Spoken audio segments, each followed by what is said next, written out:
Sang Ning had often contemplated that if she could return to the age of 3, she would never have called Shen Si father. Time and again, she thought about relinquishing her life back to Shen Si, yet she never imagined that she would truly return. Sang Ning was indeed dead, having perished at the vibrant age of 28. When consciousness returned to her, she found herself inexplicably transported back to the year of 17, a mere 6 months after her return to the country. In Haiqing Hospital, a girl clad in a faded black coat and jeans knelt desolately before a hospital bed, her stubborn little face pallid and devoid of color. Only the tightly clenched fists betrayed the turmoil within her heart. "Shun Sang Ning. Apologize," Shen Si commanded sternly, his expression icy. Not long ago, Sang Ning had quarreled with Shun Xingchen, resulting in Shun Xingchen tumbling down the stairs, with the surveillance footage suggesting that she had pushed her. No one believed her. "It wasn't me." Sang Ning slowly lifted her head, echoing the same words from her previous life. Faced with the father she had not seen in years, there was no warmth in her demeanor. Her tone was flat, as if addressing a stranger. Smack! The moment her words fell, a slap landed forcefully on Sang Ning's face, causing her to turn her head aside, a crimson trickle of blood seeping from the corner of her lips. The slap was delivered with full force. "Such lies. Even now, you remain unrepentant. How could I, Shun Si, have a daughter like you?" Sang Ning gazed back, clearly seeing the disappointment and disdain lurking in Shun Si's eyes. If Shun Si were a judge, she would undoubtedly face the death penalty. Suddenly, she laughed, a derisive sound escaping her lips. "Fortunately, I am not your biological daughter. Otherwise, I would have brought you nothing but shame." "What did you say?" Shen Si raised his hand once more, but this time it lingered in the air. Sang Ning regarded him with cold detachment, her eyes serene. "Do not expect an apology from me, or else I would not hesitate to bear the blame." Long ago, her feelings for the Shun family had been extinguished by their own hands. Shen Si was taken aback. How have you suddenly changed like this?" He looked at Sang Ning as if he were gazing upon a stranger. "All these years sending you abroad, and you've shown no improvement, becoming increasingly arrogant and overbearing. I enter childhood. This daughter had been as kind as an angel, yet upon her return from abroad, she had transformed entirely. Not only did she target her sister and vie for attention, but she also became cruel and selfish, as if bristling with thorns. Over the past 6 months, Shun Si's disappointment in her had deepened. Sang Ning fixed her gaze on her reprimanding father, and in that moment, she finally comprehended that he was the biological father of Shun Xingchen, never hers. In stark contrast to the tense atmosphere surrounding Sang Ning, the girl in the hospital bed was enveloped by a throng of admirers, the room bustling with life. Shun Xingchen, like a moon surrounded by stars, basked in the affection and concern of all those around her. She merely needed to stand there, and adoration would shower upon her. How absurd! Sang Ning never received such love until her death. She stood up from the bedside, frowning as she brushed off non-existent dust from her knees. "I shall not intrude upon your family's display of affection any longer. I bid you farewell." With a cold glance at those surrounding her, Sang Ning turned to leave. In her previous life, she had never felt the love of the Shun family and ultimately met her demise at their hands. Her life had already been relinquished to the Shun family in her past existence. She owed them nothing. "Stop." The man's voice was icy, exuding the authority of a higher status. Sang Ning glanced back at her former elder brother, Shen Jia. "A good dog should not obstruct the way. Is this your attitude towards your elder brother?" Shen Jian's expression hardened as he stepped closer, tightly gripping Sang Ning's wrist, seemingly incredulous at her words. Although this younger sister had harbored malicious thoughts in the past, she had never dared to defy him. Elder brother? Did he even deserve that title? The hypocrisy was nauseating, and a flicker of disdain crossed Sang Ning's eyes. "Get away from me, you're filthy." She forcefully shook him off, as if repulsed by something disgusting. Shen Jia had not anticipated her strength. He nearly lost his balance, and his anger surged. "Shun Sang Ning, what are you causing a ruckus for? You nearly pushed Xingchen off the building, almost killing her, and you can't even admit your mistake? Is this how a sister behaves? How can you be so malicious? Nearly causing Shun Xingchen's death. If that was considered nearly, then she had long since died countless times herself." Shen Jia had indeed reverted to his former self, presenting the facade of a just elder brother, while the scales in his heart were perpetually tipped in favor of Shen Xingchen. Sang Ning glanced at Shen Xingchen, who was surrounded by a throng of people at the bedside, and found it laughable. Are you blind? How does she resemble a patient? I truly cannot comprehend whether her acting is too convincing, or if you all are simply foolish.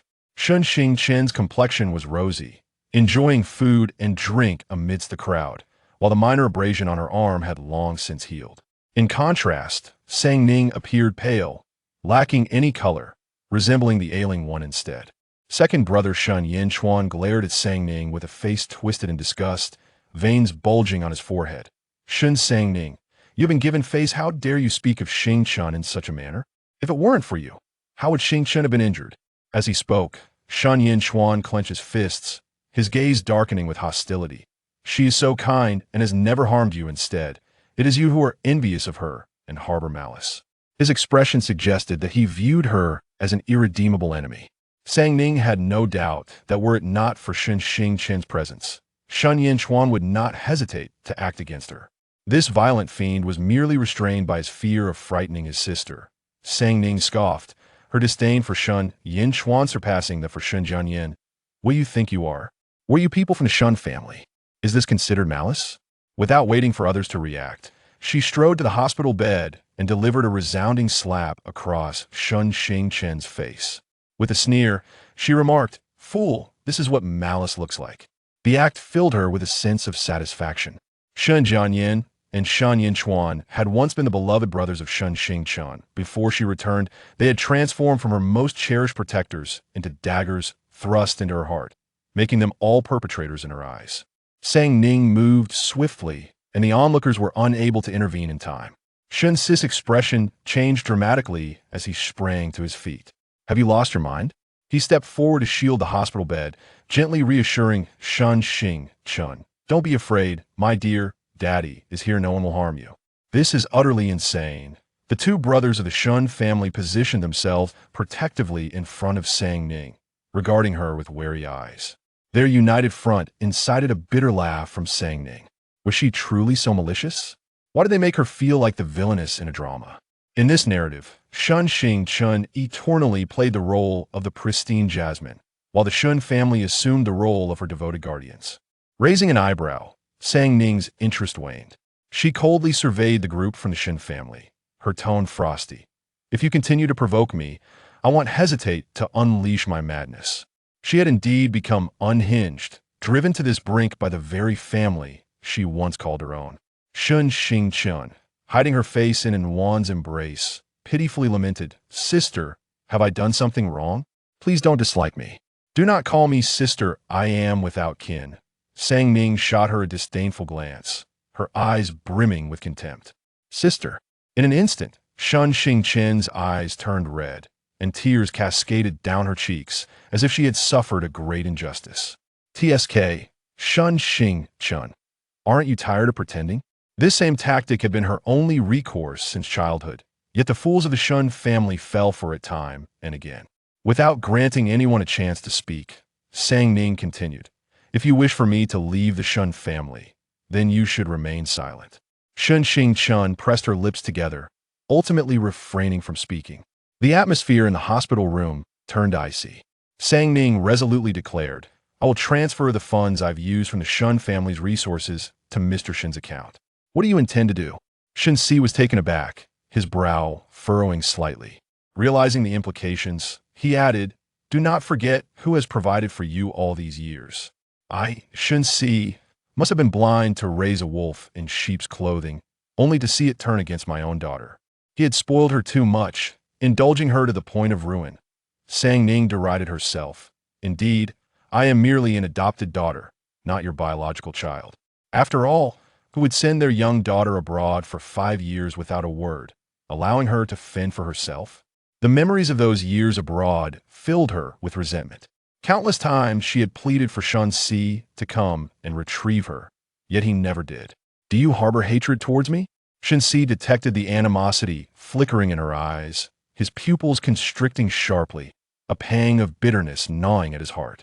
He found himself momentarily lost in thought, gazing at the hearing aid in her left ear, however, Recollections of the past soon extinguished any lingering guilt within him. Let us not forget that the circumstances surrounding your departure were your own. Sending you abroad was for your own benefit. His voice was as cold as ice, yet his gaze bore an unmistakable warning.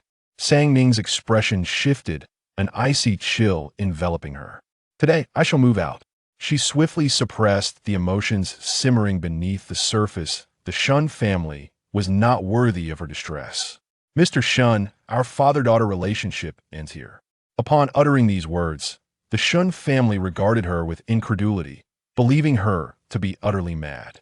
The Shen family held a respectable position in Haicheng regardless of future endeavors.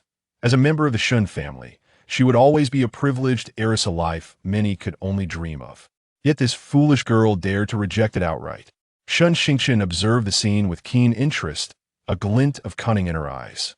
Sister, I know you just, please do not be angry with father. It is all my fault for causing you distress. This insipid schemer deserves an Oscar for her performance. If she was to live another life, let it be one that defies her expectations. With a cold countenance, Sang Ning met the gazes of the onlookers and, parting the crowd, delivered a sharp slap to Shen Jingqian's face. Gripping Shen Jingqian's neck tightly, she hissed, "Were you not taught that one must not interrupt when others speak? If you continue to provoke me, I may reconsider my departure." Shen Jingqian's face turned an alarming shade of purple, nearly choking, a flicker of fear finally surfacing in her eyes. Sang Ning, sensing the moment was right, released her grip, allowing the Shen family to exhale in relief. Shen Jianian and Shen Yanchuan, unable to protect their sister, turned pale with anger. Witnessing his sister being struck and nearly strangled, Shen Yanchuan erupted in fury. Sang Ning, you are courting death. He swung his fist toward her face. As the fist approached, Sang Ning deftly sidestepped and delivered a powerful kick.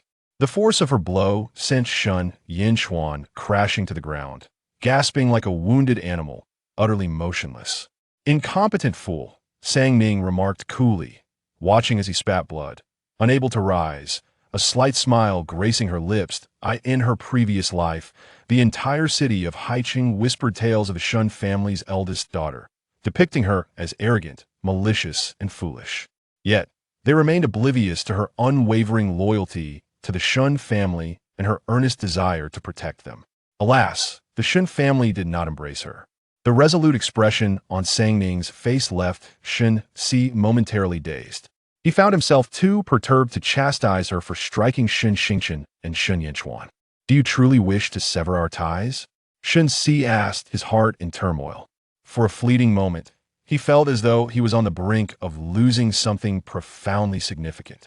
Indeed, Sang Ning affirmed boldly, indifferent to their opinions of her.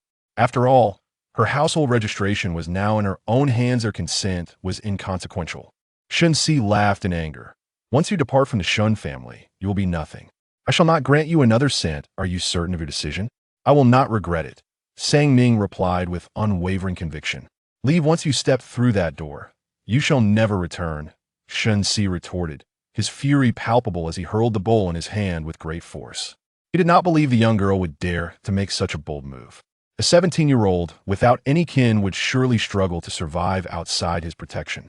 Sang Ning gazed at the shattered bowl on the floor, her heart unmoved. She had been adopted by Shen Xi at the age of 3. Initially, he had showered her with affection, but everything changed a year later when he brought home Wan and his biological daughter, who had been lost to him. Their joyful moments as father and daughter had now disintegrated, much like the broken bull, irreparable and forever lost. After leaving, Sang Ning carried her belongings to the Lu group. In her past life, she had inadvertently learned from Wan that her biological father was Lu Xiaohan. However, by then, she had relinquished all hope of familial ties and had never contemplated seeking him out. Yet, she was still a minor and required a guardian. The security at the Lu group was formidable, and entry without an appointment was impossible. Understanding this, Sang Ning resolved to wait at the entrance. As night fell, the changing of the guards initially prompted some to shoo her away, but upon seeing the young girl quietly seated, they soon ignored her presence. Sang Ning stared vacantly at the ebb and flow of passers-by until a piercing scream, accompanied by a thud, shattered her reverie. President Lu, I acknowledge my mistakes. I implore you to spare me. I was coerced. If I do not hand over the project proposal, they will take my son's life.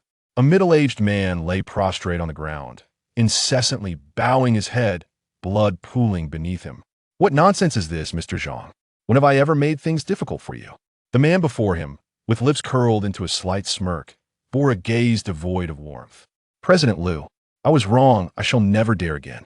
I am willing to atone, even if it costs me my life. Please, spare my family, Zhang Dongli pleaded from the floor. However, the man opposite him appeared unmoved by his desperation.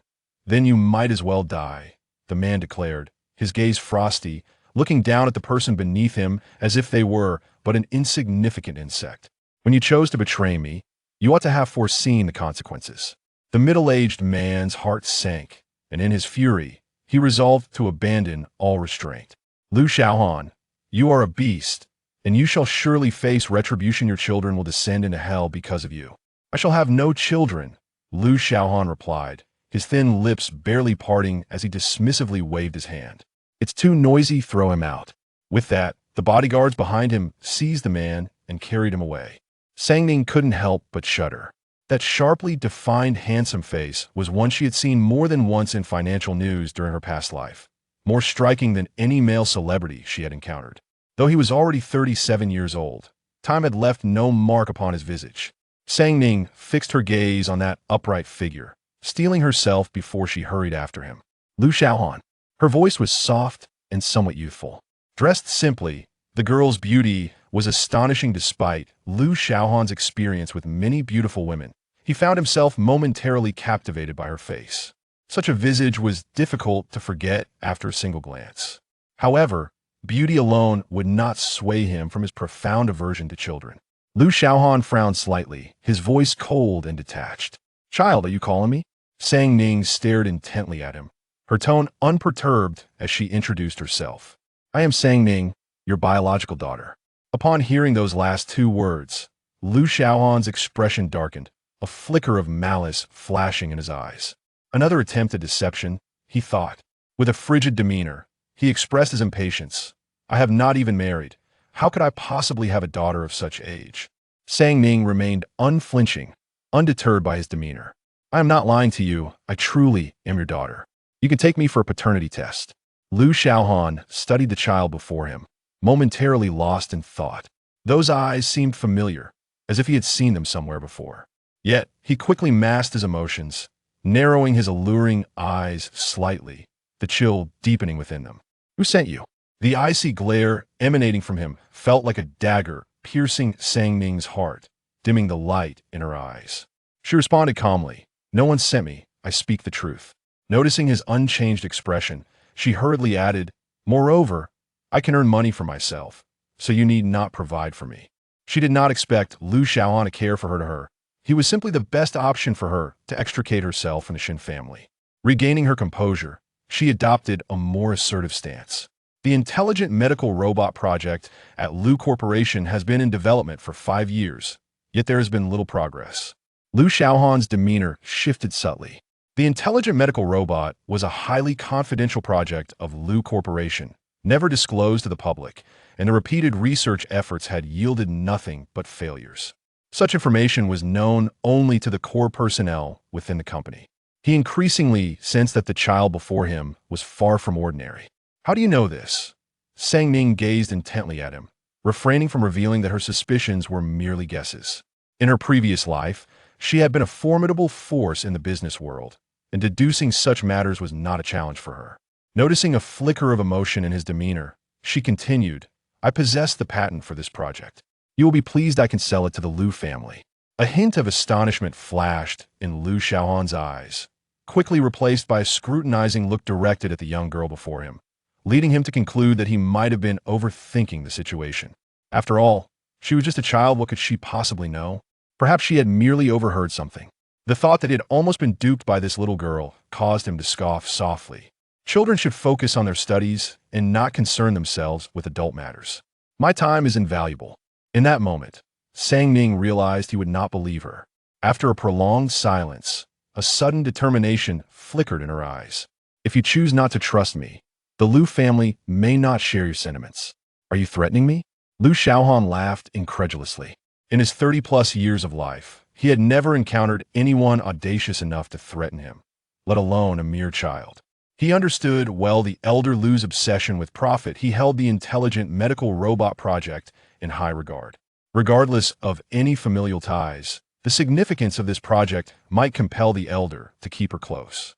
It was clear that she had thoroughly assessed the Lu family situation before arriving. Lu Xiaohan scrutinized the child before him, his gaze deepening. She was certainly clever. Assistant Su, standing nearby, dared not even breathe, witnessing for the first time a child so fearless as to threaten their CEO. One could only hope that their boss would show this child some mercy. And what of it if I am threatened? Ning did not shy away from acknowledging her ruthless determination. Her experiences had taught her that only through unyielding resolve could one truly survive. Her clear, piercing gaze held Lu Xiaohan captive momentarily, causing his heart to ache unexpectedly, a sensation he found troubling.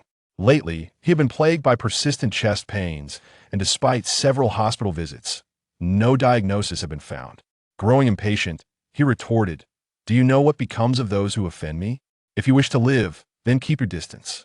He dismissed the notion of arguing with a child. Rain began to fall unexpectedly, and Ning stood amidst it, observing the distinguished man sheltered beneath his umbrella, acutely aware of her own predicament. She understood that at this moment, she possessed nothing. If Lu Xiaohan wished her demise, she would find it impossible to survive. Her life felt as fragile as that of an ant. "Lu Xiaohan, neglecting your responsibilities towards me could land you in prison," Ning shouted in frustration. Realizing that there was no chance of Lu Xiaohan taking her back, she resolutely stepped into the pouring rain. On the same day, beset by numerous accusations and subsequently rejected, Ning felt a sudden loss of strength. As she watched the frail figure gradually disappear into the torrential rain, Lu Xiaohan's heart ached anew, this time with an intensity greater than before. The despairing gaze of the girl in his dreams began to merge with the stubborn look of the girl before him. Su Shang glanced at the girl's retreating silhouette with a touch of sympathy. "President Lu, are you truly allowing that child to leave like this?"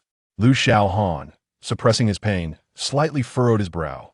"What else can I do?" Su Shang could not help but murmur, "It's quite late now. I wonder if anything will happen." "Enough. Follow her." Lu Xiaohan waved his hand, feeling an inexplicable discomfort within. After leaving, Ning went to a 24-hour convenience store. Sitting there, she gazed at the bustling scene outside, momentarily lost in thought. It was not until a voice interrupted her reverie that she was brought back to reality. "Miss, President Lu requests your presence." Ning recognized the speaker as Lu Xiaohan's assistant. Was he here to take her back? Did Lu Xiaohan truly fear imprisonment? She followed Assistant Su to the waiting black phantom. Lu Xiaohan sat beside her, resting his forehead in his hand, his complexion far from favorable. Ning stole a glance before quickly averting her gaze. Noticing the probing look directed at her, Lu Xiaohan turned to meet her eyes. What caught his attention first was not her proud little face, but rather a black hearing aid. Lu Xiaohan's gaze darkened, and a sudden pang of pain struck his heart. Before he could ponder further, he asked, "What about your ear?" "I can't hear anymore," Ning replied, momentarily taken aback, shrugging indifferently. Whether she truly felt indifferent was something only she knew. Lu Xiaohan pressed his lips together, falling into silence. The interior of the car was unusually quiet until, after a prolonged silence, Ning suddenly spoke. "I truly did not deceive you. Let's do a paternity test." "All right." This time, Lu Xiaohan did not refuse. After they agreed, they headed to a hospital affiliated with Lu's company to conduct the paternity test. 2 hours later, the results revealed that they were indeed father and daughter. Stunned by the outcome, Lu Xiaohan found himself momentarily at a loss. The testing facility under Lu's corporation was known for its accuracy. Prior to this revelation, he had considered every possibility, except the fact that she was truly his biological daughter. "Rest assured, since you are my biological daughter, I will take care of you," Lu Xiaohan stated in a tone that straddled professionalism and warmth, softer than before. Ning regarded him, her eyes devoid of emotion. "Do not worry, I will not be a burden to you." She was not naive enough to believe that knowing she was his biological daughter would prompt him to treat her kindly. In this world, no one would love her. After the paternity test, Sang Ning accompanied Lu Xiaohan back to Shengshe Landing. This area was renowned as a wealthy district in Haicheng, where most prominent figures resided. Although the area where the Shen family lived was decent, it paled in comparison to Shengshe Landing, as residing in this district required not only wealth, but also an extraordinary background and capabilities. Chapter 3. Where is your brother? Sang Ning surveyed her surroundings with an inscrutable expression. The villa of Lu Xiaohan was adorned in a palette of gray and white, exuding a simple yet grand elegance that epitomized luxury. Even the most commonplace piece of furniture or decoration would command a princely sum. The table bore only a few scattered items, suggesting a distinct lack of traces of everyday life. Choose any room upstairs. For any needs, consult Butler Lin or Su Sheng. Lu Xiaohan gestured towards the upper floor, clearly indicating his intention to remain uninvolved in the child's upbringing. Thank you, Sang Ning replied quietly, following him with a demeanor of politeness and courtesy. She understood that the scene of a benevolent father and filial child was a far cry from their reality. She held no animosity towards Lu Xiaohan, as she too was merely leveraging him to extricate herself from the Shen family. After a brief exchange, Lu Xiaohan departed with Su Sheng. The paternity test confirmed that she was indeed his biological daughter, yet this did not imply that she was devoid of external influences. Contemplating this, a flicker of malice crossed Lu Xiaohan's icy visage. Su, investigate this child, he commanded. Su Sheng felt a chill run down his spine and could not resist interjecting. Sir, that child is your biological daughter. Aren't you being overly cautious? Is it not a bit cruel towards such a young girl, who is merely in her teens and in the prime of innocence? Are you instructing me on how to act? Lu Xiaohan shot him a warning glance, laden with menace. The piercing intensity of his gaze nearly caused Su Sheng's heart to falter. And no, sir, Su Sheng stammered, too intimidated to breathe. In truth, he regretted his words the moment they escaped his lips. The decisions made by his superior were never to be contested or altered. He had momentarily lost his senses. Get out, Lu Xiaohan said, his tone growing colder as he averted his gaze. Su Sheng wiped the cold sweat from his forehead and left the office in a dejected manner. At the Shengshe Pavilion, Sang Ning remained oblivious to the storm brewing on the other side due to her presence. The Lu household, typically quiet, was abuzz with the unexpected arrival of Lu Xiaohan's biological daughter, prompting a rare sense of joy from Butler Lin, especially given the girl's endearing appearance that softened his heart. Miss, should you need anything, please do not hesitate to call upon me. Butler Lin offered, his kindness apparent. Sang Ning sensed his goodwill and nodded politely. She casually inquired, do you know when Lu Xiaohan, my father, usually returns? Butler Lin hesitated, reluctant to dampen her spirits. It is difficult to say. He returns home only a few times a month, as work keeps him exceedingly busy. Most nights he spends at the office. To spare her feelings, he added, if you miss him, you may call him. He provided Sang Ning with Lu Xiaohan's personal number. Though she did not desire it, she could not bring herself to refuse Butler Lin's earnestness. Once in her room, Sang Ning lay on her bed, staring at the number for a good 10 minutes, yet ultimately decided against saving it in her phone. Meanwhile, Lu Xiaohan sat in his office, his brow furrowed in thought. Are you saying that after seeing your daughter, your heart's response has intensified? The situation with Lu Xiaohan has persisted for 6 months, and Duan Huichuan's expression has grown increasingly serious. It is the first time he has encountered such a condition in Lu Xiaohan. Previously, he conducted a thorough examination and confirmed that Lu's heart bore no damage. Lu Xiaohan harbors a profound aversion to this uncontrollable sensation. Indeed, witnessing her distress renders the sensations within my heart all the more pronounced. Your ailment, perhaps, is somewhat related to your daughter, Duan Huichuan stated gravely.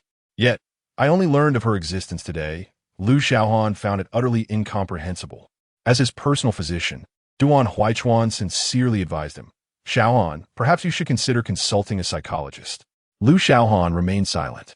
That evening, Sang Ning applied a facial mask and was on the brink of sleep when her phone unexpectedly displayed a new message. Image. Uncle Su, miss, please choose a high school, and we will arrange your admission. Sang Ning opened the image, which listed several prestigious high schools in Haicheng, including both ordinary and elite institutions. She merely glanced at it before closing her phone. SN, thank you, Uncle Sue, but that won't be necessary. She had no intention of transferring. Aiching no. One high school was the finest institution in the city, and most importantly, it was the only school that prioritized academic performance. Moreover, Shen was still there.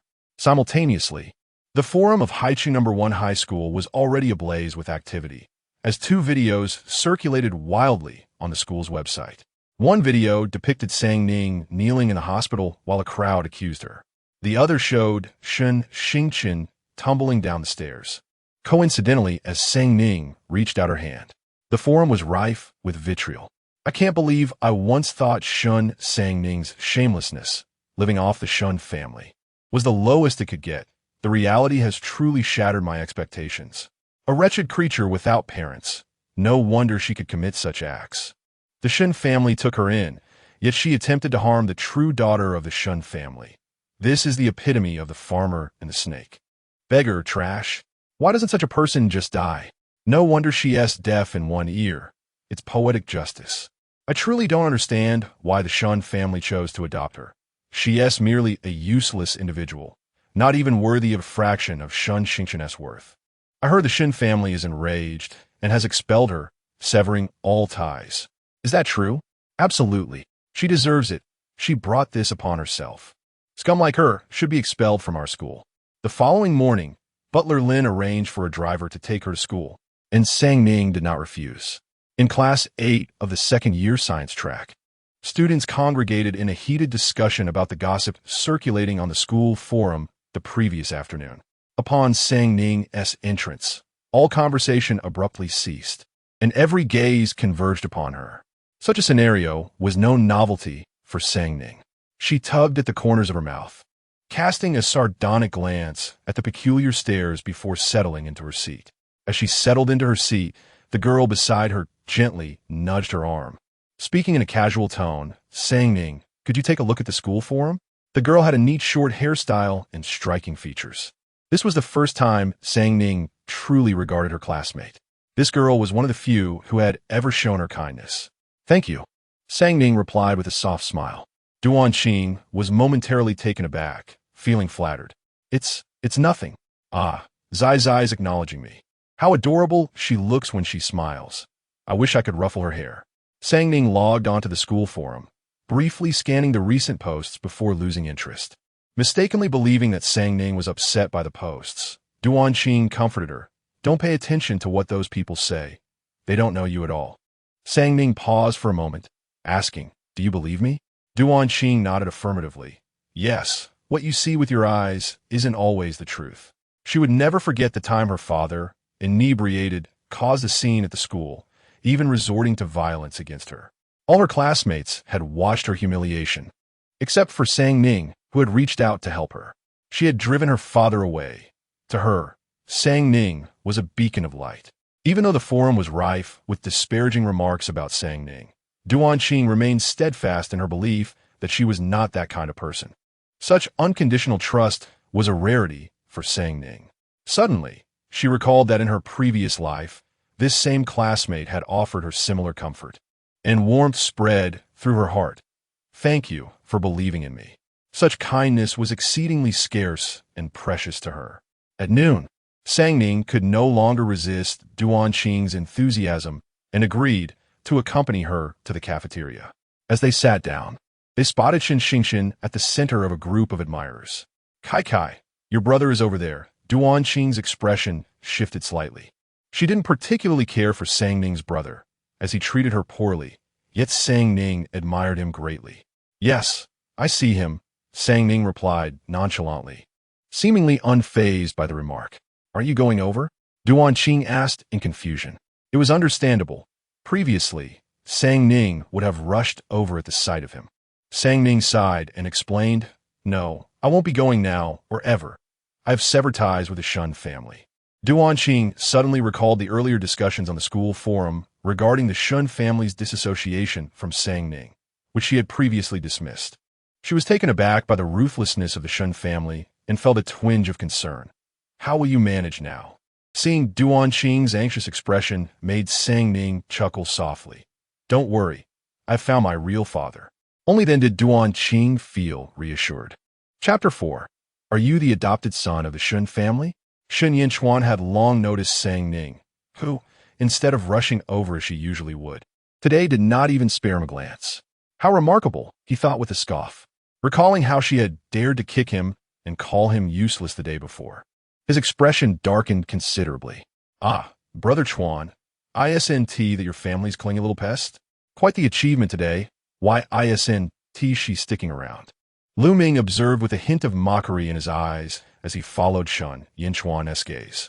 Feng Zijie glanced at Sang Ning with indifference while serving dishes to Shen Xingchen, his expression one of fondness. Both were Shen Yinchuan's close friends, often as inseparable as brothers, and they adored Shen Xingchen as if she were a precious gem. Fuming at the events of the previous day, Shen Yinchuan did not stop his friends from berating Sang Ning, even feeling a tinge of schadenfreude. It was about time this insufferable girl learned her lesson. He coldly remarked, she should be left to stew for a few days. Then she'll come to realize her mistakes. Shen Xingchen, noticing her brother's evident displeasure, smiled slightly. Brother, she's certainly angry with me. I should go apologize. Feng Zijie affectionately ruffled Shen Xingchen's hair and gently replied, Xingchen, you've done nothing wrong. Is she who is at fault? You are simply too kind-hearted. Lu Ming chimed in, indeed. How could a bastard like her deserve an apology from the legitimate daughter of the family? Shen Yinchuan felt a swell of pride for his sensible sister and affectionately patted her head, his disdain for Sang Ning growing ever stronger. Apologize? The one who ought to apologize is her. You needn't concern yourself, Xingchen. Within a few days, Sang Ning will recognize her errors. And then I shall ensure she apologizes to you. It's all right, brother. As long as she comes home, I will be happy. Shen Yinchuan looked at his understanding sister, his heart softening immensely, and he felt increasingly that Sang Ning was utterly ungrateful. Lu Ming, unable to contain his frustration, suddenly harbored a malicious glint in his eyes. He stood up and approached Sang Ning, commanding her from a superior position. Sang Ning, Xingchen is thirsty. Go buy her a cup of milk tea. Are you all being too excessive? Duan Qing stood up, her face cold. She had never liked how they treated Sang Ning, always ordering her around. What give you the right to speak here? Lu Ming warned, poking Duan Qing's forehead with his finger. In a swift motion, Sang Ning set down her chopsticks and slapped him hard across the face, the action executed with remarkable speed. If you wish to speak, speak. Do not resort to violence. In the midst of her words, she subtly positioned herself behind Duan Qing, casting a cold glare at Lu Ming. Lu Ming, stunned, covered his face and took a moment to react. You shameless harlot. Have you lost your mind? How dare you hit me? Not only Lu Ming, but the others were equally astonished. Although Sang Ning had previously shown disdain for Shen Xingchen, she had always acquiesced to them, never opposing their wishes, no matter how they tormented her. The once-meek girl now seemed to have found her spine. What is wrong with hitting you? Sang Ning looked at them with nothing but contempt. She cast a quick glance over Lu Ming and his companions, letting out a light laugh. With so many of you here, are you all injured or simply unable to walk? You are nothing but a mere dog to Shen Yinchuan. What gives you the audacity to act so arrogantly? Sang Ning fixed a knowing gaze on Lu Ming, acutely aware of where to strike the hardest. Lu Ming despised being referred to as Shen Yinchuan's dog. He glared at Sang Ning with a murderous intensity. Mind your words, Sang Ning. With that, he exchanged a malicious glance with Shen Yinchuan. If you want to listen to me, surely you will heed what Yinchuan says. Shen Yinchuan, still harboring resentment from the previous day, barked at Sang Ning. You need to go buy it right now. If Xingchen doesn't get her milk tea today, I want tea let you off easily. His entitlement was reminiscent of a scoundrel. This was not the first time Sang Ning had witnessed such a repulsive display. She genuinely could not comprehend why she had previously been so obedient to him, yearning for that meager semblance of familial affection. Who do you think you are to command me? Is it merely because you are a foster son of the Shen family? With a sardonic smile, Sang Ning shot a glance at the group before pulling Duan Qing back to the classroom, leaving Shen Yinchuan and his companions standing there in stunned silence. At just 18, Shen Yinchuan was at an age where pride was paramount, and being publicly exposed as a foster son left him visibly shaken. Curious onlookers could not resist asking, "Yin Xuan, are you really a foster son of the Shen family?" Shun Yin Xuan's face turned ashen, his gaze seething with fury. Lu Ming, noticing this, stepped forward and kicked the inquisitor sharply. "You fool, get lost. How pathetic that you cannot even bear this." Shun Xing Chun, unimpressed, offered her brother a comforting smile. "No matter what in my heart, you will always be my real brother." Lu Ming and Feng Jia exchanged glances, affirming yes. Yin Xuan will forever be our Yin Xuan. Touched by their solidarity, Shun Yin Xuan felt a significant portion of his anger dissipate. Throughout that day, aside from the unsettling encounters with Shun Yin Xuan's group, the remainder of Sang Ning's time was relatively pleasant. Upon returning to the Lu residence, she found that Lu Xiaohan was not home, which brought her a sense of relief. Out of boredom, Sang Ning decided to publish her first novel, Innocence, which she had started writing while abroad in her previous life. She had never published it before, but given this second chance, she was eager to explore different paths. After completing this task, she spent some time playing on the computer. These peaceful days continued for several weeks, and Sang Ning began to grow accustomed to them. As the clock struck 8 in the evening, she suddenly felt a pang of hunger and quietly made her way downstairs.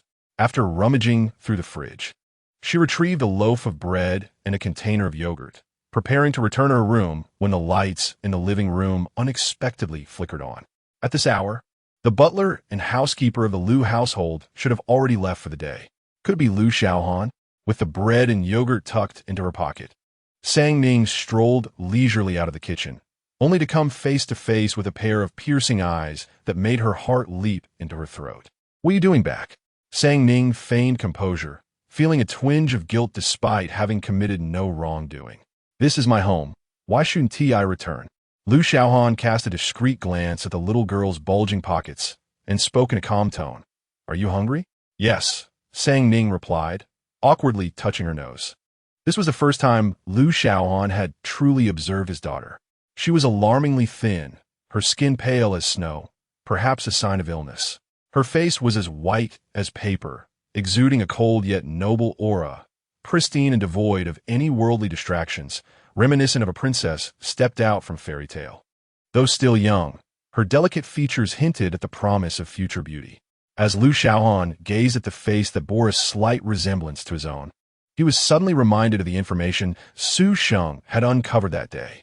The child had not fared well in the Shun household, having been sent abroad at the tender age of 11. This inevitably led Lu Xiaohan to reflect on his own upbringing.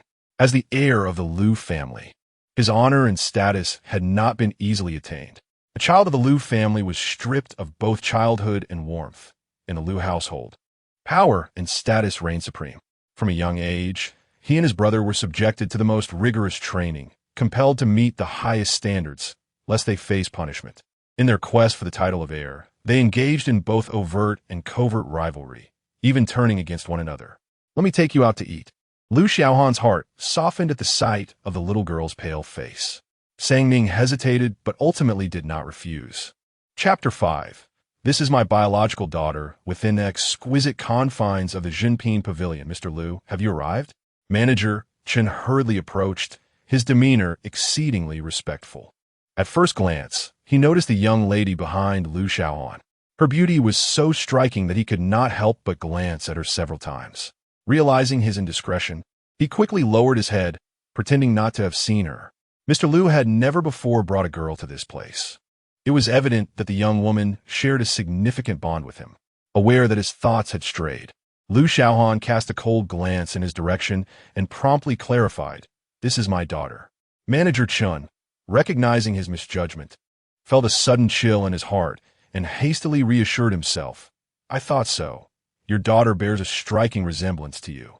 The realization that he had momentarily misconstrued their relationship made him extremely anxious, beads of sweat forming on his brow unbeknownst to him. Fortunately, Lu Xiaohan did not press the matter further. Sang Ning cast a surprised glance at Lu Xiaohan, never having anticipated that he would acknowledge her in front of others. Manager Chen immediately offered his apologies. "Miss Lu, I am sorry for my earlier indiscretion." "It's quite all right," Sang Ning responded with a slight nod. fully aware that Manager Chun had not intended any offense. After leading them to the best vantage point, he excused himself. Seated there, gazing upwards, the starry sky was breathtakingly beautiful. It was no wonder this was the premier restaurant in Haicheng, boasting an unparalleled view. At this moment, the father and daughter exchanged looks. Their initial tension now replaced by a serene atmosphere as they sat together in the restaurant. Order whatever you like. Lu Xiaohan naturally pushed the menu toward Sang Ning. Sang Ning casually selected a few dishes before returning the menu to him. Lu Xiaohan glanced over it, raising an eyebrow in inquiry. Is this all you wish to eat? Yes, Sang Ning replied, nodding slightly in affirmation. All vegetarian. No wonder she was so slender. Observing this, Lu Xiaohan casually added a few meat dishes before handing the menu back to the waiter. Why do you not eat meat? After the dishes arrived, Lu Xiaohan noticed Sang Ning only serving herself the vegetarian options, avoiding the meat entirely, which caused him to frown slightly. Try the house specialty, sweet and sour cherry pork. Before Sang Ning could respond, Lu Xiaohan placed a piece of meat in her bowl. Sang Ning glanced at the meat in her bowl, her stomach churning.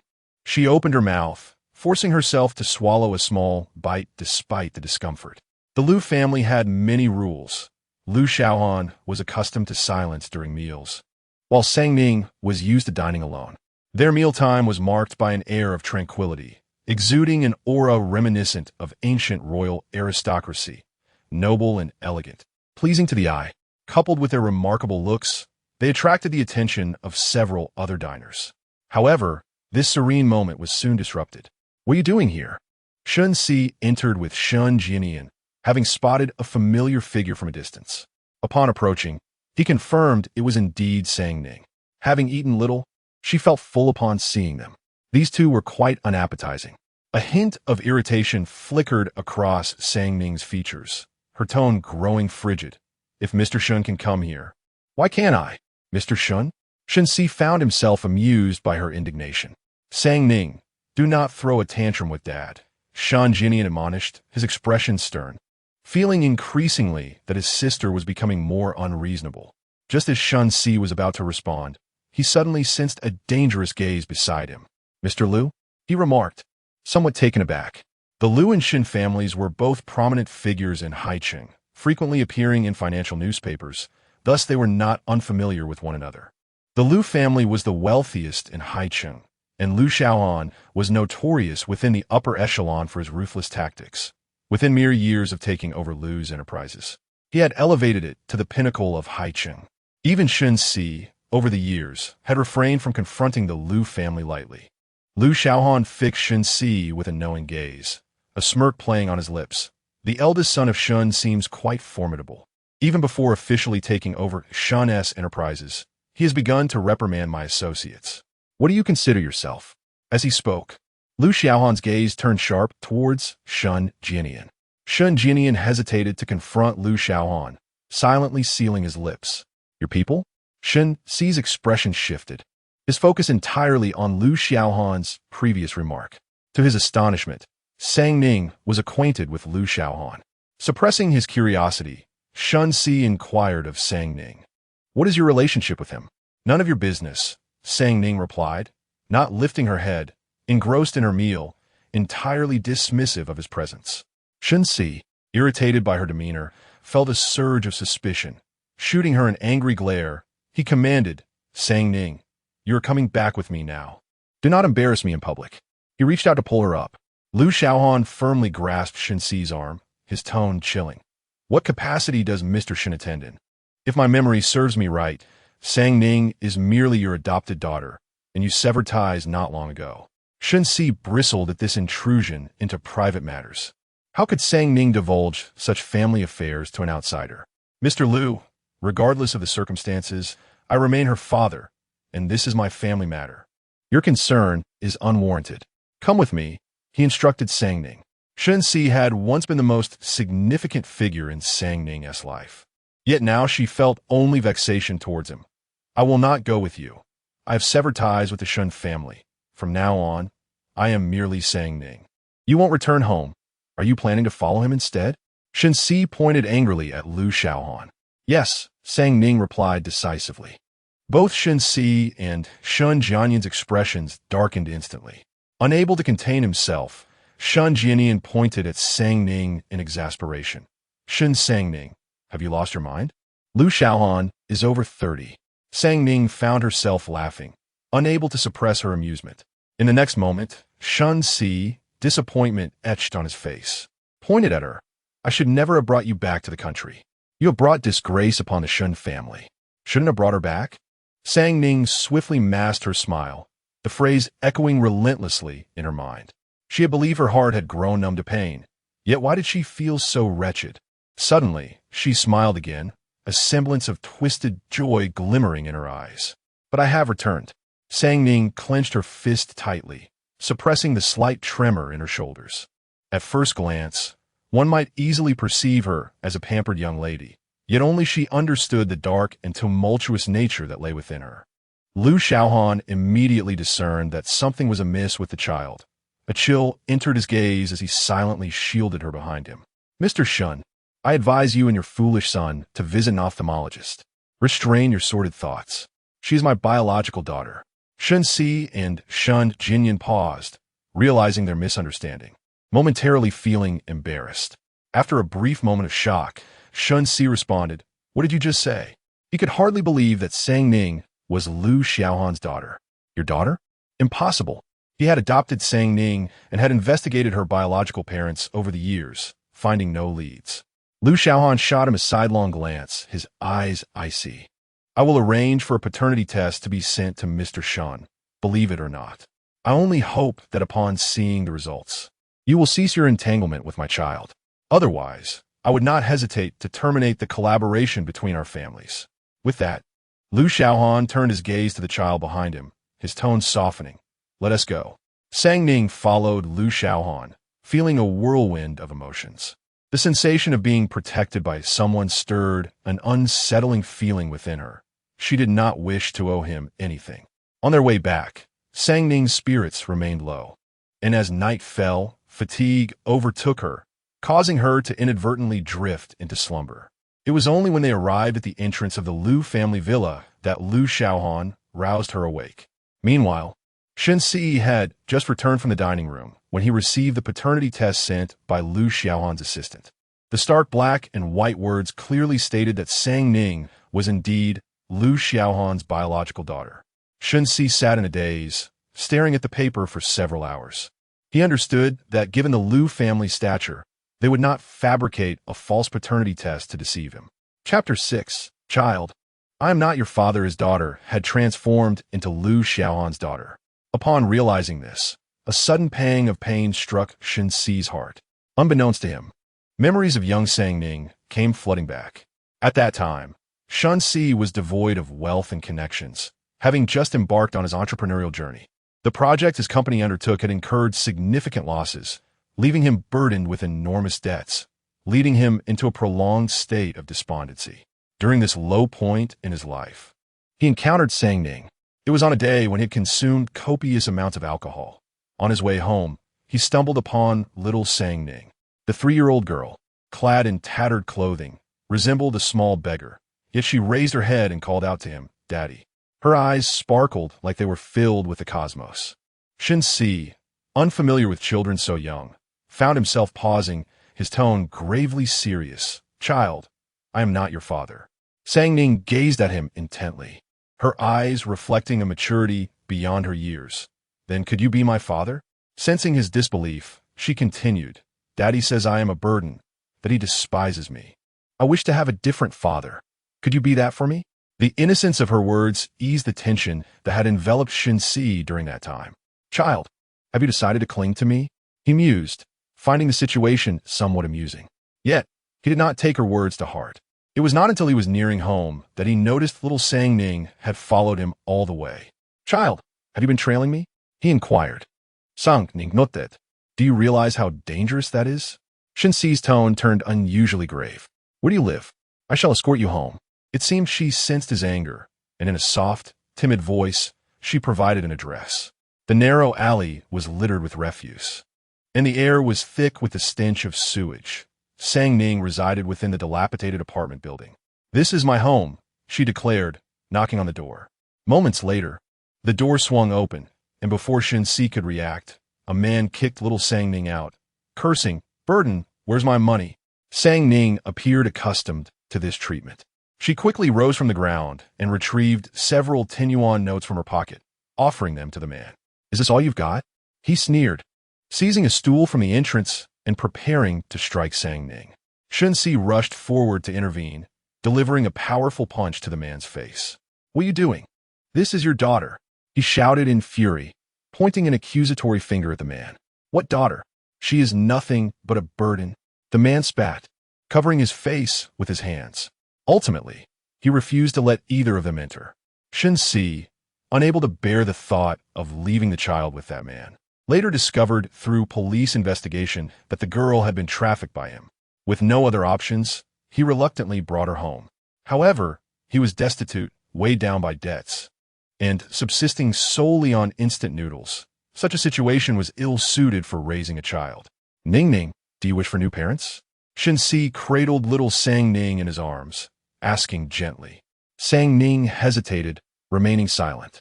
Shen Si took her silence for agreement.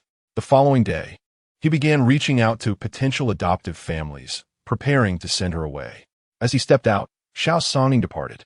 Upon Shen Si's return, the house was eerily empty, and he frantically searched for her. When he finally found the little one, she was carrying a large plastic bag filled with bottles and assorted cardboard. Her face was smeared, resembling that of a little calico cat. Upon seeing him, she beamed and dashed over. Her large, clear eyes sparkled like purple grapes, brimming with affection. "Daddy, look, I can earn money. I am not a burden." She pressed several crumpled 10 yuan notes into Shen Si's hands. The warmth of the crumpled bills in his palm stifled the reprimand that had been on the tip of his tongue. He should have realized sooner. Xiaohan was astute and sensitive. She had sensed his intentions of sending her away long before he acted. Consequently, Shen Si decided to adopt the little one. Two forlorn souls nestled together, seeking warmth in each other's company. That year was the most tumultuous for Shen Si. Yet the presence of this small bundle brought a rare warmth to his life. Although it transpired over a decade ago, Shen Si recalled it vividly, as if it had occurred yesterday. The little one, once fixated on him, clinging to his leg and insisting on being held, was now audaciously declaring her desire to sever their father-daughter relationship. In the blink of an eye, she had found her biological father. The mere thought that Lu Xiaohan was her true father filled Shen Si with a sense of loss. That night, he lay awake, unable to find solace in sleep. Meanwhile, upon returning, Lu Xiaohan had instructed his associates to investigate Sang Ning's affairs abroad. When Shen Si mentioned her going overseas, the child's demeanor visibly shifted. That night, Lu Xiaohan, too, found himself unusually restless. Only Sang Ning, blissfully unaware, slept soundly through the night, devoid of dreams.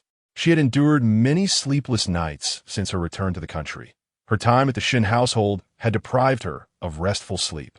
Surprisingly, she found herself sleeping well at the Lu residence, suggesting that the Shen family was indeed a source of distress for her. When Sang Ning went downstairs for breakfast, she learned that Lu Xiaohan had left for the office early. Not giving it much thought, she finished her meal and proceeded to school. Upon entering the classroom, she spotted Duan Qing, despondently resting her head on her desk, utterly motionless. "What's wrong?" Sang Ning rarely saw her so lackluster. "Ning, the monthly exam is next week." Duan Qing lifted her head, looking as if her vitality had been drained. Sang Ning noticed the dark circles under her eyes. "You didn't sleep at all last night, did you?" Duan Qing nodded. "I studied all night, but the knowledge just wouldn't stick. Ning, if I end up at the bottom again this time, I'll be forced to withdraw from school." Duan Qing sniffled, feeling a pang of distress. No. One high school had a notoriously strict rule. Any student who ranked among the bottom 5 for 3 consecutive monthly exams would be compelled to transfer to another school. However, there was a humane provision that allowed students from other schools to take the entrance exam for Haiqing No. 1 high school at any time. If they passed, they could enroll directly. Of course, the entrance examination for Haiqing No. 1 high school was far from simple. Sang Ning also contemplated this notion. She rummaged through her desk for quite a while before presenting a notebook to Duan Qing. Have no fear, you shall not be expelled. There was an enchanting quality about saying Ning that compelled Duanqing to trust her, alleviating some of the trepidation she felt within. With a dazed expression, she cradled the notebook and inquired, "What is this?" "These are my notes from previous classes. If you peruse them thoroughly, this exam will be a breeze." This notebook was not merely a collection of classroom notes. It was a compilation of Sang Ning's own research, each problem accompanied by a more straightforward method of comprehension and solution, making it far easier to grasp. Duanqing harbored some doubts, yet the thought that it came from Sang Ning filled her with joy, and she accepted it with glee. Even if Sang Ning gifted her a pile of rubbish, she would still be elated. Suddenly, a derisive chuckle emerged from beside them. The girl, possessing an unremarkable yet distinctly refined appearance, was dressed in haute couture, unmistakably embodying the demeanor of a wealthy young lady. With her arms crossed and a look of disdain, she scrutinized Sang Ning and Duanqing. A student ranked 6th from the bottom imparting study methods to one ranked 5th from the bottom. Truly laughable. Upon hearing this, Duanqing felt a pang of guilt. Yet recalling Sang Ning's goodwill, she steeled herself. So what? Our Ning consistently excels in monthly exams. That is her talent. Though Duanqing felt insecure, she did not falter in her resolve. Xiaohan scoffed dismissively, stating, "A stubborn duck refusing to yield. I shall see if you can still smile after the exam." The sight of the individual before her brought a flood of dark memories rushing back into Sang Ning's mind. Chapter 7. Lu Songning, an old acquaintance. She shares a childhood bond with Shen Jia. It is worth mentioning that Xiaohan had a long-standing feud with her since their youth, and their animosity has only intensified over time. Observing Xiaohan's furious demeanor, Songning couldn't help but chuckle softly. "What are you laughing at?" Xiaohan retorted, feeling as though her punch had landed on cotton. Songning, witnessing her struggle to contain her anger, couldn't suppress her inner contempt. Still as brainless as before, she thought, "What a waste, getting angry over such trivial matters." Without mercy, she jabbed at her rival's vulnerabilities. "You, a perennial underachiever, still have the leisure to concern yourself with us. Instead of wasting time, you should focus on your studies and strive to shed that eternal underdog title." Xiaohan was particularly sensitive to being labeled as an eternal underachiever, her teeth grinding in frustration. However, the thought of the rumors circulating on the school forum slightly softened her expression. "Shun Songning, after all the malicious deeds you've committed, you've already been ousted from the Shen family. Soon enough, it will be you who drops out from the first high school, and I look forward to witnessing your downfall." Xiaohan ground her teeth, vowing to relish in Songning's misfortune. Without the Shun family's backing, she could not fathom how Songning would continue to be so brazen. After voicing her thoughts, Xiaohan felt a surge of satisfaction. Songning maintained a faint smile throughout. "Without the Shen family, I remain unchanged. As for dropping out, that is out of the question. My life will only improve without them." In her previous life, she had devoted herself to protecting the Shun family, neglecting her own well-being and sacrificing much in the process. She had never cared for honor or achievement, yearning only for the almost non-existent familial affection. Yet, regardless of what she cherished or disregarded, a mere frown from Shen Jia could easily grant him what she had sought. Why should it be so? In this lifetime, she would claim her reputation and pursue her accomplishments. At noon, the sun blazed fiercely outside, but the temperature in the office of the CEO of Lu Corporation plummeted below freezing. Lu Xiaohan, in a fit of rage, violently smashed everything on his desk to the floor, scattering documents all around. His face was darkened, and his eyes gleamed with a chilling intensity. How dare the Shen family? Lu Xiaohan had prided himself on his cold-bloodedness, but he had not anticipated that Shen Si could be even more ruthless, sending an 11-year-old girl to Tsinghua Island. He had always believed that the Shen family merely sent people abroad.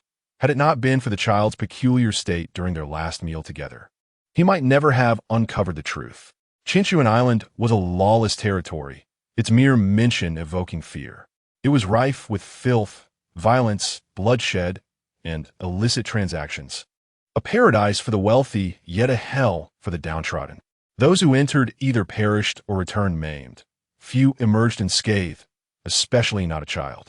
Lu Xiaohan shuddered at the thought of how a child could possibly escape such a place. Even as an adult, he felt a profound dread of it. Su Sheng, witnessing the CEO's unprecedented fury, silently cursed the Shen family and braced himself to continue reporting. The young lady escaped from there only after turning 14. Her subsequent experiences are completely untraceable. Su Sheng pondered for a moment before continuing. It is possible that someone has deliberately erased the traces of Mrs. Year's living abroad. Lu Xiaohan nodded in agreement. Indeed, if someone has intentionally obliterated Ning's experiences overseas, it will be exceedingly difficult for us to uncover the truth. He then gestured. You may leave now. Once alone, Lu Xiaohan approached the floor-to-ceiling window and lit a cigarette. Having grown up in an unfortunate family, he had never intended to marry or have children. The unexpected arrival of Ning brought a whirlwind of emotions. Initially, when Ning sought him out, he was skeptical of her claims. However, upon receiving the results of a paternity test confirming she was indeed his biological daughter, he struggled to accept this reality, yet forced himself to come to terms with it. It was only at this moment that Lu Xiaohan truly recognized the debt he owed to this daughter. He had brought her into this world, but had failed to protect her. At 5 o'clock in the afternoon, after school, Ning was searching for the Lu family's car when she unexpectedly spotted the familiar black phantom. Stop looking. The driver didn't come today, Lu Xiaohan said, stepping out of the car with long strides. Ning stared at him, somewhat dazed as he approached. What brings you here? She inquired, concealing her confusion. Although he had taken her out for a meal once before, she did not believe that Lu Xiaohan had come solely to pick her up from school, especially given how resistant he had been to accepting her as his daughter when they first met. The driver had something to attend to, and I happen to be free, Lu Xiaohan explained, his expression momentarily stiffening as he discreetly averted Ning's gaze. Ning nodded, harboring no suspicions. Once in the car, Lu Xiaohan proactively stated, "We will be registering your household residency shortly." This had been his intention even before arriving. Ning paused her movements, perplexed by Lu Xiaohan's character. Why? She wondered. She vividly recalled how unaccepting he had been during their first encounter. Lu Xiaohan, aware that she remembered their initial unpleasantness, felt a pang of regret. He clarified, "At our first meeting, I did not consider you to be my biological daughter." Ning grasped his meaning. "Do you wish to change your name?" Lu Xiaohan hesitated as he pondered whether Ning had endured hardships while living with the Shen family. Ning shook her head. She had carried this name her entire life and did not wish to alter it. Lu Xiaohan assumed that Ning still held some attachment to the Shen family and refrained from further inquiries. Upon arriving at their destination, Lu Xiaohan swiftly completed a series of procedures, all progressing smoothly. Ning observed as her household registration information was added to the page following Lu Xiaohan's. However, this time, she was no longer Shen Songning, but Lu Songning. After finalizing the paperwork, Ning anticipated that he would take her directly home, but to her surprise, Lu Xiaohan drove to a shopping mall instead. "Aren't we going home?" she asked, puzzled. "I thought we'd come to the mall to get you some decent clothes," Lu Xiaohan replied, glancing at the attire she wore and frowning slightly. For a fleeting moment, she sensed his disdain. She quietly glanced down at her faded sweatshirt and jeans, pondering the rather shabby appearance. Subsequently, Ning followed Lu Xiaohan into a clothing brand store. Upon entering, Lu Xiaohan waved his hand grandly. Acquiring all the new arrivals in the store, which spared Ning the need to try anything on, certainly a convenient arrangement. She cast a discreet look at him, reflecting that such a bold and decisive manner was indeed characteristic of Lu Xiaohan. They continued to browse through several more stores in the same fashion, and Ning found herself enjoying the ease of it all. However, the thought of the considerable sum spent on so many clothes caused her heart to ache. If such an amount of money were given to her, she could hardly fathom the joy it would bring. Previously, while at the Shen household, she had been preoccupied with removing Shen Xingchen from her life, leaving her no inclination to pursue wealth or a career.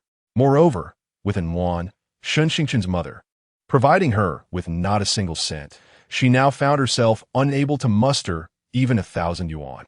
Chapter 8. Were you bullied by those rascals? On Friday after school, Ning informed the driver of the Lu family not to pick her up.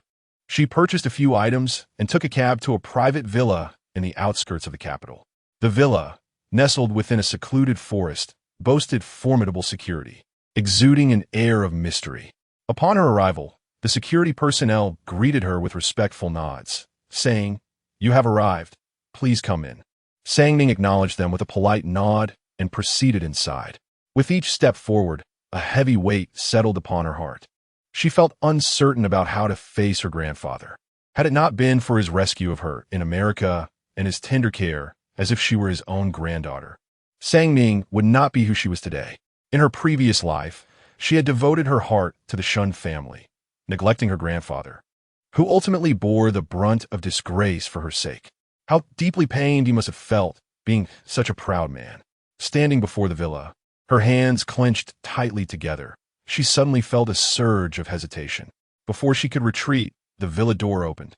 The butler, upon seeing her, swiftly invited her in, saying, "Miss, you have returned.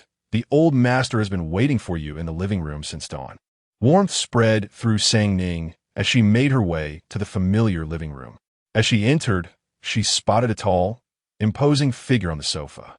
Upon seeing her, he visibly flinched. The old man bore a stern expression, snorting coldly and turning his head away. Aware of his anger, Sang Ning approached and sat beside him, calling sweetly, "Grandpa." The old man ignored her, but Sang Ning, undeterred, leaned closer with a playful tone. "Old man?" He remained unyielding, maintaining his stern faade. "I'm not your grandfather. I am merely a lonely old man." With tears brimming in her eyes, Sang Ning nestled against his arm, teasing, "What lonely old man? You are my dearest grandfather." She had always known how to placate him. The butler observed the duo with amusement, finding it humorous that the elderly man, despite his age, still threw childish tantrums. Such scenes had often played out in their past, and the butler had long grown accustomed to them. Initially maintaining his composure, the old man suddenly turned to see his granddaughter with red-rimmed eyes, and in a fit of anger, he overturned the fruit bowl in the living room, sending its contents scattering across the floor. Enraged, he exclaimed, "Goodness, did that bunch from the Shen family bully you? I will teach them a lesson," he declared, pulling out his phone to make a call. This little imp had always been audacious in his presence, but witnessing her in such distress softened his heart, extinguishing his fury. Sang Ning quickly wrapped her arms around his, preventing him from making the call, and after a moment of silence, she spoke in a small, pitiful voice, "Grandpa, I just missed you." She buried her head into his embrace. "Why didn't you come to see me?" He huffed, prideful as ever. "I was wrong. I came to see you, and I promise to visit you often from now on." Sang Ning's lightheartedness made him chuckle, and she raised her hand, earnestly vowing, "Really?" The old gentleman had no children of his own and dedicated his life to his career. For him, Sang Ning was akin to a beloved granddaughter, and her assurances brought a spark of delight to his eyes. "Of course," Sang Ning affirmed. The old man cherished her deeply, despite his occasional temper. She had an uncanny ability to pacify him effortlessly. "If you faced any grievances outside, speak up and Grandpa will stand up for you."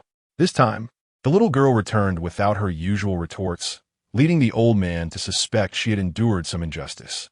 His thoughts soon turned to the Shen family, and his expression swiftly darkened. "Has Wan and her daughter been bullying you again?" Although the old man resided in the capital, he had made inquiries into the Shen family's affairs in Haicheng and was somewhat informed about their situation. Even though Sang Ning refrained from mentioning the Shen family in his presence, he was well aware that their treatment of her was far from kind.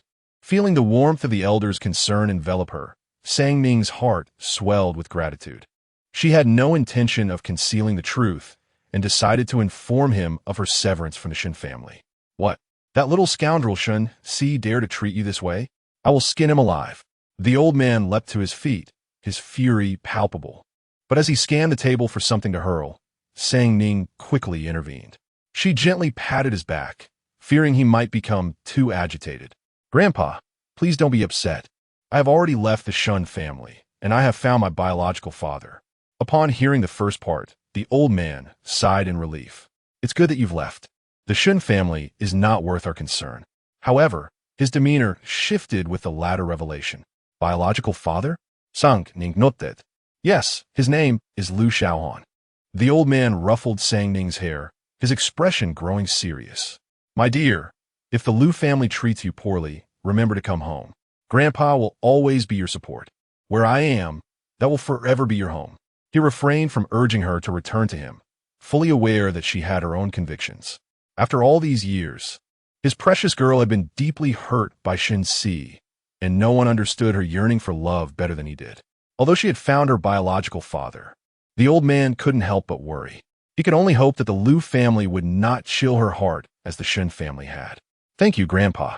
With tears in her eyes, Sang Ning leapt into his embrace, fully aware of how much this stubborn old man wished for her presence by his side. His agreement for her to remain in Haicheng stemmed solely from his inability to control her. The rare opportunity for the grandfather and granddaughter to be together prompted Sang Ning to stay the night, unwilling to disappoint him. She called the butler of the Liu family in advance. Before long, her phone rang with a series of unfamiliar numbers, which she promptly dismissed. However, the same number called again, and this time she answered. Where have you been? The man's voice was calm, yet tinged with an imperceptible anxiety. Recognizing Liu Xiaohan's voice, Sang Ning paused, taken aback. How did he know her number? Was he worried about her?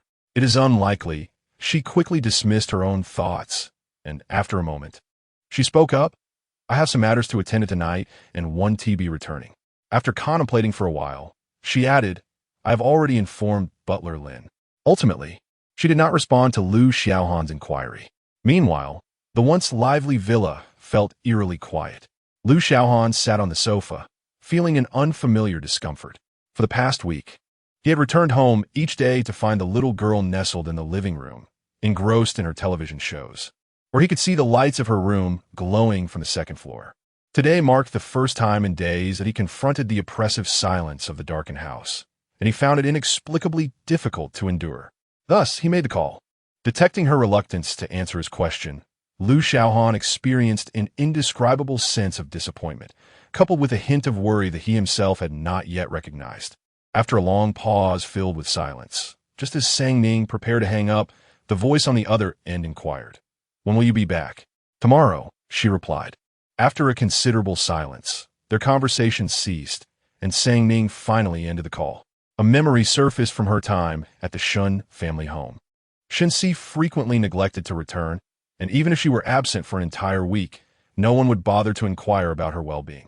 Her existence was of no concern to anyone. She had grown accustomed to it. Chapter 9. Fever. Liu Xiaohan sat in the empty living room, suddenly recalling that the little girl had always been alone while he was at the company. She must be frightened.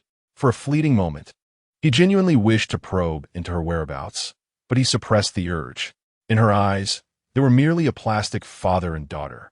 Any inquiry from him at this juncture would likely provoke her disdain. Nonetheless, a tinge of concern lingered within him, prompting him to dial Su Sheng's number.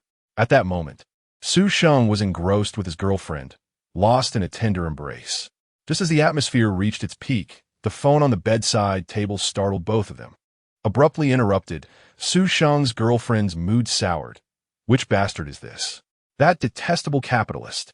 Upon seeing the caller ID, Su Sheng clenched his teeth, the light in his eyes extinguished. In a moment of frustration, he exclaimed, I swear I'll quit. I'm done. Despite his mutterings, his body obediently slipped into his clothes. Moments later, he reluctantly answered the call. Hello, President Liu. His tone was excessively obsequious. Find out where Ning has gone today, Liu Xiaohan instructed before hanging up. An hour later, Su Sheng returned. President Liu, the young lady has gone to the capital, but I could not ascertain her exact location. Liu Xiaohan furrowed his brow, a weight of seriousness settling in his gaze. The fact that even Su Sheng could not uncover the details indicated that someone had deliberately obscured the trail. The following afternoon, when Sang Ning returned home, she found Liu Xiaohan sprawled on the sofa. As she approached, she realized that his eyes were tightly shut, and his complexion appeared slightly flushed. The usually resolute man seemed oddly vulnerable in his illness. Liu Xiaohan, Sang Ning prodded him, calling his name repeatedly, but he remained unresponsive. Testing his forehead with the back of her hand, she discovered he was burning with fever. Oh no, he is really hot, she thought. Had he been suffering for an entire day? The housekeeper and the aunt had taken leave, leaving only the two of them at home. Ning checked his temperature and, seeing it nearing 40 degrees, administered a fever-reducing medication she had concocted herself. She then fetched a blanket from the bedroom, wrapping him snugly, and placed a damp towel on his forehead. After tending to him, she headed to the kitchen to prepare some congee. During her time at the Shen family, Yuan had never provided her with living expenses. When Shen Jia was away, it was common for Ning to return home to an empty table. Yuan had instructed the maid not to prepare meals for her, and no one dared defy the order. Over time, Ning had learned to cook, and her dishes were surprisingly palatable. Having just taken his medication, Xiaohan remained unconscious, and Ning could only manage to feed him half a bowl of congee. That night, to facilitate her care for Xiaohan, Ning decided to sleep on the opposite sofa with a blanket. At 3 in the morning, Xiaohan's temperature had subsided significantly, and his once foggy mind now felt remarkably clear. Upon opening his eyes, he spotted the sleeping young girl on the sofa across from him, and an unfamiliar sensation stirred within him. Although he had been in a daze yesterday, he had been vaguely aware of her attentive care. The relationship within the Liu family is rather tenuous. Each time he falls ill, he endures it with stoic resolve, merely resorting to some medication when the situation worsens. Devoid of any attentive care, it is Xiaohan who first experiences the tenderness of being looked after, and that caregiver happens to be his daughter, a bond forged by blood. The following morning, when Ning awakens, Xiaohan remains asleep. This is unexpected, as she had administered her self-formulated fever-reducing medicine to him. Her concoction is devoid of any harmful substances and boasts superior efficacy compared to over-the-counter alternatives, so there should be no reason for him to still be feverish. Ning approaches him, kneeling down to place the back of her hand against his forehead. The moment she does, Xiaohan suddenly opens his eyes, startling Ning, who quickly retracts her hand. Their gazes meet, and a sense of awkwardness envelopes Ning as she hastily rises from her position in front of the sofa. "You're awake?" She stammers. Xiaohan replies, his gaze lingering on her. "Do you feel any better now?" Ning inquires. The traces of illness have long faded from Xiaohan's countenance.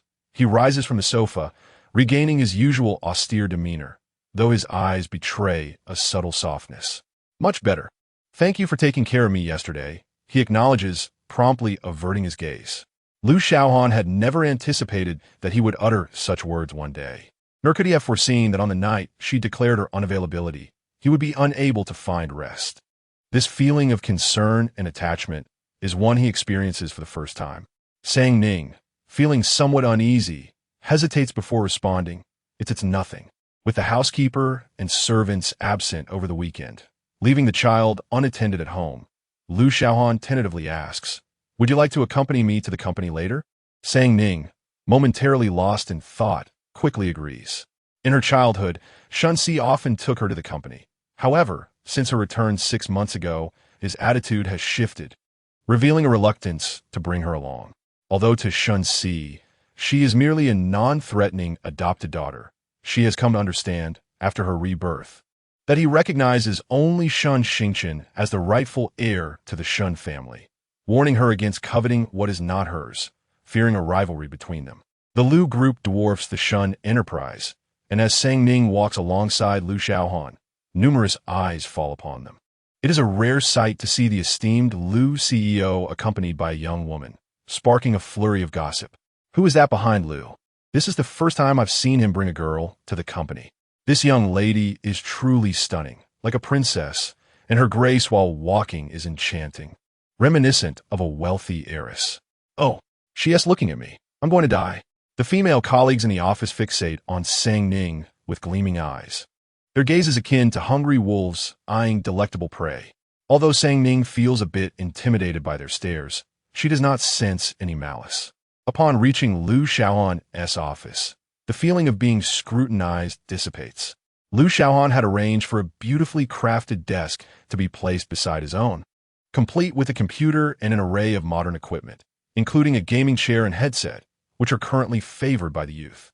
Everything had been meticulously cleaned in advance. When Ning saw it, her eyes sparkled for a fleeting moment.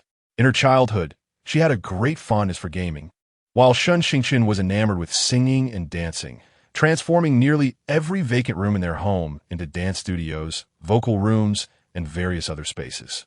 That year, after her diligent efforts led her to rank first in her entire grade, Shen Jia inquired about her desired reward. She expressed her wish for a complete gaming setup in her room. Initially, Shen Jia agreed, but later, citing concerns that gaming would disturb her sister's rest, he ultimately refused her request, chastising her for being inconsiderate. From that moment on, she never asked Shen Jia for anything again. Do you like it? This was the first time Xiaohan witnessed such a radiant expression on Sang Ning's face.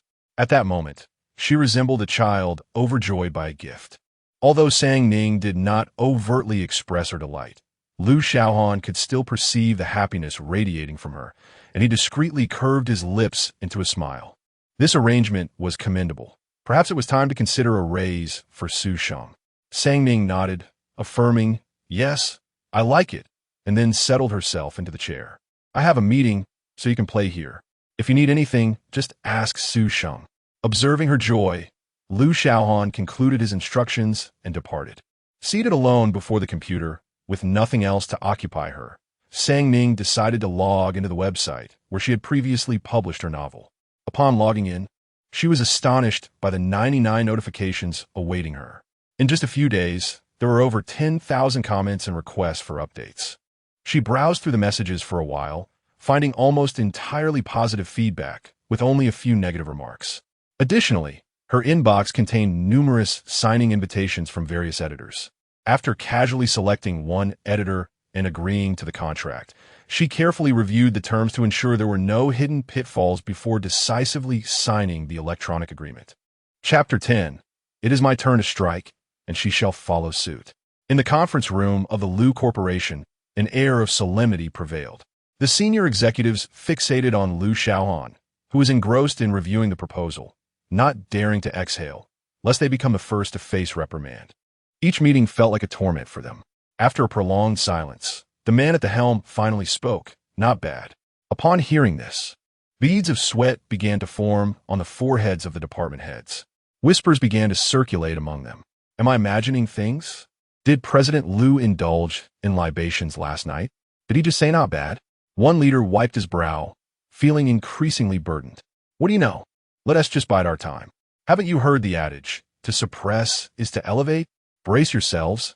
Our proposal will surely face harsher criticism this time. Unaware of the anxiety gripping the executives, Xiaohan scanned the room and lowered his voice. Aren't you all leaving? The proposals have all been approved. The meeting is adjourned. With that, he packed away his laptop and exited the conference room, leaving the senior executives bewildered, exchanging wide-eyed glances. Good heavens, was I just dreaming? Was that truly President Liu? Surely, I must have misheard. Our proposals were entirely approved. Wang, pinch me. I suspect I am in a dream. Has President Liu experienced a change of heart or fallen under some spell? Upon returning to his office, Xiaohan found Sang Ning engrossed in a video game, headphones firmly in place. This was the first time he had witnessed such vibrant expressions on her face. He couldn't help but steal a few glances. Yet he refrained from interrupting her. Before long, Xiaohan made his way to the reception room. Just minutes after he departed, the office door swung open. The sound of high heels clacking grew increasingly closer. Sang Ning, absorbed in her game, remained oblivious to the newcomer until the latter yanked her power cord, prompting Sang Ning to remove her headphones and shift her gaze to the woman before her. The woman was petite, clad in a pristine white dress, with her black hair cascading over her shoulders, resembling the trendiest ethereal figure from the silver screen. What are you doing? Sang Ning's previously cheerful demeanor abruptly cooled. She could distinctly sense the malice emanating from the other woman, and her own temper was far from amiable. Dang Wei did not respond, instead scrutinizing Sang Ning from head to toe, unable to find a single flaw. The girl's beauty was breathtaking, inciting a mix of hatred and envy within her.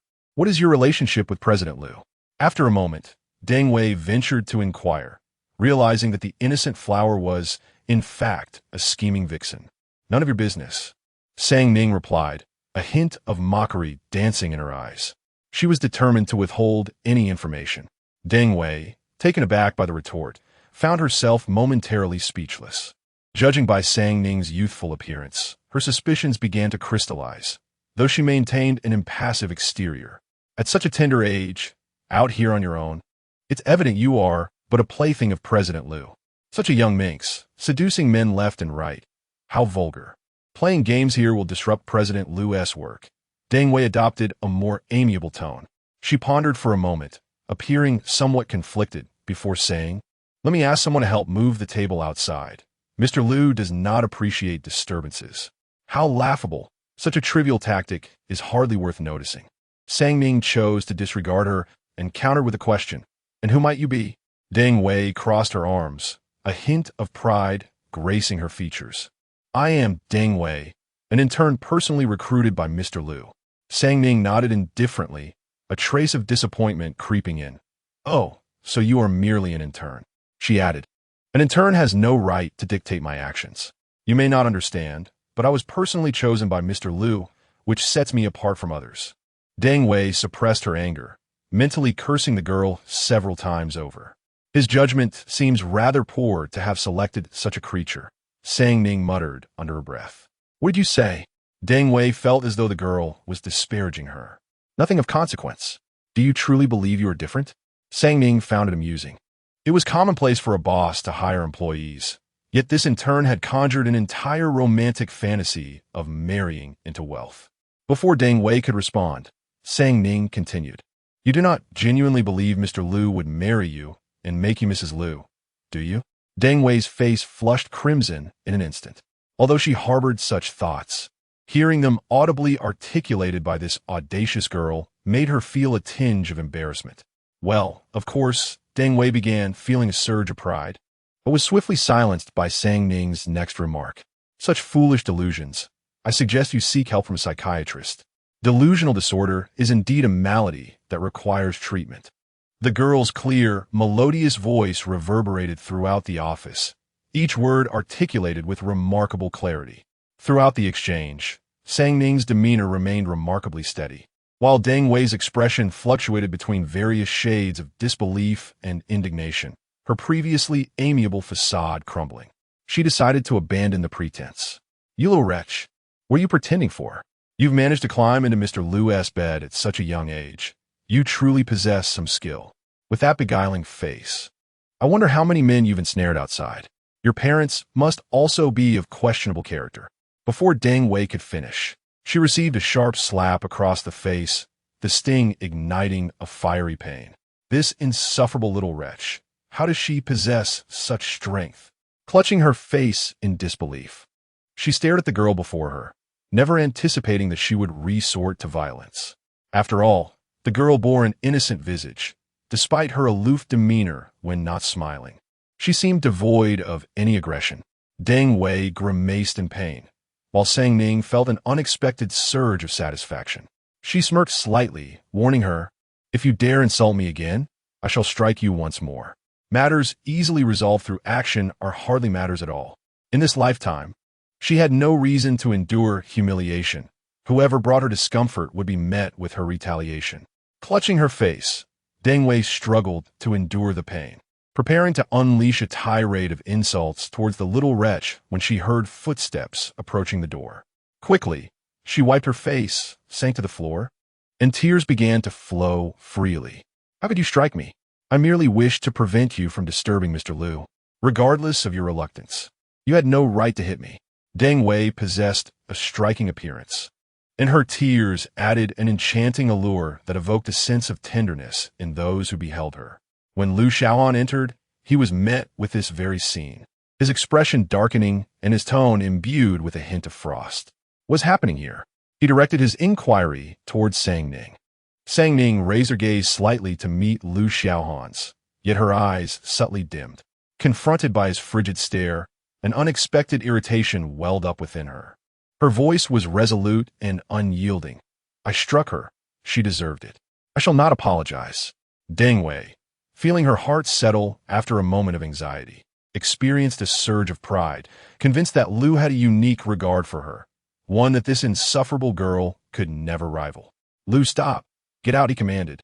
Just as Deng Wei intended to shed more tears to elicit Lu Xiaohan's sympathy, she found herself caught in the grip of his chilling gaze, sending a shiver down her spine. Chapter 11. Will you come over? Sang Ning was momentarily taken aback, gazing at Lu Xiaohan with a hint of confusion. Wasn't she instructed to leave? Observing the girl's intense reaction, Lu Xiaohan couldn't help but surmise that she had likely faced unjust treatment in the Shen household in the past.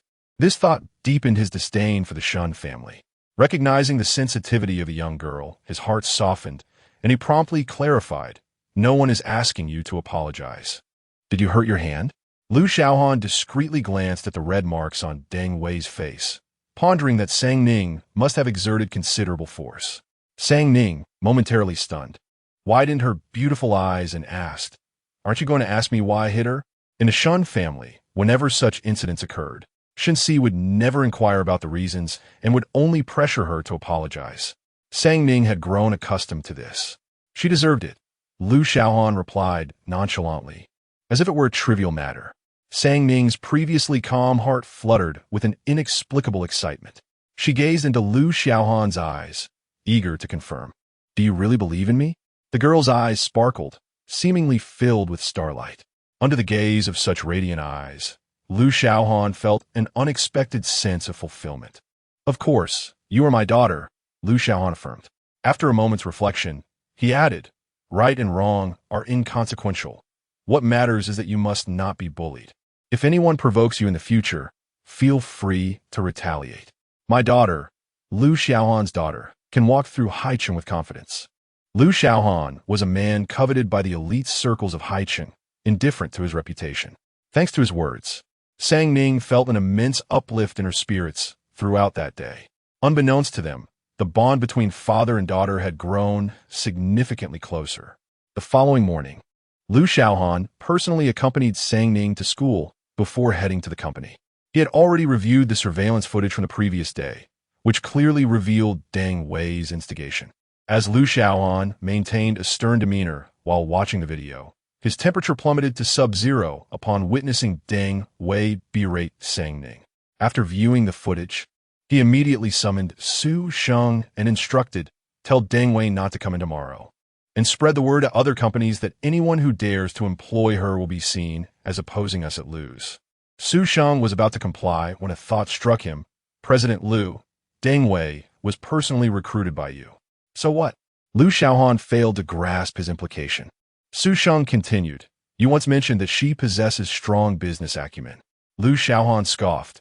"Her business skills may be commendable, but Lu's does not lack for capable interns. Especially not for someone so oblivious to her own position. Relying on the fact that she was personally recruited by me, she repeatedly undermines her colleagues. Such a person is unnecessary for Lu's." As Sang Ning headed to school, the examination list had just been released. She found herself in the 6th position from the bottom, with Duan Qing ahead of her. Upon seeing Sang Ning, Duan Qing's eyes lit up. Ning, the notes you gave me were incredibly useful, better than the teacher's." As the examination approached, Duan Qing suddenly recalled a notebook she had once overlooked. Bored and aimless, she flipped through a few pages, only to discover that the problems she had previously struggled with now sparked a seamless stream of solutions in her mind. After 2 days of diligent study, she had completed half of the notebook. In contrast to Duan Qing's excitement, Sang Ning remained relatively indifferent, stating matter-of-factly that it was assured she would not be expelled. Duan Qing paid little heed to her words, yet the tension she felt before the exam significantly eased. Before long, the invigilator entered the classroom, and an immediate hush fell over the examination hall.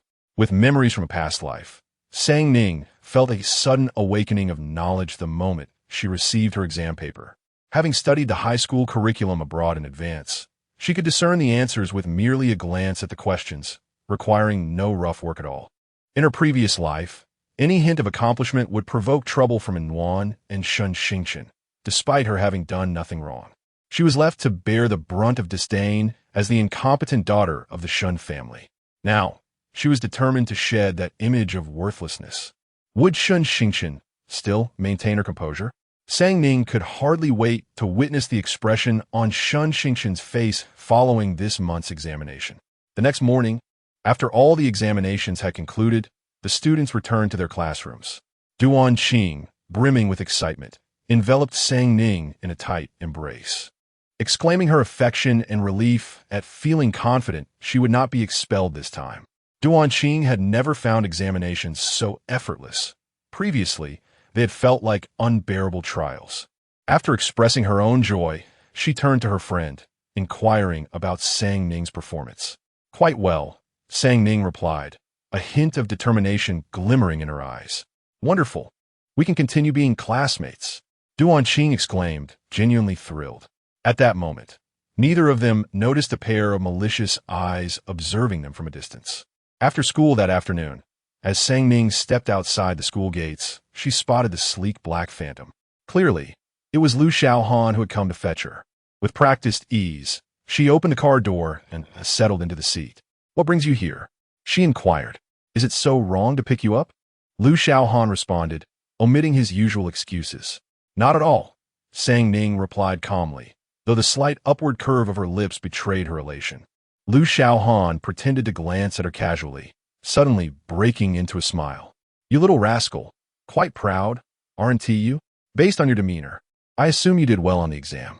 The moment he posed a question, he regretted it. Recalling the previous information he had received about her consistently ranking near the bottom in monthly assessments over the past 6 months. Would his inquiry bring her to tears? Given her pride? Just as comforting words rose to his lips, the girl spoke up. "I ranked first in the grade." She held her head high, her eyes sparkling with undeniable pride. "Then, that is splendid," Xiaohan replied, momentarily taken aback, ultimately refraining from exposing her embellishment. "It is of little consequence if one struggles academically, for the individual in question possesses ample financial resources, should she desire to pursue higher education in the future. Private tutoring can be arranged, and if she chooses not to study, she may be sent abroad." After dinner, as Sang Ning was about to ascend the stairs, she received a call from Duan Qing. The two often engaged in lengthy conversations, yet upon seeing the caller ID, an ominous foreboding enveloped her.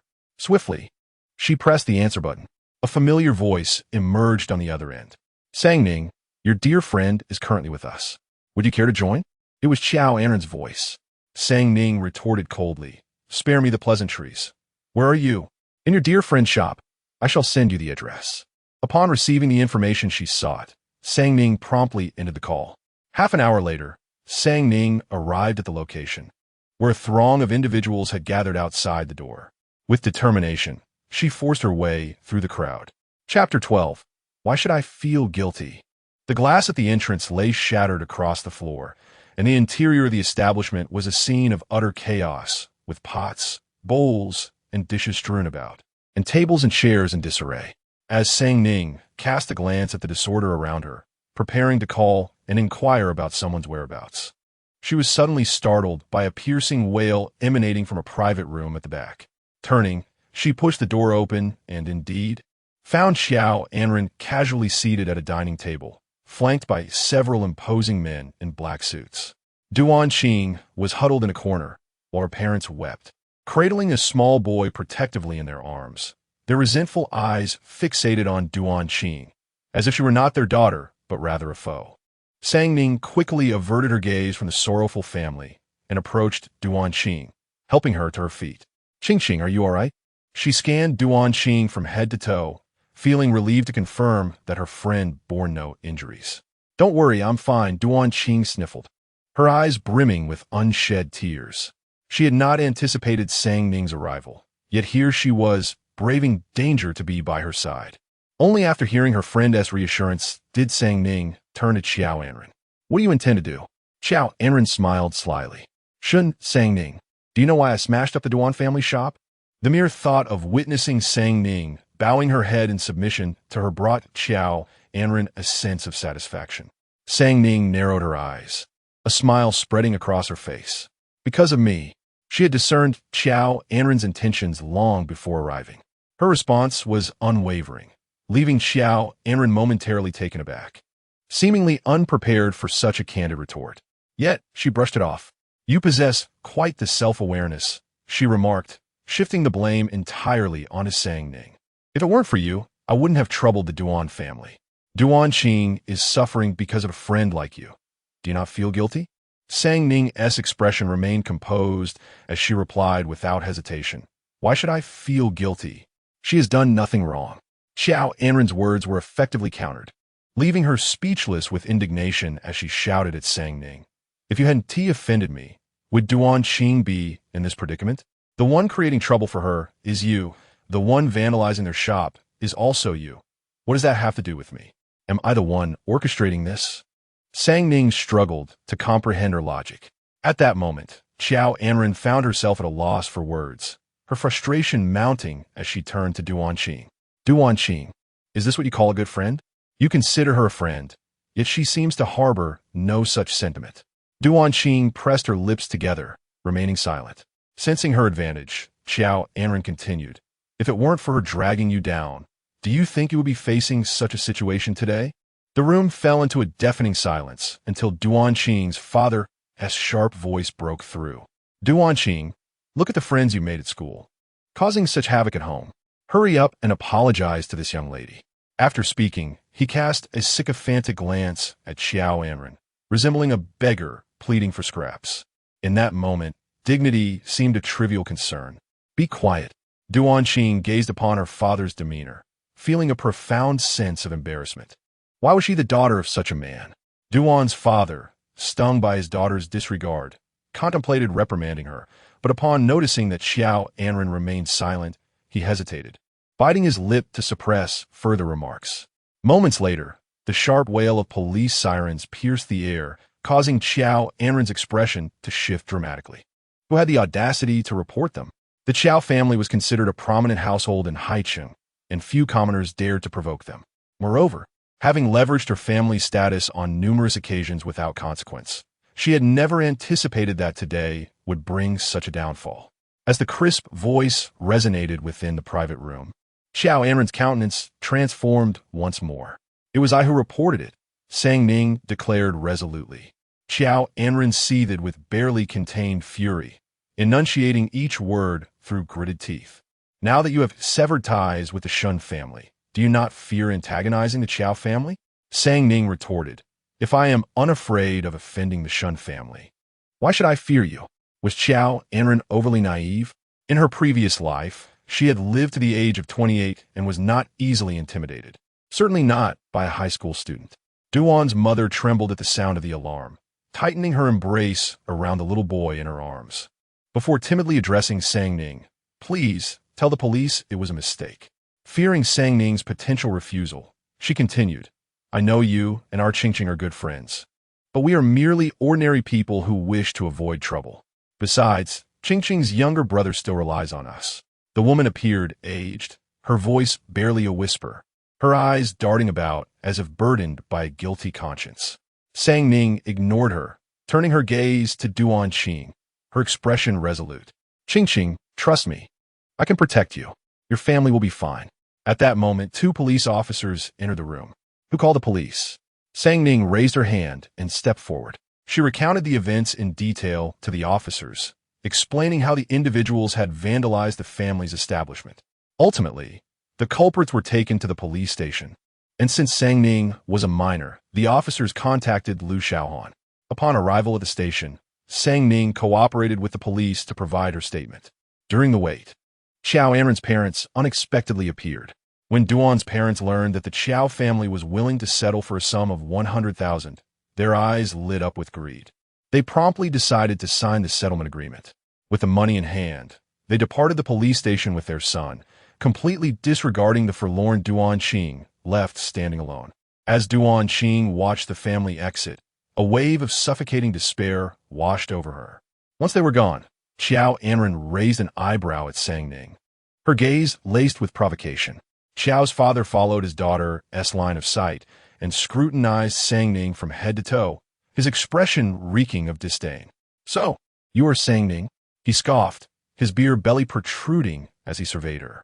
A pauper dares to oppose the Qiao family? Do you comprehend the repercussions of your actions?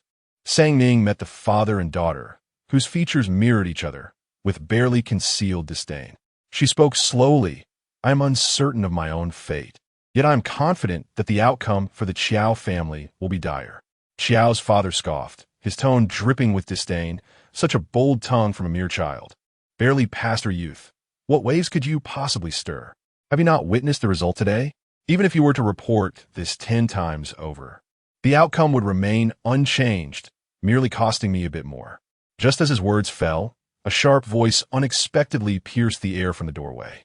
"Whether or not that little girl can make waves is beyond me, but I certainly have the power to crush you upon the shore." Sang Ning's gaze swiftly shifted to the newcomer at the entrance.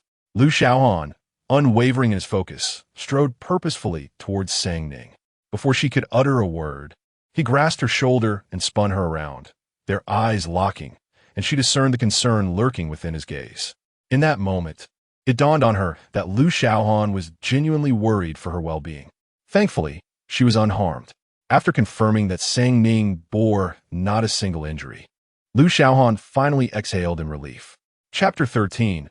I will not apologize to you, nor will I feel guilt. Lu Xiaohan arrived at the police station, where the officers promptly informed him of the situation at hand. Despite having mentally prepared himself, he still felt a pang of anxiety upon hearing that the young girl had audaciously ventured there alone. The reprimands were on the tip of his tongue, yet upon seeing Sang Ning, he swallowed his words with great effort. When Xiao's father heard the commotion, he initially dismissed it, but upon seeing Lu Xiaohan, the arrogance that had graced his demeanor moments prior vanished, replaced by a flurry of changing expressions. What was he doing here? In Haicheng, one could provoke anyone, but crossing paths with Lu Xiaohan would only invite disaster.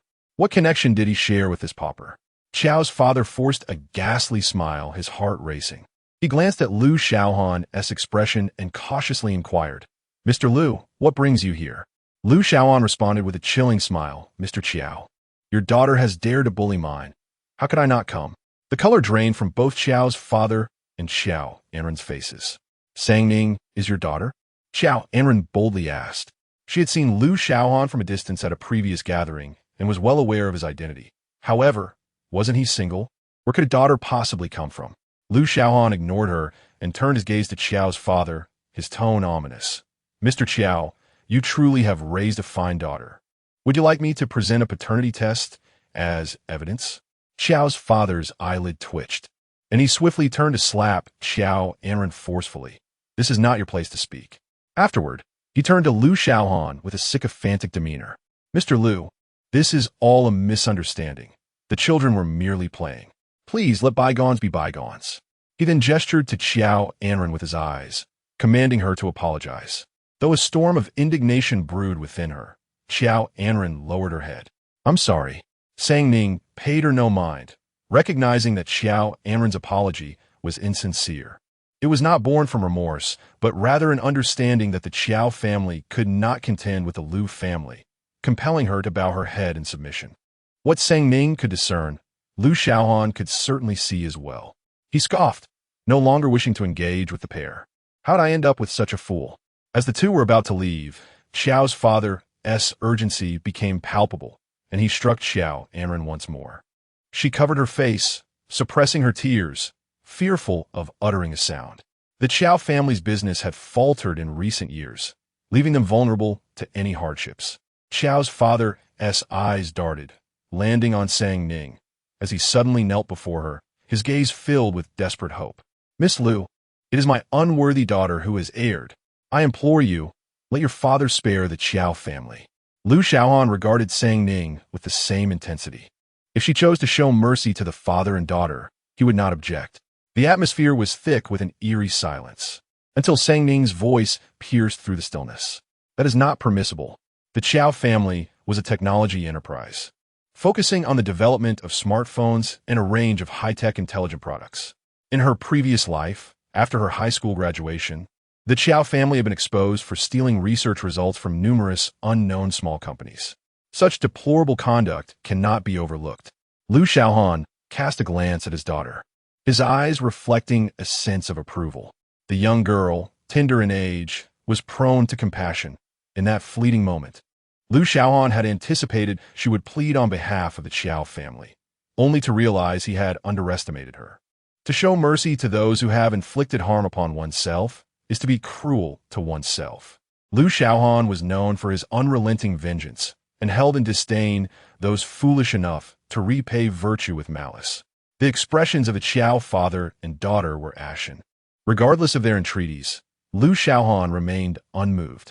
All future collaborations between the Liu and Qiao families were summarily terminated.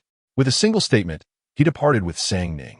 As they exited the police station, Sang Ning was intercepted by Duan Qing at the entrance. "I'll wait for you in the car." Liu Xiaohan glanced at Sang Ning before entering the vehicle, leaving space for the two to converse.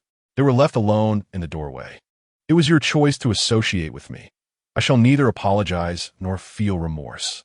Sang Ning broke the silence, aware that after this day, she would lose this friendship. A sense of agitation stirred within her, affecting her tone. After a moment's reflection, she added, "I promise to protect you. The Qiao family will pose no threat to you or your family. This I can assure you." Duan Qing felt a pang of discomfort and spoke hastily. Ning, I'm not asking for your apology, nor should you feel guilty." She had never held it against her. Sang Ning had consistently supported her, yet her family was ungrateful, swiftly signing a settlement for the sake of money, leaving her feeling indebted to Sang Ning. "In the future, at school, you may pretend not to know me. I cannot guarantee that there won't be another Qiao family to trouble you." Sang Ning regarded her with a distant tone, resembling a porcelain doll devoid of emotion, cold to the touch, yet on the verge of shattering. This was the first time Duan Qing encountered such resoluteness in Sang Ning. Though harsh words escaped her lips, her eyes implored her not to abandon hope. In that moment, Duan Qing seemed to understand her, feeling a twinge of sympathy for this version of Sang Ning. She offered her a smile, reminiscent of days gone by. "You are my best friend. Why would I pretend not to know you?" Duan Qing asserted with conviction. "Then I shall see you tomorrow," Sang Ning replied, momentarily taken aback. The aloofness in her gaze dissipating, replaced by a genuine smile. They remained friends. Until tomorrow. The Qiao family had been in decline for years. And with Liu's abrupt announcement to terminate their partnership, speculation arose that the Qiao family had incurred the ire of the Liu family, prompting many to withdraw their collaborations. A considerable number of shareholders flocked to divest, throwing the Qiao family into disarray. In a single night, Qiao's father beseeched every possible ally to no avail, appearing visibly aged by several years, just when he thought the situation could not worsen. News broke the following day that the Qiao company had illicitly appropriated research findings from numerous obscure small enterprises. Attached was a table enumerating all the pilfered results from the affected companies. This news soared to the top of trending topics as soon as it was released. 3 days later, it was revealed that the Qiao family company had been acquired. At the moment Sang Ning was reading the news, she received a call from her grandfather. To her astonishment, her grandfather had already arranged for the Qiao company to be transferred to her name. Old Master Yun's voice boomed with pride, and he could hardly contain his delight. This was the first time Sang Ning had asked him for a favor, and he was overjoyed. "Thank you, Grandpa," Sang Ning replied with a smile, feeling as though everything was within her grasp. From the very first day of her rebirth, she had contemplated the Qiao family. Duan Qing's incident had merely accelerated her plans. The only unexpected element in this scenario was Liu Xiaohan's intervention. Even without Liu Xiaohan, she would have pursued the acquisition of the Qiao family. The little girl has grown up. Even Grandpa can't decipher her anymore. Old Master Yun suddenly sighed from the other end of the line. At times, he wished she could be simpler and happier. Sang Ning paused for a moment and said, "Grandpa, no matter how much I grow, you will always be my grandfather, and that will never change." The other end fell silent, and after a while, Old Master Yun inquired, "Was the news about the Qiao family released by you?" His tone was certain. "It was me," Sang Ning admitted without concealment. Yun Jinting burst in a hearty laughter. "I knew it. You sly girl have had your eyes on the Qiao family for quite some time." Chapter 14. You detest me. In recent years, the Qiao family has faced numerous failures in their various businesses. Were it not for a few research accomplishments sustaining them, they might struggle to even grasp the doorknob of the upper echelons. The Qiao family has relentlessly suppressed countless small enterprises. Those whose research findings were pilfered by the Qiao family found themselves powerless to stand against such a colossal entity. Many of these companies were driven to bankruptcy, and in severe cases, families were shattered. The downfall of the Qiao family today is a consequence of their own misdeeds. Old Master Yin wholeheartedly endorsed his granddaughter's actions. As long as the girl ceased her blind loyalty to the Shen family, he supported her in whatever she chose to pursue. Within a mere few days, the Qiao family had completely collapsed. Duanqing felt immense satisfaction upon receiving the news. However, more astonishing than this scandal was the revelation of Sang Ning's true identity. It was only that night when she encountered Liu Xiaohan that she learned he was Sang Ning's biological father, the daughter of the illustrious Liu family in Haiqing, a position of immense prestige.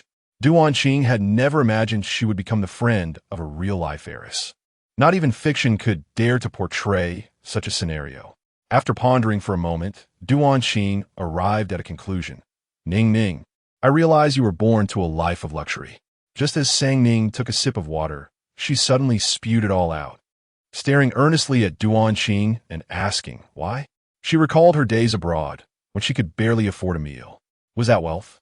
Without a second thought, Duanqing replied, consider this. The Shen family that adopted you is a wealthy clan, and her biological father hails from a top-tier aristocracy. Doesn't that signify something? Ning, you were destined for affluence. Heaven created you to enjoy life's pleasures. Sang Ning met. Enjoyment? Yet, why had she never sensed happiness throughout her 2 lifetimes? As for money, she was in dire need of it, yearning for abundance. Although the Shen family was affluent, their wealth was not hers. She still lived frugally under their roof. Furthermore, to the Shen family, she was merely a pet. Shen Si and Qin Wang were the heads of the household. When the male head was present, the female would occasionally allow the pet to dine, but in his absence, the household dog was indistinguishable from stray. As for the Liu family, she could not place her full trust in them either. Sang Ning understood well that the only reliable entity in this world was herself. The only assurance lay in holding power and wealth firmly in her grasp. After school one afternoon, as Sang Ning gathered her belongings and exited the classroom, she was intercepted at the door. She glanced at the newcomer and instructed Duanqing to leave first. With the fall of the Qiao family, Xiaohan, once the pride of the heavens, plummeted from grace. In just a few days, she had become increasingly taciturn. The girl who once reveled in the spotlight had adopted a much more subdued demeanor in class. Sang Ning, you must be feeling quite triumphant, right? Xiaohan seethed. Her teeth clenched. Her face appeared haggard, stripped of its former elegance. Why should I feel triumphant? Sang Ning looked at her in confusion, genuinely perplexed. Xiaohan continued, oblivious to Sang Ning's bewilderment. Seeing me in this state must bring you great satisfaction. The Zhou family has reaped what they have sown, and witnessing your current wretched state is indeed gratifying. Sang Ning, disdainful of deceit, is no saint. She harbors an inability to refrain from loathing those who have caused her harm. On the contrary, she possesses a remarkable capacity for grudges, and she believes in retribution. If vengeance is not exacted, it is merely a matter of timing. As Xiaohan gazed at the figure before her for a fleeting moment, she seemed to glimpse the little Sang Ning of their childhood. You hate me, she stated, not as a question, but as a declaration of truth. Sang Ning's gaze abruptly turned icy, her lips slowly flattening. The atmosphere grew eerily silent. Few would anticipate that Sang Ning and Xiaohan were once the closest of friends, inseparable to the point of desiring to share the same trousers. In their youth, Sang Ning, a delicate beauty, was a beloved little cherub. At the tender age of 3.5, she met the 4-year-old Xiaohan in kindergarten. Anren, an ardent admirer of beauty, was captivated by Sang Ning's charm. Upon returning home, she wept and pleaded with her mother to bring Sang Ning home as her sister. At that time, Qin Wang and her son had yet to return to the Shen family, and little Sang Ning was enveloped in affection. In response to the adoration from her peers, Sang Ning felt both helpless and clumsy. After all, the other children in kindergarten did not favor her, and the reason was rather absurd. She could answer all the teacher's questions, earning the most little red flowers. Xiaohan was the first to express her fondness for her. That day was the happiest of Sang Ning's life. Upon returning home, She selected a gift for her first friend and brought it to school the following day to present to her. From that moment on, wherever Sang Ning was, Xiaohan would surely be there as well. Later, Wan returned to the Shen family with Shen Xingqian, and Sang Ning gradually lost the affection of everyone around her. By then, no one in the Shen household was willing to listen to her. Everyone had changed, except for Xiaohan. Whenever she was upset, Anren would always stand in front of her, saying, "Ning Ning, has that little wretch bullied you again? Just wait. I shall teach her a lesson." She would assure her, "Ning Ning, don't be disheartened. Others may doubt you, but I will always believe in you." She would promise, "Ning Ning, I won't pay attention to that annoying Shan Xingqian anymore. Please don't be mad at me, all right?" She would declare, "Ning Ning, no matter how you change, you will always be my best friend." She would affirm, "Ning Ning, we shall be lifelong friends." Childhood friendships are often so effortlessly formed, yet they can be fragile, susceptible to the trials of life, and easily extinguished. At the age of 10, when Xiaohan visited Sang Ning's home, the servants were on leave, leaving only the two of them and Shen Xingqian in the house. On that fateful day, a fire broke out, and it was not until the flames grew that Sang Ning and Xiaohan sensed something was amiss. Realizing the peril, Sang Ning rushed out of her room, only to witness Shen Xingqian holding a lighter. "What are you doing?" Sang Ning shouted in fury. Shen Xingqian, however, laughed maniacally. "Shun Sang Ning, I shall burn you alive." The flames cast an eerie glow on her face, flickering between light and shadow. "If you perish, everything in the Shun family will belong to me." Her expression was almost frenzied. In that moment, Sang Ning perceived not a person, but a malevolent spirit. Shen Xingqian is but a malevolent spirit. "You have lost your mind. We shall all perish." Sang Ning stepped forward, delivering a fierce slap to Shen Xingqian's face. Yet, Shen Xingqian continued to smile. "You may perish, I shall not." As the last exit was on the brink of being consumed by flames, Shen Xingqian summoned an unexpected force and forcefully pushed Sang Ning, who instinctively dashed toward the exit. Just as she was about to escape, something suddenly fell from above, striking Shen Xingqian directly before she could evade it. The inferno grew increasingly fierce. Meanwhile, a voice echoed from the entrance, "Shen Si. Anren, we are saved." Sang Ning's eyes sparkled momentarily as she used a damp quilt to shield Xiaohan more securely. Before long, Shen Si's figure appeared amidst the fiery chaos. Chapter 15. Anren, indoors. Sang Ning waved her hands urgently towards Shen Si, calling out, "Father, save us." Upon hearing the voice, Shen Si turned his gaze towards the two.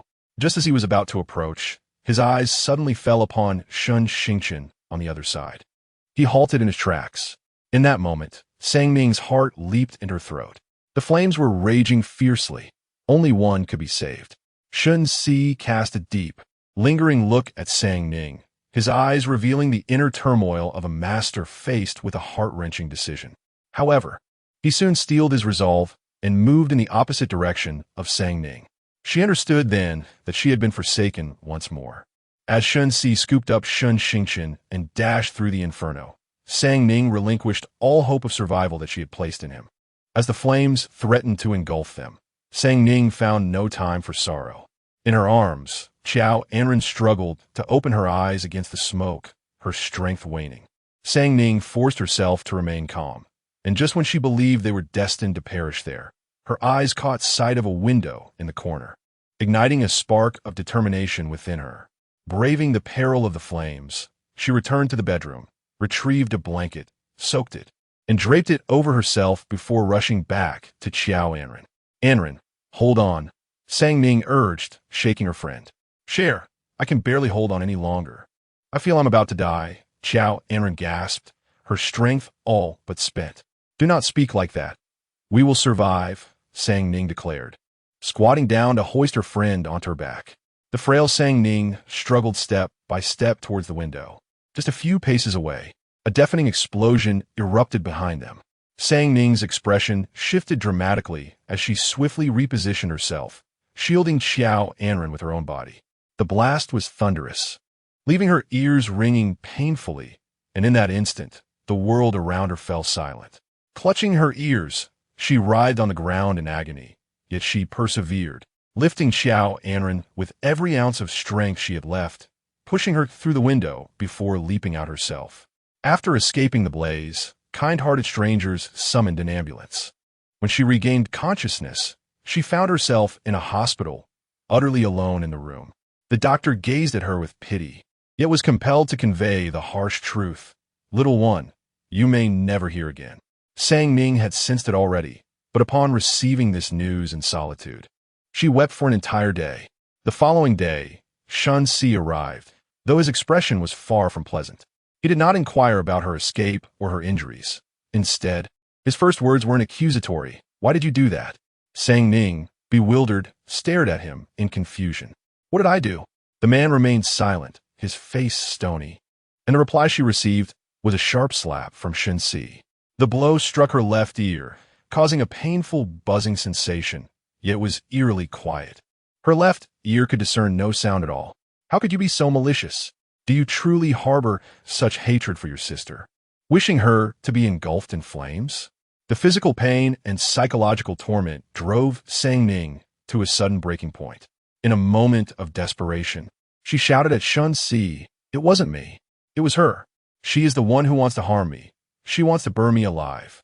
At that moment, it seemed as though she had lost her sanity.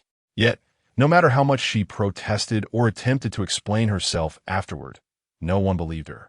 Everyone assumed that she was the one who had ignited the fire, that she wished to murder Shen Jia. She became the pariah of the Shen family. Later, when Ning went to school, she sought out Xiaohan, who promised to come to her home that evening to testify.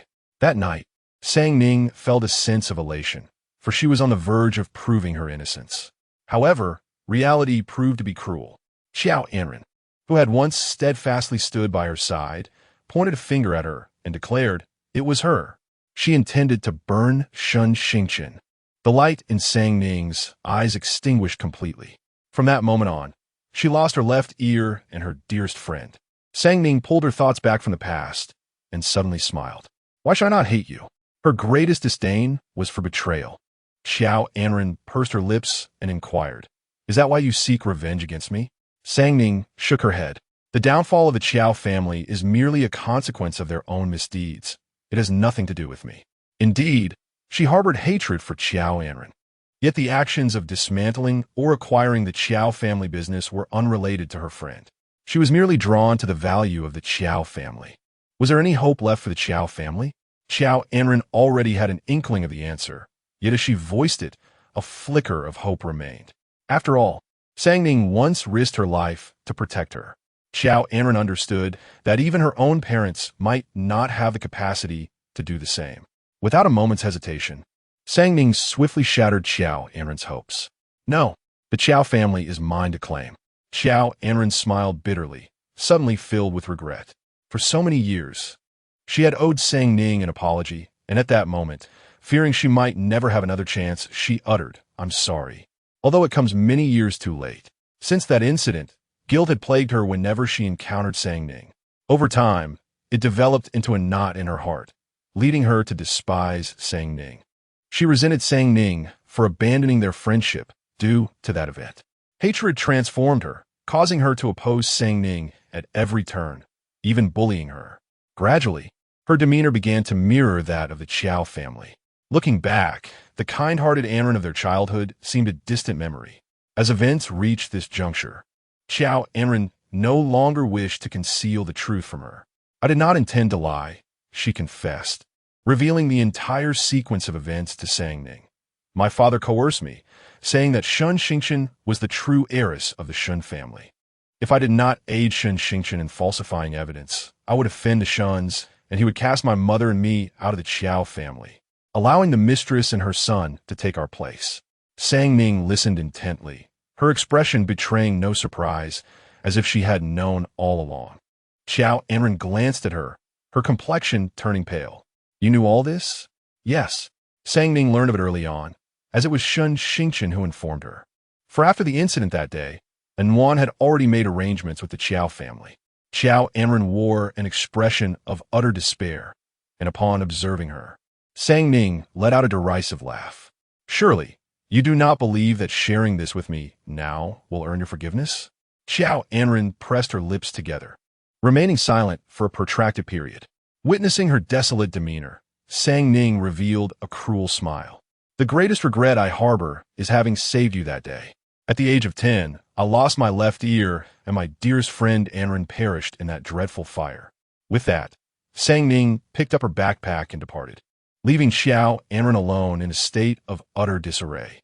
Chapter 16. She must have cheated on the exam on Monday. The results of the monthly examination at Haiqingno. One middle school were released. The school bulletin board was surrounded by a throng of students, both anxious and jubilant. Each monthly exam proved to be a ruthless affair, determining the fate of many students, eliciting a spectrum of emotions. On this day, numerous students wept inconsolably. Ning and Duanqing managed to push their way through the outer crowd. Upon entering, Ning inadvertently locked eyes with a name at the top of the rankings. The name Lu Ning boldly stood at the pinnacle, with a score of 748, making her the top student. Following her were Shen Jia in second place with a score of 720, and Xiaohan in third with 718. Meanwhile, Duanqing was scanning the list from the bottom up, and finally found her name at the 300th position. Overwhelmed, she gasped, "Oh my, Ning, I placed 300th? I've improved by a whole 100 spots." After a moment, she inquired, "By the way, where are you? I've searched for ages and couldn't find your name." "Right here," Ning gestured with her eyes. Following her gaze, Duanqing's eyes widened in shock as she confirmed the name after several glances. Suddenly, she glanced around the densely packed crowd and quickly covered her mouth. Ning, let's step outside." With that, she pulled Ning away from the throng. Once they were away from prying eyes, Duanqing whispered, Ning, tell me quietly, did you cheat?" "Huh?" Ning was taken aback, torn between laughter and incredulity. "Otherwise, how could you score first? This looks too obvious, Ning." Duanqing's expression turned serious, a wave of concern washing over her for her dear friend. The two exchanged intense glances, and Ning could no longer suppress her laughter. She earnestly assured Duanqing, "I truly did not cheat." Observing her earnest demeanor, Duanqing sensed the truth in her words. Recalling the meticulous notes Ning had shared with her, it dawned on her that Ning was indeed sincere. Then, a realization struck Duanqing, recalling an observation from earlier. Ning's scores had remained consistently high, her rankings stable across the monthly exams. With this in mind, Duanqing began to entertain a notion. Ning, I suddenly feel rather remarkable." Ning was puzzled. To have a friend as exceptional as you, Duanqing mused. Never daring to dream she could befriend someone so outstanding. Ning smiled gently and affirmed, "That is undoubtedly because you are equally remarkable." In that moment, something within Duanqing shifted, and her heart soared with joy. On this day, the atmosphere in the Shen family villa was exceedingly tense. Shen Jia wreaked havoc in his room, smashing everything within reach, leaving chaos in his wake. The servants stood at the door, trembling with trepidation, afraid to even breathe, lest they incur the displeasure of the young lady and face dismissal. And Wan, observing her daughter's reddened eyes, inwardly cursed Ning 1,000 times. Shen Jia could hardly believe what she heard, murmuring incessantly, "Impossible! Ning is nothing but a useless fool. How could she possibly rank first?" With that, she turned to Wan, her tone resolute. "Mother, for the past 6 months, Shen Ning has been at the bottom of her class. I refuse to believe she could have improved so drastically." Shen Jia herself had to labor until dawn each day to barely secure the top position. And even with such effort, the gap between her and the second place was only a few points, an insurmountable divide. Yet, Ning had effortlessly surpassed her by more than 20 points. Being second felt utterly stifling, and her frustration only grew. And Wan watched her daughter as fury, momentarily lost in thought, as memories from the past flooded back. Her voice turned colder. "Jia, do you remember why the other children never liked Ning when they were younger?" Without much thought, Shen Jia retorted indignantly, "It's because she always liked to steal the spotlight. She deserved to have no friends." And Wan smiled faintly, but remained silent. Her daughter was still too young, too innocent. However, and Wan was acutely aware of Sang Ning's exceptional intelligence. Even in kindergarten, she could solve problems intended for elementary school, and the knowledge of middle school posed no challenge for her during her primary years. How could anyone possibly appreciate such an anomaly? No one wanted to be the foolish friend overshadowed by her brilliance. An esteemed professor from Peking University once remarked on her exceptional potential. Her intelligence is remarkable. She is one of the rare geniuses. However, geniuses are fragile. If we can protect her, her future is boundless. It was unreasonable to expect that a child of such extraordinary talent would fade into mediocrity as she grew. Regardless of whether Sang Ning had intentionally concealed her abilities or had stumbled upon her first-place ranking, she could not be allowed to remain. Wang glanced at her daughter, gently caressing her head in reassurance. Don't worry, Xingqian, mother will support you. Anyone who dares to obstruct their bond would face her wrath. After offering a few comforting words, Wang checked the time and advised, all right, temper your emotions. Be careful not to let your father see you like this. The mention of Shen Jia calmed Shen Xingqian's expression somewhat, yet the incident still weighed heavily on her mind. The following noon, while dining at school, Shen Xingqian deliberately broached the subject with Shen Yinchuan and his two close friends. Shen Yinchuan, a notorious bully in Class 2 of the second year, was known for his reckless behavior, smoking, drinking, and fighting, and showed little interest in the affairs of diligent students. Nonetheless, he was aware that Sang Ning was languishing at the bottom of her grade, much like himself, yet now she had somehow achieved the first rank. Upon hearing Shen Xingqian's revelation, he nearly spat out his food in astonishment. You're serious? Shen Xingqian nodded, her expression filled with grievance. She casually mentioned, previously, my sister was always at the bottom. This time, I don't know what happened, but her total score in the monthly exam surpassed mine by more than 20 points. Sister is truly remarkable. Shen Yinchuan narrowed his eyes. He had always known that Shen Xingqian was the top student in her grade. How could Sang Ning possibly score more than 20 points higher than her? Without a second thought, Shen Yinchuan declared, she must have cheated on the exam. Lu Ming nodded in vehement agreement, still harboring resentment over the slap Sang Ning had given him last time. He chimed in, Xingqian, I believe she is envious of you and wishes to surpass you, which is why she resorted to cheating. Rest assured, Xingqian, I will ensure that she apologizes to you. Lu Ming patted his chest, promising fervently. Last time, Sang Ning had clearly made a mistake. Today, upon encountering him, she would likely regret it. In his mind, Lu Ming was already contemplating how he would torment her when the time came for her to apologize. Chapter 17. Are you out of your mind? He's your brother. After lunch, Shen Yinchuan and Lu Ming accompanied Shen Xingqian to Class 8 of the second year. Upon seeing the newcomers, the class monitor immediately returned to the classroom. Lu Songning, wake up. She vigorously nudged Songning awake, her actions rather abrupt. Startled from her slumber, Songning stared blankly at her, although the other party did not seem angry. Chen Sueki felt a twinge of trepidation and momentarily forgot to speak. After a lengthy pause, Songning finally broke the silence. Excuse me, but you have disturbed my rest. Her demeanor was exceedingly cold, resembling that of someone addressing a stranger. Chen Sueki felt a pang of discomfort in her heart. She pointed towards the few individuals outside and, with a hint of grievance, said, I just wanted to inform you that someone is looking for you. Songning followed Chen Sueki's gaze and felt utterly speechless. It was common knowledge that she had severed ties with the Shen family, and now this girl was sent to summon her on their behalf. Her thoughts remained her own secret. Can't you see I'm trying to sleep? I won't go. Songning flatly refused. Chen Sueki was taken aback by Songning's unyielding attitude and felt a wave of indignation rise within her. What kind of attitude is that? It's truly heartbreaking. The fact that she could feel aggrieved over such a trivial matter amused Songning, who retorted sarcastically, Is your heart made of paper? What? Chen Sueki was at a loss. Songning chuckled derisively. I don't even know you.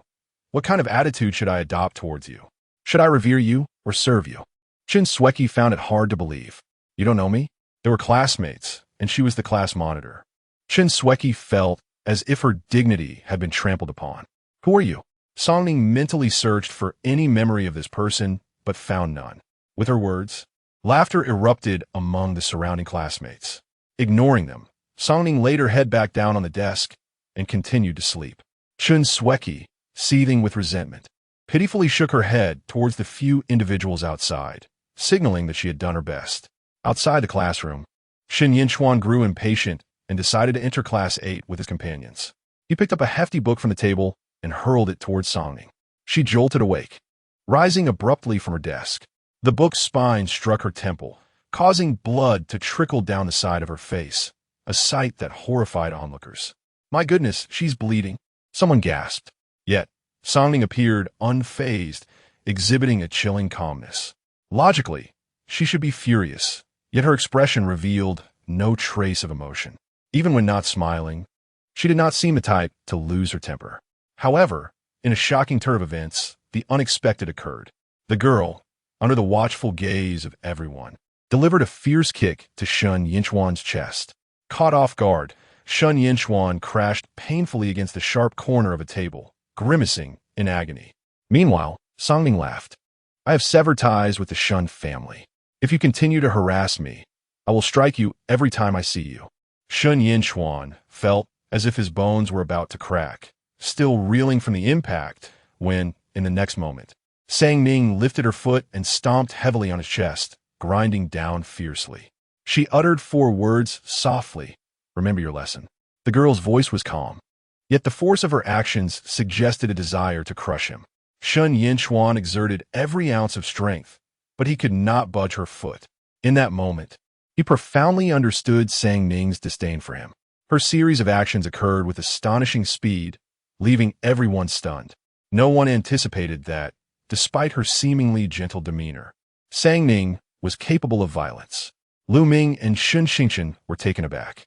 "You need to let go," Lu Ming urged, stepping forward to move Ning's foot aside. This time, she did not resist, allowing him to shift her foot without further force. "Brother, are you all right?" Lu Ming asked, maintaining a serious expression as he helped Shen Yinchuan to his feet, casting a cold glare at Ning. "Ning, have you lost your mind? He is your brother." Ning glanced at Shen Yinchuan with evident disdain and clicked her tongue. "You can scold me, but don't disgust me." The pain in Shen Yinchuan's chest intensified under her foot, and he couldn't help but cough upon hearing her words. Lu Ming's expression darkened as he realized that Ning had truly changed. Observing their reactions, Ning felt a sense of satisfaction. If Shun Xingchen remained silent, her joy would only deepen. "Sister, how could you lay hands on your brother?" Shun Xingchen maintained a pitiful expression, seemingly merely defending her brother. Ning thought to herself that Shun Xingchen truly had no fear of retribution. Just as she was about to respond, Lu Ming suddenly positioned himself in front of Shun Xingchen, watching Ning with caution. "Ning, you must apologize to Xingchen." Ning raised an eyebrow, looking at the two with an enigmatic expression. "What crime have you two concocted against me this time?" Throughout her life, Ning had endured countless baseless accusations, becoming all too familiar with Shun Xingchen's tactics. Lu Ming scoffed and deliberately raised his voice. "Shouldn't you apologize for cheating on the exam and stealing Xingchen's first place?" His voice was loud enough for everyone to hear. At that moment, all the students in Class 8 turned their attention to Ning. In fact, she had secured the top position in the grade, causing considerable discontent among her peers, who speculated that she must have cheated during the exam. Now, with someone voicing their suspicions, many joined in with agreement. Ning smirked, suddenly understanding. "So, this was about the recent examination. How amusing, Shun Xingchen.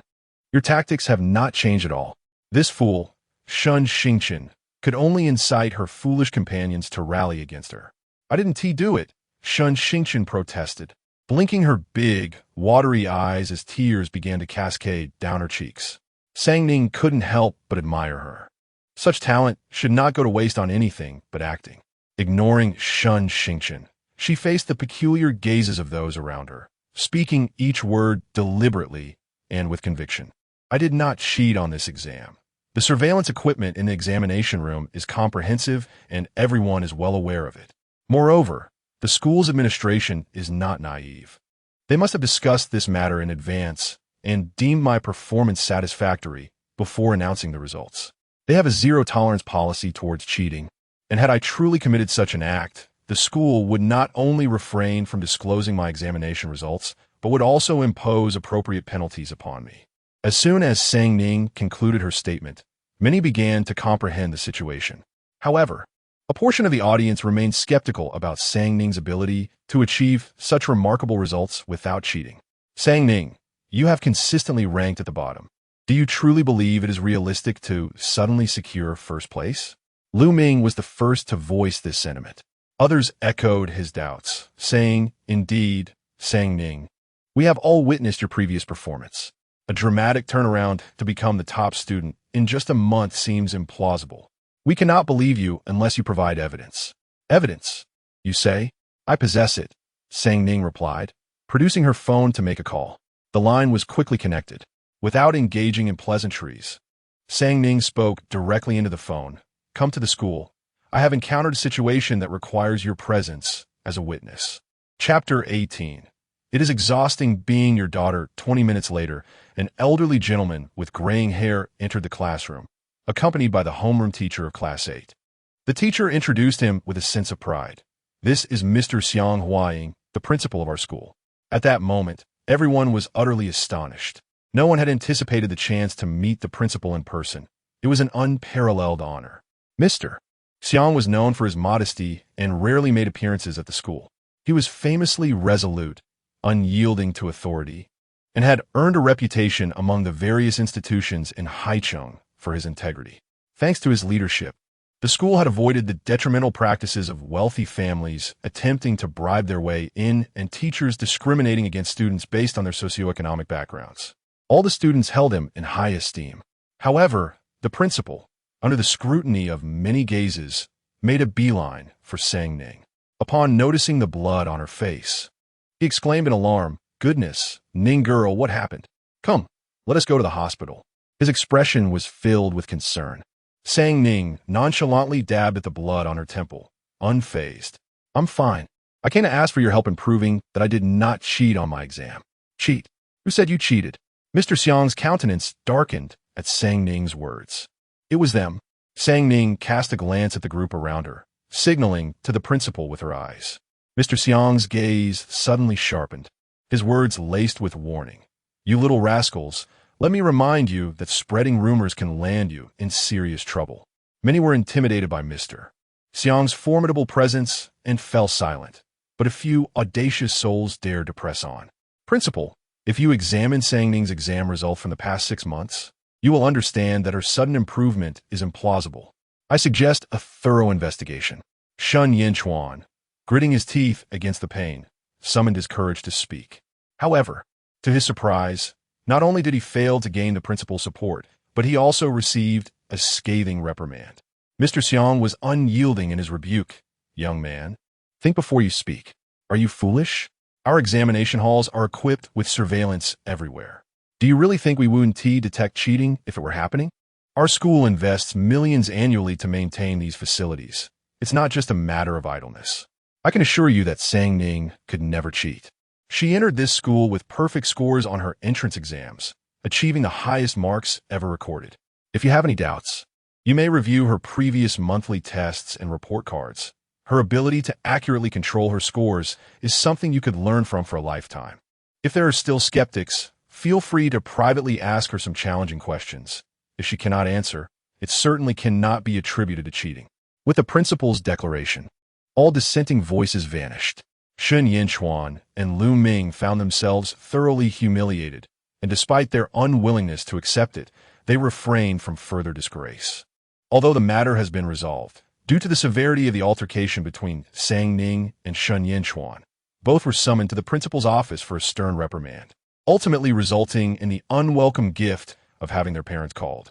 After school, they found themselves confined to the office, seated side by side in an icy silence, each maintaining an air of indifference that radiated coolness. When Shen Jia arrived, he was met with this rather disheartening sight. The once inseparable siblings, so close that even Shen Xingchen could not intrude, had grown increasingly distant, culminating in their physical confrontation. Shen Jia could hardly fathom that the fighters were indeed these two. Upon entering, He first sought clarity from the teacher regarding the situation before approaching them. What transpired between you two? Shen Jia inquired. His voice lowered, yet unable to mask his irritation.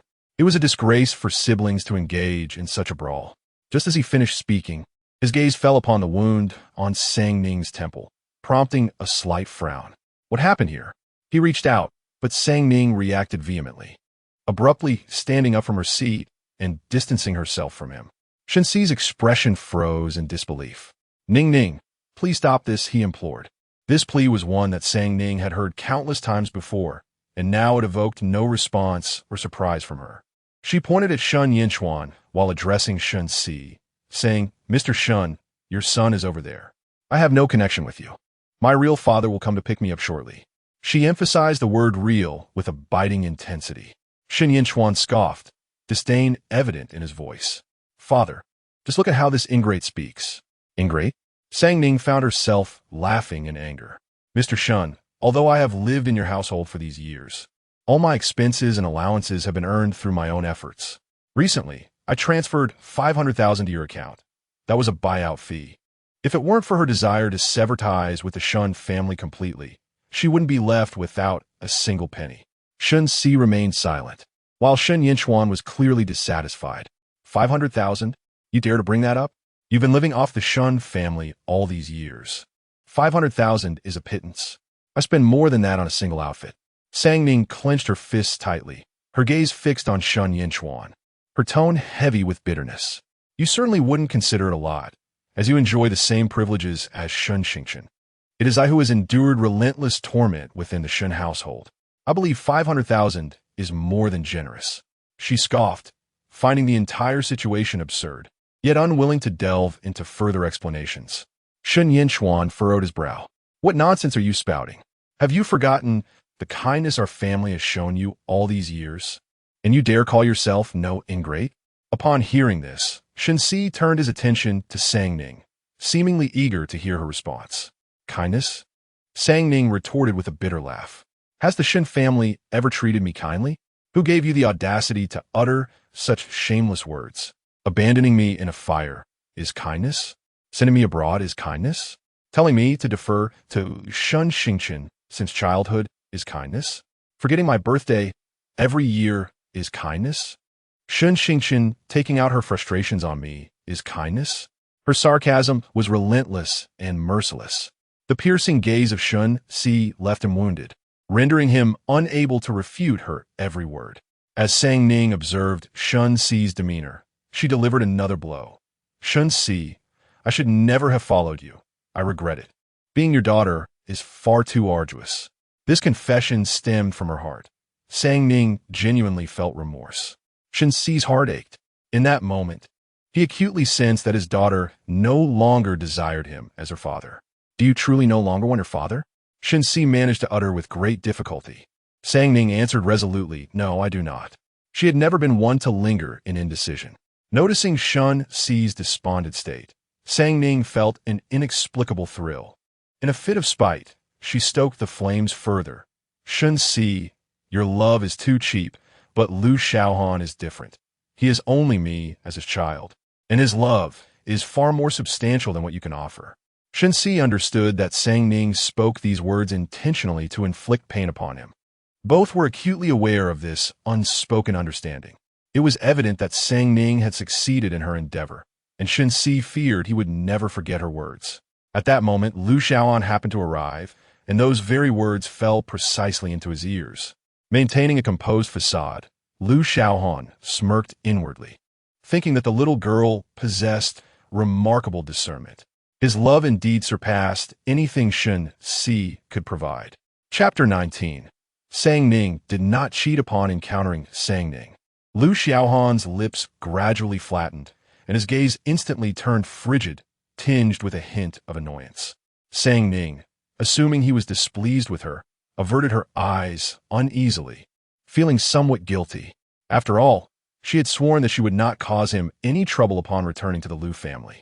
Yet, it seemed she had inadvertently created quite a bit of chaos for him recently. While contemplating how to explain herself, Lu Xiaohan approached with a darkened expression, his voice icy.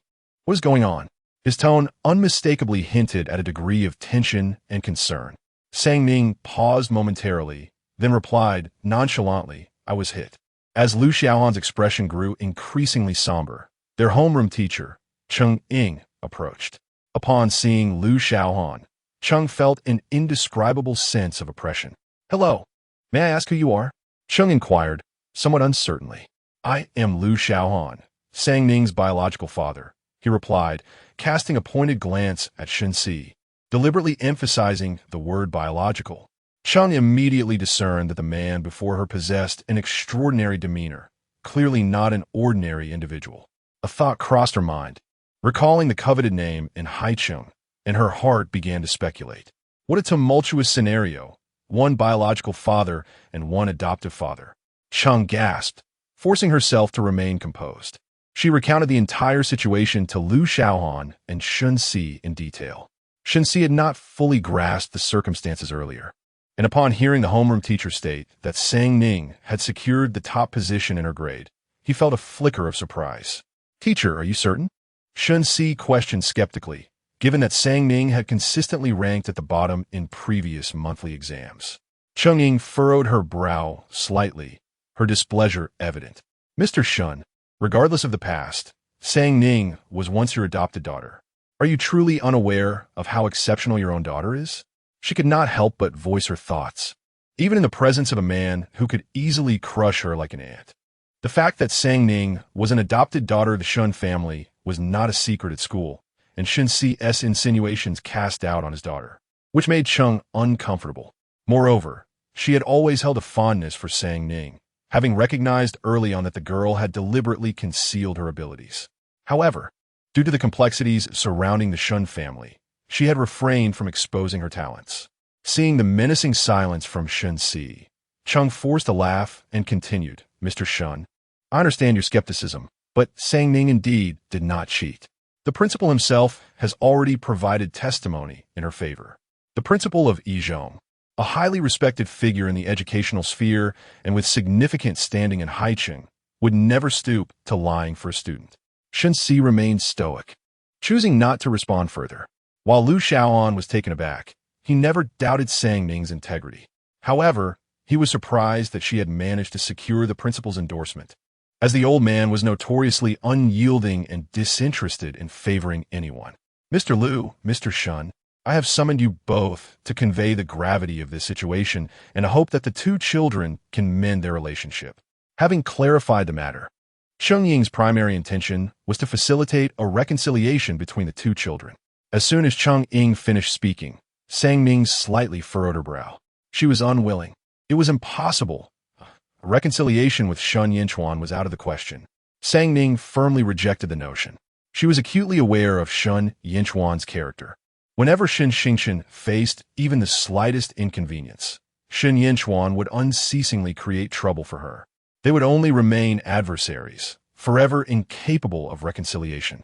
Shen Yinchuan, feeling slighted by Ning, let out a cold snort and stubbornly declared, "Even if you beg me, I will not reconcile with you." The atmosphere in the office suddenly turned frosty, and Ying felt a headache coming on but refrained from suggesting reconciliation again. At that moment, Lu Xiaohan, who had been silent until now, spoke up in a low voice. "Teacher Cheng, if I'm not mistaken, it was Shen Yinchuan who first caused trouble in my daughter's class. Correct?" Lu Xiaohan's brows were tightly knitted, his gaze piercing, emanating an aura of authority. Ying nodded reluctantly. Lu Xiaohan continued, "It was he who harassed my daughter in her class and even physically harmed her. He should apologize to her." "Why should I apologize?" Ning should apologize to Xingchen. Shen Yinchuan retorted, sounding like a cat whose tail had been stepped on, erupting in indignation. At his words, everyone turned to look at him. "What does this have to do with Shen Xingchen? What do you mean by that?" Ning inquired. Shen Yinchuan asserted with conviction, Ning stole Xingchen's first place. "Shouldn't she apologize?" "Stole?" Lu Xiaohan's frown deepened, his eyes narrowing. "Isn't the first place determined by scores? When did it become Shen Xingchen's exclusive possession?" He fixed a cold stare on Shen Yinchuan. "By your reasoning, does anyone who ranks first owe an apology to the second place?" Should exceptional individuals really be obligated to apologize to those less capable? At this moment, all eyes were on Shen Jia, expressions of confusion adorning their faces. Even Shen Jia raised an eyebrow. Shen Jia, now flustered, shouted, "That was her cheating." Shen Ying's expression hardened instantly. "Classmate Shen Jia, the principal has already testified regarding this matter. Please watch your words." Sang Ning did not cheat. Xiaohan's gaze turned icy as he looked at Shen Jia, ultimately warning, "If you continue spreading rumors, I will report you." Still young, Shen Jia was intimidated by Xiaohan's fierce glare and promptly fell silent. "Apologize," Xiaohan said, his patience wearing thin. Shen Jia pressed his lips together, remaining silent for a considerable time, until Shen Jia coldly prompted, "Shen Jia, apologize." Shen Jia widened his eyes in disbelief, looking at Shen Jia. "Dad?" Shen Jia's voice grew colder. "Apologize." "I'm sorry." Shen Jia reluctantly mouthed the words. His lips pressed together in displeasure. Sang Ning's gaze swept over him dismissively. "If the apology is not sincere, there is no need to disgust me." After a pause, she added, "Moreover, even if you were sincere, I would not accept it." With that, Sang Ning took Xiaohan's hand. As she felt the soft touch, the tension in Xiaohan's expression dissipated instantly. "All right," he replied, his voice unexpectedly gentle. After leaving, Sang Ning accompanied Xiaohan to the hospital for a checkup. The examination revealed only minor abrasions. Sang Ning felt indifferent, while Xiaohan was exceedingly anxious, insisting that the doctor wrap her in a bandage. The two of them quarreled over this throughout the journey. "Is it absolutely necessary?" Sang Ning sighed with exasperation. "Indeed," Xiaohan replied with an unyielding tone. With no other choice, Sang Ning acquiesced. On the way back, she observed Xiaohan, who was driving, her gaze deep and contemplative. She found him somewhat incomprehensible. "Have I caused you trouble? Are you not angry?" Sang Ning hesitated for a considerable while before posing the question to him. Chapter 20. The SN Group, is he truly angry? Xiaohan remarked indifferently. However, his demeanor hardly conveyed any semblance of anger. Sang Ning attempted to discern any signs of impatience or ire from his expression, yet found nothing. Before she could ponder further, Xiaohan continued, "You should not allow yourself to be harmed. Are you upset because of this?" Sang Ning paused, tilting her head as her large eyes fixed intently on Xiaohan, seemingly perplexed. "Otherwise?" Xiaohan suddenly smiled. Sang Ning opened her mouth but ultimately refrained from speaking, a peculiar sensation stirring within her. This feeling was entirely foreign to her, and she found herself somewhat unsettled, instinctively wishing to dismiss these strange emotions. Upon returning home from school, Shen Jia summoned Shen Jia to the study. "Kneel," Shen Jia commanded, his countenance stern and his voice lowered several octaves. "Dad!" Shen Jia, witnessing his father's unprecedented fury for the first time, felt a deep-seated fear that compelled him to kneel almost reflexively. "Why did you strike your sister?" Shen Jia recalled the blood on the girl's face from earlier that day, a surge of agitation boiling within him. He harbored an unsettling premonition that his daughter was genuinely distancing herself from him, an awareness that filled him with dread. Shen Jia looked up, staring blankly at Shen Jia as he retorted, "Dad, she stole the first place from Xingchen." Shen Jia's gaze turned piercingly sharp. "Shen Jia, are you truly that foolish? Everyone knows whether Sang Ning cheated or not." A heaviness settled in Shen Jia's heart, and he scoffed defiantly, "She is not my sister. Xingchen is my sister." As he spoke, he clenched his fists, his eyes betraying a clear uncertainty. The principal had already clarified the matter, and deep down, Shen Jia recognized that Sang Ning had not cheated. Yet, he could not fathom why he felt compelled to assert otherwise. Until Shen Jia's cold, unyielding voice reverberated in the air, Shen Jia felt as though he were frozen in place, his face draining of color. "Shen Jia, your trivial schemes are beneath contempt. Should you lay a hand on Ning again, do not expect me to show any regard for our father-son bond." To silence the gossip among the students. The following day, the principal personally released a clarifying video on the school's official website regarding Sang Ning. Additionally, Every examination paper of hers from the past 6 months was made publicly available for scrutiny. Those who continued to suspect Sang Ning of cheating were left utterly speechless after witnessing the evidence.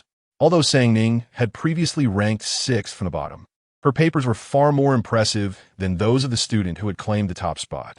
Anyone who took the time to review her examinations would notice that Sang Ning consistently tackled only the challenging questions, never the simpler ones. Furthermore, many problems she solved were beyond the capability of the former top student. It was evident to anyone with eyes that cheating was not the case.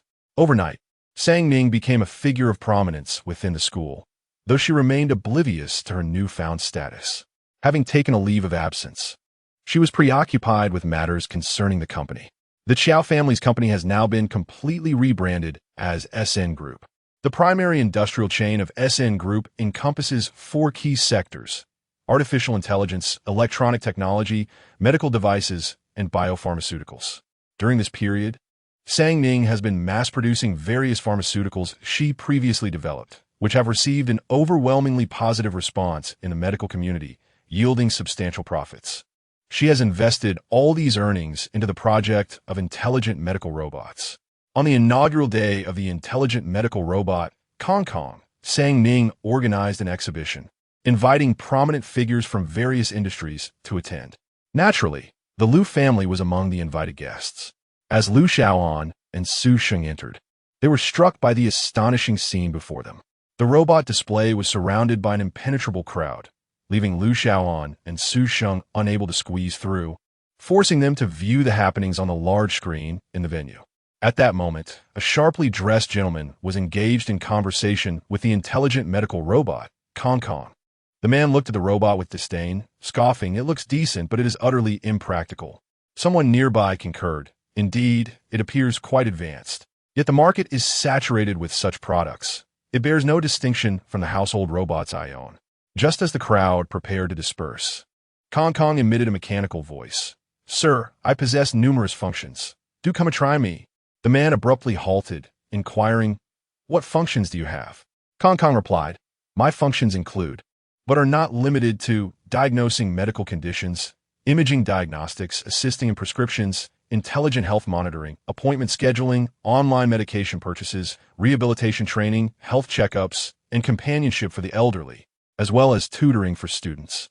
While the array of functions was impressive, the man deemed most to be mere gimmicks, failing to perceive any remarkable utility in the robot. He chuckled lightly and casually remarked, "Then diagnose me."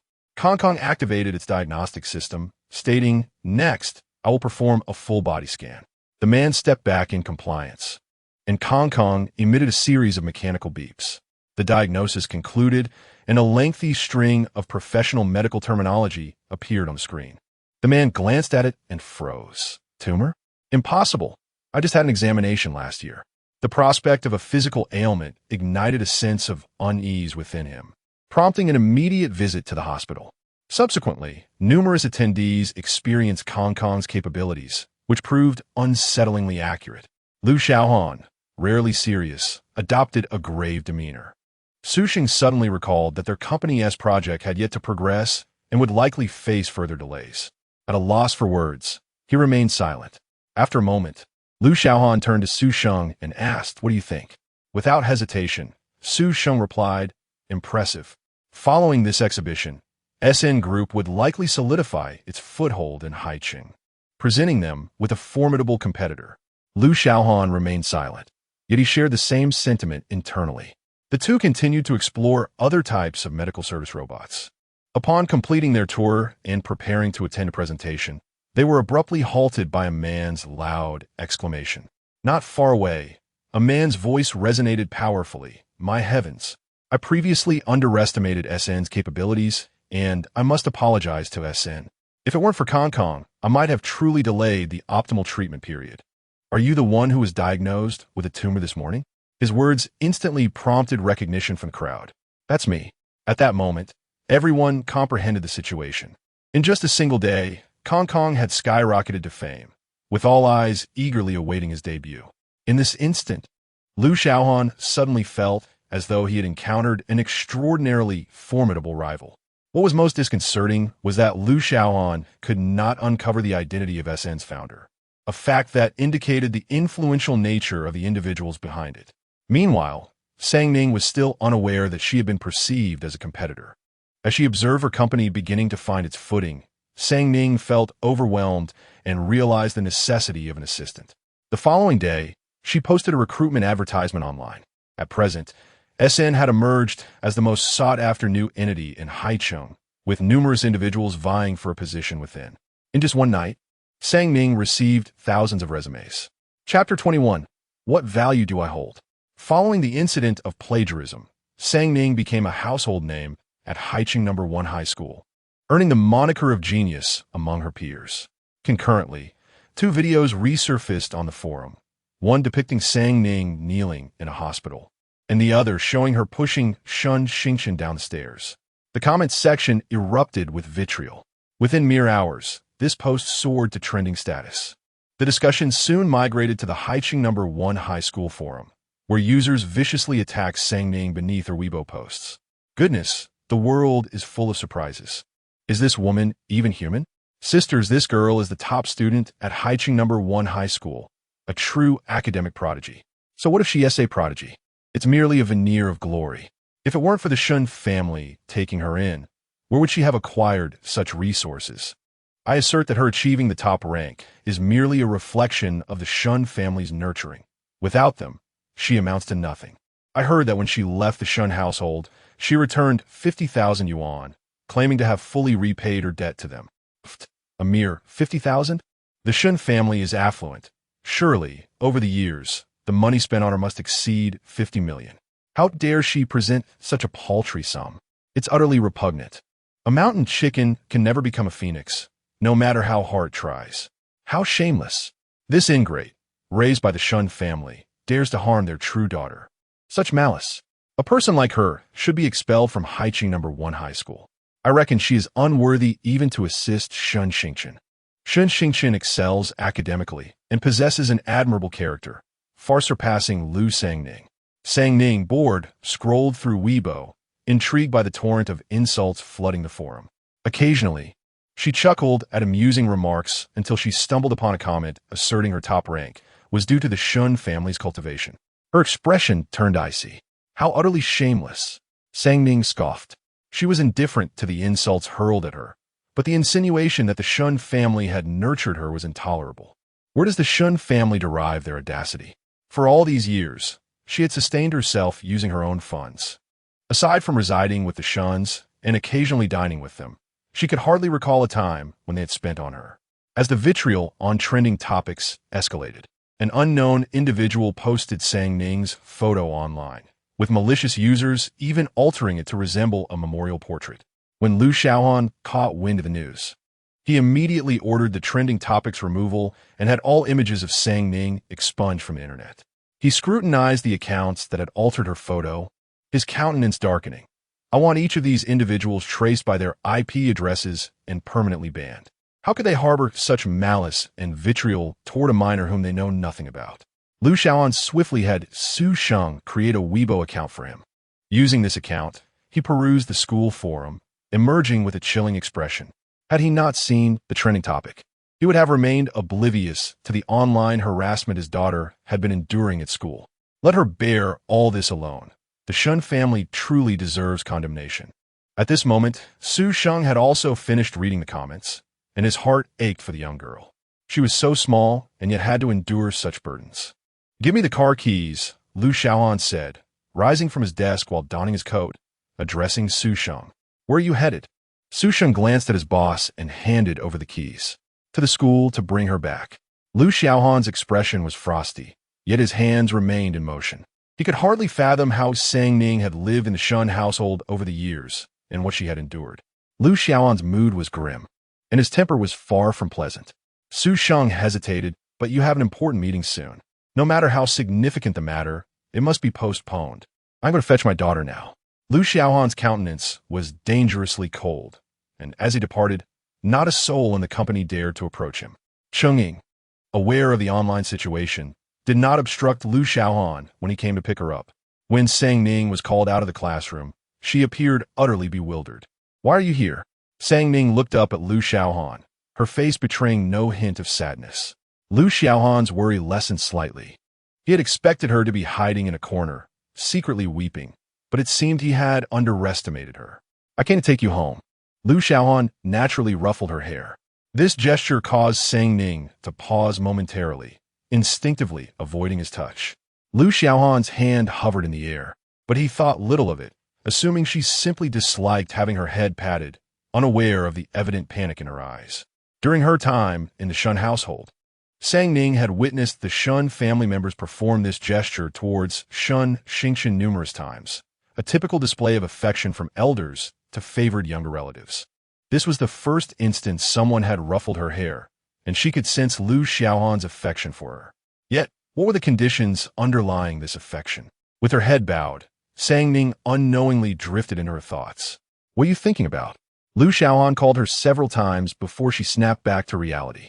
She looked at him earnestly and said, I was wondering what value I possess that warrants your concern. What value did she hold that justified Lu Xiaohan's kindness? Sang Ning racked her brain, but could not arrive at an answer. No one's love is unconditional. A child who has never received love tends to respond with skepticism when faced with unreserved affection, and Sang Ning was no exception. What do you mean? For the first time, Lu Xiaohan felt as though he had wasted his years. He could not decipher what this young girl was thinking. However, Sang Ning's next words drained the color from his face. Lu Xiaohan, if you seek to gain something from me, I advise you to save your efforts. Sang Ning gazed intently at Lu Xiaohan, maintaining her innocent demeanor, yet her voice was icy, and her words were brutally sharp, piercing Lu Xiaohan's heart like a dagger. No! Lu Xiaohan stared blankly at his daughter before him, an overwhelming sense of desolation flooding his heart. He had always believed that their previous encounters had fostered a deepening bond between father and daughter. Yet upon hearing her icy words in this moment, he realized that Sang Ning perceived his kindness as merely self-serving. This child had never truly opened her heart to accept him. Suddenly, Lu Xiaohan recalled something he had long overlooked. Sang Ning seemed never to have called him father. The thought of this rendered his face ashen, a wave of unprecedented frustration washing over him. However, what pained him the most were her cold, expressionless utterance of the words a stray dog, which pierced his heart with an agonizing intensity. Chapter 22. Ning is my daughter. Your granddaughter Sang Ning could sense the temperature around Lu Xiaohan gradually growing colder. At that moment, it felt as though they had returned to the time of their first encounter, strangers to one another, each harboring the utmost malice. It was only fitting. A smile curved upon Sang Ning's lips. She truly was not born to portray such tender scenes. That role was better suited for a seasoned actor like Shen Xingqian. Lu Xiaohan felt a tightness in his chest, experiencing a sense of helplessness for the first time. The girl's thoughts were inscrutable to him, yet he understood that this little imp before him was merely a prickly hedgehog in need of affection. He scoffed lightly, suddenly feeling a bit uneasy. Little imp? Do not forget that you are on the household register of the Lu family. I am your biological father. What could I possibly lack? I have no need to scheme against a little one who has yet to fully mature. Even in his helplessness, he did not wish to strip her of her defenses. Someday, she would be willing to retract her quills. Sang Ning stared at Lu Xiaohan in astonishment. Shouldn't he be cold and disdainful towards her? Her eyes widened in disbelief, her entire being seemingly frozen in place, resembling an adorably clumsy penguin. Lu Xiaohan ruffled her fluffy hair with a heavy hand, chuckling softly. Children should act like children. Do not overthink things, for overthinking diminishes your charm. I am not a child. Sang Ning pouted, adamantly declaring her independence from cuteness. His words, however, lifted the gloomy cloud that had been hanging over her.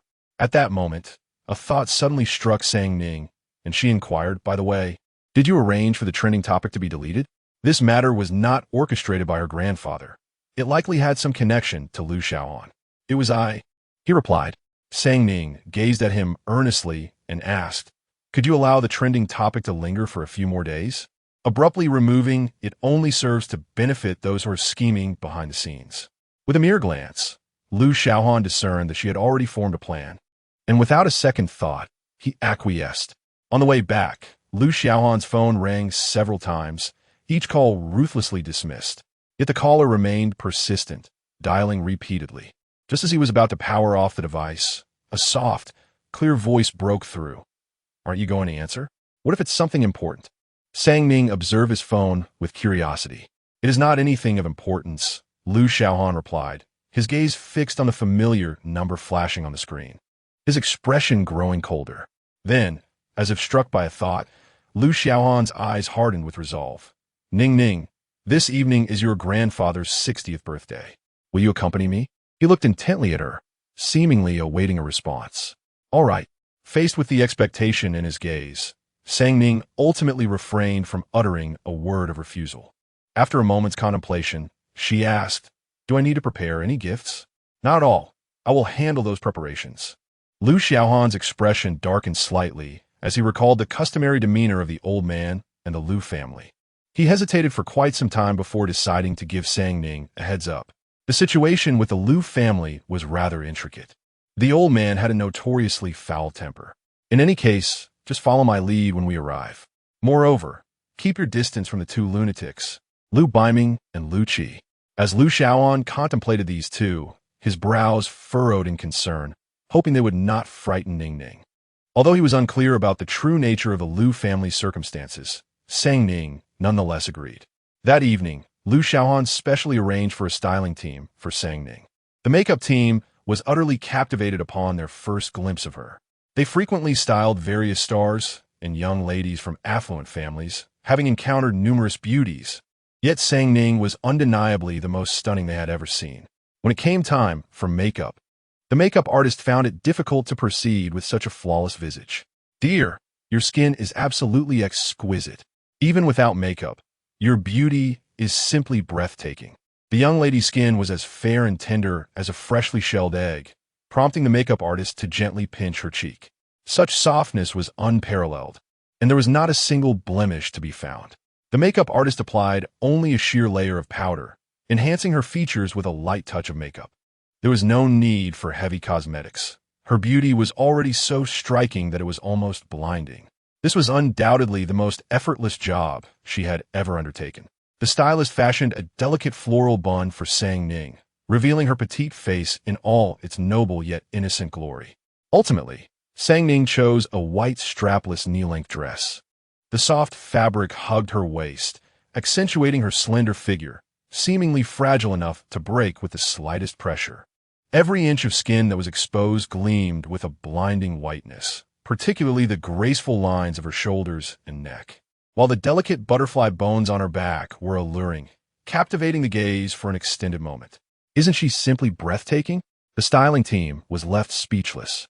Although Xiaohan had always recognized his daughter's beauty, he was still taken aback when he saw her. He opened a box in his hand and retrieved a white pearl necklace, personally draping it around Ning's neck. Each pearl emitted a gentle luster, surrounded by sparkling diamonds, resplendent and dazzling. "This must be quite expensive," Ning mused, though her knowledge of jewelry was limited. She could sense that the pearl necklace adorning her neck was of significant value. Xiaohan shook his head, replying, "It's not expensive. This is a gift from your father to welcome you home." Although somewhat belated, it was the first time Xiaohan referred to himself as her father in Ning's presence. Her eyes flickered with surprise, and she opened her mouth but found herself momentarily speechless, ultimately managing to utter a simple thank you.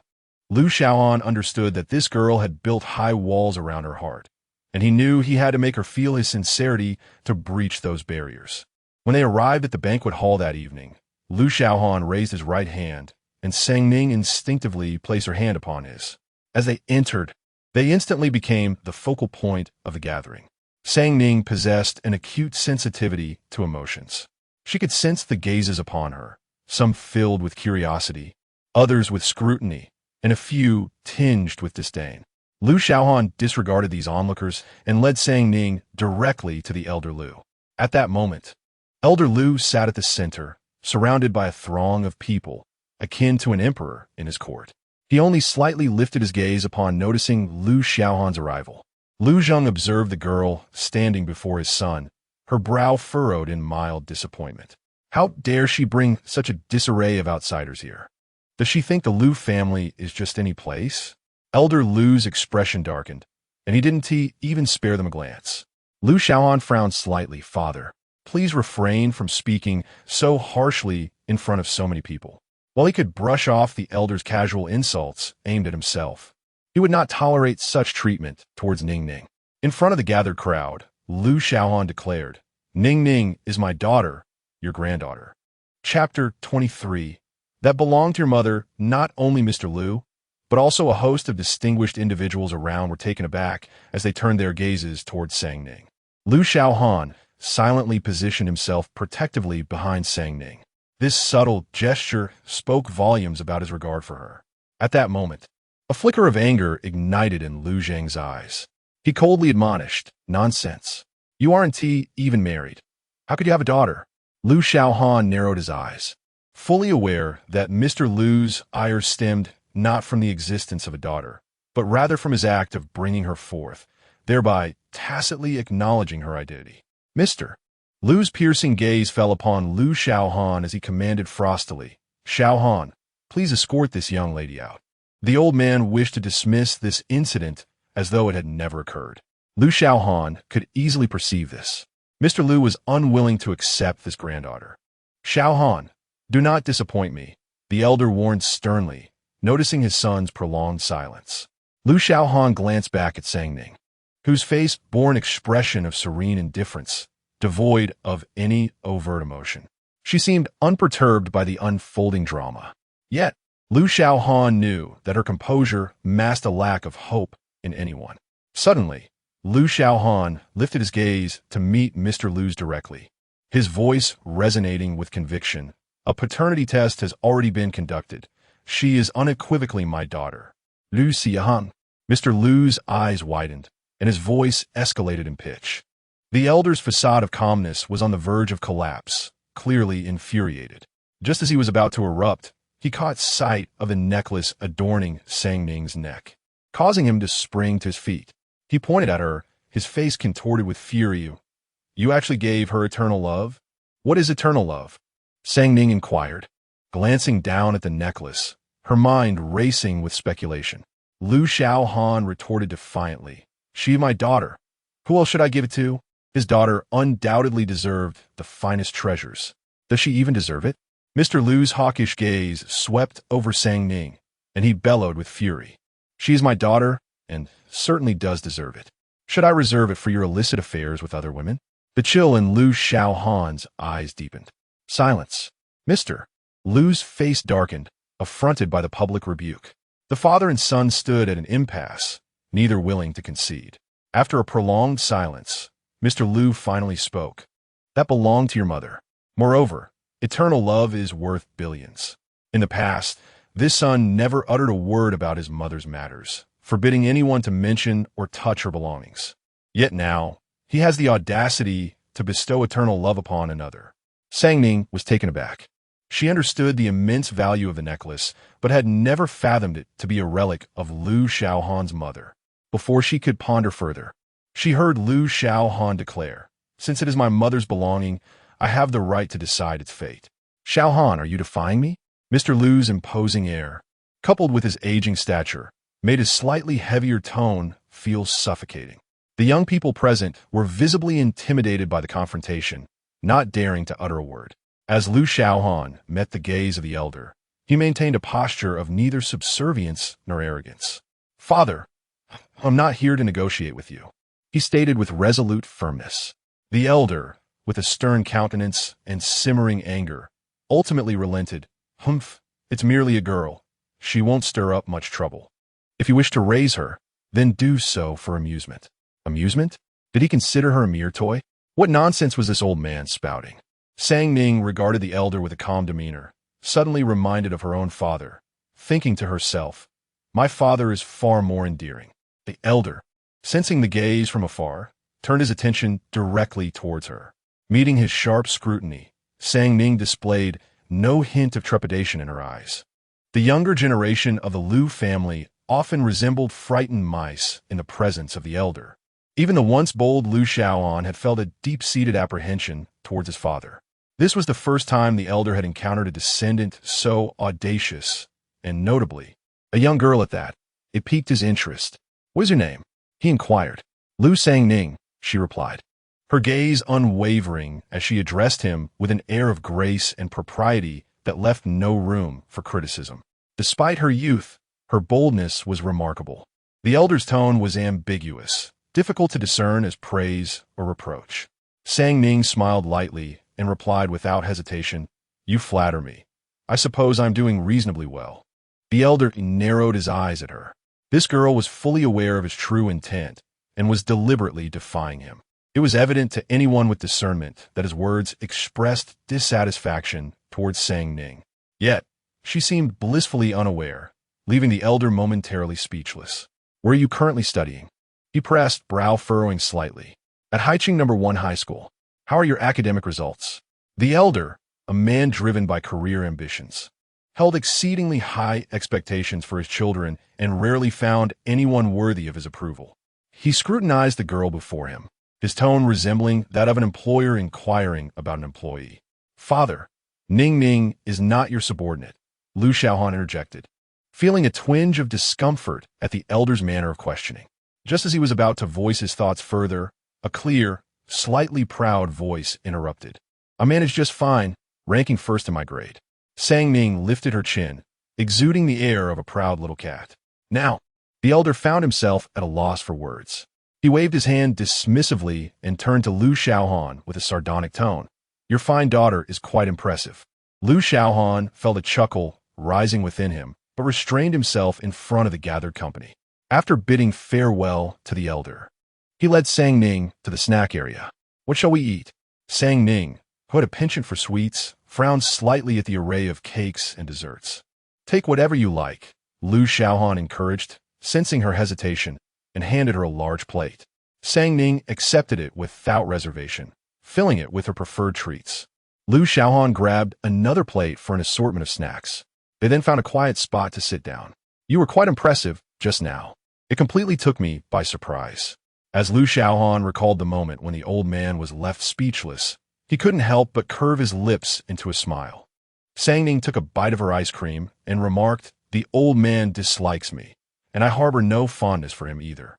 She refused to wear a smile for someone who held disdain for her. Moreover, having lived a life once before, she would never demean herself. If old man Lu made her uncomfortable, she would still stand her ground. Xiaohan was taken aback by her candidness.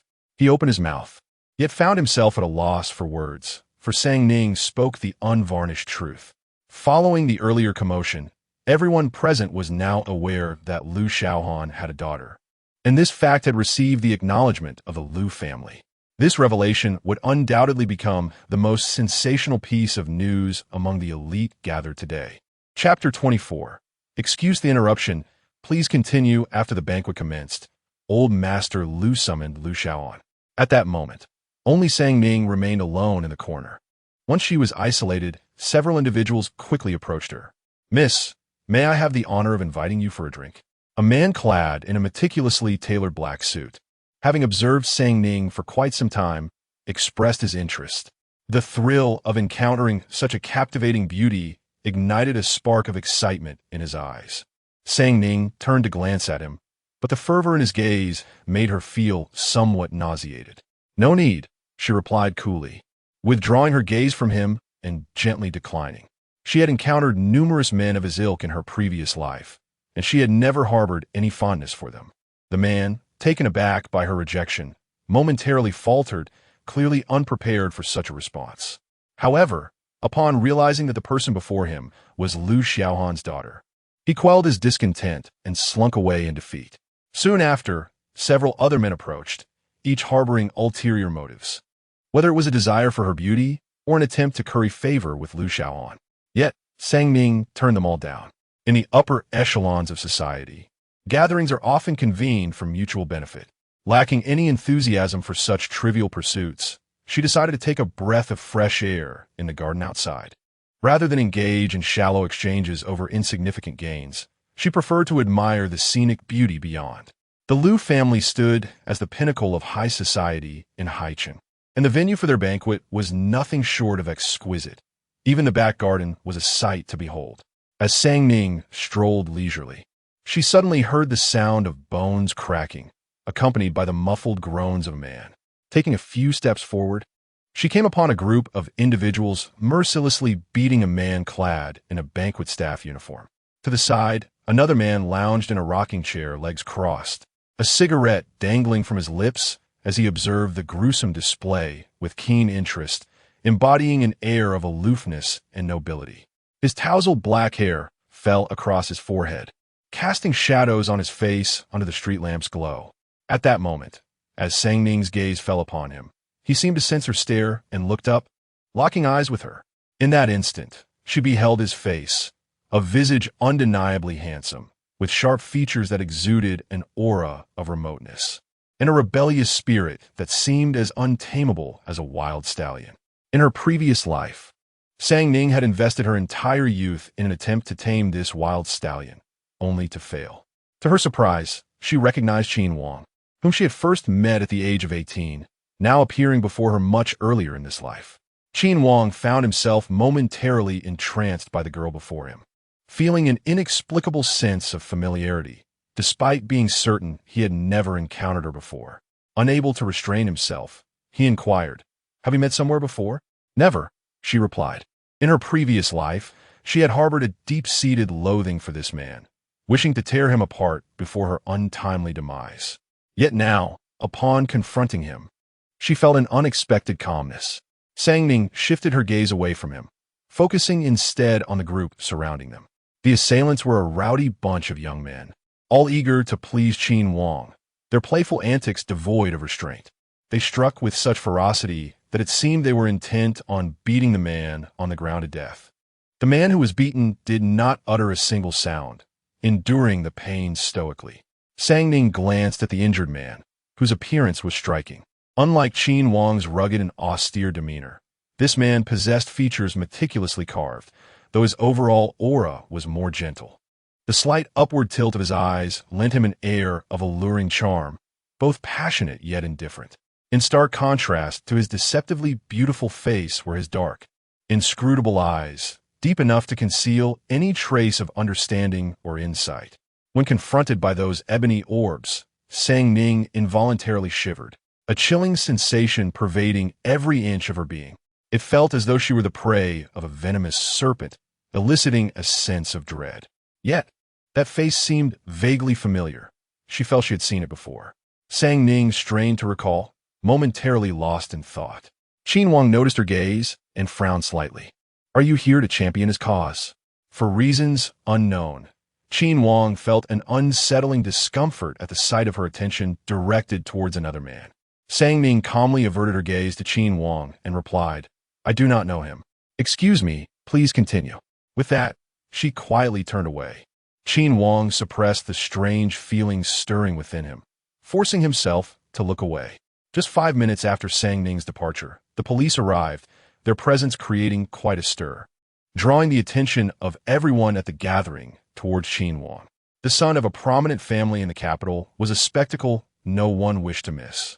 However, what was even more astonishing was the audacity of someone in Haicheng to provoke this powerful figure from the capital. It was nothing short of reckless. "Cease. You will all come with me to the station," the leading officer commanded, halting the continued assault on the man lying on the ground. Qin Wang regarded the officers with a face darkened by displeasure. He and several other young gentlemen from esteemed families were taken away from the banquet. "It must have been that girl who called the police," one of the young men exclaimed, visibly irate. Qin Wang's expression was inscrutable. He suddenly raised his eyes and, as expected, spotted the delicate figure on the balcony of the second floor. Their gazes met, and Qin Wang inexplicably discerned a hint of mockery in her eyes. How intriguing that someone dared to provoke him. "Let go," Qin Wang commanded, forcefully breaking free from the officers restraining him. He stood up and pointed directly at the girl on the second floor. "It was you, wasn't it?" Though his tone was interrogative, it was laden with certainty. Sang Ning suppressed her smile, reverting to an innocent facade. Unfazed by Qin Wang's inquiry, she responded, "What are you talking about? I do not understand." Qin Wang regarded her intently before averting his gaze. While this incident would not cause him significant trouble, it had publicly humiliated him, tarnishing his reputation. Born as a favored child of destiny, Qin Wang had always been the one to toy with others, reveling in their embarrassment. This was the first time someone dared to confront him so boldly.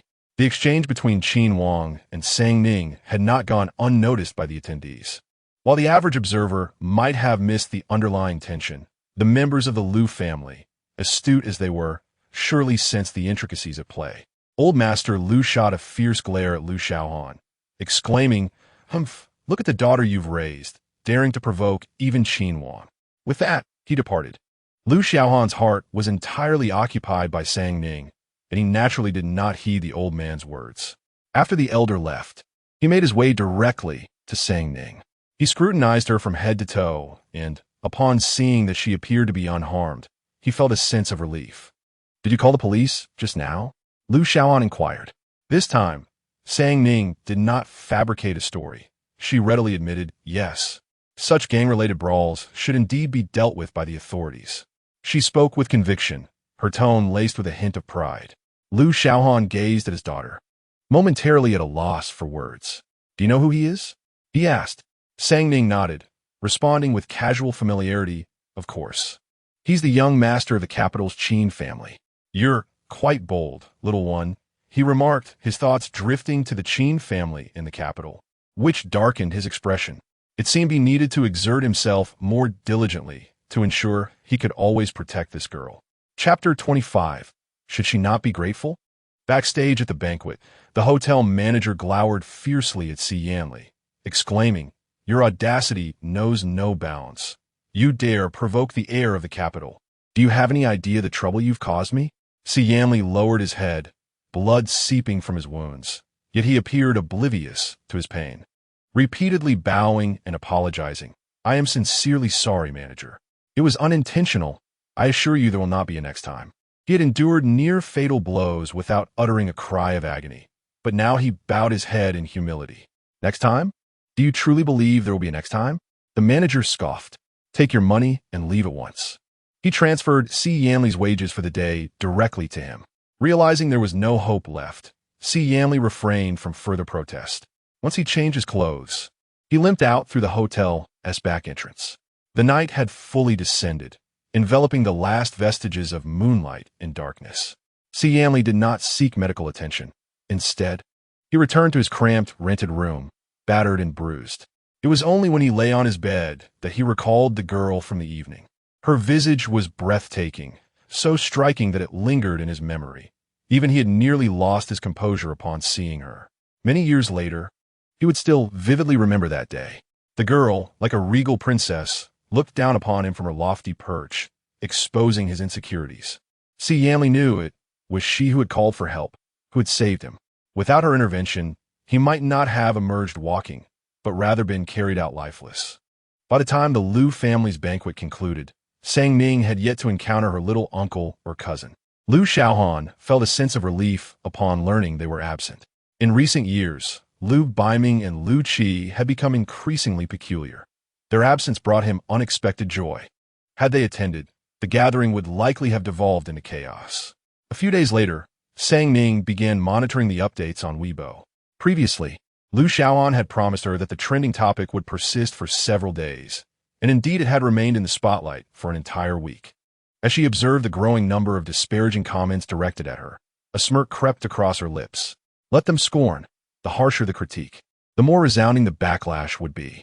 That evening, Ning scheduled a post on Weibo that she had meticulously crafted. The post was straightforward, featuring 2 images and a video. The first image showcased a detailed account of her financial transactions with the Shen family over the years, alongside transfers from Yuan, and bills reflecting her own expenditures. Each entry was clearly delineated, leaving no room for ambiguity. The public was taken aback. The 14-year ledger, combined with Yuan's transfers, amounted to less than 50,000 yuan, indicating that the Shen family had invested a mere fraction in their foster daughter over that span. Even more astonishing were the meticulously documented living expenses, which revealed that her total expenditures on groceries and meals had exceeded 80,000 yuan. Most importantly, it is evident from the bills that Ning spends over 200 days each year resolving her own meals. For more than a decade, she has received less than 50,000 from the Shen family, while her own expenses for food and other necessities have exceeded 80,000. Thus, it is clear that Sang Ning has scarcely taken any money from the Shen family. It is astonishing to consider that a wealthy family has spent less than 50,000 on their adopted daughter over such a long period. No one would have anticipated that a prominent family could be so miserly. The second image is a video accompanied by an unedited proof photograph. This is the very video of Sang Ning pushing Shen Jia, but this version is complete with both a beginning and an end, in stark contrast to the fragmented video circulating on the school forum. In the video, Sang Ning and Shen Jia appear to be in a standoff at the staircase. "You had better not meddle," Shen Jia declares, arms crossed, glaring at Sang Ning. Her demeanor starkly contrasts with the previously displayed fragility at school. Now, she resembles a brazen and unreasonable harpy. In contrast, Sang Ning's emotions remain relatively stable. She merely furrows her brow and replies, "You should not encourage father to invest in Qin Shou's project." Observing Sang Ning's calmness, Shen Jia's irritation escalates, and she shouts, "Sang Ning, I am the legitimate daughter of the Shen family. Who do you think you are to dictate my actions?"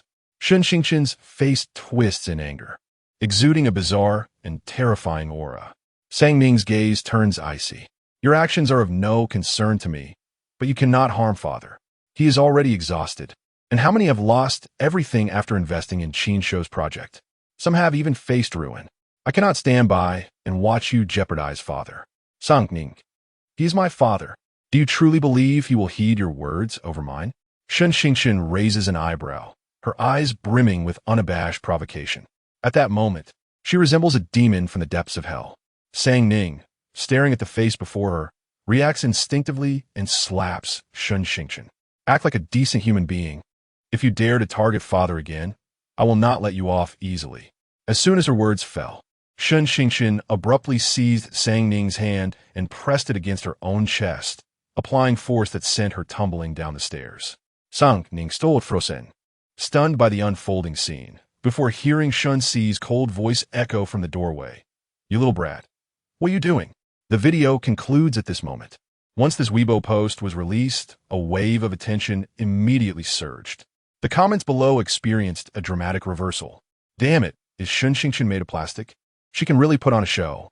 I initially thought it was a case of a fake daughter usurping the place of a real one. But it turns out to be the malicious, genuine daughter bullying the fake one. Shen Jia is truly repugnant, unreasonable, and resorts to despicable tactics. Even an adopted daughter cares more about her father than she does." Just thinking about the video's finale, where a father calls Sang Ning a brat, infuriates me. Shen Jia is being utterly unfair, condemning Sang Ning without understanding the truth. She must be heartbroken. Setting aside Shen Jia, don't you all find the Shen family's behavior utterly disgusting? For over a decade, the Sang Ning has received less than 50,000, with no support even for her meals. Is this truly humane? In families of great wealth, purchasing a single piece of clothing can cost over 100,000. Why, then, is Sang Ning treated with such frugality? Her survival until now is entirely due to her own efforts. Previously, there were discussions on forums suggesting that her top grades were a result of the Shen family's nurturing. But now, how they must be humbled. It is evident that Sang Ning is exceptionally talented. I find myself admiring her. Not only did she refrain from spending the Shen family's money, but upon severing ties, she returned 50,000 as a severance fee, demonstrating her dignity and remarkable character. I can scarcely fathom how extraordinary this young woman must be. At 17, to possess the means to return 50,000 is truly impressive. Meanwhile, I have just graduated from university, earning a mere 3,000 a month with no savings. Relying on my parents' support, there is simply no comparison. What astonishes me even more is that the Shen family accepted the 50,000. How could they possibly have the audacity? It infuriates me. Most comments condemn the Shen family, yet one particularly stands out. It suggests that while the Shen family's allowance may have been scant, they did fund her 5 years of studying abroad. Shouldn't she be grateful? Chapter 26. The hearts of the Shen family lean towards Shen Jia studying abroad. Sang Ning lay on her bed, gazing at the conspicuous comment, unable to suppress a smile. She promptly tagged the official account of the Shen group beneath that comment. Shen group. Staying behind is not the same as studying abroad. Within moments, that comment exploded in popularity, swiftly ascending to the top. The personnel managing the official account of the Shen group were struck with cold sweats upon seeing it, and none dared to respond to the comment. After deliberation, they ultimately decided that only the president could determine the appropriate response. At that moment, Shen Jia was at the Shen residence. Upon seeing the news online, he hurried home. Over the years, he had believed he had treated Ning with a clear conscience. Yet the images circulating on Weibo struck him like a slap to the face. In the living room of the Shen family, Shen Jia sat on the sofa, his face as cold as ice. The other seated on the couch dared not utter a word. Shen Xingqian timidly stepped forward, her fingers nervously fidgeting as she looked at Shen Jia with a pitiful expression. "Father, the videos online are edited. They aren't real. Please don't believe them." As Shen Jia gazed at his biological daughter, he suddenly recalled the conversation between her and Ning in the video. It was evident to any discerning eye who truly cared for him as a father. Ning, merely an adopted daughter, had selflessly defended him behind the scenes. A warmth enveloped Shen Jia's heart as he remembered the year he first adopted the little girl. One time, after a fierce argument with his father, the old man had been furious, threatening to strike him with a chair. Little Ning had dashed forward like a firecracker, positioning herself directly in front of him. She pointed at Shen's father and shouted fiercely, "You must not bully my dad." Despite her diminutive stature, she bravely stood her ground. Even as fear caused her body to tremble, she did not budge an inch. Reflecting on these memories, Shen Jia looked at Shen Xingqian before him, a layer of coldness darkening his gaze. "Do you think I am blind? Surely I can discern whether it is edited. Or do you think me a fool?" He had always doted on his biological daughter. Yet this was the first time he spoke to her in such a stern tone. Despite being his own flesh and blood, disappointment flickered in his eyes at that moment. "Father, please don't be so fierce. You're scaring my sister," Shen Yinchuan interjected, slightly furrowing his brow. He had always had a close relationship with Shen Xingqian and could not bear to see her wronged. "Silence," Shen Jia's snapped. Shen Yinchuan's unfinished words were abruptly cut off. With a glance at Shen Xingqian, he continued, "If you do not speak the truth, I shall consider you no longer my daughter." Shen Jia's harsh tone instilled a sense of fear in Shen Xingqian. She had always been intimidated by this father. Shen Jia continued to gaze at her as she cried, saying nothing, causing her heart to feel heavy. Wiping away her tears, her eyes red, she apologized. "Father, I was wrong. I should not have framed my sister. I was just momentarily confused. I simply disliked sharing you with her." Tears streamed down Shen Xingqian's face, deepening her resentment towards Ning at this moment. Despite having destroyed the original video, how could that vile woman have obtained it?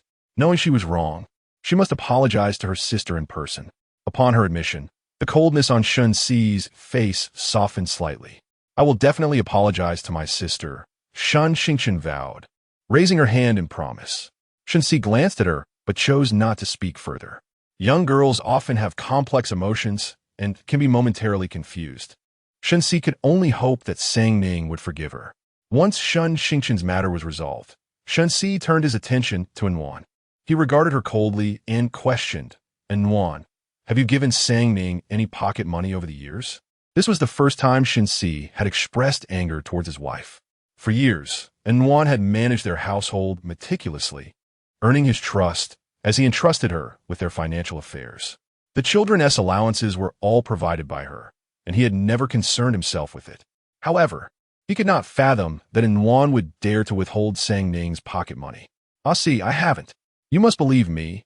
This is definitely a setup." Yuan's face turned pale as she rushed to grasp Shen Jia's hand, tears streaming down her face in an instant. "You say Ning is framing you?" Shen Jia coldly averted his gaze, showing no signs of compassion. He forcefully shook off Yuan's hand. "Yuan, are these statements true or false? Do you think I would come here without having investigated beforehand?" His piercing gaze seemed to penetrate her very being. Before Yuan could respond, he pressed on, "Tell me, why has Ning had to fend for her own meals all these years?" Yuan's heart sank. She could not fathom that the insolent girl had taken these matters online. Previously, that girl had always endured in silence without complaint. Why now, of all times, did she choose to air her grievances publicly? And Wan cursed her inwardly 1,000 times over. Speak. Noticing her stunned silence, Shen Xi's voice grew more insistent. Because. And Wan stammered, struggling to articulate a single word. Do the three of you know? Shen Xi's gaze shifted to Shen Jia and the others. Though he rarely returned home, Shen Jia, Shen Yinchuan, and Shen Xingchen were present nearly every day. They could not possibly be unaware of these events. As the eldest, Shen Jia stepped forward first. Dad, whenever you're not home, sang Ning bullied Xingchen. At first, Annie only admonished her a few times and made her stand outside for a while without food. Sang Ning has a terrible temper and beyond your presence. She refuses to eat at home. It was Sang Ning's stubbornness, he believed, that could not be blamed on Annie. Although they had misunderstood Sang Ning regarding Xingchen's situation, Shen Jia felt that the matter of meals should be addressed directly. Upon hearing his eldest son speak, Shen Xi's heart sank further. He coldly inquired, "You all didn't think to intervene when she threw her tantrums?" At this, Shen Jia was rendered completely speechless. He had indeed never intervened, only reprimanding Sang Ning with a stern expression. The villa was enveloped in a profound silence. At this moment, the usually reticent nanny, Wang Ma, stepped forward. Having served the Shen family for over 20 years, she had become a fixture within the villa. "Sir, I can no longer remain silent," she said, her brow furrowed and her demeanor resolute. The hearts of the Shen family are all inclined towards Shen Xingchen, and naturally, their words reflect that bias. Allow me to express my perspective as an old woman who has spent decades in the Shen household. Since the day you adopted Miss Sang Ning, I have been her caretaker. She has always been kind to us servants, showing genuine concern for our well-being. Miss Sang Ning is like a benevolent angel. In due course, you took in 2 young masters who also developed a great fondness for Miss Sang Ning. They were inseparable. During that time apart from you, she cherished her 2 brothers above all else. Every day, when the young masters left for school, Miss Ning would wait at the door, valuing her family deeply. It is truly unfortunate that despite her kindness, she has not met with a favorable fate, Wang Ma lamented. She continued, "Then you allowed Madame and Miss Xingchen to enter the home, and your focus shifted entirely to Miss Xingchen. I observed how the 2 young masters grew increasingly close to her, and gradually, Miss Sang Ning found herself alone. I often witnessed her playing by herself, her smiles diminishing with each passing day. Yet, despite her unhappiness, she continued to extend goodwill towards everyone, never causing harm to another soul. Sir, I shall conclude my remarks here. Although I may not be fully acquainted with the intricacies of the Shen family, I have watched Miss Sang Ning grow, and I am well aware of her kindness and gentleness. The eldest young masteress claims that Miss Sang Ning bullied Shen Xingchen are unfounded. There is no trace of such a temper." Chapter 27. Brother After Wang Ma finished speaking, she bent down and bowed to Shen Xi. "Thank you, sir, for your care over the years. I am too old to continue working and will return home to enjoy my retirement." Once Wang Ma departed, Shen Xi was left pondering her words. At that moment, Shen Jia and Shen Yinchuan also fell into an unusual silence, as her words evoked memories of their childhood. Shen Xi refrained from questioning Yuan further, understanding that it was unlikely he would extract any more information from her. He cast one last glance at Yuan and asked, "I must ask you this. Have you not given a single cent to Sang Ning during her years abroad?" Yuan nodded with difficulty. Even without her admission, Shen Xi could uncover the truth. It was better to acknowledge it. "I see. I merely wish to consider our daughter more. After all, Sang Ning is our adopted child." "Enough. Do not say more." Shen Xi sighed deeply, choosing to disregard Yuan. The situation online had escalated into a frenzy. As soon as Shen Xi returned to the company, he was intercepted by the head of the operations department. "Mr. Shen, how should we respond to this?" The department head cautiously extended his phone. Upon receiving the device, Shen Xi's heart sank as he spotted the word exile. In the past 5 years, he had never once called Ning. Abandoning her abroad without a word for 5 years was, in essence, akin to exile. Sang Ning was not wrong. He found himself unable to refute her. Shen Jia swiftly typed a response on the phone. As in, there was no study abroad. I apologize. The Shen family has wronged you. The official Shen family account directly acknowledged their mistreatment of Ning. This action ignited a firestorm among netizens. Damn it, the Shen family truly has no shame. Ning is so pitiful. How can the Shen family claim to have adopted her? They should never have taken her in. She might be living better elsewhere. Those already dissatisfied with the Shen family unleashed even harsher criticisms in response to this comment. A previous remark suggesting Ning should be grateful was quickly drowned out by a wave of backlash, leading to the account being deactivated. Over the past 2 days, employees of the Liu family have been working overtime, primarily focused on deleting positive photographs of Ning from the internet. Liu Xiaohan sat at his desk, repeatedly watching the video of Ning arguing with Shen Xingchen. The little girl defended that scoundrel Shen Jia like a wolf protecting its young. Suddenly, he recalled the first time he had met Ning, and his expression darkened. This ungrateful child had threatened him upon first encountering her biological father. Yet, despite Shen Jia's unworthiness as a father and the hurt he had inflicted upon Ning, the little one still chose to protect him. Truly, she was an ungrateful child, considering how poorly Shen Jia had treated her. Liu Xiaohan's countenance grew increasingly grim as he thought of the numerous transaction records. The Shen family was indeed outrageous. The following day, Ning's bank account received a transfer of 50 million yuan. Upon glancing at it, she immediately deduced it was from Shen Jia. Simultaneously, she received a message from him. I'm sorry, Ning. I was unaware that you were suffering in the Shen household. Consider this 50 million as compensation. Ning accepted it without hesitation.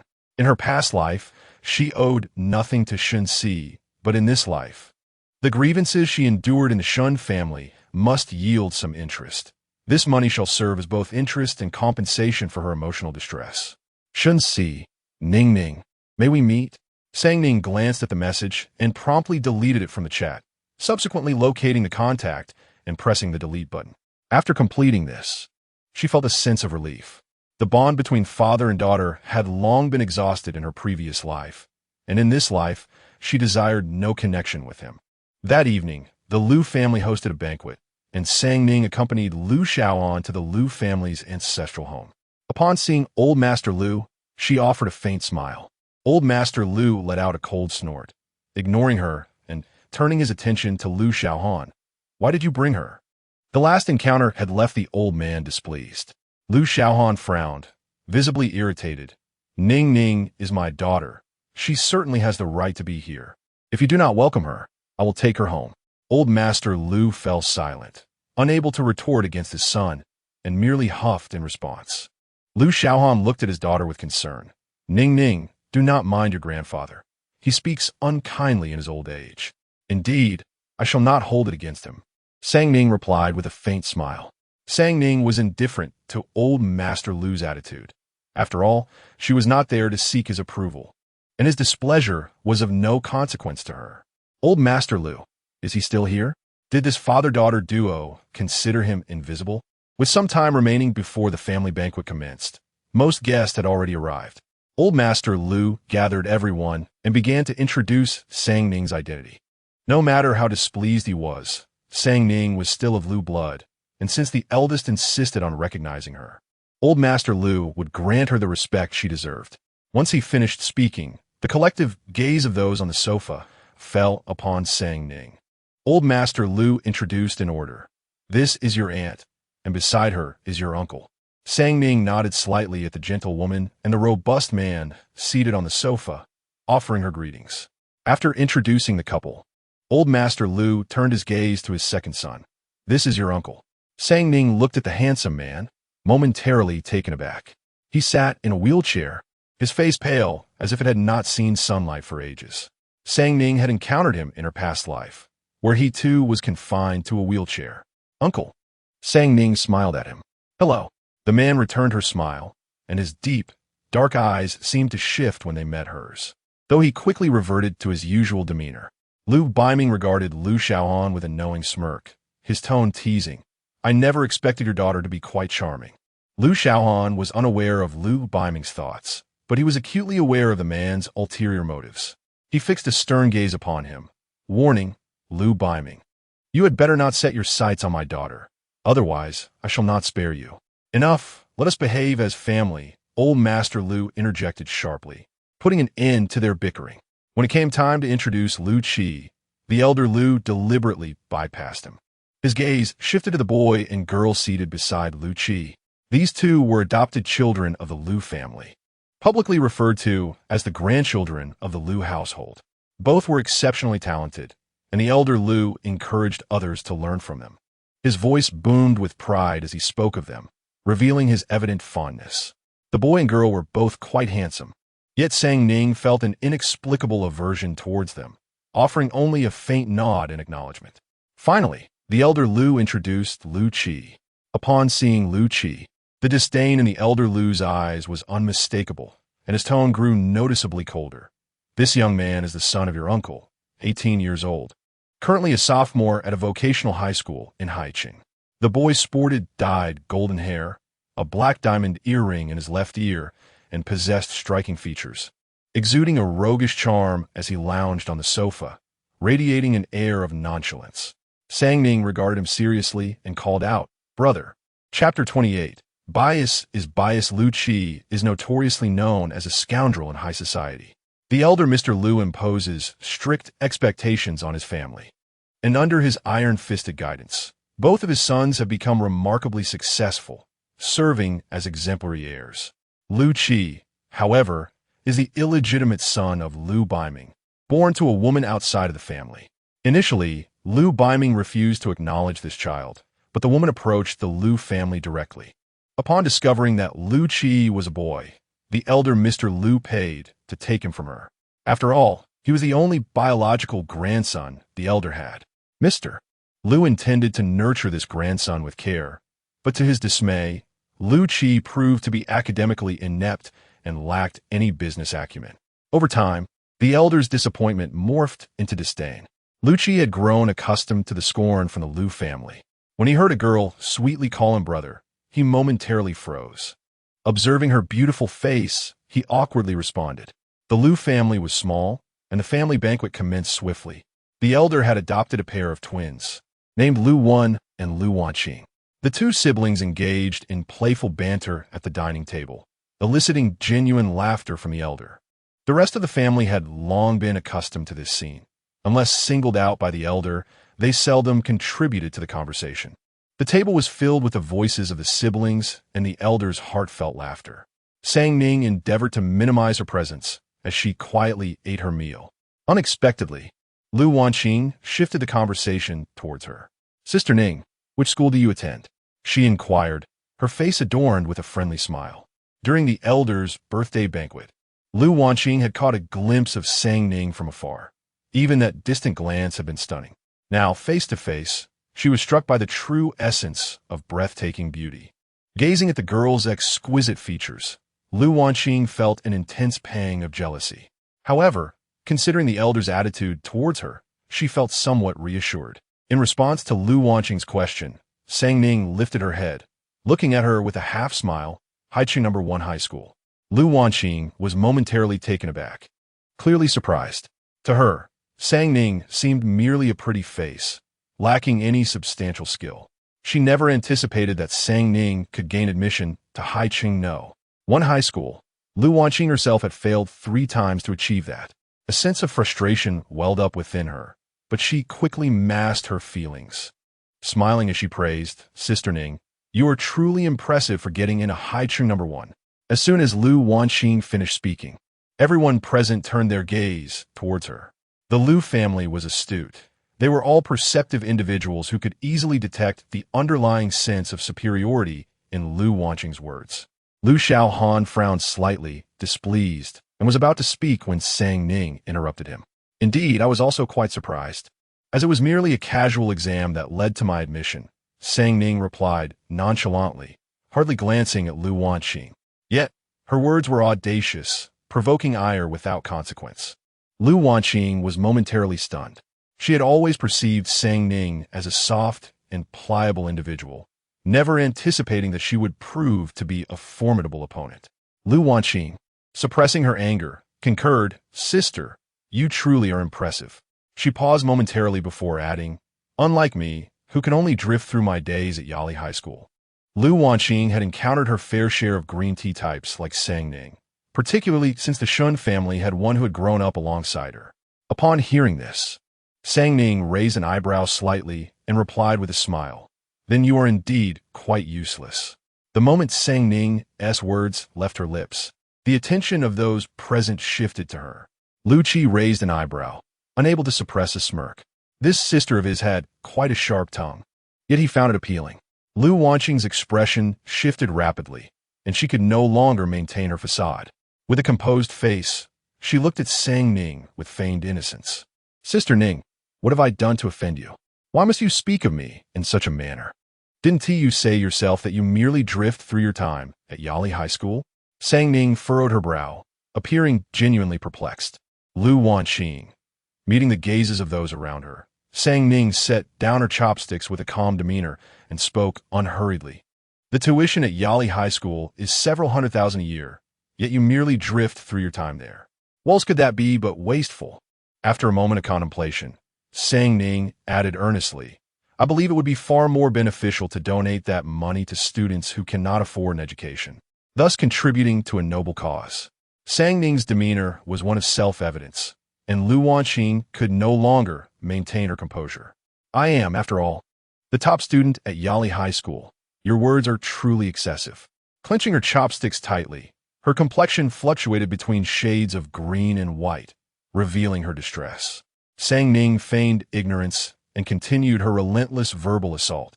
"Oh, you should have declared yourself the top student at Yali High School sooner. Why claim to merely drift through your time there? That is quite misleading. Wouldn't you agree?" "All right, is misunderstood." Lu Wanqing, caught off guard, found herself at a loss for words. Her gaze shifted to the elderly gentleman at the table. The elder, clearly favoring his granddaughter, cast a cold glance at Ning and interjected, "Enough, that will suffice. Wanqing is, after all, your elder sister and the top student at Yali High School. You ought to learn from her." The smile on Ning's face gradually faded. In the next moment, she forcefully slammed her chopsticks onto the table. Meeting the elder's gaze directly, she retorted with sarcasm, "What a farce of a sister. I'm the top student at Haiqing No. 1 High School. Why not have her learn from me instead?" Favoritism is just that, favoritism. Ning's words were unreserved. The elder, accustomed to being in a position of authority where he dictated others' actions, was taken aback by this unprecedented confrontation from a junior. His expression immediately turned icy. "Lu Xiaohan, is this the daughter you have raised?" Ning felt a sense of disinterest wash over her. "Lu Xiaohan, I shall take my leave." If the Lu family were to become a second Shen family, she felt there was no longer a reason for her to remain. With that, Ning stood up and exited without awaiting Lu Xiaohan's response. She merely informed him of her departure. Once she was gone, the final vestiges of warmth fled from Lu Xiaohan's countenance, replaced by an icy fury. "Are you satisfied now?" Lu Xiaohan coldly gazed at the elder Mr. Lu. In that moment, his eyes reflected not a son's affection, but rather the detachment one might reserve for an inanimate object, devoid of any emotion. The elder Mr. Lu's eyes darkened slightly, and he chose not to respond.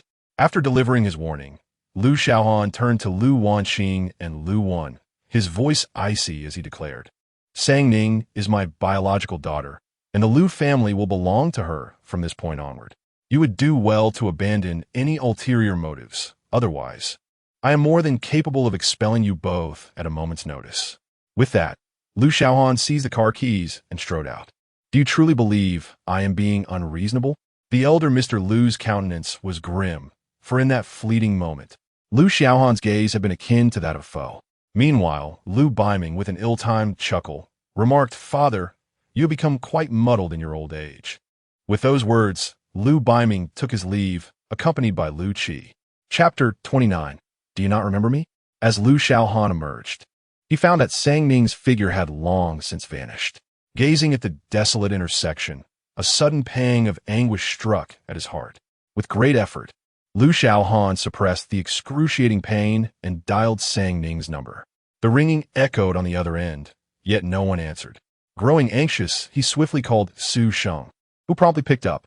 Find out where Ning has gone. She just left the old man, Xiaohan urged without waiting for Su Sheng to speak. Mr. Liu, please don't worry. I will investigate at once, Su Sheng replied, his concern evident. Enduring the torment in his chest, Xiaohan stepped into his car. As the vehicle roared to life, a sharper pain pierced his heart, causing his grip on the steering wheel to falter, and he crashed into a nearby tree. He hastily slammed on the brakes, narrowly avoiding a more severe collision. At that moment, Su Sheng's voice rang through the phone. The young lady is fine. She's at a dessert shop. I'll send you the location. Upon glancing at the coordinates Su Sheng sent, Xiaohan finally regained his composure, and the pain in his chest eased somewhat. Come to the old residence and pick me up. Meanwhile, Sang Ning sat alone in a dessert shop. The evening clientele was sparse, making her presence at the window particularly conspicuous. As the shop staff prepared to close for the night, a male colleague in uniform halted Si Yinli just as he was about to leave. Ali, I have a part-time job shortly. Could you stay and wait for that guest? The male staff member gestured towards Sang Ning in the corner. Sure, Si Yinli nodded in agreement. Thank you, Yingo. The male staff member said hurriedly before dashing out. Si Yinli donned his dessert shop jacket once more and strolled leisurely to the cash register. Just then, Sang Ning approached, ready to settle her bill. Si Yinli looked up, momentarily taken aback, as he instantly recognized her face, the girl who had reported at the banquet. Today, she wore a simple black hoodie paired with gray sweatpants, her chestnut hair casually tied back, accentuating her fair complexion. Despite her casual attire, her beauty was undeniable. Unaware that Si Yinli was fixated on her, Sang Ning lowered her head in slight embarrassment. Just as she was about to speak, she looked up and suddenly recognized the man's face. Her tone shifted as she smiled and asked, May I inquire if you offer credit here? Do you not remember me? Si Yinli replied, somewhat surprised. Have we met before? Sang Ning feigned ignorance, frowning slightly. After leaving the banquet, she had recalled this individual. Si Yinli was the only person in the capital capable of challenging the Qin family. Yet why was this prominent figure working here now? Si Yinli shook his head and chose not to elaborate further. He was surprised that the girl did not recognize him. Yet he had no intention of revealing his identity as the individual she had encountered at the banquet. After all, being bested in a confrontation was hardly a matter of pride. If possible, he preferred to keep his identity concealed. Hello, I forgot to bring any money today, Sang Ning said timidly, gazing at Si Yinli with a hint of hesitation. May I buy on credit? The girl, petite and standing only to his shoulder, appeared to be about 15 or 16 years old, with a height of approximately 1.60 meters. Despite her frail appearance, it was rather audacious of her to provoke Qin Wang. Si Yinli couldn't help but smile, finding the situation somewhat amusing. He never anticipated that a child would come to his aid one day. Given her presence at such a prestigious gathering, it was evident that her background was not ordinary. She must belong to a wealthy family within the upper echelons of society. In Si Yinli's eyes, the young ladies and gentlemen of high society were often haughty and unruly, treating others with disdain. Yet, he had never encountered anyone as endearing as Sang Ning among them. You forgot to bring money? His tone was leisurely, betraying no urgency. Yes, Sang Ning replied, a hint of anxiety creeping in her voice as her face flushed a deep red. She rummaged through her pockets, presenting them to him. See? They are empty. I truly didn't bring any money. I'm not deceiving you. Sang Ning vowed that this was the pinnacle of her acting skills in both her current and past lives, without exception. Seeing her flustered demeanor, Si Yinli couldn't suppress his laughter. He was reminded of Sang Ning from that evening at the banquet, who claimed not to know him, yet had secretly called the police. His shoulders shook with mirth. There's no need for credit. Consider this meal a treat from your elder brother. You may leave now. Leave? That won't do. I haven't yet forged any connections. Si Yinli possessed striking features, and his smile had a refreshing charm that made Sang Ning inexplicably fond of it. Before she realized, she had been gazing at him for quite a while. You have a lovely smile, she said earnestly. Si Yinli was momentarily taken aback. It was the first time someone had complimented his smile. "Do you have paper and a pen here?" Sang Ning inquired after searching around for the items she sought. Xiaohan, uncertain of her intentions, promptly retrieved a sheet of paper and a pen from beneath the counter and handed them to her. She took them and quickly jotted down a series of numbers before handing it back. "This is my WeChat number. Please remember to add me when you get home. I will repay you." With a resigned sigh, Xiaohan accepted the note. "All right." As she prepared to leave, Sang Ning reiterated, "Do remember to add me." Once the figure at the door had completely vanished, Xiaohan could not help but chuckle softly. He glanced at the scrap of paper in his hand before discreetly discarding it into the trash bin. However, after tidying up the shop, as he was about to exit, he suddenly returned to the front desk, retrieved the note from the bin, and casually stowed it in his pocket. Upon returning to his rented apartment, Xiaohan had just finished a shower, and it was already past 10 o'clock. Just as he was about to retire for the night, a thought struck him, prompting him to reach for his phone. With his torso bare, he returned to the living room and retrieved the note from the jacket draped over the sofa. Perhaps it was the girl's reiterated instruction as she departed, or perhaps it was the anticipation reflected in her gaze. But ultimately, Xiaohan located Sang Ning's WeChat ID and pressed the button to add her as a friend. That evening, when Sang Ning returned home, Lu Xiaohan was absent. She thought little of it, as Lu Xiaohan frequently spent nights away, likely tied up with work at the office. Sang Ning went to bed early that night. The following morning, she awoke to a notification indicating a friend request had been sent. Without hesitation, she accepted the request.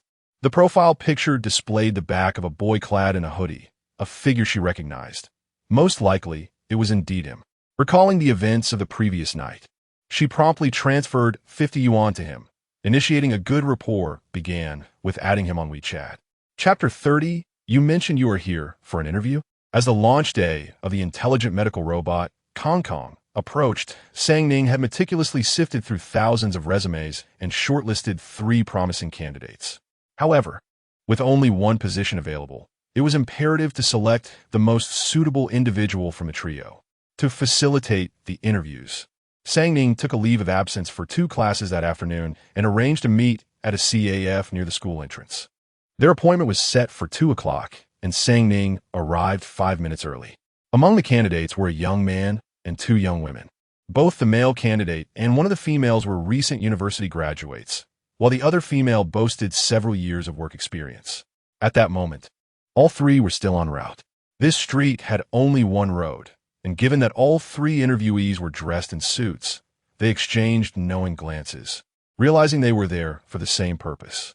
The girl in the lead turned to the other 2 and inquired, "Are you here for the interview as well?" The other candidates nodded in unison. With a lively personality, the girl quickly broke the ice, and before long, the trio was engaged in conversation. The other male candidate glanced around the CF, grimaced slightly, and complained, "I can't fathom what the HR at SN Group was thinking. Scheduling an interview in such a shabby place. It took me over 2 hours just to get here. What a hassle." Upon hearing his remarks, the leading girl eagerly chimed in, "Exactly. I thought we were interviewing at SN Group, but this journey has indeed been a hassle. I wonder if the HR is even reliable." The 2 exchanged banter animatedly, while Jingshu, uncomfortable with speaking ill of others behind their backs, trailed silently behind them, choosing not to partake in the conversation. As the trio entered the CAF and surveyed the surroundings, they noticed the absence of the HR representative. The male candidate, slightly irked, could not refrain from grumbling, "Is this person even trustworthy? We agreed on 2 o'clock. How can they be late? They have no sense of time whatsoever." Another girl, laughing at it, "Right? I really don't get it. We're all just trying to make a living. Why make things difficult for one another? It's just a mere HR, acting all high and mighty." Just as her words faded, a cool, youthful voice interjected, "You are here for the interview, aren't you?" From the attire and the nature of their conversation, Sang Ning had already deduced that these 3 were indeed the candidates for the interviews. Their collective gaze swiftly turned toward her. Clad in her school uniform, Sang Ning appeared quite petite, looking no older than 15 or 16. The leading girl and the tall male candidate, who had initially felt a twinge of embarrassment for speaking ill of others, lost that discomfort upon realizing the girl before them was merely a high school student. They exchanged glances and chose not to respond to Sang Ning. However, Zheng Shu, intrigued, looked earnestly at Sang Ning and asked, "Little sister, how did you know that we three were here for an interview?" Sang Ning confidently named them. "You are Zheng Shu, He Xiaoya, and Chen Junming, correct?" Not only Zheng Shu, but even He Xiaoya and Chen Junming, who had previously ignored Sang Ning, stared at her in astonishment. "I am here to interview you." Sang Ning retrieved the resumes of the three individuals from her backpack and placed them on the table. "You claim to be here for an interview with us?" He Xiaoya inquired, her skepticism evident. After all, the girl before them was still clad in the uniform of Haicheng No. 1 High School, her youth unmistakable. "Yes, is there a problem?" Sang Ning raised her eyes gently, a smile gracing her lips as she regarded them. "But aren't you a student from the high school?" He Xiaoya found it impossible to connect the SN group with this high schooler. "Does it matter?" Sang Ning replied. At that moment, a tall young man interjected, his tone laced with irritation. "Listen, kid, we didn't travel all this way for a game. We are here for an interview, not to be toyed with." "I am here for the interview." Sang Ning's eyes cooled slightly, her patience wearing thin. She had no desire to engage in such trivial games. "Then tell us, what position do you hold in the company?" The tall young man regarded Sang Ning with disdain. In Chen Junming's eyes, she resembled a spoiled child from a wealthy family. Unfazed by their perceptions, Sang Ning earnestly replied, "I am the chairperson of the company." As soon as the words left her lips, the CAF erupted in uproarious laughter. "Ha ha, you must be joking. If you are the chairperson, then I am the richest person in Haicheng." He Xiaoya laughed so hard that tears streamed down her face. "You really have a knack for humor." Not only He Xiaoya, but the tall man also doubled over with laughter. Sang Ning observed them coldly, and, after a moment, discreetly sent a message to the HR manager of the company. A minute later, He Xiaoya's phone rang.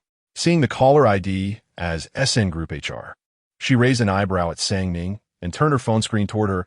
"Look, the HR from SN Group is calling. Let's see how you play it." The woman triumphantly walked to a quieter spot and answered the call. "Hello, I am." Before she could finish, the HR on the other end interjected, "Ms. He, the position of assistant to the chairperson is personally interviewed by our chairperson. Due to your previous disrespectful attitude, this interview is now canceled." The moment the words were spoken, He Xiaoya's face drained of color. She incredulously shouted into the phone, "Are you saying that high school student is your chairperson?" Struggling to contain her shock, she awaited a response, but the caller simply hung up, leaving her to deduce the answer.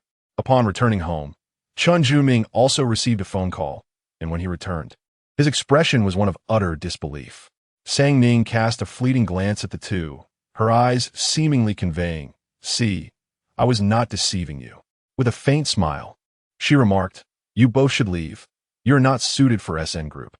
At her words, He Xiaoya and Chen Junming exchanged glances, regret gnawing at them. Had they known this high schooler was indeed the chairperson of SN Group, they would have never dared to offend her. Chen Junming's eyes flickered with a glimmer of hope as he quickly bowed to Sang Ning. "Chairwoman, I must confess that I was mistaken earlier. Please grant me another opportunity." Although SN Group was a newly acquired company, it boasted a substantial scale and occupied a prime location in the bustling city center. Moreover, it had achieved remarkable results within just a few months in the industry, promising a bright future. The salaries and employee benefits at SN Group were commendable, making it one of the best companies in Haicheng, second only to the Liu family. It would be a tremendous loss to forfeit such a valuable opportunity. He Xiaoya followed closely behind Chen Junming, repeatedly bowing.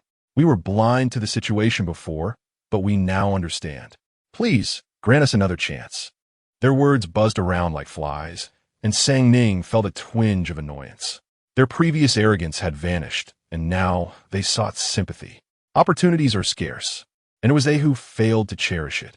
She had extended chances to them before. As they continued to plead, Sang Ning glanced at her watch and replied coolly, "Time's up. I must return to my class." With that, she turned on her heel and exited the CAF without a backward glance. He Xiaoya and Chen Junming stared dejectedly at her retreating figure, fully aware that their chances had slipped away, and they departed in despair. Chapter 31 is, Are you longing for him? Zheng Shu sat in the CAF, momentarily stunned. The abrupt shift in the demeanor of the two individuals following a phone call left her perplexed. However, one certainty emerged from their behavior. That high school student was indeed the chairman of the SN group. Although Zhang Shu struggled to reconcile the notion of having a boss who was still in high school, thoughts of her ailing brother compelled her to act decisively, and she hastily pursued them. "Wait," she called out, her voice tinged with urgency as she noticed Sang Ning moving further away. The recent chilly temperatures in Haicheng had deterred Sang Ning from wearing her hearing aid, resulting in several calls before she finally paused. Once Sang Ning halted, Zhang Shu quickened her pace to catch up. "I wish to join SN Group." "You have yet to interview me," Zhang Shu stated, bypassing any pleasantries and diving straight into the matter at hand. Sang Ning scrutinized her silently. During the earlier complaints, Zhang Shu had been the sole individual to remain composed, leaving a favorable impression on Sang Ning. Moreover, among the trio, Zhang Shu was the only one who engaged with her respectfully. Glancing at the time and recognizing its scarcity, Sang Ning decided to pose her questions directly as they walked. Zhang Shu, having accrued several years of experience at a small tech company, managed to address most of Sang Ning's inquiries, albeit with some difficulty. As their conversation progressed, Zhang Shu's respect for the young chairwoman deepened. She had initially assumed Sang Ning would limit her questions to those relevant to an assistant's role. Yet surprisingly, Sang Ning delved into inquiries regarding intelligent robotics and biopharmaceuticals, several of which left Zhang Shu stumped. Despite Zhang Shu's inability to answer multiple questions, Sang Ning exhibited no signs of disdain. Instead, she demonstrated remarkable patience in explaining the concepts. As their discussion concluded, Zhang Shu found herself nervously fidgeting with her fingers, a telltale sign of her anxiety. "All right, report to SN Group tomorrow.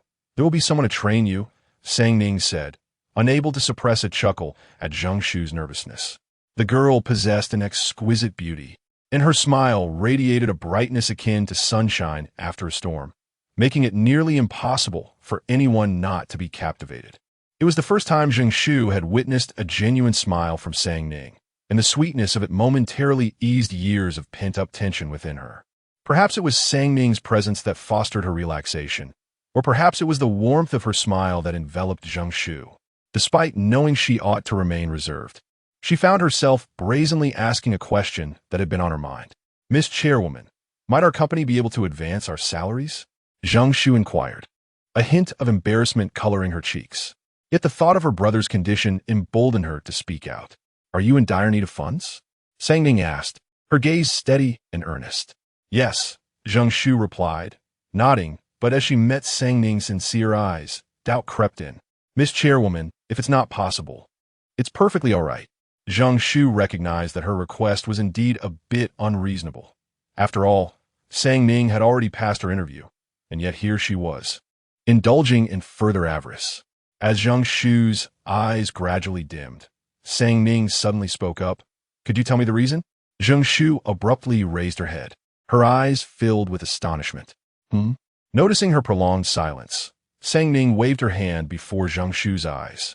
Zhang Shu, slightly touched, revealed, "It is my younger brother. He is gravely ill and requires expensive medication to sustain his life daily." She shared the details of her brother's condition with Sang Ning.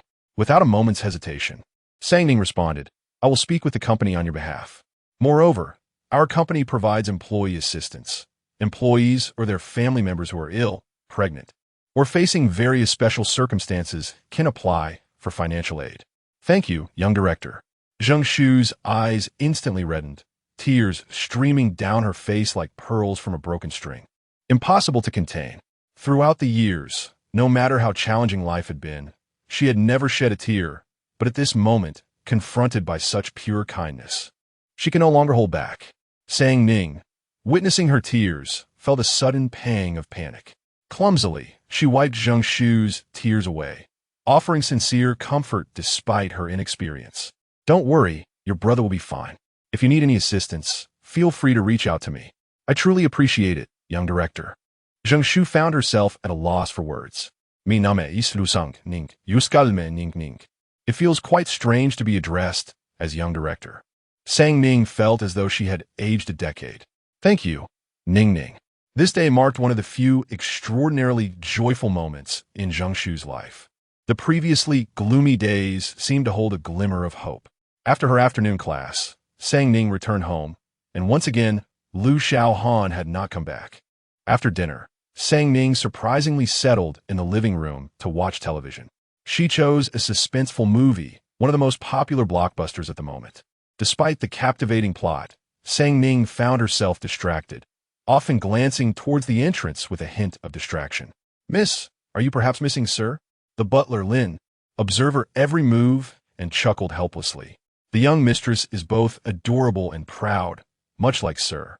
I'm not missing him," Ning stammered, her expression slightly awkward. Lin chuckled indulgently in response. All right, the young mistress is not missing Sir." After a while, unable to contain herself, Ning mustered the courage to ask, "Uncle Lin, why hasn't Xiaohan returned home these past few days?" Despite her reluctance to admit it, she felt inexplicably dejected in his absence. Reflecting on the kindness he had shown her, a pang of bitterness surged within her. Ever since she had left the old residence without notice, Xiaohan had not returned. Realizing this, her heart sank. Could it be that her public confrontation with old Master Lu had displeased him? The more she thought about it, the more convinced she became of this conclusion. After all, old Master Lu was Xiaohan's father, and having embarrassed the elder would certainly upset Xiaohan. Ning's mood suddenly plummeted, her heart heavy with distress. Upon noticing her emotional state, Butler Lin surmised that she was overthinking. He hastily reassured her, "Miss, please do not let your thoughts wander. The master has been in the hospital these past few days. It is not that he does not wish to return home." Ning's eyes widened, an involuntary trace of concern creeping into their depths. "Hospital? Is he ill?" "It's just an old ailment.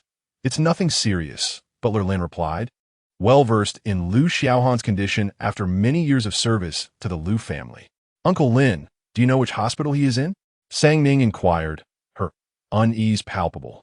"He's at the First People's Hospital of Haicheng." Butler Lin disclosed the name of the hospital to her directly, having long since disregarded Xiaohan's earlier instruction to keep this information from Ning. Chapter 32. So it turns out she is my niece at the First People's Hospital of Haicheng. A gathering of esteemed medical experts convened in the conference room, their expressions grave as they deliberated over Xiaohan's condition. However, after several hours of discussion, no conclusive results emerged. Meanwhile, Xiaohan lay amidst the latest medical examination equipment, undergoing a thorough physical assessment. As the results came back, they mirrored previous findings. There were no discernible issues. Huaichuan adjusted his glasses, his demeanor serious. "Xiaohan, it has been quite some time since you last experienced heart pain. What could have triggered this sudden relapse?" It had been several months since Xiaohan's heart had posed any problems, and Huaichuan had assumed all was well. Xiaohan pondered over his recent life experiences and replied softly, "I am unsure. Ever since Ning returned, I have not felt that pain for a long while." Huaichuan felt a headache coming on. "What activities occupied your day when the heart issue resurfaced? What transpired that day?" he inquired. "That day, I spent the entire time at the company. Nothing unusual happened. It was only during the family banquet in the evening that I took Ning back to the old residence." As Xiaohan spoke, a thought struck him, prompting him to continue. On that day, Ning had a disagreement with the old man and left early. He was quite upset. When I rushed out after her, she had already vanished, and that was when my heart began to ache. Huaichuan became increasingly convinced. "Was your daughter's mood particularly poor that day?" Indeed, both men understood the implication. If Ning experienced significant emotional turmoil, Xiaohan's heart would inevitably suffer as well. Was it, then, a case of a father and daughter sharing an unbreakable bond? Huaichuan faced an unprecedentedly complex medical case. There were scarcely any comparable instances nationwide. Such phenomena he had only encountered in novels and television dramas. "To find a cure for your condition, you may have to seek answers through your daughter," he mused. "When medicine yields no solutions, it might resort to metaphysics." Xiaohan chose to disregard his comment, briefly glancing at his phone before setting it aside. He believed he had concealed the disappointment in his eyes well, yet Huaichuan saw through it effortlessly. "What is the matter? Missing your daughter?" Duan Huaichuan chuckled lightly. He seemed to recall something and clicked his tongue. Xiaohan, you've been in the hospital for so many days, and your precious daughter hasn't visited you even once? Throughout this period, Duan Huaichuan had been by Lu Xiaohan's side, even spending nights at the hospital. Not a single message had come from Ning. That's rather tragic. He continued, jesting. Duan Huaichuan, you would do well to silence yourself, Lu Xiaohan said through clenched teeth, his fist tightening beneath the covers. The absence of messages over several days had left him feeling somewhat dejected. All right, I shall refrain from further comment. Duan Huaichuan hastily complied. Sensing the gravity of the situation, Lu Xiaohan, in a foul mood, chose to ignore him. Just then, a sudden knock resonated at the door. Duan Huaichuan instinctively moved to open it. As the door swung open, Duan Huaichuan and Ning locked eyes. Beautiful lady, are you here to see me? Duan Huaichuan, renowned for his flirtatious nature, was suddenly captivated by Ning's presence, hastily adjusting his attire. Ning, wary, instinctively took a few steps back. Hello, may I ask if this is Lu Xiaohan's hospital room? She glanced once more at the plaque, ensuring there were no discrepancies. Could it be that Lu Xiaohan had been discharged? From the hospital bed, Lu Xiaohan, upon hearing the voices, turned his gaze towards the door. Spotting Ning, he swiftly grabbed a nearby pillow and hurled it at Duan Huaichuan.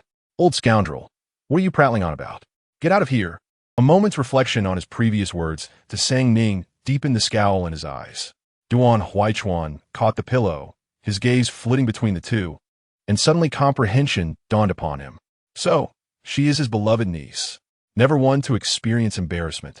Duan Huaichuan wished he could vanish in a thin air upon recalling his earlier foolish remarks. Please come in, he said, scratching his head awkwardly, his voice tinged with unease. He then cautiously glanced at Lu Xiaohan, who remained indifferent, seemingly protective of his daughter. At that moment, Lu Xiaohan's focus was solely on Ning. Ignore him. He speaks without thinking. Despite this, Ning could discern from their exchange that they shared a deep camaraderie. She entered, carrying a thermos, and offered a polite smile to Duan Huaichuan, who nodded in acknowledgement. This is Duan Huaichuan, my friend and personal physician. You may address him as Uncle Duan. Lu Xiaohan introduced. Hello, Uncle Duan, Ning said, sensing no malice from him and responding with courtesy. Hello, dear niece, Duan Huaichuan replied, winking at her. What a cheerful disposition she possesses. Ning silently glanced at Lu Xiaohan, whose demeanor was starkly different, sparking her curiosity about their friendship. As night descended, Lu Xiaohan felt a twinge of concern. What brings you here? He inquired gently, sitting up in bed. Ning paused before responding. It was Uncle Lin. He mentioned you were unwell, and I came to check on you. She spoke with conviction, betraying no guilt about revealing Lin's message. Afterward, she methodically retrieved prepared congee and side dishes from the thermos. Whether Lu Xiaohan believed her or not was uncertain, yet he chose not to press further, leading Ning to breathe a sigh of relief. You should eat something, she suggested, lowering the specialized dining table beside the bed and adjusting it to a comfortable height for him. Though Lu Xiaohan felt no physical discomfort, he was taken aback by Ning's adeptness in her actions. Have you cared for patients before? He asked, sitting up to take over. Yes, Ning nodded, offering no further details. Lu Xiaohan understood and refrained from probing further. After spending considerable time together, he had come to know his daughter, albeit slightly. Whatever she does not wish for you to know, no matter how you inquire, she will remain silent.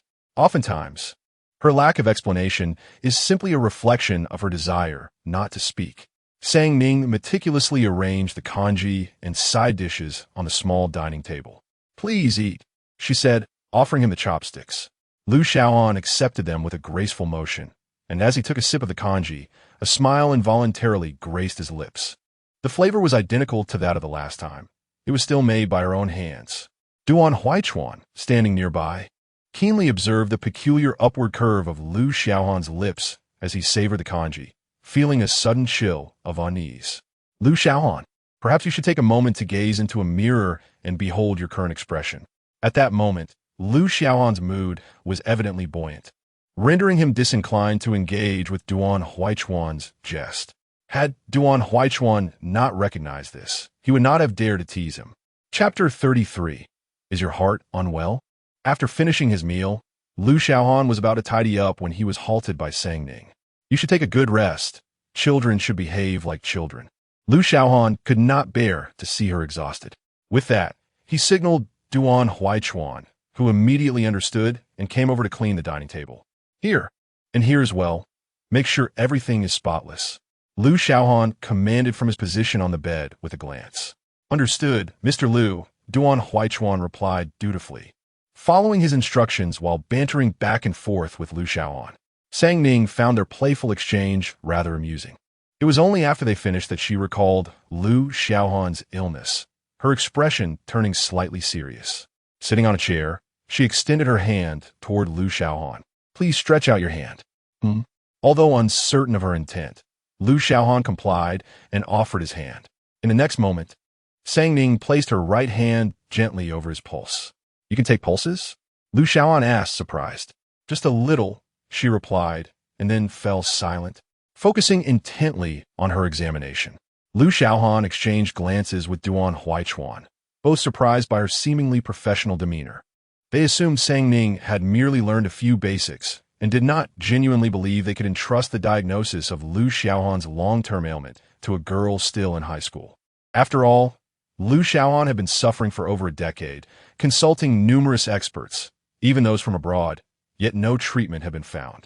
Approximately 2 minutes later, Sang Ning released Lu Xiaohan's hand, her expression slightly grave, as though she had discerned something significant. Seeing her serious demeanor, Lu Xiaohan couldn't help but chuckle. What have you discovered? He asked, suppressing his amusement, not genuinely expecting her to provide any useful insights. However, her next words made both men pause their actions and turn their attention to her. Is your heart unwell? Sang Ning's clear voice echoed throughout the hospital room. Lu Xiaohan and Duan Huaichuan exchanged a solemn glance, the gravity of the situation dawning upon them. Hearing Sang Ning accurately describe Lu Xiaohan's symptoms compelled them to reconsider the capabilities of this 17-year-old high school student. How do you know? Lu Xiaohan asked, suppressing his astonishment. It's reflected in your pulse. Sang Ning replied succinctly, refraining from elaborating further, as her knowledge stemmed from ancient texts with no scientific validation. Lu Xiaohan struggled to contain his excitement, remaining silent for a while. Yet, the next question Sang Ning posed caused his expression to shift dramatically, a profound shock evident on his face. When it hurts, does it feel as if someone is stabbing a knife into your heart? Sang Ning suddenly recalled the chilling sensation of a cold surgical knife piercing flesh, her eyes cooling slightly. She nodded gravely at Lu Xiaohan. Is there still a chance for treatment? Duan Huaichuan stared intently at Sang Ning, his heart racing with anticipation.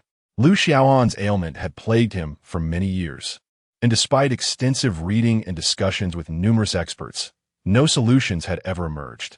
He had only one good brother, and the inability to cure him had always been a source of regret.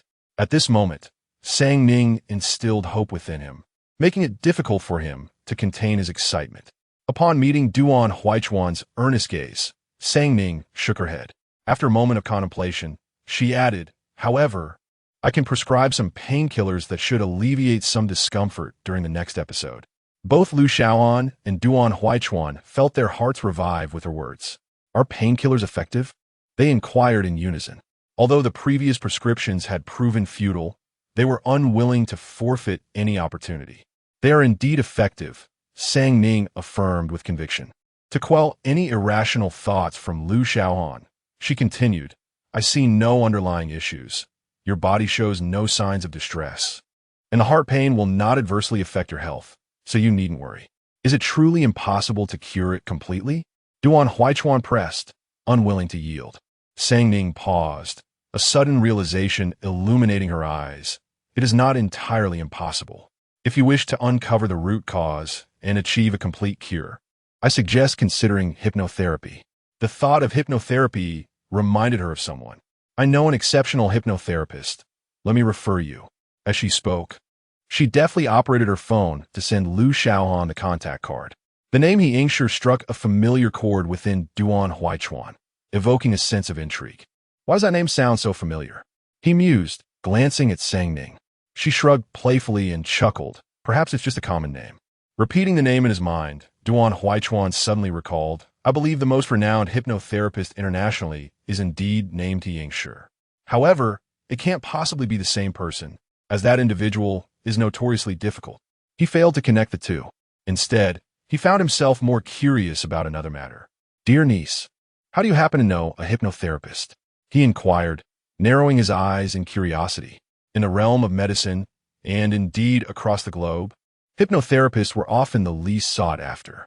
Not merely hypnotists, they were also the finest psychologists, capable of delving deeply into one's psyche within mere minutes, rendering their insight rather daunting.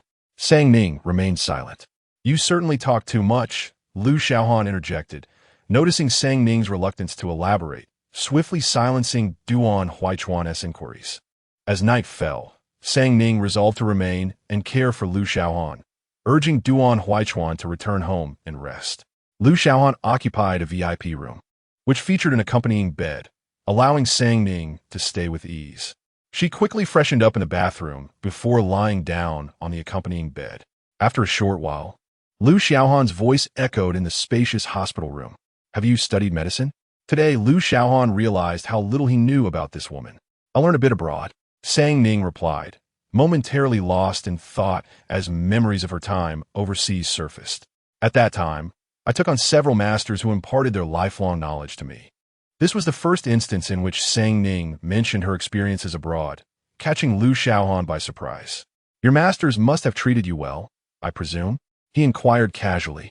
Perhaps, Sang Ning replied in a nonchalant tone, her expression betraying little emotion. And where are they now? Lu Xiaohan thought it a rare moment to hear Sang Ning speak of others. If she held any affection for him, it wouldn't be out of the question to bring them forth. They have passed away. Sang Ning uttered those two cruel words with an air of detachment. Lu Xiaohan was momentarily taken aback, realizing he may have broached an inappropriate subject, and thus chose to remain silent thereafter. That night, Sang Ning found herself restless, unexpectedly recalling her several masters. Chapter 34. It is Shen Jia who loves fish, not me. The following day, Duan Huichuan arrived at the hospital early in the morning. After surveying the room inside and out, his gaze finally settled upon Lu Xiaohan, who lay on the bed. Where's my niece? He inquired. She has gone to school. Lu Xiaohan replied, his attention fixed intently on the laptop before him, not even granting a glance in Duan's direction. Unperturbed, Duan tentatively asked, given my niece's remarkable abilities, have you considered the possibility of her pursuing a career in medicine? Lu Xiaohan raised his eyes slightly, fully aware of Duan's intentions. Duan Huichuan held considerable connections within the domestic medical community, with the esteemed Dr. Ning, one of the country's leading medical experts, as his mentor. Both he and Dr. Ling valued talent, and Duan's selfish desire was for Sang Ning to apprentice under Dr. Ling. After all, Dr. Ling's reputation was formidable. Being accepted as a student would undoubtedly lead to an illustrious future in the medical field for her. Lu Xiaohan paused his actions, though he did not respond immediately. Considering Sang Ning's disposition, he finally stated, let us see what Ning thinks. Ultimately, her choices regarding her education are hers alone. I will not interfere. At this, Duan Huichuan chose not to press further. That day, after school, Sang Ning was approached by someone who handed her a note. The note contained an invitation to meet at the restaurant by the east gate of the school. Curiosity piqued, she decided to go. Meanwhile, at the restaurant by the east gate, the Shen family was gathered. Are you certain Sang Ning will come? Shen Jia felt a twinge of anxiety, recalling that she had deleted and blocked both his phone number and WeChat. Have no worries, Dad, Shen Yinchuan replied confidently, though Shen Jia did not notice the flicker of uncertainty in his eyes. Checking the time, and seeing it was nearly the appointed hour, he turned to Shen Jianian and Shen Yinchuan and cautioned, remember what I said. You have misunderstood Ning. You must sincerely apologize to her this time. With that, he directed his stern gaze towards Shen Jia, his tone unusually severe. You two must offer a proper apology to your sister. Otherwise, do not claim to be my daughter. Shen Jia, I will apologize to my sister, Shen Jia replied reluctantly, but recalling Shen Jia's recent indifferent demeanor toward her, she acquiesced. Recently, The trending topic regarding Sang Ning and her had remained at the top of the hot search list, and the Shen family had spent considerable sums trying to suppress it.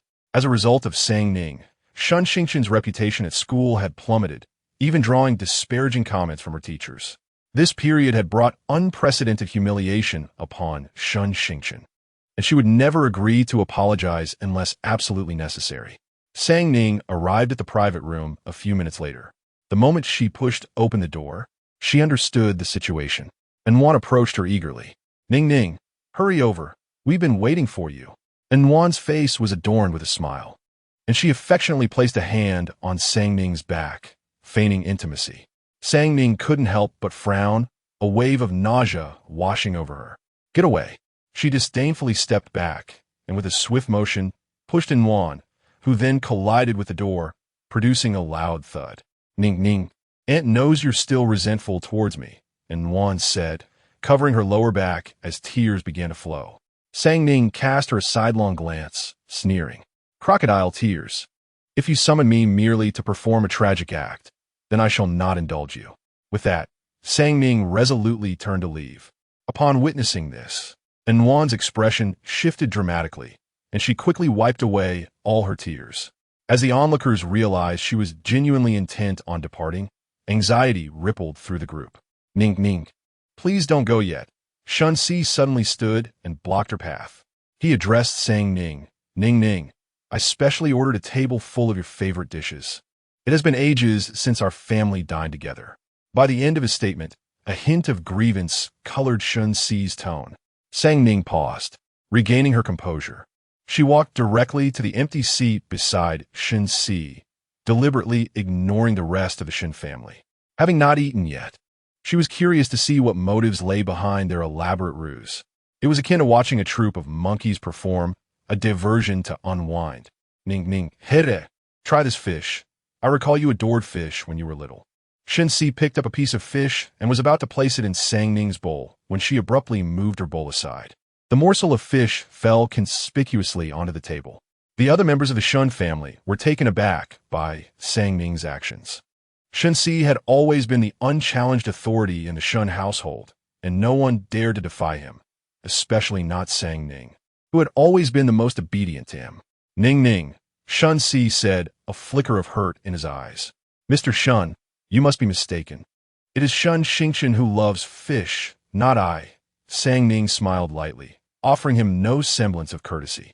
Shen Si chuckled awkwardly, and then picked up a sweet and sour rib. Ning, you should enjoy this sweet and sour rib. Come, give it a try. Sang Ning shielded her bowl with her hand, a sardonic smile playing on her lips as she replied, Mr. Shen, you seem to have forgotten, I never eat meat. Shen Si paused, beginning to reflect on Sang Ning's culinary preferences, but after a moment of contemplation, he realized he could only recall Shen Xingqian's likes. He reluctantly abandoned his attempts to serve her. All right, if there is something to discuss, just say it, Sang Ning said, her impatience surfacing. She was disinterested in the individuals at the table, focusing solely on the array of dishes before her. The cuisine at this restaurant was quite commendable, and the vegetable dishes were exceptionally flavorful.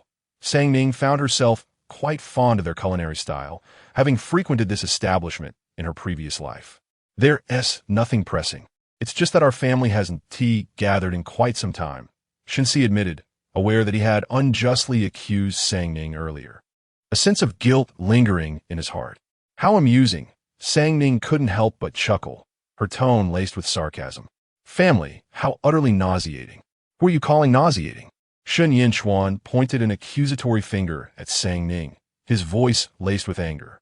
Sang Ning, what kind of attitude is this? Shen Yinchuan shouted at Sang Ning, his frustration boiling over. He had been simmering with anger, and her words only intensified it. My surname is not Shen, Sang Ning retorted calmly.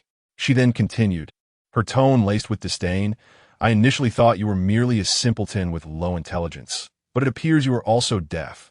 Are you not aware of who the deaf one is? Shen Yinchuan mocked with a hint of schadenfreude. Indeed, I am deaf, but I am a high IQ deaf person, unlike someone who is simply a mindless fool. Sang Ning remained unfazed, her smile unwavering, though her words were capable of inciting fury. You. Shen Yinchuan seethed with rage. yet found himself at a loss for a retort. Meanwhile, Ning continued to eat her meal with utmost seriousness, not even lifting her eyelids, seemingly indifferent to Shen Jia provocations. In stark contrast, it was Shen Jia who, stung by her few remarks, felt his face flush with anger, teetering on the brink of losing control. Chapter 35. Yet your sister has already realized her mistake. The atmosphere within the private room had grown unbearably frosty. The members of the Shen family sat in silence at the table, their chopsticks untouched, each face more sullen than the last.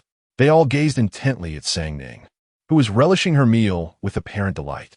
Although Shen Jia felt some dissatisfaction towards Ning's demeanor, the thought of having wronged his daughter for such an extended period ultimately restrained his temper. He spoke gently to her, Ning. The most important reason for our gathering today is to extend my sincerest apologies. We have wronged you. As he spoke, Shen Jia exchanged glances with his two sons. Shen Jia, the eldest at 25, was the first to respond. Ning, it was my misunderstanding. I truly apologize. Despite the words of apology, he maintained an air of superiority while addressing Ning. At that moment, Ning suddenly lifted her gaze to meet Shen Jia's, scoffing, "What are you so proud of? What is there to be proud of? Aren't you just an adopted child as well? Diminish that lofty demeanor. You hold no nobility in my presence." Her disdain for Shen Jia's haughty attitude had always been present, but now it felt particularly revolting. Shen Jia opened his mouth, but no words emerged in response to her retort.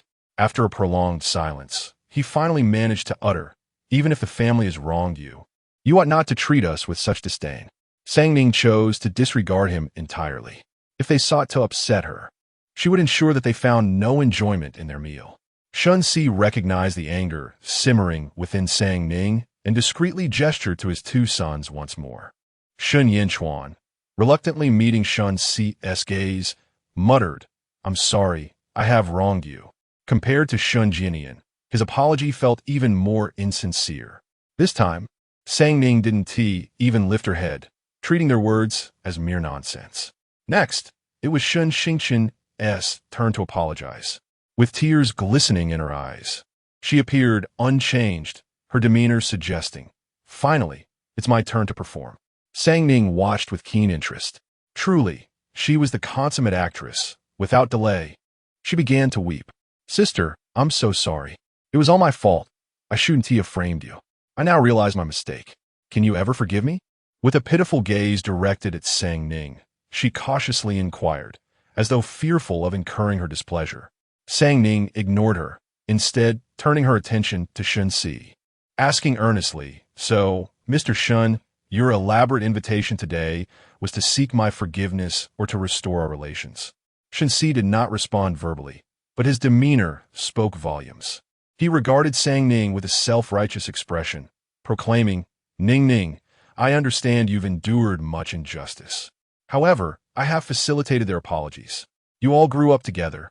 As children of the Shen family, you should not be enemies." Suddenly, Ning was transported back to her childhood, to the year she was first adopted by Shen Jia. She recalled being bullied by a group of boys. Upon learning of this, Shen Jia had furiously confronted the boys and ensured they were punished. From that day forward, they never dared to intimidate her again. In the past, those who sought vengeance on her are now asking her to forgive those who have wronged her. It is utterly absurd. Mr. Shen, am I simply to accept an apology? Would you say the same if Shen Jia were the one wronged? Ning set down her chopsticks and methodically wiped her hands. Yet, this hypothetical does not hold. Shen Jia found himself momentarily at a loss for words, as if the answer lingered in his heart, unspoken. He continued, "But your sister has already acknowledged her mistakes. I have encouraged her to reflect on them repeatedly. What does that have to do with me?" Ning's irritation grew, her tone turning sharp. Shen Jia sighed, his eyes betraying fatigue. Xingqian has received her due punishment. The online discourse is rife with vitriol against her, and both students and teachers at school are fully aware, harboring considerable discontent toward her. If this continues, it will significantly impact your sister's prospects for university. It was supposed to be an apology, yet every word seemed to favor Shen Xingqian, which was utterly infuriating. She deserves it. No one forced her to frame me. The consequences she faces today are of her own making. Ning took a sip from her glass. A glimmer of coldness in her gaze. Shen Si, momentarily at a loss for words, stammered you. Xingqian is your sister. He had never anticipated such animosity from Ning towards his sister. I have no ties to the Shen family. Do not insult me further. The repetition of these phrases left Ning exasperated, prompting her to roll her eyes. If we don't get to the point soon, I shall take my leave. At this, Xingqian's complexion paled, clearly distressed. Sister, please don't go. It was the first time Ning had seen her so anxious. A stark contrast to her previous arrogant demeanor. Amused, Ning resumed her seat. As Xingqian wiped her tears, she implored, Sister, I truly realize my mistakes. The online criticism is unbearable. I can hardly endure school any longer. Such tears. Ning suspected she must have been made of water in a past life. So, what is it that you require of me? She fixed her gaze upon Xingqian, asking earnestly. Xingqian's eyes sparkled with a glimmer of hope. If you could clarify online that our relationship is a misunderstanding and that I never intended to harm you, we could get along well in the future. Xingqian thought triumphantly. No matter how much this fool changes, her inherent kindness remains. A mere word from her could easily ensnare her. Ning remained silent, turning her attention to Shen Si. Noticing Ning's expression soften, Shen Si smiled. Your sister genuinely understands her wrongs. If you can forgive her, she shall never harm you again. Is your assurance credible? Ning retorted coldly. Certainly, Shen Si replied, his face betraying no emotion. She had no faith in that. At that moment, everyone present gazed at Ning with anticipation, seemingly waiting for a verbal commitment. Ning smiled lightly. I never stated that I would clarify anything on her behalf. How can you do this? And Wan, in a fit of rage, abruptly stood. The mere thought of her daughter enduring online abuse pierced her heart with anguish. Once the meal was concluded, I shall take my leave. Ning disregarded her, rising gracefully under the gaze of the onlookers, making her way towards the exit, as if her sole purpose for being there was to partake in the repast. Ning, do you still refuse to forgive us? Shen Si inquired, his tone heavy with sorrow. Ning cast a cold glance in his direction, her eyes brimming with derision. Is this banquet a ploy to elicit my forgiveness, or is it merely a scheme to clear Xingqian's name? You know full well that if I were to exonerate Xingqian, I would inevitably be drawn into this turmoil, with no benefit to myself. Do you take me for a fool? Chapter 36. This is the black gold card in merely 2 sentences. Ning completely unveiled the ulterior motives of the Shen family. Meeting her icy gaze, Shen Si felt a heaviness descend upon his heart, and the words he had intended to speak were forcefully swallowed back. Ning, when do you plan to return home? Shen Si's voice was strained, resembling that of a father yearning for his daughter's return. However, Ning found it utterly ironic, a smile gracing her lips that did not reach her eyes. Mr. Shen, have you forgotten? I am now the daughter of the Liu family and have changed my name to Liu Ning. Had she been her former self, she would have groveled for this trivial concern, but the current Ning was not so foolish. Her clear, melodious voice resonated with clarity, reaching the ears of every member of the Shen family. Xingqian, harboring her own suspicions, feigned innocence and inquired, what does it mean to be the daughter of the Liu family? What is my sister trying to say? Shen Si's complexion paled as he exchanged a swift, shocked glance with Shen Jia. Only the 2 of them were privy to Ning's discovery of her biological father. Shen Si had strictly instructed Shen Jia to keep the news under wraps, leaving the rest of the Shen family blissfully unaware. Yet, none had anticipated that Ning would disclose such information in front of them all. Observing the puzzled expressions on the faces of the Shen family, Ning deduced. It appeared that Shen Si had yet to inform them. Shen Si gazed at the unfamiliar visage of Ning, a foreboding sensation creeping into his heart. Ning, please refrain from speaking. As long as you wish, you will always be a child of the Shen family. Despite the stark transformation of Ning from her former self, Shen Si was still reluctant to lose her. How detestable, Ning retorted coldly. Who the hell would want to be a child of the Shen family? I have found my biological father, and from now on, I have no ties to you, Shen family members. She stated bluntly, her resolve to sever all connections with the Shen family unmistakable. Upon hearing her words, the Shen family members stared at her, their expressions laden with a complex mix of emotions, as if to say, "Are you a fool?" Ning felt exasperated. "What are you looking at? No one is contesting your inheritance, and you're not happy about that?" Indeed, they should have been pleased. Yet, for reasons unknown, her words rendered them suddenly discontented. Shen Jia, who should have been the most elated, found herself devoid of any joy, struggling to comprehend Ning's stance. Only Shen Jia gazed at his daughter, momentarily lost in thought. It was clear she could have concealed this matter, yet she chose to reveal it. Shen Jia recognized her genuine disdain for the Shen family, her desire to dissociate entirely from them. This realization pierced his heart like a knife, causing him profound pain. Upon returning to the Liu family, Ning retrieved her voice recorder from her pocket. The following morning, the recording surged to the top of Weibo's trending topics, igniting a firestorm among netizens. Are the Shen family fools? Their biological daughter frames the adopted one, yet expects the latter to clarify for her. How shameless can they be? What nonsense are this father and his two sons spouting? Do they not feel the pain when the knife does not stab their own hearts? One after another, they profess to apologize, yet it is blatantly evident that they are coercing Ning into clarifying matters for Shen Jia. The hypocrisy of these affluent families is truly overwhelming. I believe both Shen Jia and her mother are not virtuous individuals. After all, the victim, Ning, has hardly uttered a word, and these two have already begun their weeping and wailing. It is quite foolish. Those capable of withholding Ning's allowance to frame her are hardly good people. This mother and daughter duo must have been born from the same plastic bag in a past life. Aside from Ning, the Shen family consists entirely of imbeciles. And the more I observe, the angrier I become. Such fools run a company, and with such dark hearts, I have no faith that they can produce anything worthwhile. Henceforth, I shall refrain from utilizing any products from the Shen family's enterprises. The Shen family has incited discontent among netizens nationwide, leading to a significant drop in Shen Corporation's stock, which prompted Shen Jia to unleash his fury in the office. Meanwhile, Ning appeared unfazed, attending classes at school as usual.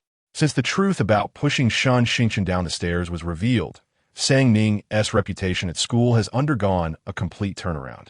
Her beauty has attracted the attention of numerous students, and many have begun to reach out to her in friendship. After school, two newly acquainted girls invited Ning and Duanqing to join them for an outing. The four first attended a movie at the mall, and afterward, they proceeded to an upscale KTV establishment. Upon arriving at the entrance, Duanqing discreetly tugged at Ning's sleeve, her expression somewhat troubled. Ning, this is Moin. Shall we consider another option? Moin is the most extravagant KTV in Haicheng, naturally accompanied by a high price point.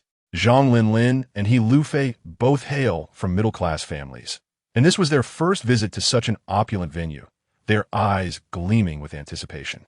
Yet, contemplating their financial situation, they shook their heads, embarrassed of voice. Yes, Ning, this is too expensive. We cannot afford it. Perhaps we should choose somewhere else. At that moment, a sharp voice cut through the air. What a bunch of paupers, clearly unaccustomed to finer things. The woman, adorned with crimson lipstick and sporting cascading waves, wore a provocative dress, her heavily made-up face starkly contrasting with the wall's white paint, rendering her original visage unrecognizable. She scrutinized Ning and her companions, hurling insults, her artificially sculpted features now appearing even more acerbic. What attitude is that? Duanqing felt insulted, nearly ready to explode. This is precisely how I treat impoverished guests.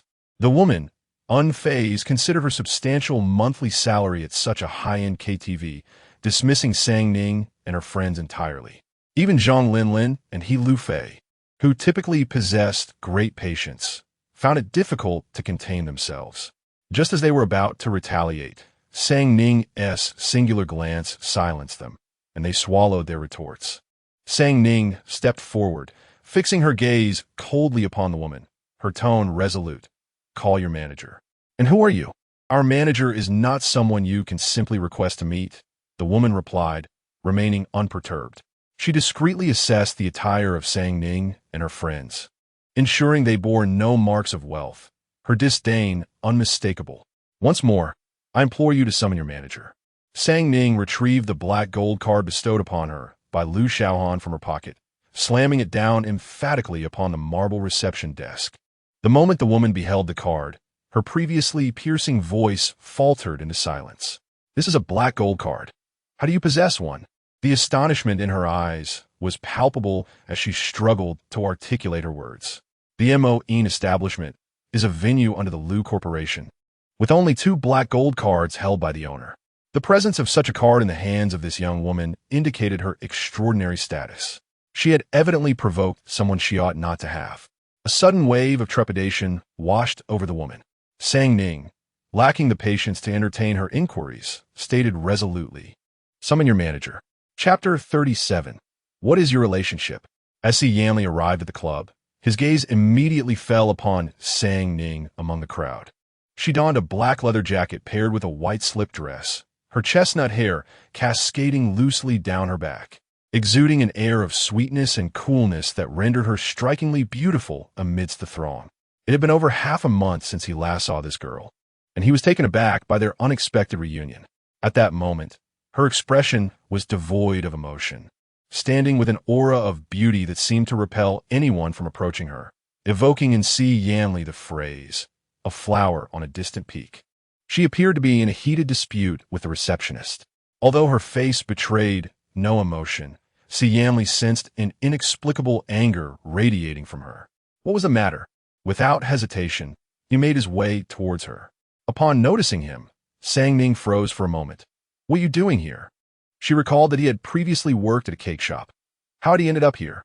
"I'm on a night shift," Si Yanli replied. Only then did Sang Ning notice his work attire and refrain from further questioning. "By the way, what exactly happened?"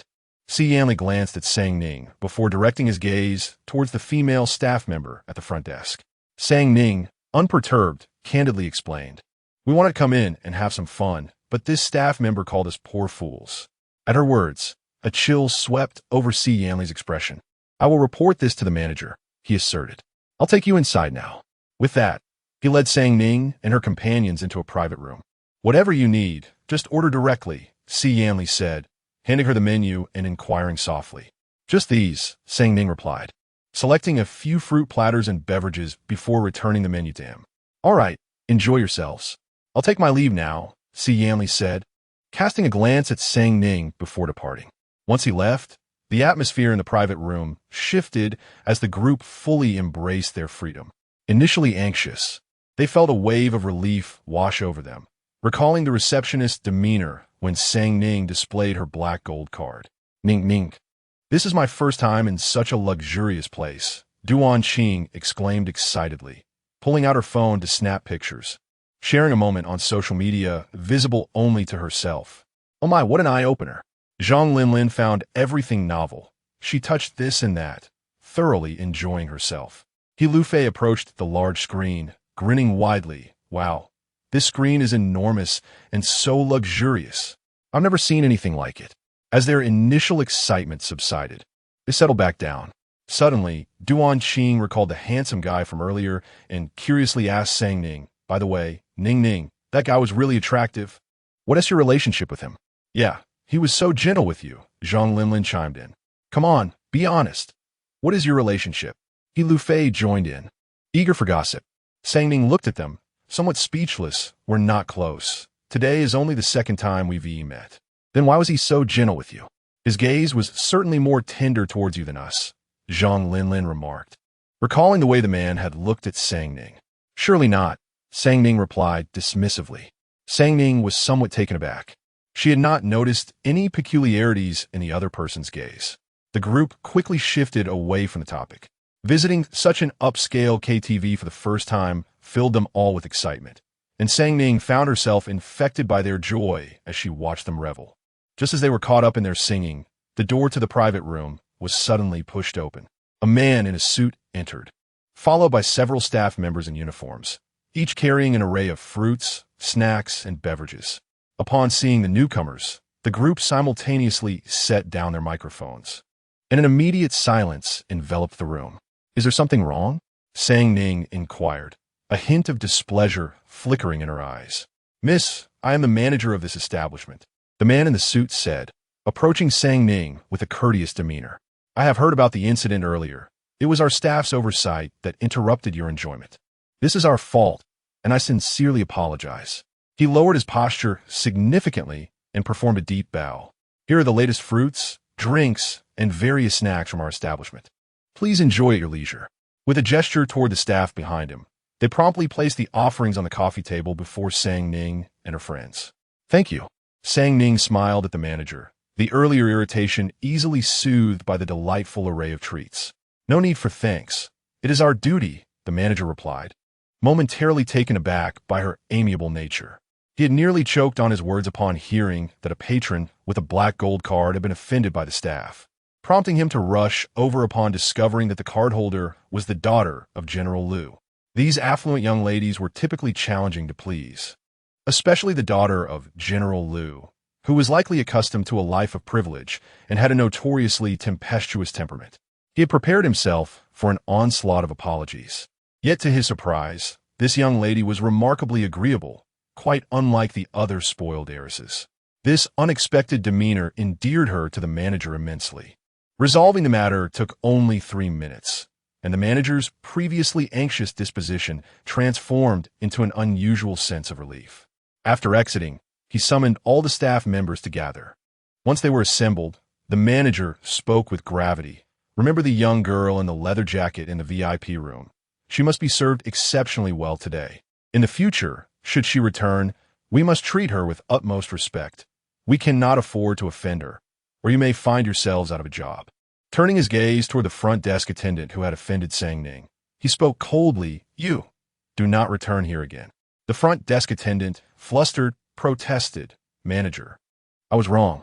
I had no idea of her status. It was simply that her attire was rather plain, and she didn't seem." Before she could finish, the manager cut her off sharply. "Didn't he seem what? Didn't he seem wealthy? Have you never heard of haute couture? Fool, wealth isn't solely displayed through brand names." He dismissed her without further debate. The woman's heart sank profoundly, and she was filled with regret so intense it felt as though her insides had turned to lead. Yet she understood that no amount of remorse could alter the situation. After the front desk attendant departed, the manager discreetly approached Si Yanli. "My dear Si, I cannot thank you enough for your timely intervention. Otherwise, my position would have been in jeopardy. Allow me to offer you a raise. Tell me, how much do you desire?" Si Yanli was momentarily taken aback, and as he recalled the youthful visage of the girl, he instinctively declined the offer without a second thought. No need. Despite his current financial struggles, the notion of accepting money derived from the exploitation of that girl left him with an inexplicable discomfort. "Aren't you in need of money? Why refuse?" the manager queried, perplexed. "I do not require it," Si Yanli replied, providing no further explanation and resolutely refusing to accept. Chapter 38. Thank you for saving me midway through the song. Sang Ning excused herself to the restroom. The Mo Ing KTV is the most luxurious entertainment venue in High City, featuring even the restrooms adorned with exquisite crystal chandeliers, epitomizing opulence. After washing her hands, as she prepared to return to the private room, a chilling cry for help caught her attention, causing her to pause momentarily. She turned in the direction of the sound and followed it. "Help! Please save me!" A girl, her hair cascading down and obscuring her features, was clad in a provocative black slip dress with a slit that reached her thigh, exposing a patch of pale skin. At that moment, she was being forcefully escorted towards the men's restroom by 2 tall, burly middle-aged men. "Stop screaming and shut your mouth." One of the men, upon hearing her cries, delivered a vicious slap to her face. The girl turned her head from a blow, still pleading, "Please let me go. You filthy little whore. Your father has already given you to our boss. Don't act so high and mighty."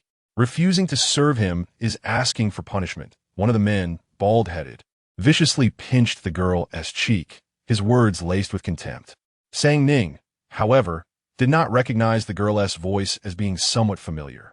Just as the 2 men were about to drag the girl into the restroom, Sang Ning stepped forward and blocked their path. Stop right there. Well, look who we have here, a little beauty. How about you join us for some fun?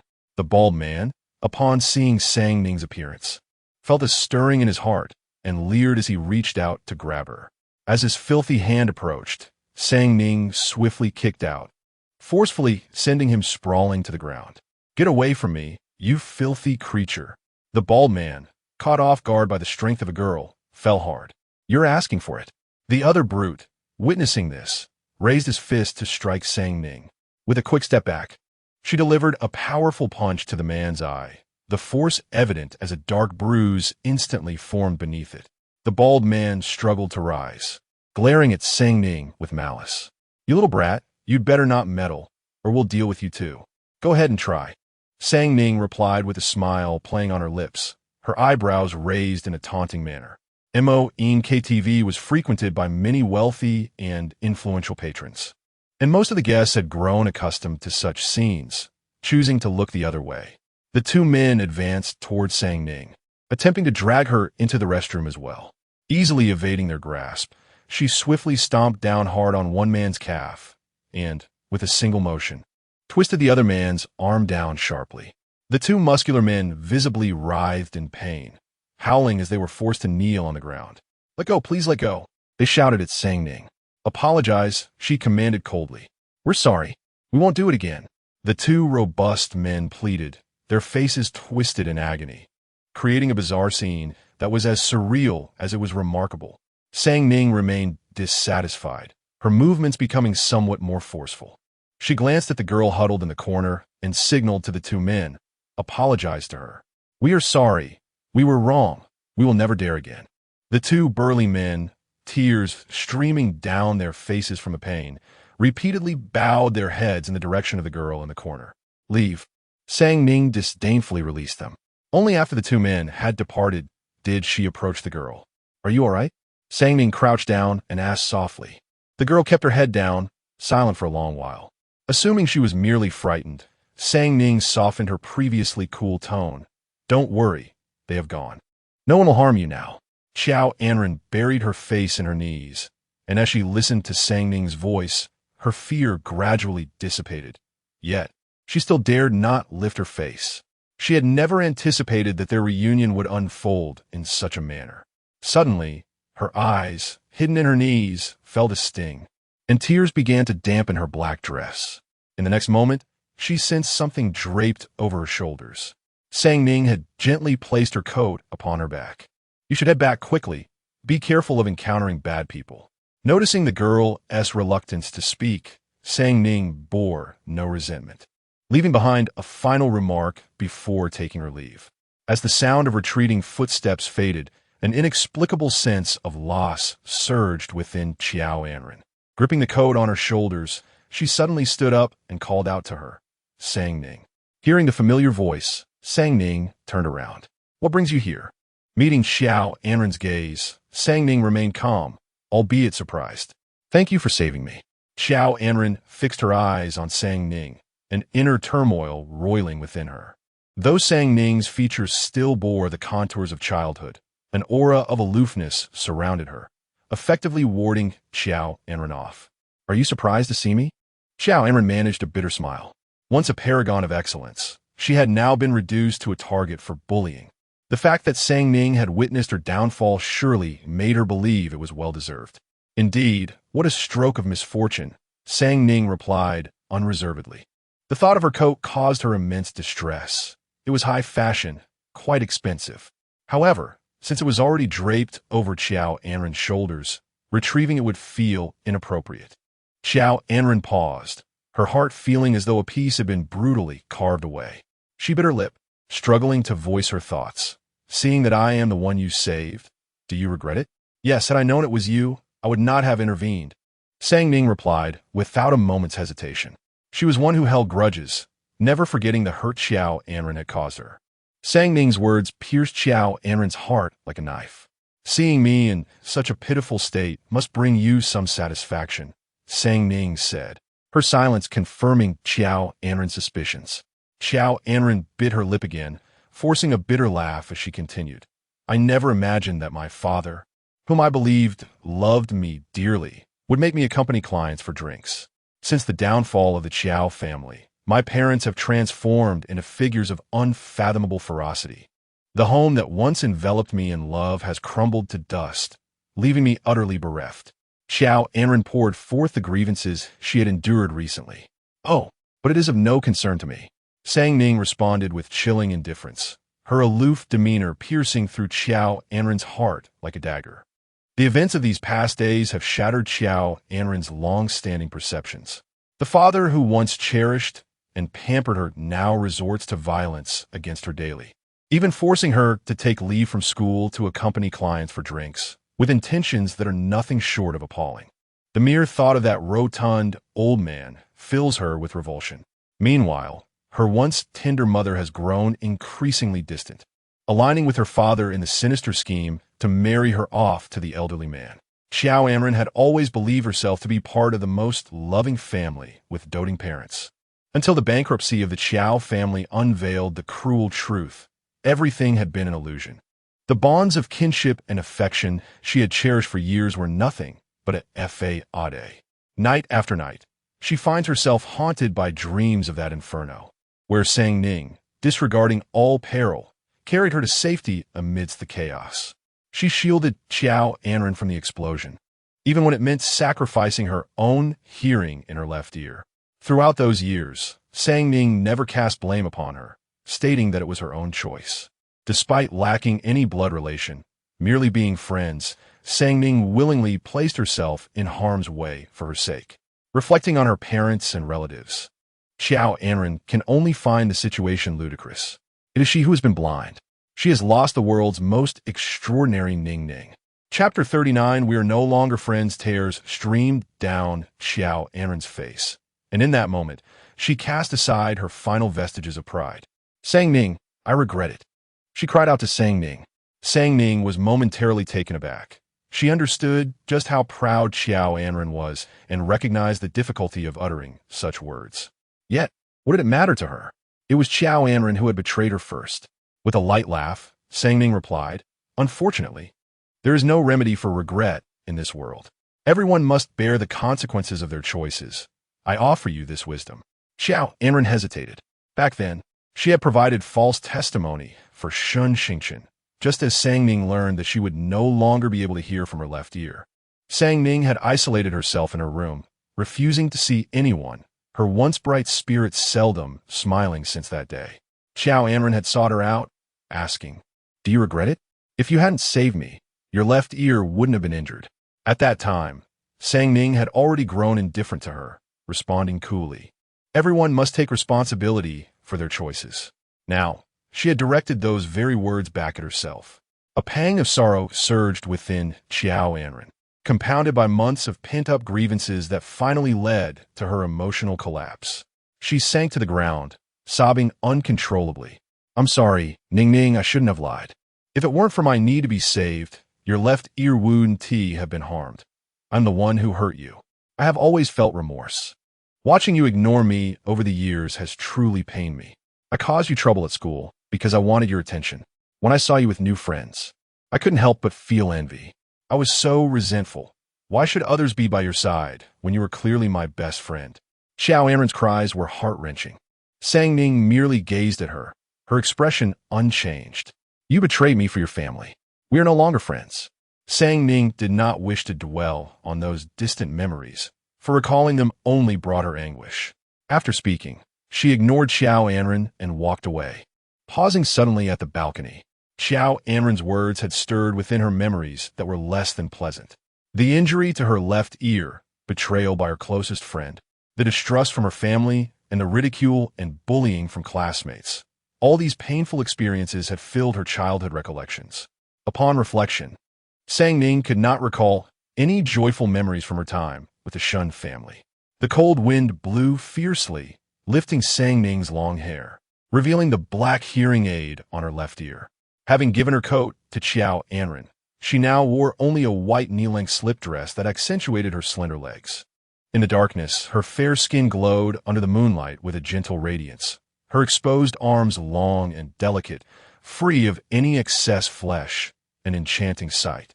At that moment, Xiaohan happened to arrive and witnessed this scene. The girl's slender waist and graceful back revealed exquisite butterfly bones, resembling a beautiful painting. Xiaohan hurriedly averted his gaze until he reached the left side of Ning. He had not noticed the conspicuous black hearing aid nestled in the girl's left ear. Suddenly, he recalled the conversation he had overheard between Ning and another girl moments before. He had approached upon hearing the commotion, only to find that the two men had already been dealt with by Ning. At that moment, he had chanced upon their dialogue. Reflecting on their exchange, Xiaohan's gaze deepened with contemplation. It was only when Ning's voice broke through his reverie that he regained his focus. "What's wrong? Aren't you working?" Ning asked, her eyes fixed intently on Xiaohan. "I've completed my work tasks and came here to catch my breath," he replied. Yet, as he spoke, his eyes involuntarily drifted back to her left ear. Realizing it, he quickly averted his gaze. "I apologize. It wasn't my intention." Ning appeared unfazed, her expression indifferent as she initiated the conversation. "I accidentally injured my ear when I was young and lost my hearing." Her tone was light, devoid of any discernible emotion, leaving Xiaohan unable to detect a hint of sorrow.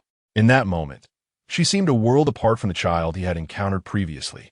She exuded a maturity that belied her age, her eyes harboring emotions he could not comprehend. Fearing to provoke her sadness, Xiaohan refrained from further discussing her hearing. With a playful smile, he teased her. "Are you feeling down? Would you like to talk about it?" Today, Ning's eyes were shadowed with an unfathomable sadness, causing a pang of discomfort in Xiaohan's heart.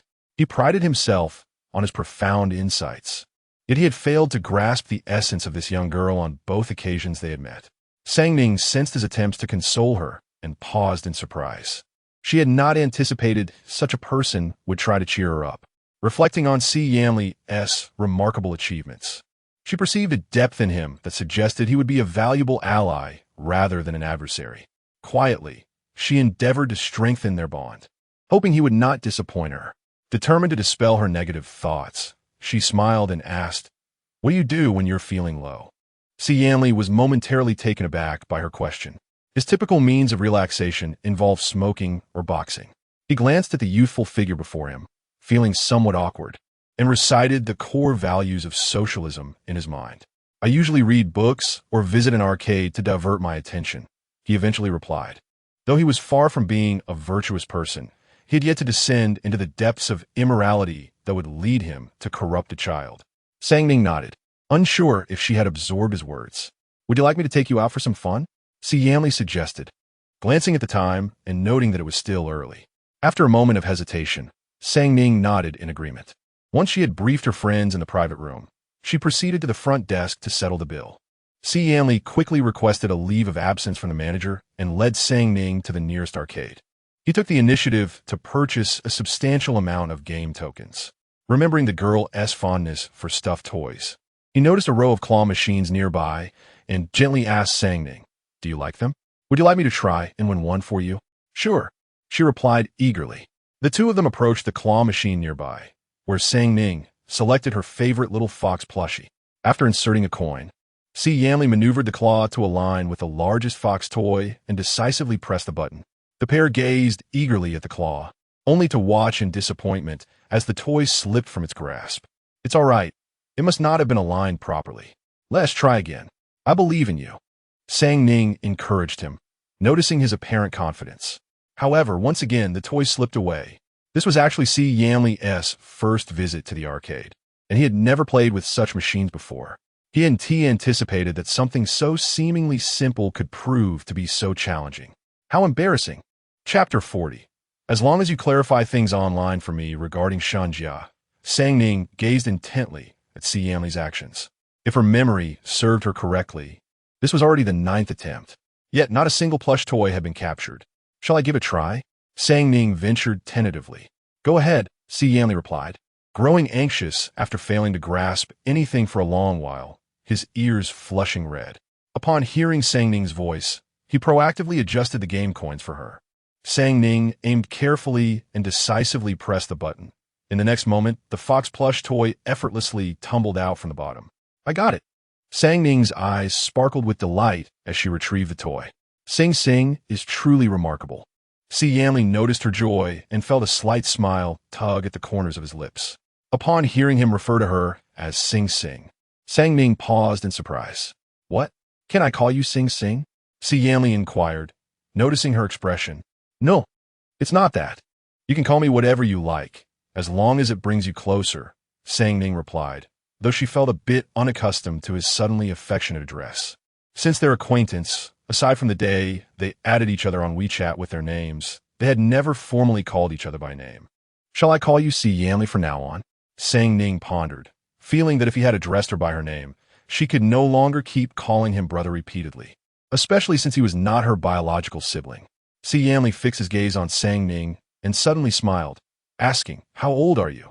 Almost 18, Sang Ning responded earnestly, unsure of why he had inquired about her age. The man crossed his arms and tilted his head to look at her. Oh, so you're 17, he continued. I'm 20 this year. Wouldn't calling you by your name be taking advantage of me? Sang Ning nodded, inexplicably finding some truth in his words. Then how should I address you? I can't just call you brotherly. That sounds rather juvenile. She pondered for a while, but could not think of a suitable title. Si Yanli also struggled to come up with a fitting name. Never mind, just call me by my name, he suggested. Sang Ning nodded in agreement. Subsequently, the two indulged in several other arcade games, where Si Yanli discovered that the girl possessed an extraordinary talent for gaming. While playing, her face lacked the previously inscrutable emotions and was solely focused. At that moment, she truly resembled a child. After exiting the arcade, they realized it was getting late. Si Yanli glanced at the darkening sky with some concern. Let me walk you home. It's not safe at night, he offered. Sang Ning checked the time and ultimately did not refuse. The journey from the city center to Shengshi Landing took merely 10 minutes. Instead of hailing a cab, they chose to walk back. The temperature in Haicheng exhibited a significant daytime-nighttime variance, and by now, it had dropped to around 10 degrees. Sang Ning, still clad in a sleeveless dress, felt the chill on her exposed skin, which had turned a rosy hue from the cold. She could not help but shiver slightly. Si Yanli then noticed that the girl seemed to be trembling. Without hesitation, he removed his coat and draped it over Sang Ning. The biting cold instantly dissipated, replaced by the lingering warmth of the coat's previous owner. Sang Ning lifted her gaze to Si Yanli, who donned only a black short-sleeved shirt at that moment. She adjusted her own attire and inquired, Aren't you cold? Well, you do if you are. I'm not cold. This temperature is nothing, Si Yanli replied. Indeed, for him, this chill posed no challenge. Even a cold shower would be of little consequence. As they approached the entrance of the exclusive villa area, Shengshi Landing, Si Yanli became acutely aware of the vast disparity that existed between them. It was only after Sang Ning had fully entered that he turned to leave, fearing that lingering any longer would allow his insecurities to take root and flourish. Alas, it was only when she ascended the stairs to change that Sang Ning recalled Si Yanli's shirt still graced her figure. She rushed to the balcony and peered down, discovering that he had vanished from sight. It seemed she would have to return at another time, though perhaps this would serve to deepen their bond. That evening, after tossing Si Yanli's shirt into the washing machine, she discreetly hung it on her balcony. Only after completing this task did she find peace for the night. While she slumbered soundly, the Magic Sound KTV was embroiled in turmoil. The two brutish men who had clashed with Sang Ning there, along with their boss, were captured by a band of individuals and taken to an abandoned factory, returning barely alive. This course of action was taken only after the manager consulted Liu Xiaohan, of whom Sang Ning remained oblivious. The following morning, as Sang Ning approached the classroom door, she was intercepted by Shun Xingchun and Shun Yanchuan. Sister, could you step outside with us for a moment? Shun Xingchun cautiously suggested, glancing at the individuals outside. Must we begin the day with such ominousness? Sang Ning flatly refused. I cannot, as I need to catch up on sleep. She offered neither glance nor consideration to the Shun siblings, striding directly into the classroom. This troublesome girl has truly become adept. I must teach her a proper lesson. Shun Yanchuan, already irked by Sang Ning, was prepared to storm into her class. Enough, brother. She likely wishes to avoid us. Shun Xingchun, fearing that her brother's actions might provoke Sang Ning further, hastily restrained him. After enjoying a peaceful morning, Ning had hoped that the duo would refrain from bothering her that day. However, to her dismay, after lunch, Shen Chun returned alone to Class 8. "Let us have a conversation," Shen Chun declared, positioning herself before Ning's desk. At that moment, most of their classmates had yet to return, leaving the seats largely vacant. Shen Chun took the liberty of sitting directly in front of Ning, perhaps due to Shen Chuan's absence. Shen Chun's demeanor had shed its previous fragility, her tone lacking the usual bitterness. No more pretense, Ning thought, intrigued, stealing a few glances at her. "What shall we discuss?" "Let us talk about the Shen family shares," Shen Chun replied with determination, as if she held undeniable confidence in her assertion. "The Shen family shares?"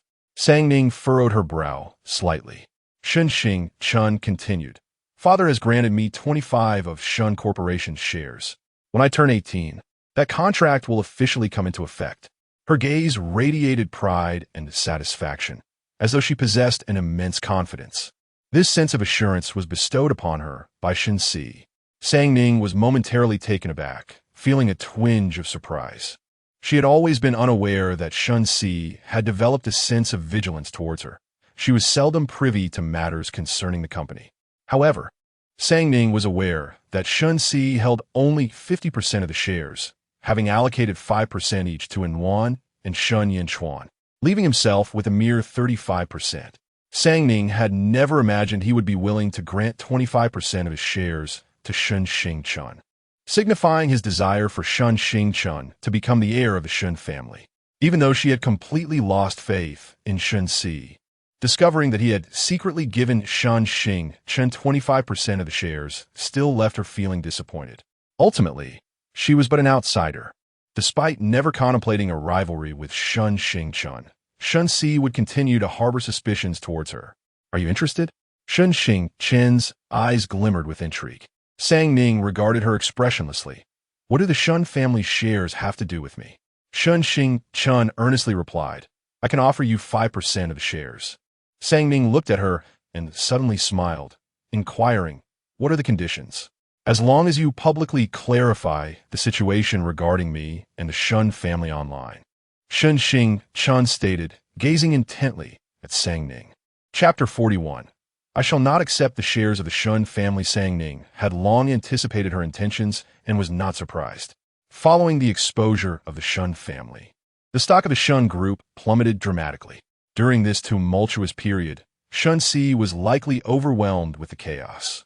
Should he manage the situation adeptly, all would be well. However, if mishandled, the Shen family would face severe repercussions, making it exceedingly difficult for them to maintain a foothold in Haiqing. The adage "when the walls crumble, everyone pushes" could not be more apparent previously.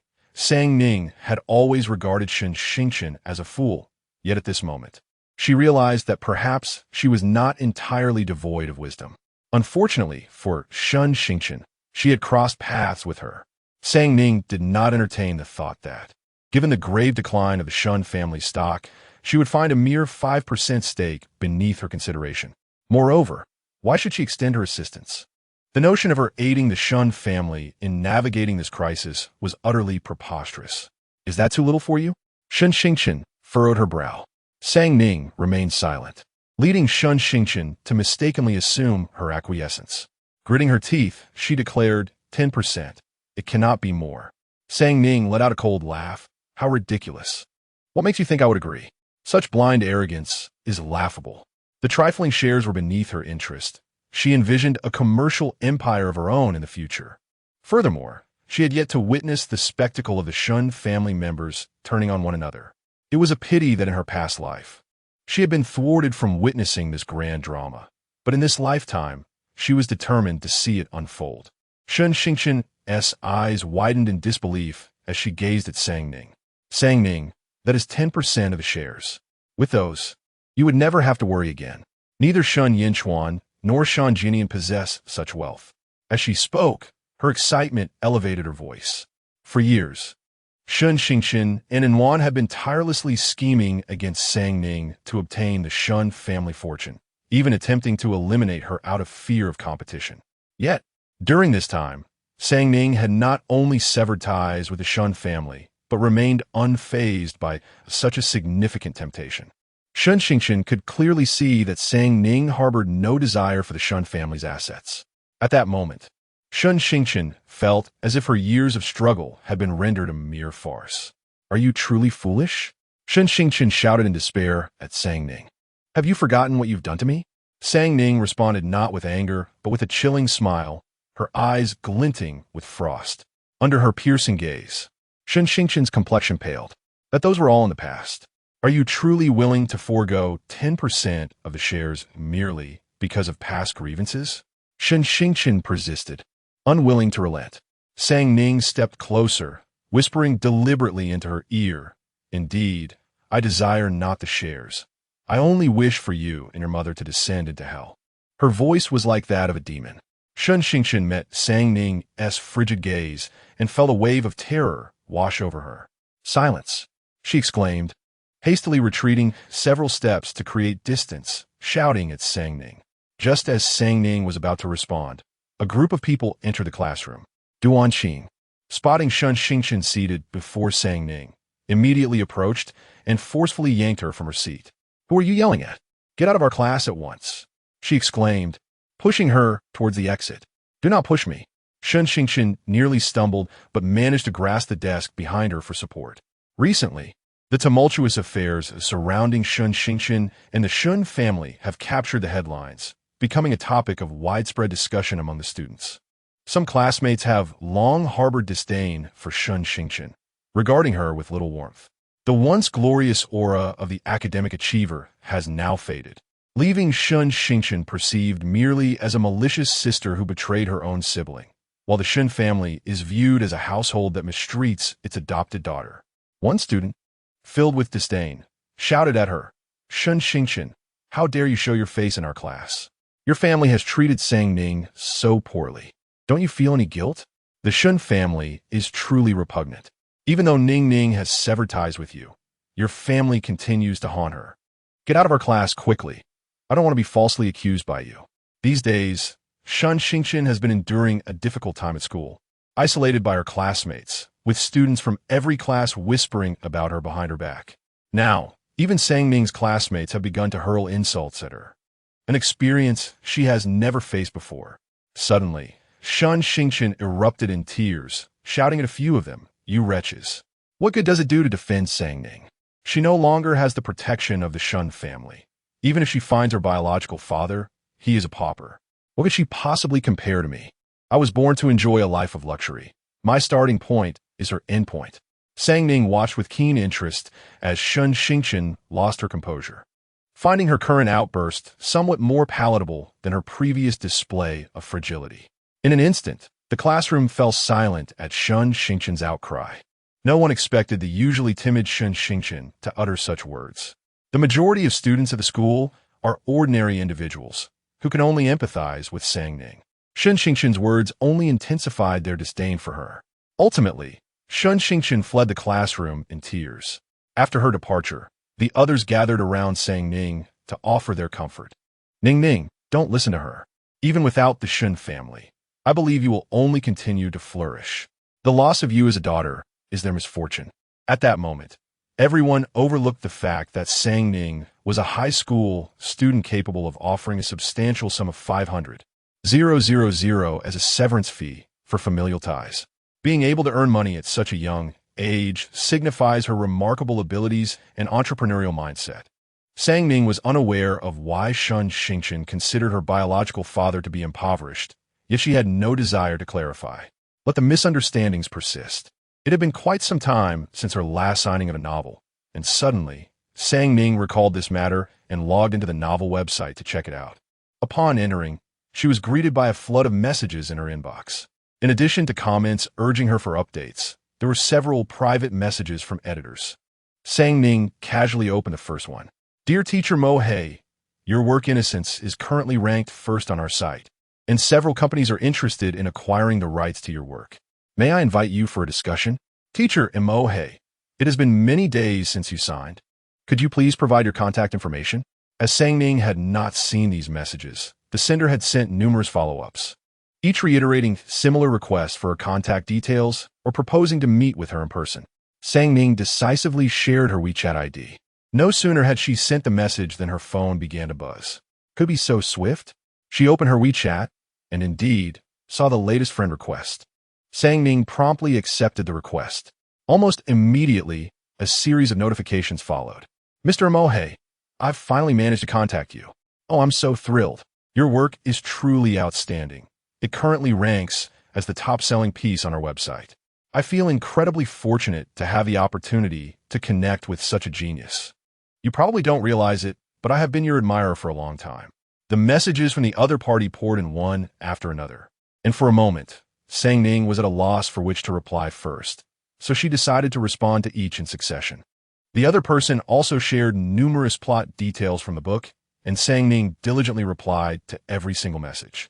Were it not for the fact that the editor-in-chief was still at work, she felt that, given the other party's enthusiasm, they could easily chat through the night.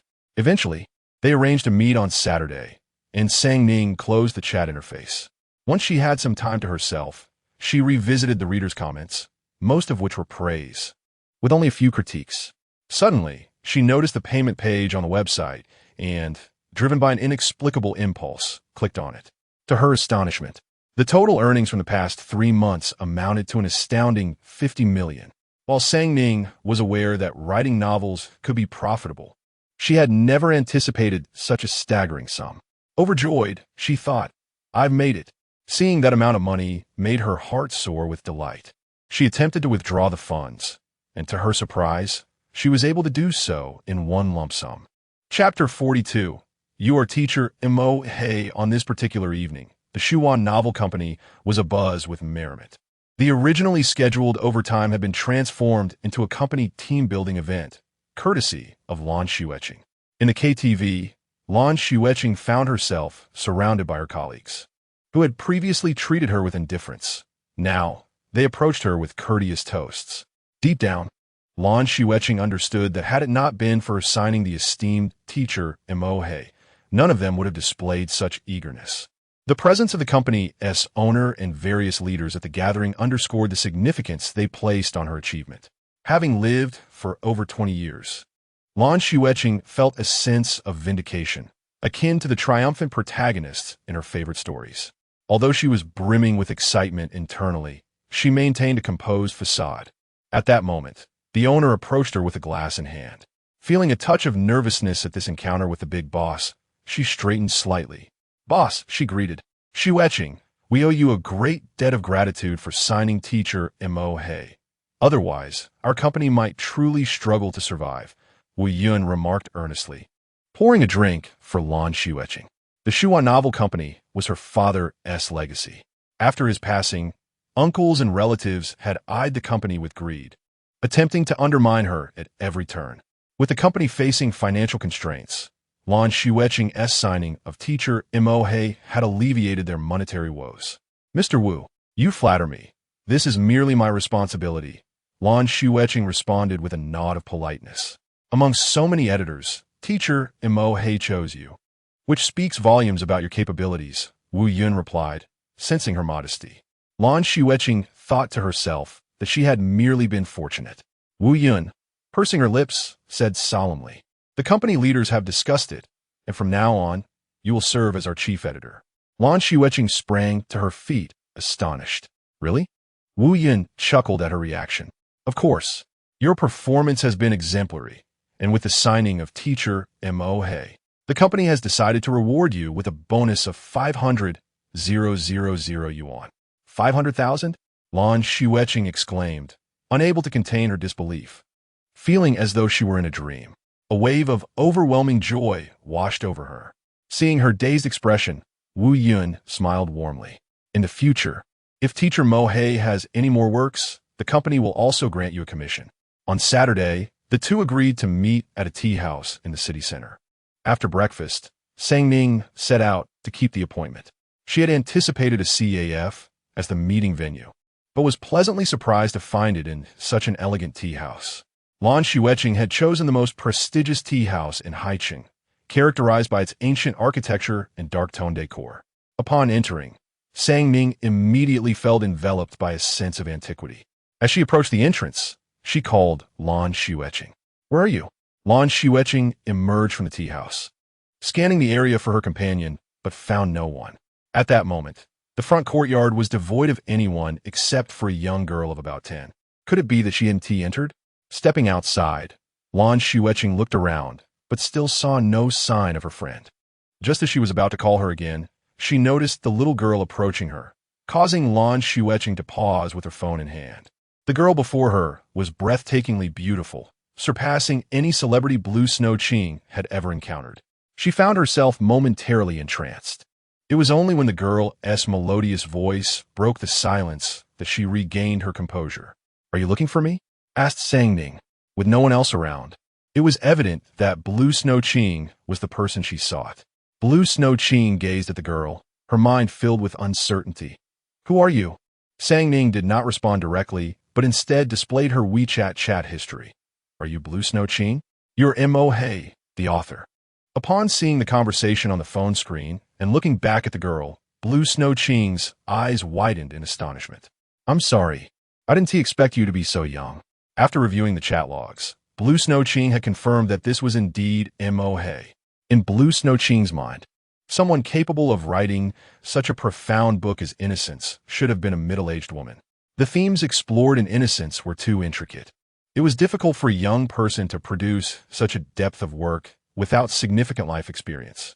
"It's all right," Sang Ning replied, unfazed. As her youth often led people to misjudge her capabilities, a misunderstanding she could not hold against them. "How about we change venues for our discussion?" Blue Snow Qing suggested tentatively. She had chosen the tea house believing Mo He to be an older individual, and now, faced with a young girl, she thought it prudent to relocate. "Sure," Sang Ning agreed, acknowledging that she was not well-versed in tea appreciation and would merely waste fine tea leaves here. A few minutes later, they arrived at the adjacent CAF. Initially anxious about meeting a middle-aged woman, Blue Snow Qing felt her tension dissipate upon discovering her companion was a high school student. "Mo He, could you please sign this for me?" Blue Snow Qing eagerly pulled out a white t-shirt from her bag, her eyes sparkling with anticipation as she looked at Sang Ning. Sang Ning nodded and replied, "My name is Lu Sang Ning. You can call me Sang Ning. It feels a bit awkward to be called teacher." "Thank you, Sang Ning."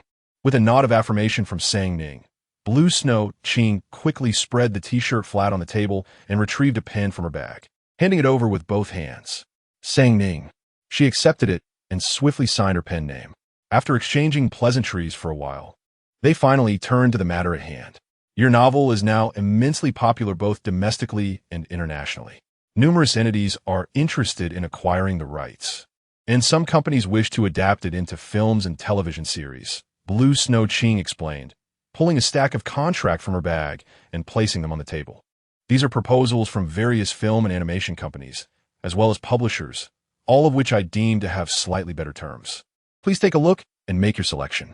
Sang Ning felt overwhelmed by the thick stack of contracts before her. "You could decide for me." Even before publishing her novel, she had researched the publishing house, Xiaohan. Although it was a smaller company, they were known for their integrity and commitment to ensuring the authors received their rightful earnings without cuts. Reassured, she vowed not to let you suffer. The trust she received from her was inexplicably moving for Lan Xueqing. Although she managed a considerable number of authors, few placed their trust in her. Despite being merely an employee striving to maximize the interests of her authors, most were reluctant to entrust her entirely with matters concerning their contracts. Suddenly, Lan Xueqing recalled the task assigned by her boss. "Oh, right, our boss wishes to inquire if you're open to a long-term contract." Sang Ning shook her head, declining outright. "This novel was written in my spare time, and my current academic commitments leave me with little time." Upon hearing this, Lan Xueqing felt a pang of disappointment. After a moment's contemplation, Sang Ning added, "However, should I produce new works in the future, I would still consider signing with your company."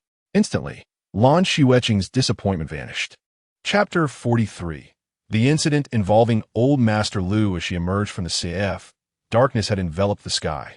Just as Sang Ning was about to call for her driver, her gaze was abruptly drawn to a black Qian that had collided head-on with a large truck at the intersection ahead. The impact had crumpled the front of the Qian, releasing billows of black smoke. In an instant, the intersection was thronged with onlookers, most of whom were merely spectators, none daring to approach the scene. Ning stowed her phone back in her bag and joined the crowd. Upon pushing through, she caught sight of a familiar face through the rear window of the vehicle. Her expression shifted drastically. She forcefully shoved her way through the surrounding throng. "Call 120, she shouted toward the crowd as she approached the black vehicle. A few in the crowd reacted promptly. "Quick, call 120. If we delay, it could cost a life." Just as Ning was about to reach the Qian, voices from the crowd cried out, "Miss, come back. That car is emitting smoke and could explode." "Indeed, young lady, retreat at once. This is perilous. Child, you're still young. Do not risk your life for someone else." Ignoring the warnings around her, Ning spoke with a grave tone. "He is an elder, without timely rescue. His life is in jeopardy." Resolutely, she stepped forward to the vehicle. She reached through the partially open window, retrieving a window-breaking hammer, and shattered the glass at all four corners, carefully clearing the shards before opening the door. Inside, Old Master Lu was already smeared in blood, his leg trapped beneath the seat, immobile. Ning leaned in, gradually maneuvering his leg out. Old Master Lu's leg was wedged deeply, and despite her youth, Ning found her strength waning. Within mere minutes, beads of sweat began to form on her brow, and her hands began to tremble. Squinting, Old Master Lu appeared taken aback upon seeing her. "What are you doing here?" He managed to open his eyes, his usually stern visage now marred by pain. "Do not speak. Breathe deeply and conserve your strength," she instructed without meeting his gaze, as her own strength was starting to falter. Noticing her trembling hands, Lu Zheng fell silent, following her advice and inhaling deeply. After a few more minutes, Ning finally freed Old Master Lu's leg.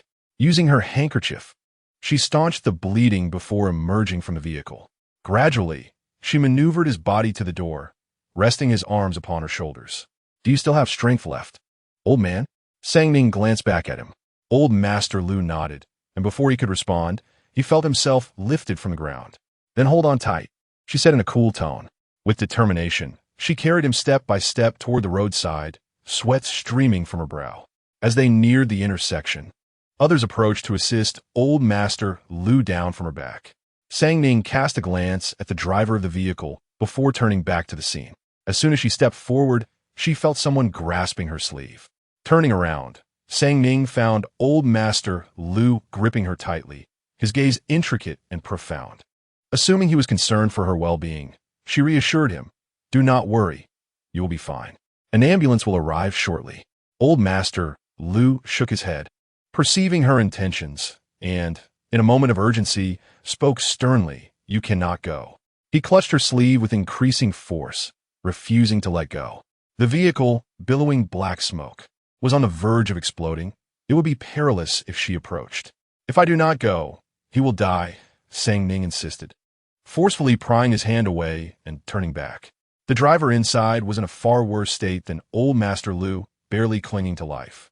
Without hesitation, she tore strips from her clothing to bandage the wounds and staunch the bleeding. Only after completing these tasks did she begin to extricate the driver. At that moment, the sirens of the ambulance blared, and the paramedics took over her position, carefully removing the driver. Ning accompanied the ambulance to the hospital. Meanwhile, upon seeing the trending news at his company, Xiaohan felt a surge of dread. He hastily grabbed his car keys and rushed to the hospital, compressing a half-hour journey into a mere 10 minutes. In his heart, he fervently prayed that his Ning would be safe. Sprinting through the corridors, his anxieties eased only when he spotted Ning sitting unharmed outside the ICU. Bored from waiting, she had risen to fetch some food, only to meet his bloodshot gaze. Xiaohan's eyes were terrifyingly red, resembling a frenzied beast. In that moment, Ning discerned a fierce, bloodthirsty intensity that starkly contrasted with his usual stoic demeanor. Instinctively, she recoiled several steps as he approached. Unaware of her retreat, Xiaohan surged forward, enveloping her in his arms. "Father has come too late," he murmured, his voice trembling. Sang Ning finally realized that something was amiss with Lu Xiaohan's emotional state. Allowing him to hold her, she gently patted his back to offer comfort, cautiously inquiring, "Are you all right? I saw the news about the car explosion and feared you had encountered an accident while rescuing someone." Lu Xiaohan gradually relaxed his embrace, his eyes returning to normal. "I'm fine." Sang Ning sensed the underlying worry in his tone, noting his unease. She clarified, "It was old Master Lu who was in trouble." Lu Xiaohan fixed his gaze on her, silent for a moment. Assuming he was concerned for the old man, she continued, "Rest assured, he is safe." After a prolonged silence, Lu Xiaohan finally asked, "Didn't you dislike old Master Lu? Why did you save him?" Having seen the perilous situation on the trending news, he recalled how the vehicle was on the brink of explosion, and Sang Ning had risked her life to rescue old Master Lu. The thought of what might have transpired had the car exploded during her rescue was too harrowing for him to contemplate. Even though the one awaiting rescue in the car was his own biological father, Lu Xiaohan's primary concern remained the safety of Sang Ning, driven by a sense of selfishness. After a considerable pause, Sang Ning finally responded, "He is your father." Lu Xiaohan hesitated, as though something within him had exploded. Sang Ning continued, "If something were to happen to him, you would surely be very upset. I don't want you to be sad." Lu Xiaohan gazed intently at the little one before him, repeatedly echoing her words in his mind. He couldn't help but gently ruffle Sang Ning's hair. "Fool," he murmured. "In any situation, your safety is always of paramount importance." Sang Ning replied awkwardly, quickly lowering her gaze to conceal the turmoil beneath. Chapter 44. Is this money enough for you to accompany us, Qian?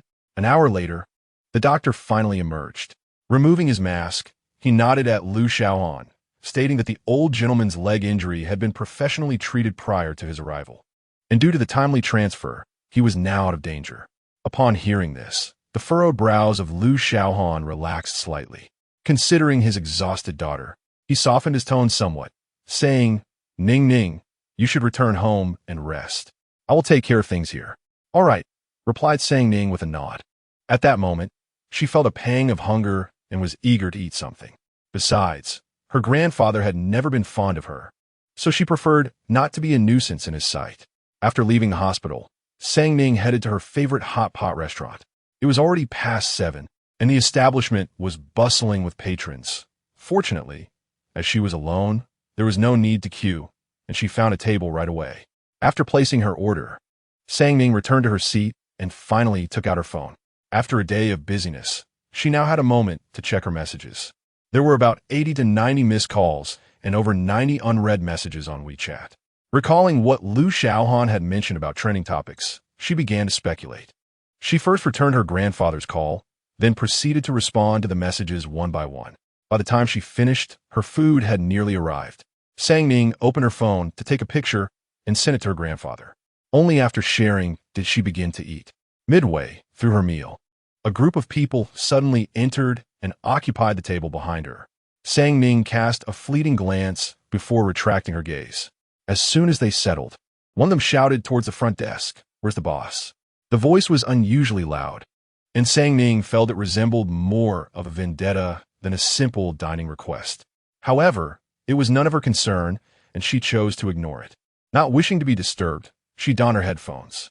Hearing the commotion, the boss hurried over and inquired, "What can I get for you?" Su Xiao pulled out several stacks of $100 bills from his bag and placed them on the table. Smirking at the boss, called Si Yanli out to serve her table. "This is all yours." As he spoke, he pushed the money toward the boss. The latter stared, wide-eyed, at the piles of red bills, swallowing hard. "What? Is it not enough?" Seeing the boss silent, Su Xiao looked at him scornfully and added a few more stacks of cash. "Is this sufficient?" Yes, it's enough. I'll call Si Yanli right away." The boss quickly regained his composure, nodding vigorously as he embraced the cash, bowing repeatedly to Su Xiao. Once the boss left, Su Xiao let out a disdainful snicker and then turned to the girl beside him, adopting a different demeanor. Su Jinghe, shedding his earlier arrogance, spoke softly to Qin Xian. "Qian, I called that fellow over to keep you company. You must be pleased now. Isn't that inappropriate?" Qin Xian replied coolly, displaying evident reluctance. Yet, Su Jinghe was clearly enamored by her demeanor. Seeing her response, He immediately became agitated. What is wrong with that? That Si Yanli doesn't know how to appreciate kindness. Qian, your liking for him is merely a gesture of generosity. Who does he think he is to refuse you? Brother, this is not right. Qin shifted her gaze to the man beside her, intent on interceding. Qin Wang affectionately tousled his sister's hair and replied, there is nothing wrong. Our Qian is so wonderful. She deserves to have anything she desires. Whatever you fancy, brother will help you obtain it. You are truly kind to me. Qin said, her lips curving into a soft smile, feeling touched as she rested her head against Qin Wang's shoulder. At that moment, Si Yanli emerged from the inner room and met Qian's gaze. Instantly, she withdrew her head and sat up straight. Senior, she said, nonchalantly adjusting her attire.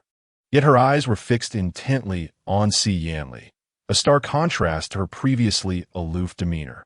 Si Yanli's expression had grown frosty. I have already rejected you. There is no need for you to persist. Senior, if you would only give me a chance, I am certain you would come to like me, Qin replied, her eyes brimming with determination. It seems I have not made myself clear to Miss Qin. Si Yanli paused before continuing. I am now explicitly telling you that I do not like you, and I never will. Qin was taken aback. Si Yanli, known for his good temperament, had never lost his cool. She hadn't anticipated such a public rejection. Feeling embarrassed, her face alternated between pale and flushed. Qin Wang observed his sister's humiliation, his expression turning icy. How dare you? Who gave you the right to reject my sister? What are you? Qin Wang glared at him, his eyes glinting with menace. You, a pauper, have no right to look down upon our Qian. Su Jinghe raised an eyebrow, his demeanor dripping with disdain. He pulled out several stacks of red bills from his bag and threw them at Si Yanli. Is this enough for you to accompany our Qian? Si Yanli was struck by the money, his fists clenched tightly, the chill in his gaze intensifying, aware of the identities of those present. He swallowed his humiliation and walked over to place the dishes on their table, saying coolly, these are your dishes. With that, he turned to leave. What a show-off. Before long, you'll have to come back. Su Jinghe fumed, his expression shifting between anger and frustration. After Si Yanli left, he sought out the hot pot restaurant manager to request a different server for their table, only to be flatly refused. Suspecting the manager had accepted some form of bribe, Si Yanli chose to remain silent. Halfway through their meal, Ning, listening through her headphones, suddenly heard a sharp scream from behind. She promptly removed her headphones and glanced back. A male server dressed in the hot pot restaurant's uniform had fallen to the ground, the boiling hot soup splattering across his chest and arms, leaving him in agony and unable to rise. The entire table recoiled, none offering assistance. Ning was about to unleash a torrent of curses when her eyes landed on the man seated in the center and the woman beside him, Qin Wang and Qian. What a coincidence! They were all people she despised. Casting a deep glance at the fallen server, Ning quickly diverted her gaze back. She took a few steps forward to help the person on the ground, only then noticing the face of the individual. Si Yanli? Ning was momentarily taken aback. What are you doing here? Si Yanli was equally surprised to see Ning, his eyes reflecting a hint of astonishment. Ning cast a silent glance at the burn on his arm, her expression turning grave, her tone imbued with an undeniable authority. Don't speak for now. Si Yanli paused for a moment, and coupled with the searing pain coursing through his body, he simply gazed at her in silence. Ning swiftly retrieved 2 bottles of mineral water from her desk. She opened one and poured it over Si Yanli's arm. Since the burn on his chest was obscured from view, Ning lifted his shirt, only to discover that the burn was not on his chest, but rather on his lower abdomen. Without hesitation, she opened the second bottle and poured it over his abdomen. Chapter 45. Are you angry with your brother? Cool water cascaded down his abdomen, causing Si Yanli's body to tense instantaneously. He intended to halt Ning's actions, yet she withdrew her hand before he could. A feeling of indescribable disappointment washed over him. Follow me to the kitchen, Ning commanded, firmly grasping his uninjured hand and leading him into the kitchen. Quickly, we need to rinse the injured area. Ning turned on the tap and lifted his arm under the flowing water, only retrieving it once she deemed sufficient time had passed. I see you have a burn on your abdomen. I wonder if there are any burns below, she remarked, gently tapping the injured spot with her fingertip, her tone earnest. Xiaohan's mind wandered, and a flush crept up his face as he stammered. It's nothing, it didn't hurt. I can manage. Yet, Ning's calm demeanor and composed gaze made him inwardly scorn himself for his animalistic nature. He awkwardly scratched his head, suggesting, "You should wait for me outside." Ning sensed something peculiar about him. He appeared somewhat endearing compared to his usual self, but she dismissed the thought and promptly exited the kitchen. Left alone, Xiaohan rinsed the burn on his abdomen with water. After completing this task, he did not immediately leave. He waited until the crimson hue on his ears had subsided before stepping out with an air of tranquility. "Let us go to the hospital," Ning stated as he emerged, reaching for his hand. The sensation of her soft touch startled him momentarily. However, recognizing she was merely a child, he did not resist her gesture, instead gently coaxing her. "No, Big Brother hasn't finished work yet." "What work?" "We need to go to the hospital first," Ning insisted, tugging at him. Despite his considerable strength, Xiaohan remained unmoved after a prolonged effort.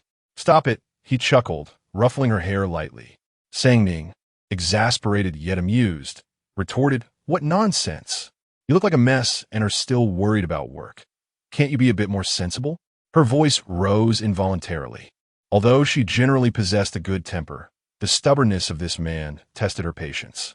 However, considering he would one day become a powerful business magnate in the capital, she restrained her frustration. "Are you lecturing me now?" Xiaohan's eyes widened in surprise. It was the first time someone, particularly a child, had accused him of being inconsiderate. Ning shot him an annoyed glare and boldly declared, "You deserve it." Seeing her beautiful face display a semblance of anger was unexpected for Xiaohan. "Are you truly angry?" he asked uncertainly. "Come with me," Ning replied, her voice steady, devoid of any discernible emotion. Having lost her patience, she began walking away, thinking that if he did not follow, it was no longer her concern.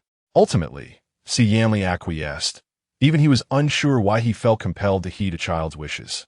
It seems that every time he encounters her, he finds himself engaging in actions that starkly contrast with his usual demeanor.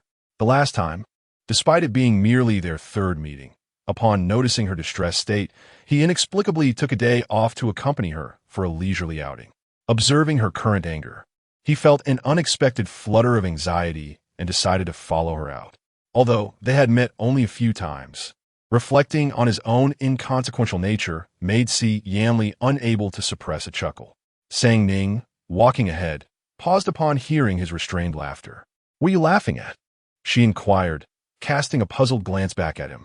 "Your angry expression is rather endearing," Xiaohan replied, his mood inexplicably lifted. "I am not angry," Ning hesitated, feeling a twinge of guilt as she recalled her earlier demeanor, her voice noticeably softer. Xiaohan playfully teased, "Oh really? You nearly frightened me." Ning, taking his words at face value, felt a hint of embarrassment. However, after a moment's reflection, she decided to deflect the blame onto him. "I usually don't act that way. You were simply too infuriating just now." All right, it is my fault," Xiaohan chuckled, feeling that even his burns on the arm and abdomen seemed less painful at that moment. Soon, they arrived at the clinic. "Is this a burn?" The female doctor immediately noticed the anomaly on Xiaohan's arm. Ning nodded and promptly named a specific burn ointment, which the doctor quickly retrieved. Casting a glance at Ning, the doctor couldn't help but compliment her. "Young lady, you certainly know your stuff. This ointment is a premium product we've imported, highly effective, and not available at other pharmacies." "I heard it from someone else," Ning casually deflected. In her mind, she mused that the ointment was from her own company. So how could it be anything but effective? As they were about to leave, the doctor called out to her, and Ning turned to meet the doctor's kind gaze. "Young lady, this ointment can be quite painful. Be gentle when applying it to your boyfriend," she advised. At the mention of the word boyfriend, Xiaohan's ears flushed a deep crimson.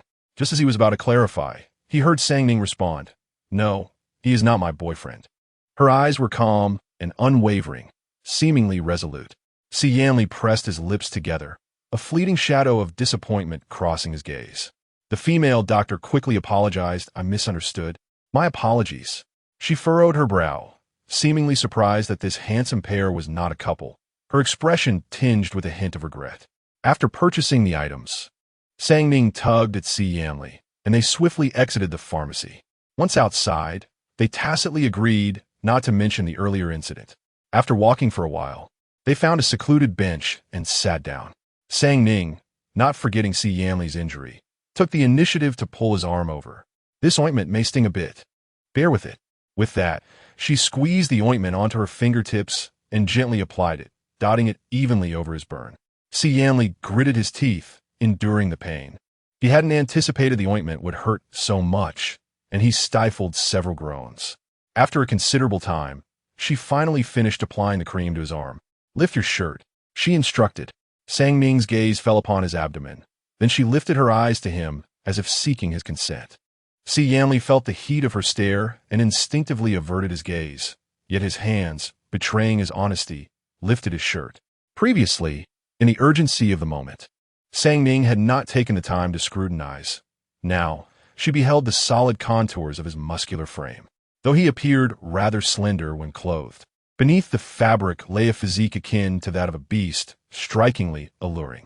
At this moment, Ning felt a tinge of embarrassment. She hastily applied the finishing touches with her fingers and quickly tugged his shirt back down. Chapter 46.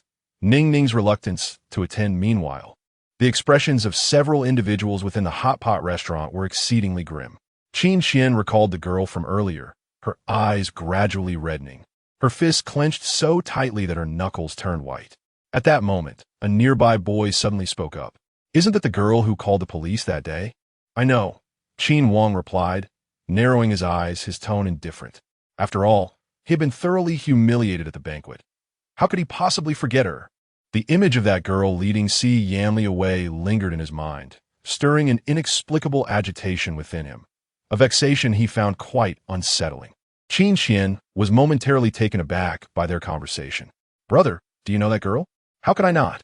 That day, Qin Wang lost all face. Su Jinghe interjected impatiently, his voice laced with indignation. After all, he was also taken to the police station that day, which was hardly a matter of pride. Like Qin Wang, it was his first time suffering such disgrace. If it weren't for that wretched girl, we would never have ended up there. Qin Xian blinked in surprise. "The police station?" Su Jinghe nodded. "Yes, we encountered Xiaohan at the banquet, and he was reprimanding him when that wretched girl intervened and spoiled our plans." "You mean that girl was with the senior that day too?" Qin Xian asked, momentarily lost in thought. She had done her research, and there had never been another girl around the senior. Noticing her interest, Su Jinghe elaborated on the events that transpired. Qin Xian's gaze shifted to Qin Wang, her eyes brimming with urgency. "Brother, do you know which family that girl belongs to in Haicheng?" Qin Wang, the undisputed prince of the capital, was known for his penchant for revenge. Given that he had suffered a significant setback at the hands of that girl, he would typically investigate her family background meticulously and devise a slow, methodical retribution. Qin Xian gazed at him earnestly, awaiting his response. After a prolonged silence, Qin Wang finally parted his lips, uttering 4 words, "I do not know." A heaviness settled in Qin Xian's heart. Growing up alongside Qin Wang, no one understood him better than she did. His reluctance to disclose information indicated a desire to avoid causing trouble for the girl. She pursed her lips and forced a casual smile. "Brother, you've never faced such a significant setback before." Her teasing remark elicited a frown from Su Jinghe. Typically brash and carefree, he noticed something amiss in Qin Wang's demeanor and expressed his discontent. "Qin Wang, what's wrong with you? This isn't like you. If it were up to me, we should teach that girl a lesson and show her what she's made of." "She's just a child," Qin Wang remarked, furrowing his brow and casting a sharp glance at him. Su Jinghe remained unfazed, shrugging his shoulders. "So what? Mischievous children need to be taught a lesson. Moreover, that girl dared to compete for attention with Qin Xian. Can you really tolerate that? What do you propose we do then?" Qin Wang asked, a hint of irritation in his tone as he extinguished his cigarette in the ashtray. Su Jinghe smirked, remaining silent but wearing a mischievous grin. The following morning, Mr. Liu awoke early. The entire Liu family had gone to the hospital, and as he regained consciousness, he surveyed the room with keen eyes. "Father, what are you looking for?" "Please have some soup first." Lu Sheng offered the bowl in her hand. Mr. Lu refused to take it, suddenly letting out a cold snort. Lu Wanqing's thoughts drifted to the trending topics on Weibo, and a shadow crossed her eyes. That insufferable Sang Ning. Why must she always seek the spotlight? Lu Wanqing seethed internally, yet she restrained her anger. "Auntie, allow me," she said, stepping forward to take the soup bowl from Lu Sheng's hands. With practiced ease, Lu Wanqing settled beside her grandfather's hospital bed, softly coaxing, "Grandfather, please drink some soup." After a moment, she continued, "Do not be upset. It is Sunday, and Ning may have simply overslept. She surely does not wish to avoid seeing you. She merely does not want to see me, mister." Lu retorted with a cold huff, though his tone lacked any real anger. Despite his inner displeasure, he refrained from further comment, recalling that the girl had saved his life. Lu Wanqing's words caused Lu Xiaohan to furrow his brow, a chilling gaze directed at her, his voice icy and cutting. "Lu Wanqing, have you forgotten my previous warning?" His tone bore an unmistakable threat, understood by most present. Lu Wanqing felt a wave of cold wash over her under his scrutiny. Trembling, she stammered, I have not forgotten." Currently, Lu Xiaohan was the one in charge of the Lu family. Though Lu Wanqing loathed him internally, she dared not offend him.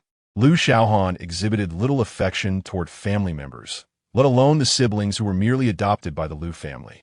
He regarded Lu Wanqing with a cold stare, increasingly convinced that the pair of them could not be allowed to remain. Due to Mr. Lu's excessive favoritism, Lu Wen and Lu Wanqing acted with impunity within a household, enjoying a closeness with him that surpassed that of his biological children, which had only served to inflate their ambitions and foster inappropriate thoughts. The other members of the Lu family regarded them as mere jesters, hardly taking them seriously. Mr. Lu glanced at Lu Wanqing, but refrained from defending her this time. While he doted on Lu Wen and Lu Wanqing, he was not oblivious. Once the others had vacated the hospital room, Mr. Lu quietly inquired of Lu Xiaohan, "What about her?" Ning. Lu Xiaohan momentarily appeared perplexed, caught off guard. Mr. Lu begrudgingly nodded in response. Ning does not wish to come." Considering Mr. Lu's attitude towards Sang Ning, Lu Xiaohan's voice turned colder. "Moreover, you have never been fond of Ning. Her absence suits you just fine." "Mr. Lu let out a cold huff, visibly uncomfortable. "When have I ever disliked her?" he exclaimed, his eyes wide in indignation. "Are you being unreasonable?" Lu Xiaohan nearly believed he had misheard. Witnessing his grandfather's obstinate demeanor was quite a novelty. He quickly deduced the underlying reason for this peculiar behavior. Resigned, he stated, "Father, when Ning returned previously, you were unwilling to acknowledge her. Now that you are, she may not necessarily reciprocate that acknowledgement." Lu Xiaohan possesses a profound understanding of his daughter. Although she may appear gentle, once she has made up her mind about something, her resolve is unwavering. Her demeanor reflects the attitude of those around her. She reciprocates their sentiments without exception, showing no leniency even towards him, her father, let alone her grandfather, old Master Lu, who refuses to acknowledge her existence. Contemplating these thoughts, Lu Xiaohan felt a heaviness in his heart. He remarked coldly, "When I first met Ning, I too was reluctant to recognize her, for she has persistently refused to acknowledge me. To this day, she has yet to call me father." The recollection of this stirred discomfort within him. That girl bears a grudge deeply. If he had left a negative impression on her during their first encounter, it would be exceedingly difficult to win her heart thereafter. Even now, he remains uncertain of his significance in Ning's life. Chapter 47. Unfamiliar. Having met only a few times on Monday, with the family chauffeur occupied and Lu Xiaohan still at the hospital, Sang Ning, reluctant to trouble him, decided to walk home. As she passed through the narrow alley behind the school, darkness suddenly enveloped her, as she felt herself being violently thrown to the ground. Hearing the sound of a vehicle, Sang Ning realized with a sinking heart that she was likely being kidnapped. She endeavored to compose herself and slowly inquired, "Why have you taken me?" No one responded. She asked again, "Who are you?" Still, there was no answer. "If you release me, I can pay you whatever amount you desire," she negotiated, attempting to engage them in dialogue. At that moment, a voice, impatient and menacing, barked, "Shut up, or I will cut out your tongue. The gravity in the man's tone suggested he was not jesting. Sang Ning's heart plummeted. She pressed her lips together and fell silent. At this juncture, preserving her life was paramount. As she quieted, she mentally retraced the recent events, and her apprehension began to dissipate slightly as she formed a hypothesis. If it were indeed that person, she would likely face torment and retribution, but her life wouldn't be in jeopardy. With this thought, Sang Ning closed her eyes within the confines of the sack, uncertain of how much time would pass. She decided to rest for a while to regain her strength. The slumber lasted half an hour. Upon awakening, she was greeted by the dazzling sight of a crystal chandelier. Sang Ning quickly regained her senses and rose to her feet. Her eyes scanned the surroundings. It appeared to be a high-end KTV establishment. As she stood, her gaze met that of a man lounging on the sofa. It was not Qin Wang, which surprised her. The man before her was someone she had encountered a couple of days prior at a hot pot restaurant, presumably a friend of Qin Wang's. Uncertain of her current predicament, Sang Ning opted for silence and awaited his words. "What is your name?" "Suzan in Guit." His eyelids lifting slightly as he lounged leisurely, clearly dismissive of her presence. Sang Ning did not answer, but instead retorted, "Who are you?" "I do not know you." Curiosity piqued within her. She had never met this man in her past life and believed she had not wronged him. Thus, she could not fathom why he had brought her here. Su Jinghe, seemingly amused by her defiance, chuckled derisively, "You insolent child. Perhaps you should consider your current situation and respond properly to my questions." Sang Ning regarded him coolly, replying, "What if I refuse to answer?" "I have plenty of ways to teach you a lesson." Su Jinghe scoffed. Sang Ning narrowed her eyes, a flicker of fear and unease surfacing in her expression. "We have never met before. I have never wronged you." Her eyes, resembling those of a fawn, shimmered with unshed tears, as if on the verge of breaking into sobs. Coupled with her strikingly beautiful visage, the scene evoked a profound sense of sympathy. Su Jing was inexplicably irritable, and he yelled at her, "Enough, stop crying. It's as if I've bullied you." "But I'm not crying, and you are indeed bullying me," Sang Ning replied, gazing at him with an expression that was still endearingly innocent. "Shut your mouth." Su Jing found himself at a loss for words, momentarily consumed by a mixture of embarrassment and anger. He glared at Sang Ning, nearly grinding his teeth. "You little brat. Have you forgotten so soon how you got me and Qin Wang into that mess last time?" That day at the banquet, he had lost face, enduring ridicule from his brothers for a considerable time. His pride was thoroughly shattered, all thanks to this wretched girl. However, that incident was long past, and you all have been released now. Sang Ning observed him quietly, her heart filled with confusion. Logically, if it were due to their jail time, it would be more reasonable for Qin Wang to take revenge on her. She was all too familiar with his temper. It would be inconceivable for him not to seek retribution. Yet, if Qin Wang truly intended to retaliate, he would not have waited until now. He was notorious for holding grudges, never letting a slight go unpunished overnight. Sang Ning felt certain that this man's grievance was not solely about her reporting them to the authorities. "You turned us into a laughingstock, yet you speak so lightly of it," Su Jing scoffed coldly. "What do you want then?" After pondering for a moment, a wicked smile crept across his face. "Unless you apologize to me and record a video to post online to restore my dignity." In your dreams, Sang Ning's gaze turned noticeably icy. Su Jing thought to himself that no matter how reluctant she was, she would have to yield eventually. He chose not to press further on that topic, but instead inquired about another matter. "Tell me, what is your relationship with Xiaohan?" Suddenly, everything clicked for Sang Ning.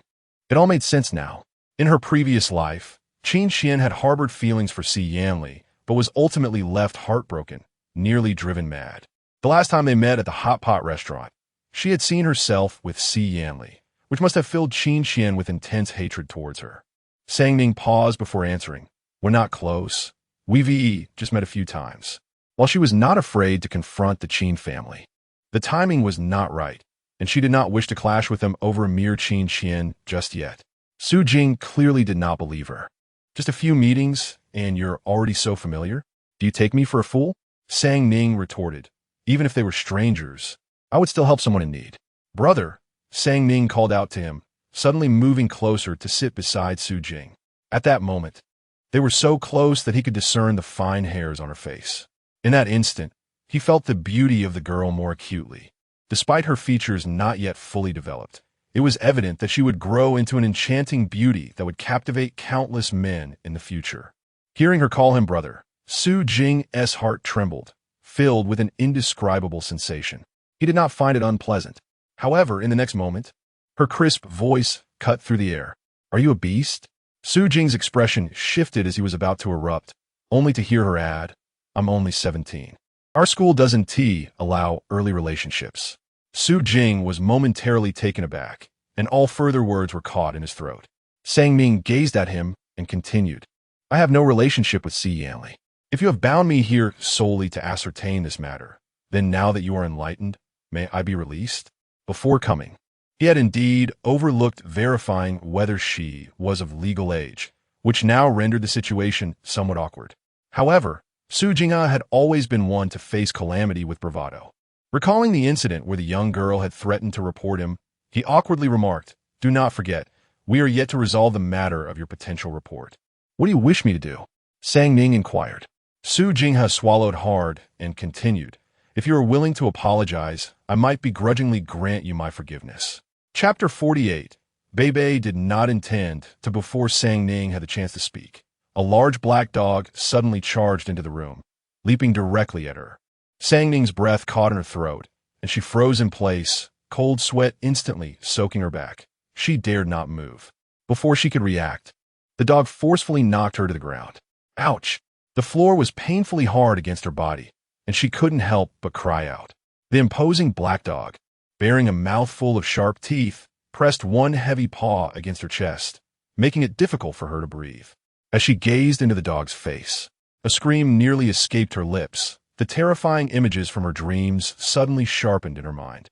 In the pitch-dark room, countless pairs of glowing green eyes fixated on her, rushing towards her as the pain of teeth piercing her skin and tearing at her flesh enveloped her, sending chills down her spine. In that moment, she recalled the sensation of being torn apart long ago, and a chill ran through her veins. "Get away." Sang Ning coldly regarded the black dog before her. In the next instant, her eyes caught sight of a fruit knife in the fruit basket. Without hesitation, she reached desperately for the knife and plunged it toward the dog. It was then that a man's icy voice pulled her back to reality. "What are you doing?" Su Jingha tightly grasped Sang Ning's hand, stopping her in her tracks. His words deliberately pronounced with emphasis. "Bebe did not mean any harm. Why are you so frightened? You nearly hurt Bebe just now. How could you be so cruel?" He watched her warily, shielding the dog behind him. Sang Ning's gaze turned icy. She raised an eyebrow. "Cruel? Allowing your vicious dog to harm others is not cruel?" Recalling her initial intentions, Su Jingha felt a twinge of guilt. "You didn't need to resort to a knife. What if you hurt it? I don't need a knife. What if this vicious dog hurts me?" Sang Ning shot back coldly, her eyes glimmering with a subtle, yet unmistakable disdain. Su Jingha found himself at a loss for words. After a moment, he scratched his head and explained, "This dog looks fierce but doesn't bite." "I want to leave," Sang Ning declared, her patience waning. She had no desire to linger here any longer. Noticing her distressed expression, Su Jingha deduced she was quite shaken and ceased to obstruct her. Once she departed, he erupted in frustration, kicking a nearby chair across the room. He shouted at the others, "Who let Bebe out just now?" A voice timidly replied, "Young master." Bebe broke free from the leash and rushed in. We couldn't stop it.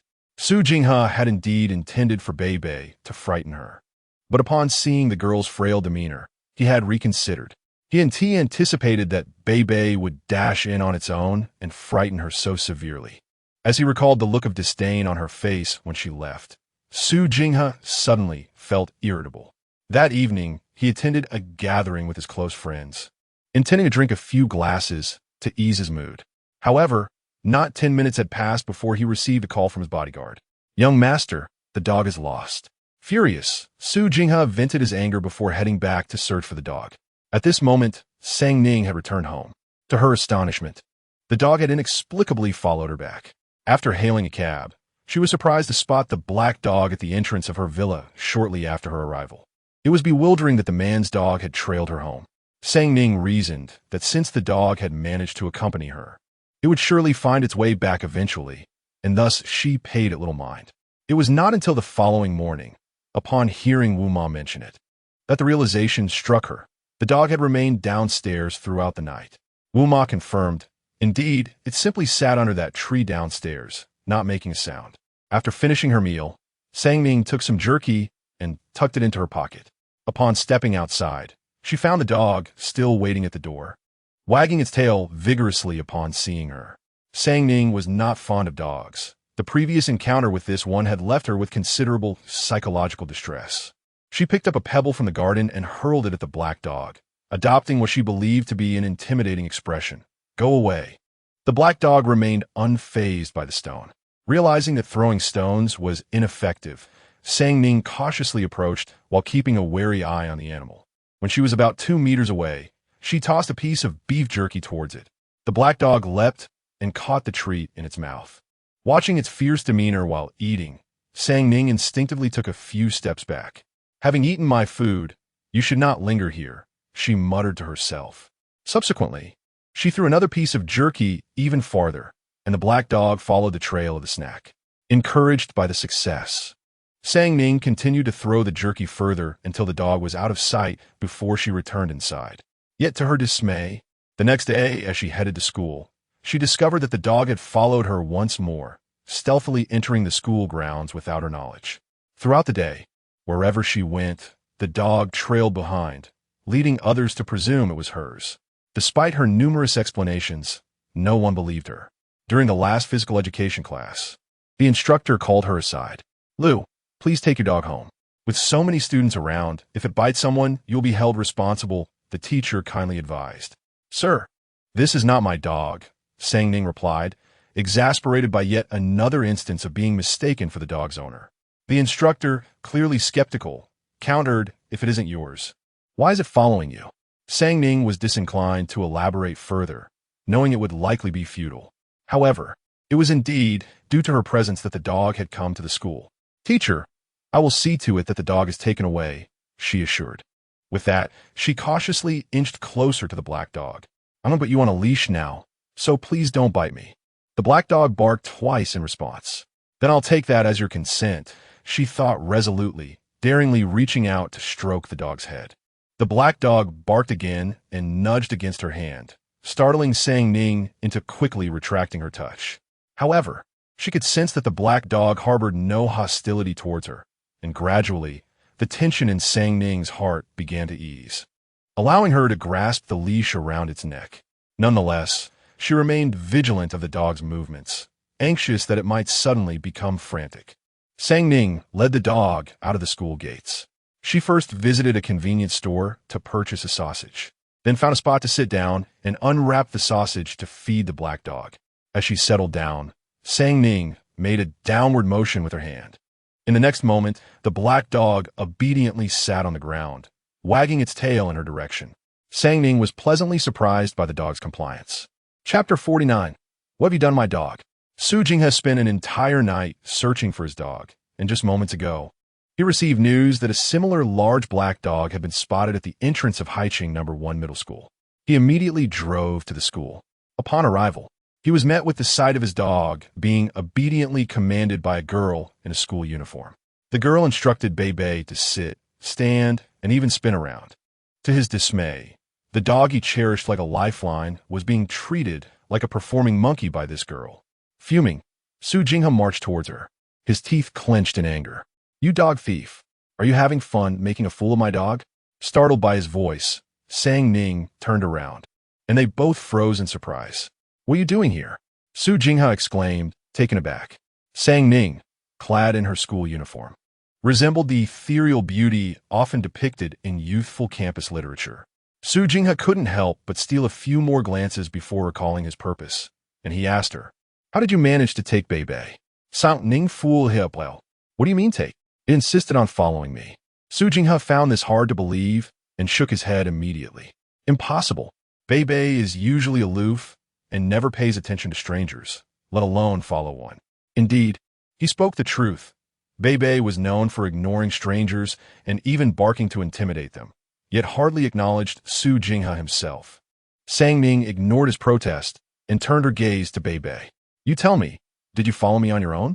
If so, bark twice. Are you asking it? It can't understand you. Su Jinghe chuckled, amused.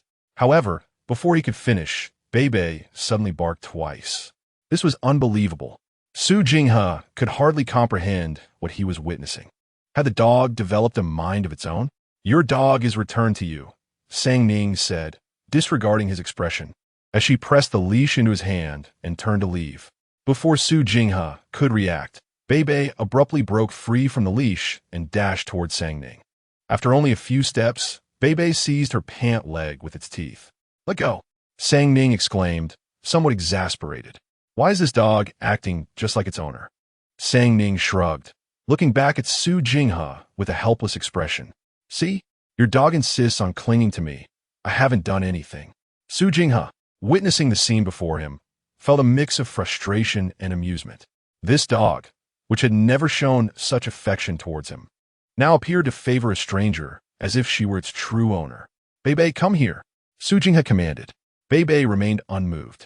You come to me, Su Jinghe snapped, his teeth gritting in irritation. Yet the dog continued to ignore him.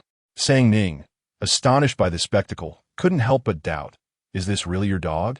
It was her first encounter with a dog so disobedient to its owner. Of course, Su Jinghe replied, his gaze filled with resentment towards Bei Bei.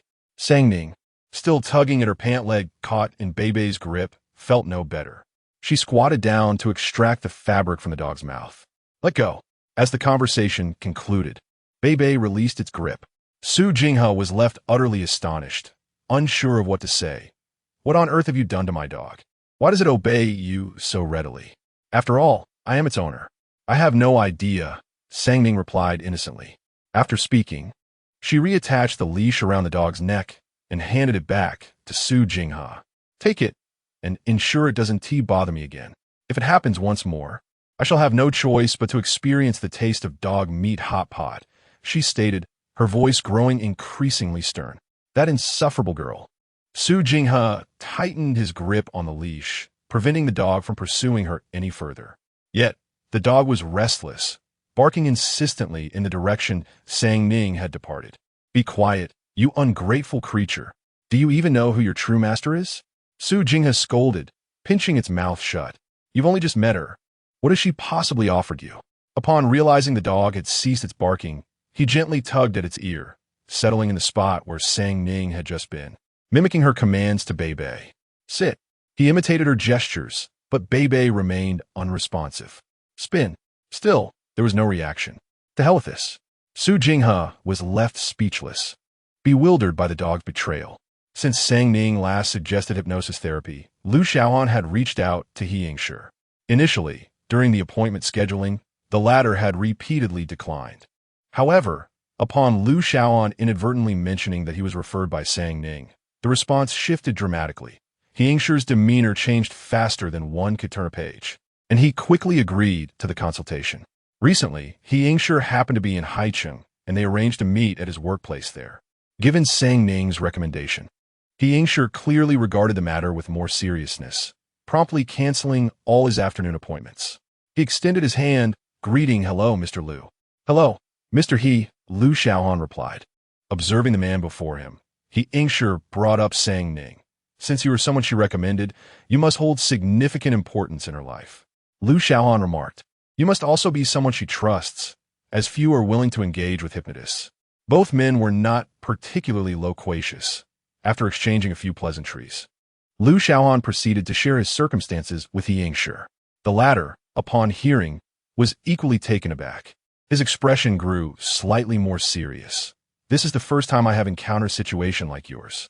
I will attempt several sessions of deep hypnosis and then assess the results." "That sounds acceptable," Lu Xiaohan replied, recognizing that this issue had persisted for many years.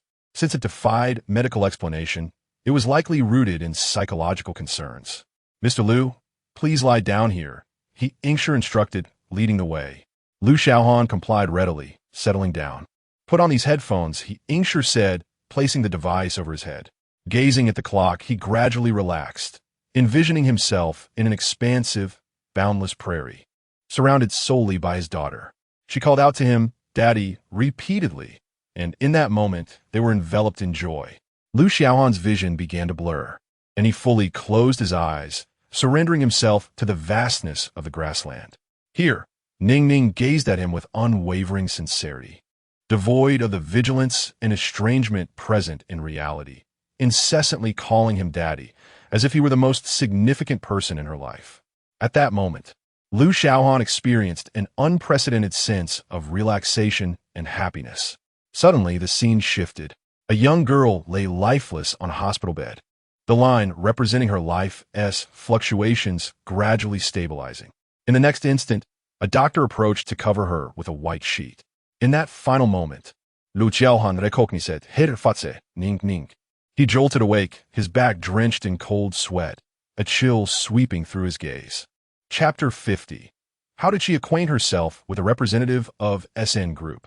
On Friday, Ning deliberately took a leave of absence to attend the launch event of Hong Kong. Ever since the former Xiao company was acquired, now known as SN Group, it has rapidly ascended to prominence within the industry, flourishing in its business endeavors in just a few short months. This launch event garnered significant attention across various sectors, attracting numerous industry tycoons. Even the Lu and Shen families from Haicheng were present. The representatives from the Lu family included Elder Lu and Lu Xiaohan. With invitations in hand, proceeded directly to their seats in the second row. Behind them, Shen Jia observed the two men and glanced at the seat assigned to him on the invitation, his brow slightly furrowing. "Father, what is the meaning of this SN Group? Why they seated us so far back?" Shen Xingqian's expression darkened, and she couldn't help but feel a surge of resentment. In the past, wherever Shen Jia took her, she was always the center of attention. Now, suddenly cast aside in a corner, she felt a simmering frustration. Shen Jia maintained a stern demeanor. Although the Shen family could not rival the Lu family, no other company in Haicheng could compare to the Shen family either. The placement of the Shen family so far back was likely intentional, a fact he was acutely aware of. He called over a service staff member at the venue and inquired, "On what grounds has the Shen family been assigned to the fifth row? And how is it that the Lu family members are seated in the second row?" The staff member quickly explained, "I apologize, sir. I am not privy to that information. The seating arrangement was determined by our boss." This was the first time Shen Jia had experienced such a slight, and with a cold snort, he reluctantly took a seat in the fifth row alongside Shen Xingqian. "Father, this SN Group is merely a fledgling company. They are incredibly arrogant and clearly do not regard the Shen family," Shen Xingqian exclaimed angrily. Though Shen Jia shared her discomfort, he admonished her to temper her words. "Mind your tone. The SN Group is no longer the Qiao family of yesteryear, given its current trajectory. Surpassing the Shen family and usurping the Lu family is not beyond possibility." Meanwhile, in the second row, Lu Zheng and Lu Xiaohan were initially seated alone until the principal of Haicheng No. 1 High School, Xiang, joined them, followed by the director of Haicheng First Hospital. Looking ahead, the first row was occupied by the director of the Haicheng Medical Research Institute and his team of researchers, individuals whom even the affluent of Haicheng found difficult to engage with. How had SN Group managed to invite such notable figures? Lu Zheng and Lu Xiaohan exchanged glances, a flicker of astonishment crossing their eyes. "This SN Group is quite remarkable.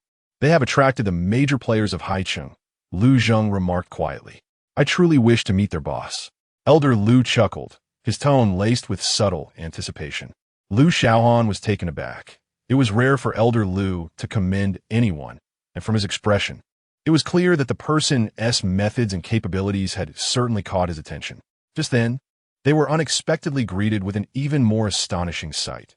The representative of SN, Zheng Shu, was approaching, engaged in cheerful conversation with a girl. Was that not Ning?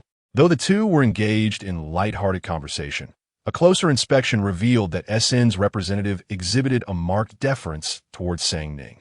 When the pair approached, Lu Xiaohan finally regained his composure. Upon spotting Lu Xiaohan, Ning nodded in acknowledgement, yet she afforded not a single glance towards Lu Zheng. The elder Lu felt a tinge of irritation and chose to avert his gaze from the two. After a considerable pause, he quietly inquired of Lu Xiaohan. What is the situation? How does she know the representative from SN Group? I am uncertain, Lu Xiaohan replied, his gaze fixed on the girl, the depths of his eyes darkening with contemplation. He could hardly fathom that a high school student like Ning could possess any connection to the representative of SN Group. An astonishing scene soon unfolded. Ning seated herself squarely in the center of the front row, while Elder Lu and Lu Xiaohan sat in the back, affording them a clear view of Ning conversing with the director of the Haiqing Research Institute.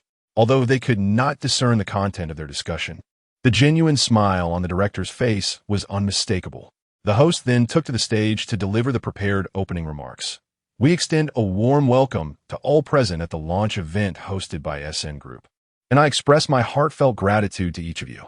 As the host concluded, the representative of SN Group, Zheng Shu, ascended the stage to introduce the product. Kong.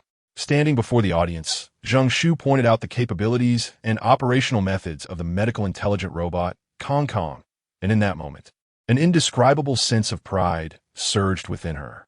Despite being merely a recent university graduate in the bustling city of Haiqing, where postgraduate degrees abound, she found it challenging to secure a respectable position.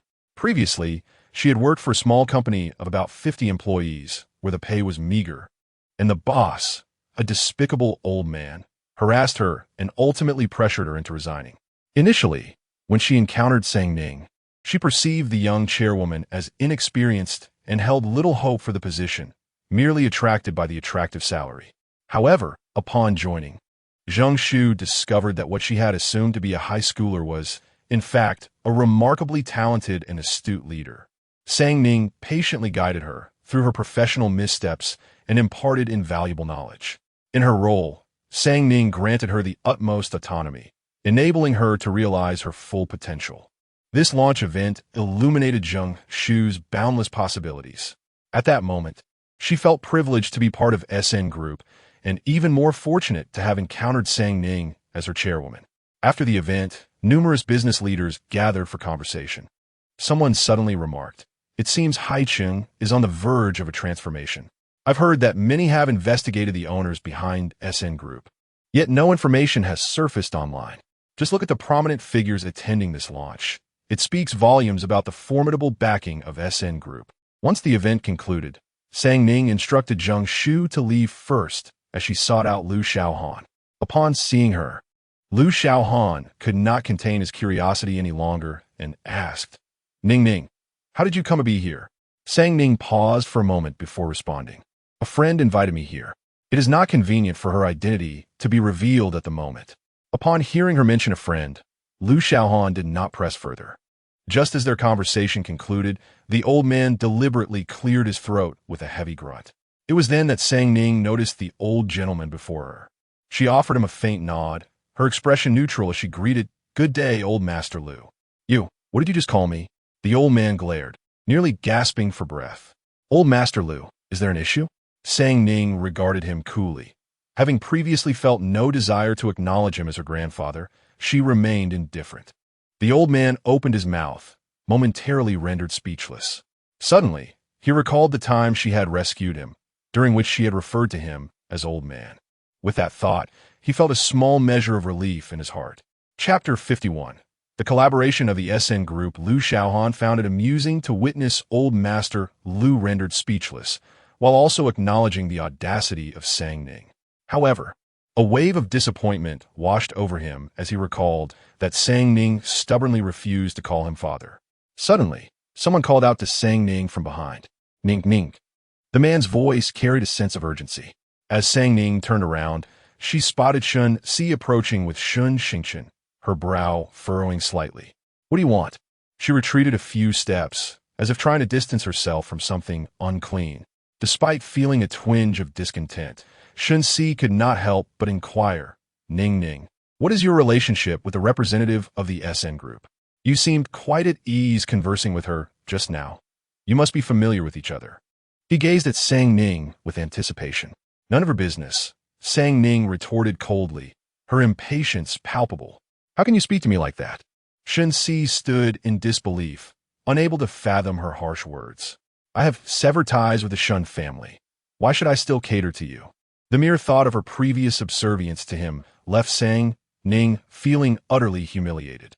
Shen Xi's voice deepened, laced with a hint of displeasure. Ning. You need to temper your temper. That incident happened long ago. Must you continue to dwell on it? Scoundrel. Xiaohan pulled Ning behind him and delivered a fierce punch to Shen Xi's face, angrily rebuking, Shen Xi, if you are unwell, seek help elsewhere rather than behaving erratically here. The Shen family situation had been deteriorating, and Shen Xi had not enjoyed a peaceful night's sleep in weeks. Coupled with the turmoil over Ning, he finally exploded under the weight of it all. Without hesitation, Shen Xi engaged Xiaohan in a fierce struggle, wildly pounding his fists against Xiaohan's face. What are you? Though you are Ning's biological father, I raised her. If anyone deserves the title of father, it is I, father? Shen Xingchen stared, momentarily stunned. Wasn't Ning the daughter of a pauper? How could she possibly be Xiaohan's daughter? Why did this wretched girl have such good fortune? Why wasn't she Xiaohan's daughter instead? Shen Xingchen glared at Ning, her jealousy twisting her features into a grotesque mask. Ning, however, remained expressionless, fixated on the unfolding scene. The irony of Shen Xi's words struck her. How shameless he could be. Her voice turned icy as she declared, Shen Xi, you are the least qualified to call yourself a father. Each word pierced deeply. Shen Xi felt a weight in his chest, his movements faltering. At that moment, Xiaohan delivered a powerful kick to his abdomen, sending Shen Xi crashing to the ground. Yet, he did not look at Xiaohan. Instead, he turned to Ning, incredulous. What did you say? Ning ignored him, fully aware he had heard. She continued, Shen Xi, you may appear kind-hearted, but in truth, you are colder and more ruthless than anyone. Your heart is made of stone. As I am an adopted daughter, you harbor a sense of distrust towards me. On one hand, you wish for me to foster a good relationship with Shen Xingchen and subsequently assist her in expanding the Shen Corporation. On the other hand, you fear that I might compete with Shen Xingchen for the family fortune, thus unwilling to allow me any involvement with Shen Enterprises. Your bias is, in fact, quite extreme. Ning gazed coldly at Shen Xi, each word she uttered piercing deeply into his heart. Upon finishing her statement, Shen Xi's countenance turned ashen, a look of discomfort crossing his face, as if she had struck a nerve. He remained silent. Ning continued, I indeed possess ambition, but I am fully aware that I am an adopted daughter. Everything belonging to the Shen family is not mine, hence I have never contemplated contending with Shen Xingchen. Yet, despite this, you still regard me with suspicion, quietly allotting Shen Xingchen 25% of the shares. Ning's voice was as frigid as ice, and in that moment, she completely unveiled Shen Xi's true nature. Yes, but you cannot deny that I love you, Shen Xi retorted, unwilling to concede. Love me? How revolting! Ning replied coldly. You are here today to discuss collaboration with the head of SN Group, are you not? You are fully aware of your intentions in seeking me out. She ruthlessly stripped away Shen Xi's final veil of pretense. You know? Shen Xi raised his head in disbelief, staring at his daughter before him. In the past, she had never excelled in her studies or any other area, causing Shen Xi to overlook her significance. At that moment, he suddenly recalled the young Ning, a time when even professors from prestigious universities regarded her as a genius. After all these years, he had forgotten this fact, only to finally recognize the true essence of his daughter today. For years, she had feigned ignorance, concealing her true capabilities. Ning scoffed, her expression devoid of emotion as she uttered her cruel words, shattering Shen Xi's illusions entirely. Shen Xi, do not entertain such thoughts. You will not secure the collaboration with SN Group, so give up. The admiration she once held for him as a father had vanished, leaving only indifference. Shen Xi's heart clenched painfully. Contemplating the predicament of the Shen family, he struggled to voice his inquiry. Are you truly willing to watch the Shen family fall into ruin? Ning nodded, admitting directly, indeed, the current state of the Shen family is deserved, and you may as well forget about collaborating with SN Group. No sooner had Ning spoken than Shen Xingchen suddenly interjected, boldly challenging her in front of many onlookers. Sister, What audacity! On what grounds do you presume that the head of SN Group would heed your words? Just because you declare there will be no collaboration, does that make it so? SN Group does not belong to you. Moreover, the Shen family's standing in Haicheng is second only to the Lu family. Do you truly believe that by simply wishing for SN to refrain from collaborating with someone, they will comply? Apologies, but SN Group indeed belongs to her. It is she who wields the authority, though she refrained from voicing this truth. Even if I do not hold sway, what makes you think SN would choose to partner with the Shen family? Sang Ning suddenly laughed. She continued, the Shen family is currently besieged by public opinion and is barely holding on. What reason does SN Group have to choose to collaborate with the Shen family? What do they stand to gain? Is it that the Lu family's financial resources are insufficiently robust, or that the Fu family's industrial chain lacks diversity? Do they truly wish to ally with a family on the brink of bankruptcy? How amusing. The SN Group is hardly a charitable organization. They will not engage in unprofitable ventures, scoffed Sang Ning. Shen Xingqian's expression shifted abruptly, a flash of anger crossing her face. The Shen family is merely experiencing a temporary setback. We will resolve it. As for your claims of bankruptcy, that is utterly impossible. Sang Ning arched an eyebrow, her tone airy and dismissive. Is that so? However, I heard this morning that the Shen family's financial chain has already collapsed, and it seems the major shareholders are clamoring to withdraw their investments. How do you know this? Shen Xi's countenance darkened. He had kept this information under wraps, revealing not a hint of it, not even a Shen Xingqian. How could she possibly be aware? Sang Ning replied, this bit of information is not difficult to uncover. Chapter 52. You cannot choose the Lu group. Sang Ning gazed indifferently at the retreating figure of Shen Xi, her long, thick eyelashes casting shadows over the melancholy in her eyes. Perhaps once, Shen Xi harbored genuine feelings for her, his foster daughter.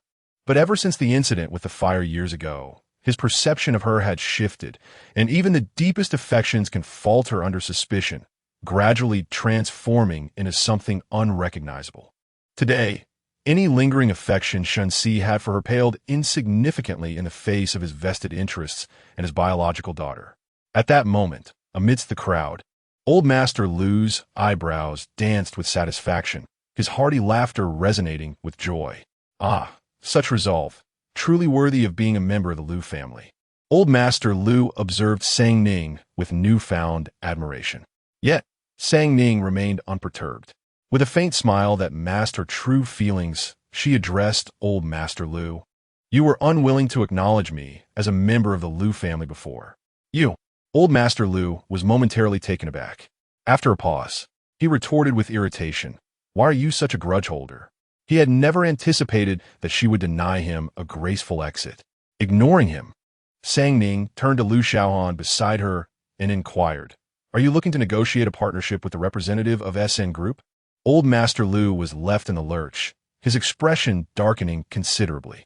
Lu Xiaohan glanced at his father before his attention shifted back to Sang Ning, nodding in surprise.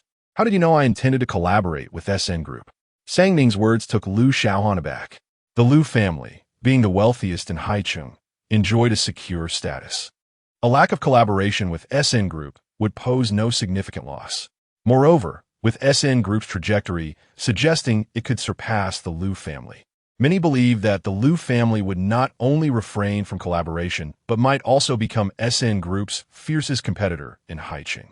Feigning profundity, Sang Ning replied, I simply know. The reason, of course, was her desire to secure the Lu family as a partner. Sang Ning was, indeed, taking a gamble, hoping that the strength of SN Group would lead the Lu family to abandon their adversarial stance. After all, collaboration could yield mutual benefits. Why not earn money together? Moments latte. Sang Ning proactively offered, I can take you to meet the head of SN Group. Are you willing? Lu Xiaohan's eyes widened in surprise, his expression a tapestry of emotions. Yes. How could she refuse a win-win situation? Lu Xiaohan sensed a deeper connection between Sang Ning and the head of SN Group. Yet, he had never considered leveraging his daughter's connections for the sake of collaboration, nor did he expect Sang Ning to propose such an idea. Then thank you, Ning. Lu Xiaohan contemplated briefly before nodding. He was not one to be overly sentimental. Since Sang Ning wished to assist, As a father, he had no reason to decline. Meanwhile, on the other side of the venue, Zheng Shu found herself surrounded by a throng of executives, all eagerly introducing their companies in hopes of forging a partnership with SN Group. Everyone is well aware that the debut of the intelligent robot, Kong Kong, today is bound to create quite a stir nationwide, prompting numerous tech companies in Haiqing to vie for a share of the excitement. Zheng Shuyu navigated through the crowd with an air of grace, articulating her words with utmost delicacy. In truth, the SN Group had already predetermined 2 companies for collaboration with Sang Ning. She possessed no authority to decide. When Sang Ning arrived with Liu Xiaohan, they chanced upon Zheng Shuyu, encircled by a throng of admirers. Among the crowd, the most conspicuous were Shen Si and Shen Xingchen. Ms. Zheng, our Shen family holds a considerable position in Haiqing. I believe Shen would be the optimal choice for the SN Group, Shen Si interjected, positioning himself at the forefront of the crowd, his demeanor markedly different from his usual aloofness. Shen Xingchen trailed behind, occasionally chiming in. Just then, Zheng Shuyu caught sight of something that elicited a genuine smile from her, one that starkly contrasted with the professional veneer she maintained while interacting with them. The crowd instinctively followed her gaze. "Isn't that President Liu?" someone exclaimed. Zheng Shuyu deftly maneuvered through the throng, making a beeline for Sang Ning. The expressions of the onlookers shifted dramatically, leaving Shen Si and his daughter momentarily abandoned. At that moment, several individuals noted the cordiality Zheng Shuyu displayed towards the young woman with a hint of surprise. "Who is that girl? She seems quite familiar with the head of the SN Group."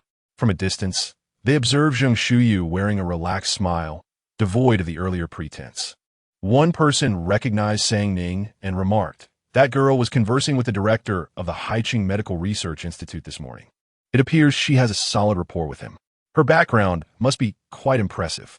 Shen Si and Shen Xingchen, overhearing this, could only mask their astonishment while their expressions grew increasingly grim, forced to endure the wait. "Sen king ken se tet internali, kursing sank ning krepeatedli." Upon spotting Sang Ning, Zheng Shuyu promptly approached her. "Ning, what brings you here?" she inquired, feeling a flush rise to her cheeks upon recalling her earlier interactions with the crowd. Sang Ning cleared her throat before responding. "President Liu is interested in collaborating with the SN Group. I thought I would introduce you." As soon as Sang Ning finished speaking, a flicker of disappointment crossed Liu Xiaohan's eyes. He sensed that Sang Ning still did not acknowledge him as her father. Otherwise, she would not refer to him as President Liu. "Hello, Zheng Shuyu." She extended her hand. Zheng Shuyu was taken aback to see Liu Xiaohan. She had previously believed that the Liu family would not engage with the SN Group, even having argued with Sang Ning about it. However, witnessing him now, she could not help but admire Sang Ning's astuteness, truly prescient. Furthermore, it seemed that the young chairwoman shared a commendable rapport with President Liu, which surprised Zheng Shuyu. Reflecting on the influential figures present at the launch event, she marveled at the young chairwoman's remarkable connections. Indeed, joining the SN Group was the finest decision she had ever made. Meanwhile, Liu Xiaohan extended his hand, giving Zheng Shuyu a brief yet gentle handshake before releasing it. "Hello, I am Liu Xiaohan." Liu Xiaohan straightforwardly expressed his intention. "I am here regarding a potential collaboration. If it is convenient, let's find a place to discuss." "Certainly. There is a CAF downstairs," Zheng Shu replied, discreetly casting a glance at Sang Ning. She had never imagined that she would have the opportunity to discuss a partnership with the esteemed CEO of the Liu Group, the wealthiest individual in Haiqing. Goodness, how fortunate she felt. Just as Zheng Shu finished speaking, a thought struck her, and she added, "Let Ning join us as well." As the three were about to leave, Shen Si unexpectedly arrived with Shen Xingchen. Shen Si strode forward, arms outstretched, blocking the trio's path. He looked at Zheng Shu earnestly and stated, "Ms. Zheng, you cannot choose the Liu Group." Chapter 53. It would be better if the Shen family went bankrupt ever since the Liu family terminated their collaboration with the Shen family. Several businesses fearing to offend the Lius have withdrawn their investments, coupled with the Liu Group's overt and covert attempts to suppress the Shens. The current state of the Shen family is a far cry from its former glory. What Sang Ning stated is indeed true. Obtaining a partnership with the SN group is exceedingly precarious for the Shen family at this juncture. Nonetheless, Shen Si refuses to concede. The Shen family has been his labor of love for many years, and today he is determined to secure the collaboration with the SN group. The Shen family will be your optimal choice. Shen Si's voice resonated throughout the venue. Zheng Shu could not help but frown, her expression darkening slightly. Turning to Shen Si, she inquired, "Why can't I choose the Liu group?" The animosity between the Liu and Shen families had long been established, and Shen Si, unencumbered by reservations, candidly expressed his thoughts. Currently, the greatest threat to the Liu group in Haicheng is the SN group. How can you be certain that the Liu family is genuinely seeking collaboration? Are you not concerned that the SN group might become the next Xiao group? Zheng Shu did harbor such concerns, yet she placed greater faith in Sang Ning. Her decision must surely be grounded in reason. However, Shen Si's relentless pursuit was indeed irksome. Explaining Sang Ning's disdain for them, Zheng Shu retorted, "This is not your concern." Moreover, she added, "Furthermore, the Shen family's business has significantly declined. On what basis do you presume that they're the best choice? I am aware that the Shen family is currently under considerable public scrutiny, yet this very predicament could serve as their advantage. Unlike the Liu family, the Shen family poses no threat to the SN group. Their current situation could indeed assure the SN group's confidence. Additionally, I can guarantee that once we establish a partnership, the Shen family is willing to concede 5 to the SN group. What do you think?" Shen Si believed he had presented the most enticing proposition, his eyes gleaming with determination. Were it not for Sang Ning's prior instructions, Zheng Shu might have been swayed. However, recalling Sang Ning's aversion towards the Shen family, Zheng Shu coldly replied, "I find it unappealing. Our SN group only selects the most exemplary partners. We do not settle for less." Offending the young chairman, yet hoping for collaboration, is quite presumptuous. Without a moment's hesitation, she shattered Shen Si's final hopes. "Moreover, our boss has explicitly stated that we shall not consider the Shen family. They lack the qualifications." She furrowed her brow, feigning an apologetic demeanor, yet her eyes betrayed no hint of remorse. "Why?" Shen Si's expression faltered, his smile abruptly freezing, seemingly in disbelief. "Our boss has declared that the members of the Shen family are morally corrupt." Zheng Shu deliberately elevated her voice when uttering the phrase morally corrupt. At that moment, the attendees turned their gazes toward Shen Si, many recalling the scandals that had erupted online regarding his family, their expressions shifting dramatically. Shen Si's face turned ashen, his mouth opening in vain, unsure of how to respond. Ignoring him, Zheng Shu addressed the surrounding crowd, stating, "I have already identified a suitable candidate for collaboration. My apologies, everyone, but please take your leave." Upon hearing her words, the executives realized their chances were squandered. Despite their discontent or sense of injustice, none dared to openly oppose the current SN group. One by one, they departed the venue, leaving only Shen Si and Shen Xingchen motionless at their post. Shen Xingchen observed the unfolding scene, her disdain for Sang Ning intensifying with each moment. As the crowd began to disperse, she could no longer contain herself. "Ms. Zheng, what is your relationship with Sang Ning?" Shen Xingchen's voice was laced with urgency and anxiety, causing her to overlook the rudeness in her tone. "Whose uncultured child is this?" Zheng Shu finally noticed the girl beside Shen Si. She disliked her at first sight, and coupled with the girl's impudent demeanor, Zheng Shu felt no need for civility. Shen Xingchen's complexion paled as she recalled her own discourteousness. Shen Si's expression darkened, and realizing the gravity of the situation, he quickly interjected, "I apologize, Ms. Zheng. This is my daughter. She did not mean any offense." Shen Xingchen, recognizing her error, hastily added, "I'm sorry, Ms. Zheng.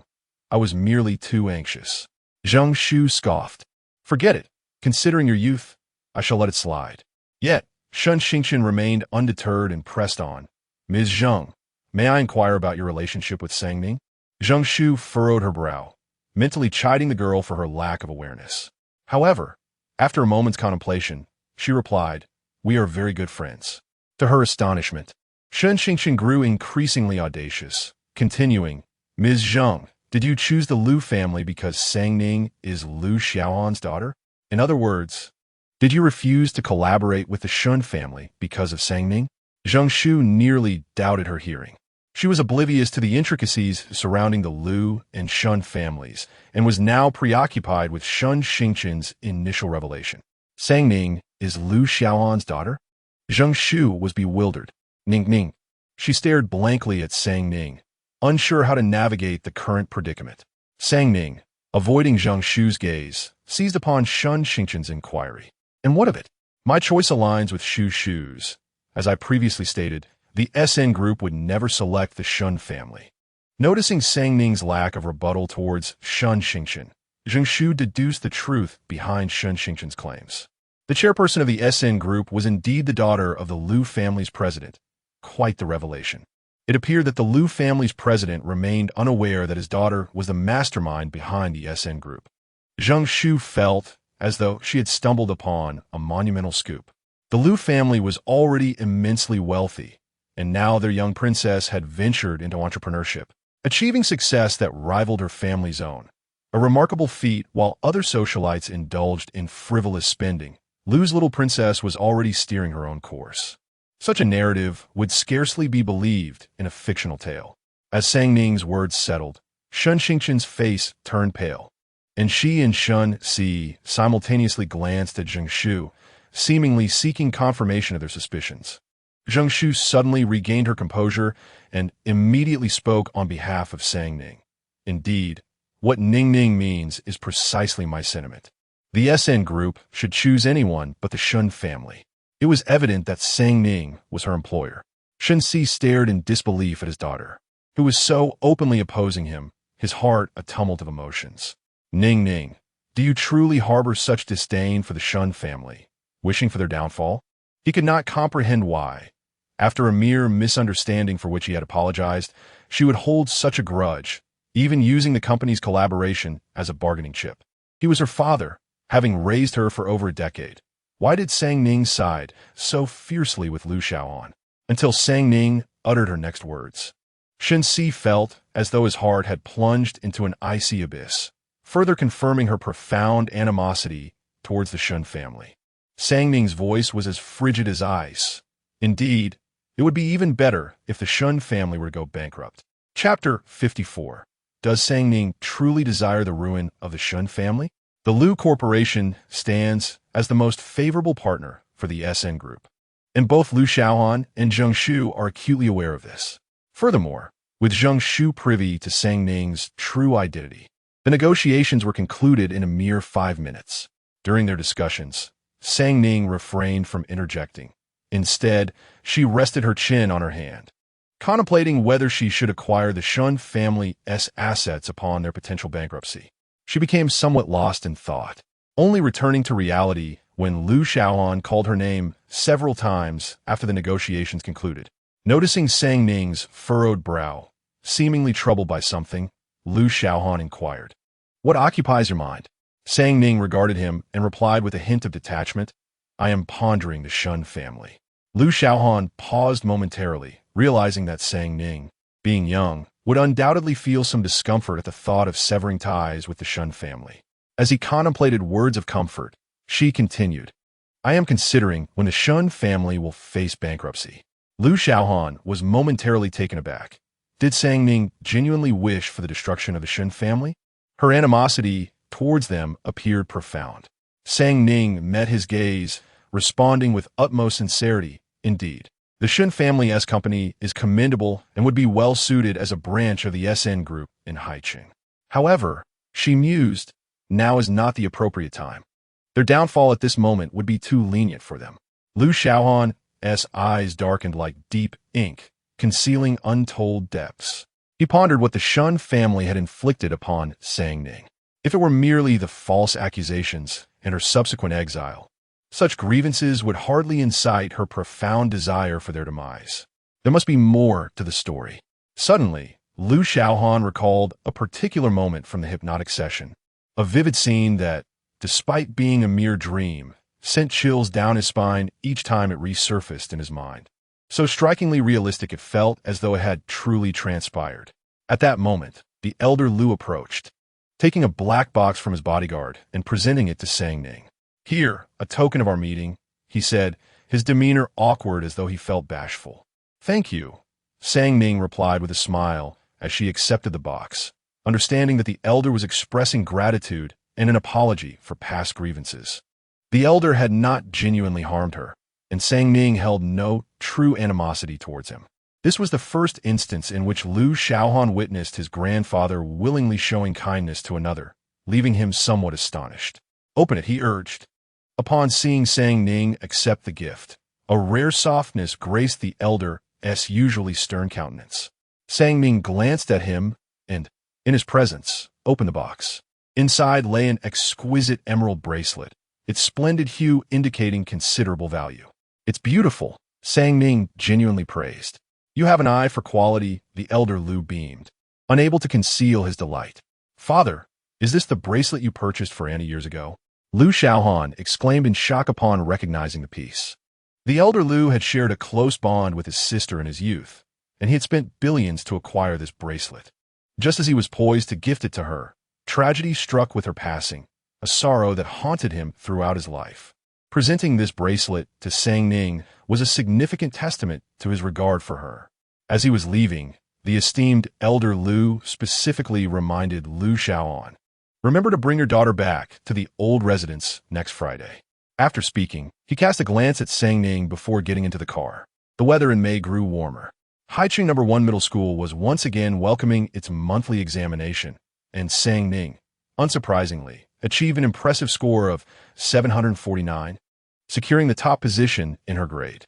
She distanced herself from the second-place student by over 20 points, marking the highest score ever recorded in the school's history for a monthly exam. What was most astonishing about this examination was that Shen Jia, the former top student, had not only failed to retain her second place, but had plummeted to 20th. Furthermore, Xiaohan also fell to a position in the teens. During the award ceremony on Monday, Sang Ning stood on stage, receiving accolades from school. Below, Shen Jia's face turned pale as she gazed enviously at Sang Ning, nearly breaking the water pan in her grasp. In Class 2, Shen Jia watched Sang Ning on stage, lost in thought. In merely a few months, she had transformed into such a brilliant figure. He distinctly remembered when Sang Ning was merely a hapless student lacking in any notable skills. As Shen Jia was lost in contemplation, someone nudged his arm. "Brother Chuan, what happened? Didn't Xingqian say she would definitely reclaim first place? How is it that first place still belongs to Sang Ning?" Lu Ming, who had always been at odds with Sang Ning, could not contain his curiosity after witnessing her consecutive victories. Shen Jia sighed. "The Shen family has encountered some issues lately. Xingqian, she must have been affected, which is why she did not perform well." A trace of sorrow crossed his face as he thought of the Shen family's troubles. Recently, the family's business had faced significant challenges, and he had heard that his father and elder brother had not returned home for some time due to these matters. He was the last in the family to learn that Sang Ning was Lu Xiaohan's biological daughter. Until that revelation, he had shared Shen Jingqian's belief that Sang Ning's biological father was impoverished. This situation, coupled with the family issues, left Shen Jia with a complex array of emotions. He could not comprehend why Sang Ning would conspire with the Lu family against the Shens. After the school's award ceremony, Sang Ning received a scholarship of 10,000 yuan, which filled her with joy. Upon returning home that afternoon, she astonishingly devoured 2 bowls of rice. "Why do you have such a good appetite today?" Lu Xiaohan inquired, surprised. As Sang Ning was notoriously picky about her food, typically avoiding meat and only eating half a bowl of rice. "I ranked first in my grade," Sang Ning exclaimed, her eyes sparkling with delight, genuinely happy for the first time. It was rare for Lu Xiaohan to witness such unfeigned joy from her. Even at home, he often sensed a subtle distance in Sang Ning's smile towards him, which did not convey true happiness. He looked at her with affectionate curiosity and asked, "Haven't you always ranked first? I haven't seen you this happy before." Previously, he had misunderstood Sang Ning's academic performance as poor. However, she had consistently achieved near-perfect scores in the monthly exams, even managing to lose only 1 or 2 points on the notoriously difficult Chinese essay. His daughter was naturally gifted in her studies, and Lu Xiaohan felt an immense sense of pride swelling within him. Ning buried herself in her meal, exclaiming that this time was different. She had shattered the school record for the highest score, and most importantly, there was a monetary reward. At the mention of the prize, her eyes gleamed with excitement. Lu Xiaohan, a subtle smile gracing his lips, inquired, "Do you truly have such a fondness for money?" Ning hesitated briefly, contemplating her response before earnestly replying, "Of course. With money, I can seize control of my own destiny, especially since human hearts are fickle, while money remains steadfast. In my past life, the ones I loved betrayed me, leaving only the funds in my account as my companion. Having endured hardship, I understand the paramount significance of power and wealth." When money was mentioned, Lu Xiaohan suddenly recalled something and furrowed his brow slightly. "Why haven't you used the card I previously gave you?"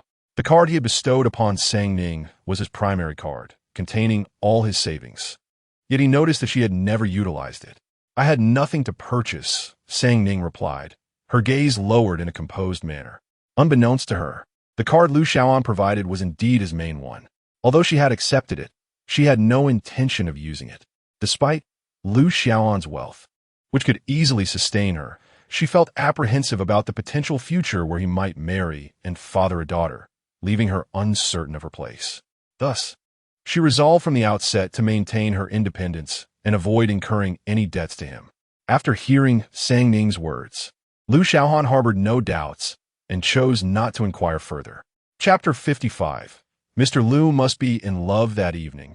Upon returning to her room, Ning noticed her backpack resting on the sofa in the living room. As Lu Xiaohan approached, intending to carry it upstairs for her, he inadvertently failed to notice that the zipper was unfastened. The moment he lifted it, its contents tumbled to the floor. As he bent down to retrieve the scattered items, his gaze fell upon a pile of red certificates. Awards. He glanced at them briefly. After collecting everything, Lu Xiaohan meticulously organized the certificates, which formed a substantial stack. The topmost certificate was for achieving first place in a monthly examination, followed by others denoting her first place in both her grade and class. As he perused the initial certificates, Lu Xiaohan discovered that the subsequent awards were those Ning had garnered from the age of 4 to 11. Patiently, he examined each one. Most were accolades for academic excellence, followed by achievements in mathematics competitions, writing contests, brain competitions, and athletic events. What astonished Lu Xiaohan the most was that all her rankings were first place. There was not a single second. These certificates appeared crumpled. Some bore signs of having been torn, and a few seemed to have been dampened. Seeing these, Lu Xiaohan felt a profound ache within, as if his heart were being torn. The minds of children are simple. They relish showcasing their accomplishments. How could a child bear to mangle and shred their awards? He could almost envision that stubborn little girl, time and again presenting her achievements to Shen Jia, only to receive no acknowledgement, ultimately retreating to her room in tears, tearing apart her certificates in solitude. How deeply disappointed must she have been to destroy her hard-earned accolades? That night, Lu Xiaohan did not sleep. He painstakingly repaired the torn certificates with glue, smoothing out the creases, and did not finish until the early hours of the morning. The following day, upon returning from school, Ning was taken aback to find workers in the living room. What could possibly need renovating? She turned to ask Uncle Lin, "What is happening here?" Uncle Lin, while directing the workers, replied, "Miss, this is something the sir ordered early this morning." He mentioned a custom display case, though I am not quite sure of the details.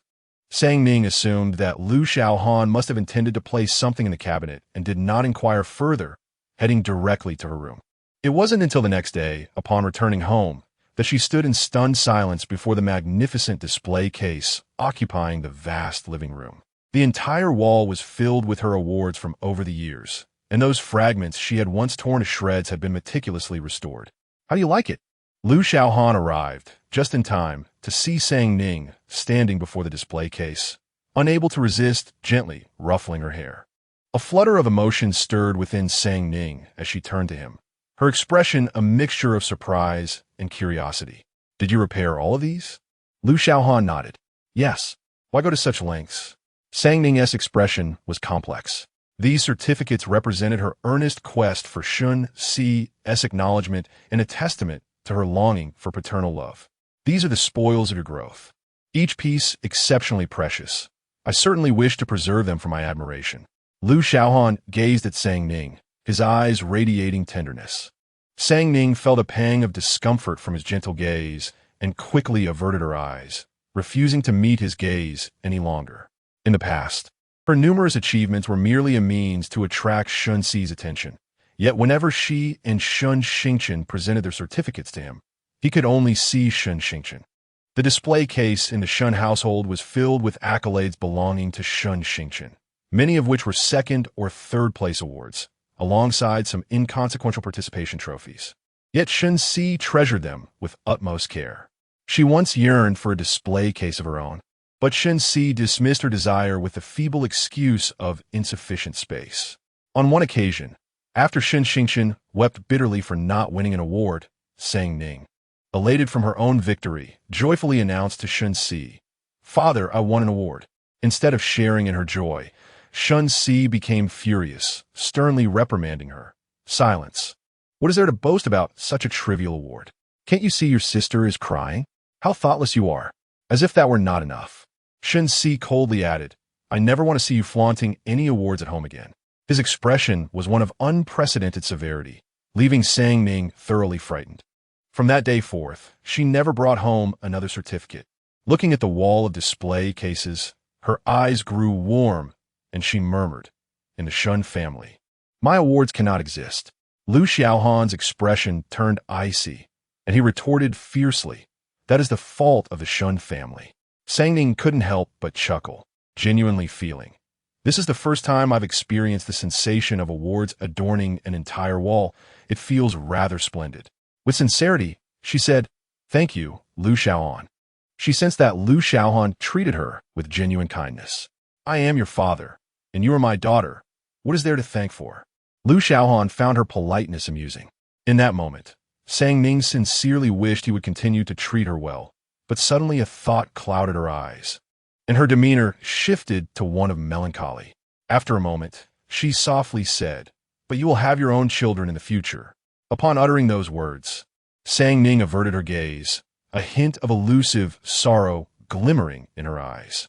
Xiaohan felt a sharp pang in his heart. Perhaps a father-daughter bond was at play, for he could sense the disappointment in her voice. Contemplating for a moment, his expression turned serious as he assured her, "In this lifetime, you will be my only daughter. There will be no other children." Sang Ning did not take his words to heart, for he would eventually have a wife, and children were inevitable. Whether he might become a second Shen Jia was uncertain, yet Xiaohan's declaration filled her with exhilaration. She felt her blood surging with joy, a sensation she had never experienced before. Xiaohan noticed Sang Ning's happiness that day, and perhaps influenced by her spirit, he arrived at work the next day in remarkably high spirits, even when an employee's error resulted in a loss of several million for the company. Xiaohan chose not to pursue any repercussions. On that fateful day, a tumultuous uproar erupted within the employee group of the Lu Group. Yaya exclaimed, "Goodness, did the boss take the wrong medication today? Why is he so unusually gentle? It's quite bewildering." Wealth through labor remarked, "I heard that a blunder by the director caused the company to incur a loss of several million. Yet President Lu did not lose his temper. This is utterly out of character." Financial Blessings stated, "It's the first time I've seen President Lu like this. It's rather unsettling." The principle of hard work pondered, "Do you think President Lu might be in love? I've heard that when one falls in love, the brain secretes dopamine, leading to an improved temperament, making the world appear more beautiful." Little Shy suggested, "I believe it. President Lu must be in a romantic relationship." Chapter 56, I apologize. It seems I have forgotten to bring gifts for both of you. In light of the exquisite jade bracelet that old Master Lu bestowed upon her previously, Sang Ning agreed to accompany Xiaohan back to the ancestral home on Friday. Before their departure, Sang Ning had the gifts she prepared for the Lu family moved to the car with the assistance of the butler and Su Sheng. These gifts had been ready for some time, but she had yet to present them. There were so many gifts that Sang Ning and Xiaohan arrived quite late. By the time they reached the Lu residence, everyone had gathered, Even Lu Baiming, who seldom returned, was present and waiting to be seated. Upon noticing Lu Xiaohan's entrance, Old Master Lu's gaze briefly flickered over him before darting toward the door, an expression of anticipation mingled with a hint of anxiety dancing in his eyes. "Father, what are you looking for?" Lu Sheng inquired, following his father's gaze toward the entrance, somewhat surprised. Old Master Lu, who typically radiated authority and maintained a stern demeanor at home, was exhibiting a rare glimpse of emotion, leaving Lu Sheng momentarily astonished. "Nothing worth noting," he replied abruptly, his tone sharper than usual as he noticed the absence of newcomers at the door. Witnessing this sudden shift in Old Master Lu's demeanor, Lu Sheng wisely chose to remain silent. Indeed, a man's heart can change as swiftly as the weather in Haiqing at night, and the elderly gentleman was no exception. Such thoughts were only fit for her internal musings, never to be spoken aloud in front of her father. Before long, Ning entered, cradling several boxes, with assistant Su following closely behind, carrying a few larger parcels. Old Master Lu's expression softened upon seeing Ning. Recalling his earlier thoughts, he quickly glanced at his daughter, vehemently denying, "I was not looking at her." In an instant, the collective gaze of the room turned towards Old Master Lu. "Lu Xiaowhan, now everyone knows you were looking at Ning." Lu Wanqing, aware that Ning had saved Old Master Lu last time, recognized the shift in his demeanor toward her. Witnessing this transformation firsthand ignited a sense of urgency within Lu Wanqing. Su Sheng, having been summoned by Lu Xiaohan to assist with the gifts, set them down and hastily departed. "These are the gifts prepared for you by Ning," Lu Xiaohan said, distributing the presents to each person. "Ning is far too gracious," Lu Sheng remarked, genuinely delighted by her gift. Among the younger generation of the Lu family, only Lu Qi was present. However, the bond between Lu Qi and Lu Baiming was not particularly close. The sudden addition of a niece brought Lu Sheng immense joy, as she had a fondness for delicate and charming young girls, especially when they were as stunning as Ning. "Auntie, do you like it?" Ning asked, her lips curving into a sweet smile. "How could such a delightful girl not be cherished? Even if you gifted me a mere stone, I would treasure it as a gem," Lu Sheng responded, utterly captivated by Ning's charm, her heart soaring with joy. "Let me see what good things our Ning has brought me," Lu Sheng exclaimed, her excitement palpable as she began to unwrap her gifts with glee. The children of the Lu family were all raised under the ironclad discipline of Old Master Lu. Although Lu Sheng was the only girl in the family, she was no exception. Despite her graceful and dignified appearance, she possessed a fiery temperament, resulting in her candid manner of speech. Ning quietly observed her aunt, feeling somewhat uplifted by her cheerful disposition, and couldn't help but curve her lips into a smile.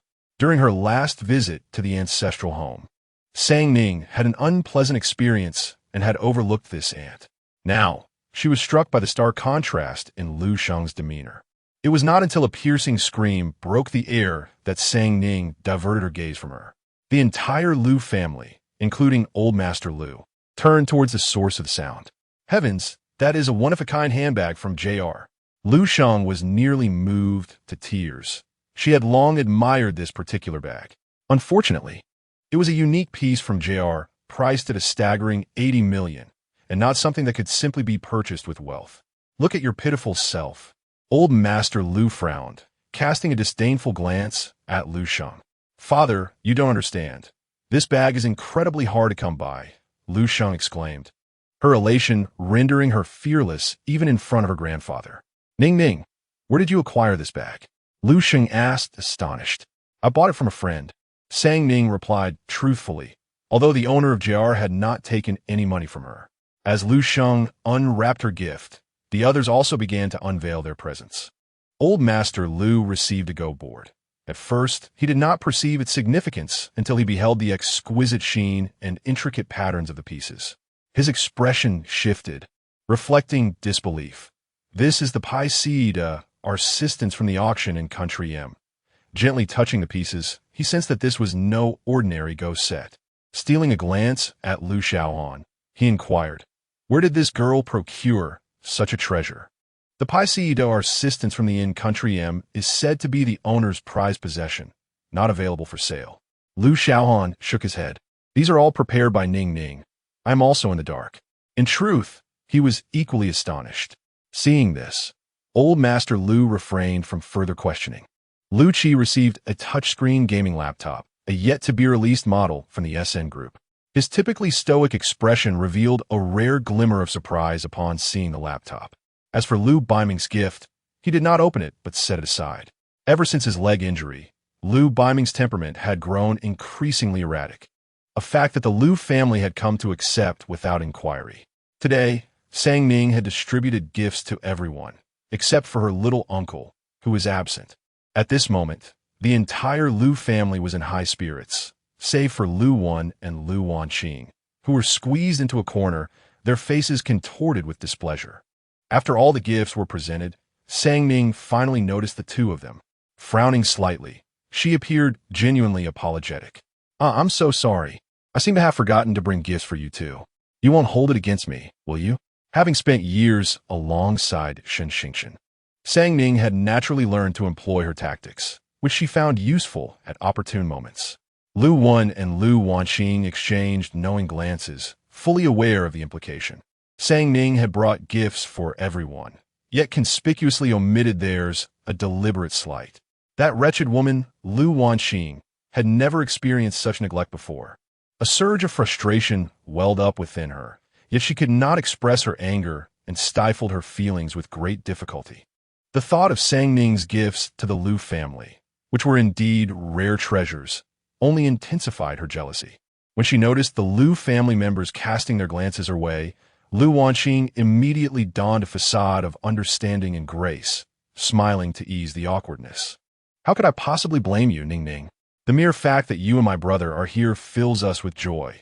The gifts are of no consequence. It's wonderful that you think this way. Sang Ning responded with a beaming smile. However, as soon as the words left her lips, the smile vanished. These siblings were genuinely irritating to Sang Ning. Lu Wanqing had previously sought to provoke her, and although Lu Wanqing's brother appeared gentle and reserved, Sang Ning sensed that he was far from ordinary. He was undoubtedly a formidable individual. Chapter 57. Surely, you haven't deceived Aunt with a fake gift. Lu Sheng possessed a forthright demeanor. Upon receiving a gift, she cherished it with unrestrained delight, quickly slinging it over her shoulder. Utterly smitten, her affection was evident upon her countenance. Witnessing her joy, Sang Ning, the gift-giver, felt a profound sense of satisfaction, just as Aunt was reveling in her happiness. Lu Wanqing approached with an envious expression, cautiously intercepting Lu Sheng's bag and inquiring, I have never seen a bag from JR before. May I touch it? Lu Sheng furrowed her brow, displaying a hint of displeasure. This bag was a treasured gift from Ning, and she handled it with the utmost care, even donning gloves to do so. However, seeing the genuine envy in Lu Wanqing's eyes, Lu Sheng relented with a subtle nod. Very well, touch it, she said, cautiously extending the bag. Just as Lu Wanqing was about to take it, Lu Sheng retracted her hand once more, reiterating, this is a gift from Ning. Be careful, and please do not scratch it with your nails. Is it just a fake bag? When unrefined display, Lu Wanqing thought impatiently. Though her exterior remained composed as she assured, rest assured, Aunt, I will be careful. Only then did Lu Sheng relinquish the bag. Lu Wanqing grasped it with utmost delicacy, casting a few casual glances. The exclusive JR bag was not something easily acquired. Lu Sheng had previously made several trips to Country M without success. Lu Wanqing harbored doubts that Sang Ning could have procured it so effortlessly, unless the item was indeed counterfeit. Suddenly, Lu Wanqing's attention was drawn to the logo on the bag. She recalled having seen online methods to discern the authenticity of JR bags, typically by examining the logo's design. Genuine logos are usually formed in one complete piece and possess clarity, while the one before her appeared to exhibit a textured, grainy quality, lacking in precision. Fake, Lu Wanqing thought, a flicker of delight momentarily crossing her features before she expertly concealed it. She feigned casualness as she scrutinized the bag a little longer before returning it to Lu Sheng. With a seemingly innocuous tone, she remarked, Aunt, I recall reading online that the logo patterns on authentic JR bags are always seamlessly formed, yet this one appears quite different, almost grainy. Those online sources are a mix of truth and falsehood. You ought to refrain from indulging in them, lest you lead yourself astray, Lu Sheng replied, momentarily taken aback, her expression growing cold. Though straightforward, she was not oblivious to Lu Wanqing's ulterior motives. This girl had become quite audacious, coveting what did not belong to her. Expecting that her subtle warning would quell Lu Wanqing's ambitions, Lu Sheng was taken aback when the latter's words grew increasingly audacious. The Lu family was under the patriarchal guidance of Old Master Lu, with the family business in the hands of Uncle Lu Xiaohan, two individuals she could not afford to offend. Yet, the rest of the Lu family had not garnered her respect. Ignoring Lu Sheng, Lu Wanqing's piercing gaze bore down on Sang Ning. Ning. Surely you haven't deceived Aunt with a counterfeit gift? Lu Wanqing appeared indignant, seemingly advocating for Lu Sheng's honor. Be quiet. Even if Ning's gift is a counterfeit, I am still delighted, for at least it has reached my heart. Lu Sheng could no longer contain herself. Sang Ning paused for a moment. As a rational person would typically confront the giver upon discovering a fake gift. Yet, Lu Sheng's instinctive reaction was to defend her, despite having met only a few times. Sang Ning observed Lu Sheng with a complex mix of emotions. After a considerable pause, she stated, "It is not fake." Both Lu Wanqing and Lu Sheng were taken aback, not expecting her to insist that it was genuine. JR's products are the epitome of luxury, hard to procure even with wealth. The Lu family had previously sought collaboration with JR, only to be coldly rejected, underscoring JR's formidable reputation.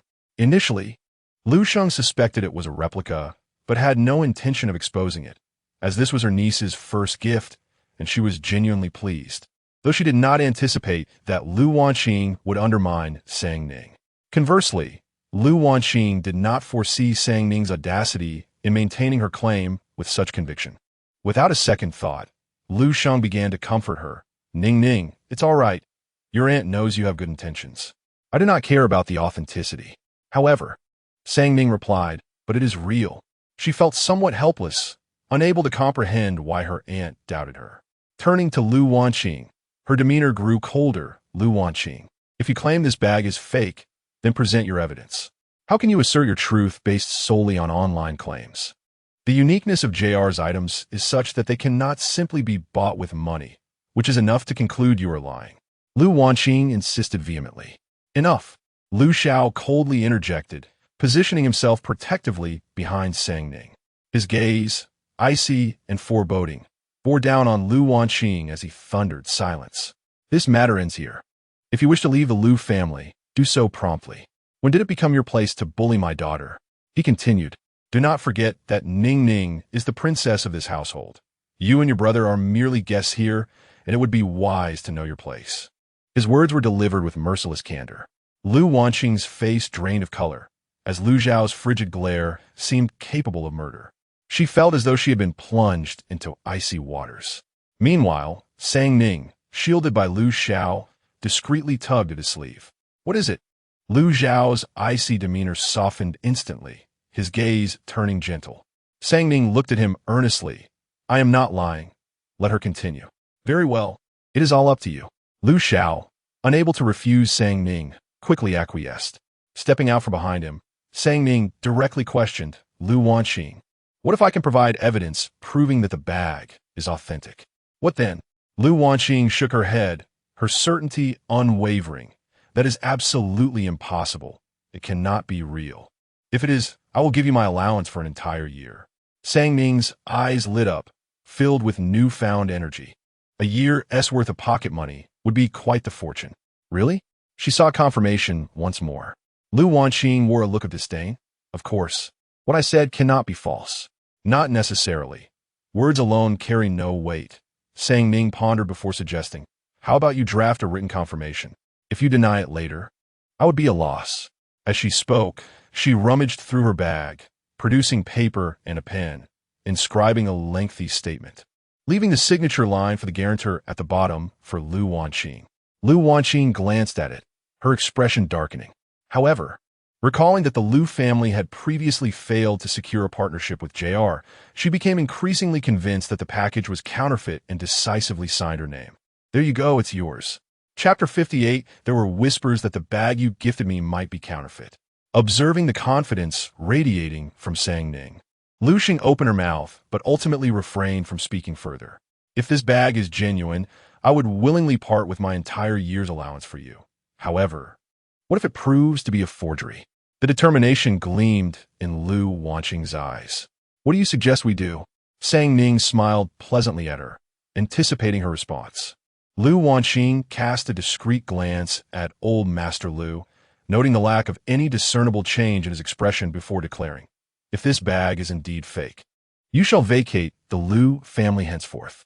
A glimmer of ambition flickered in Lu Wanqing's gaze, fully exposing her aspirations before the Lu family without a hint of concealment.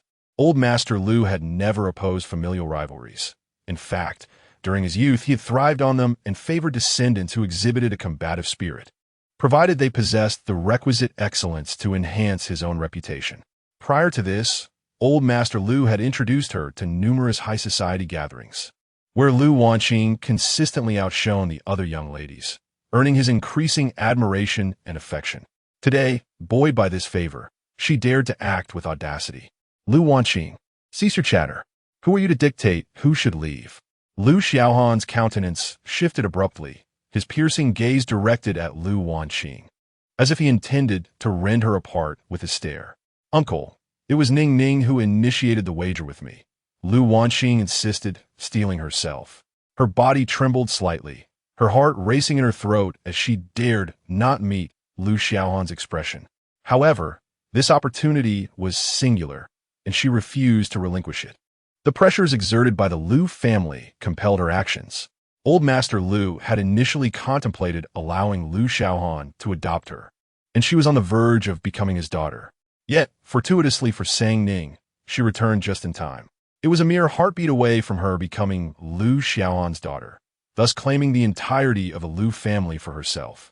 At this moment, Lu Wanqing's animosity towards Sang Ning reached its zenith. Why did Sang Ning return? Why could she not perish outside? With her hopes shattered by Sang Ning's return, Lu Wanqing resolved to fight for her own destiny. What say you? Shall we gamble? Lu Wanqing attempted to disregard the gazes of others, fixing her contemptuous stare upon Sang Ning. How dare you? Such audacity is truly unbecoming. Sang Ning narrowed her eyes and replied, if you lose, you need only provide me with a year's allowance. Yet if I lose, I must leave the Lu family. This is hardly equitable. Where is the fairness in such a proposal? Lu Wanqing perceived Sang Ning's hesitance and continued, if I lose, may I also depart from the Lu family? Do not forget the allowance. Should I fail, I too will relinquish a year's worth of my allowance to you. Sang Ning regarded her, ensuring she did not overlook the matter of the allowance. Lu Wanqing, an inexplicable sensation, told her that Sang Ning seemed more preoccupied with her allowance. Very well. On the verge of being expelled from the Lu family, yet still fixating on her allowance, Lu Wanqing deemed her utterly deranged. Having reached a sufficient point in their discussion, Sang Ning proceeded to make a phone call before the assembly. The other end connected almost immediately. At the headquarters of JR in Country M, Chan Ruiqi recognized a familiar phone number. Her legs, which were perched on her desk, immediately retreated, and she sat up straight. Ning, you finally decided to call me. What's the matter? Are you missing me? Chan Ruiqi's expression was one of excitement. After listening to the other party for a while, Sang Ning replied, someone said the bag you gifted me is a counterfeit. Who is the blind fool that said that? Chan Ruiqi slammed her hand on the desk and stood up abruptly. She continued, all right, darling, leave it to me to handle. After saying this, Sang Ning hung up the phone. Lu Wanfeng, observing Sang Ning's phone conversation, suddenly burst into laughter. Sang Ning, you wouldn't have found someone to play along with you, would you?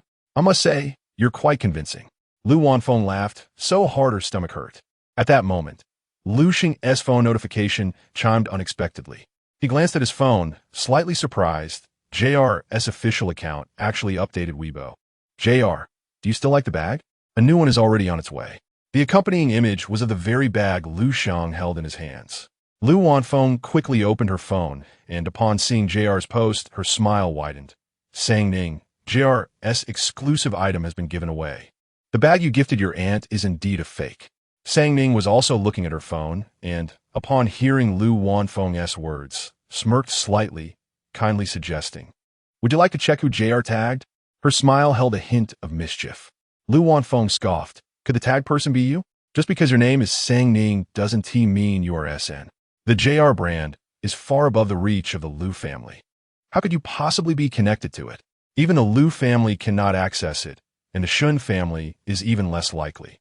"Is indeed me," Sang Ning said, presenting the Weibo page before Lu Wanfeng's eyes. Both Old Master Lu and Lu Sheng gathered around. "It really is you." The two exchanged complex glances, their eyes reflecting shock, and it took them a while to speak in unison. "Impossible." Lu Wanfeng snatched Sang Ning's phone, opened the messages, and indeed found correspondence between the JR group and Sang Ning, her expression darkening as she stared at the message. How could this be? How could that wretched girl possibly have ties with JR? Recalling her previous agreement with Sang Ning, her face turned pale. Ning, I'm sorry. It seems your aunt misunderstood you." Although Lu Sheng was astonished, he felt guilty for not believing in the authenticity of the bag. "It's all right," Sang Ning replied nonchalantly. Just then, the Lu family's servant unexpectedly brought in a few individuals.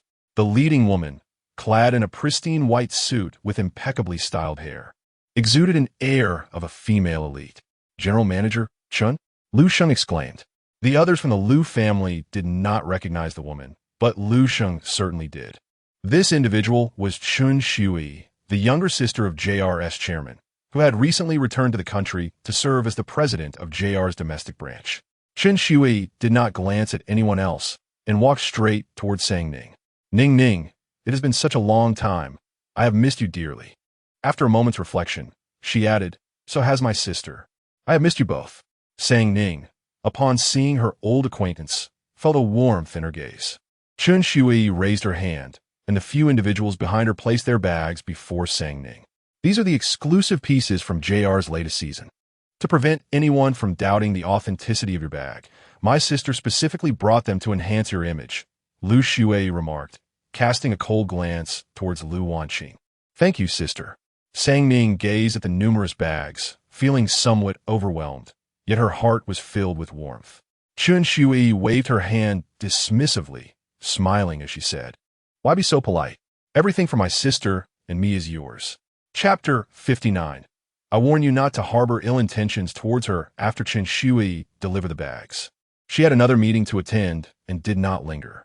Once she departed, Sang Ning gazed at the numerous rows of bags before her, feeling a deep sense of exasperation. She turned to Lu Sheng, her eyes sparkling. "Aunt, please take a look and take any that you fancy." Sang Ning waved her hand generously. Lu Sheng stared at her niece in astonishment. With a tone of earnestness, she replied, Ning, these bags are quite expensive. I have enough with the one you gifted me." Although she had a fondness for this particular bag, the exclusivity of these items made them prohibitively costly. Suddenly, Sang Ning smilet briefly, insisting on pulling Lu Sheng closer. "It's all right, Aunt. Please choose whatever you like. I have plenty more at home." Lu Sheng, taken aback by her words, refrained from declining this time. After Lu Sheng selected her choices, Sang Ning remembered the pressing matter at hand. She did not cast a glance at Lu Wanqing, but instead focused her attention on the elder Mr. Lu. Lu Wanqing's sole support within the Lu family was the elder, and Sang Ning believed that consulting him might yield better results. "Grandfather, you heard what Lu Wanqing promised just now. Is she to be held accountable?" Sang Ning's tone intensified as she concluded her inquiry. The elder felt the pressure from her words, somewhat surprised. It was a rare occasion for him to be on the receiving end of such pressure from a younger generation. A smile crept onto his lips, and he found himself increasingly pleased with this granddaughter before him. Indeed, she was a child of the Lu family, possessing the audacity reminiscent of his youth. The elder chuckled, his laughter filled with delight. Of course, a member of the Lu family always keeps their word.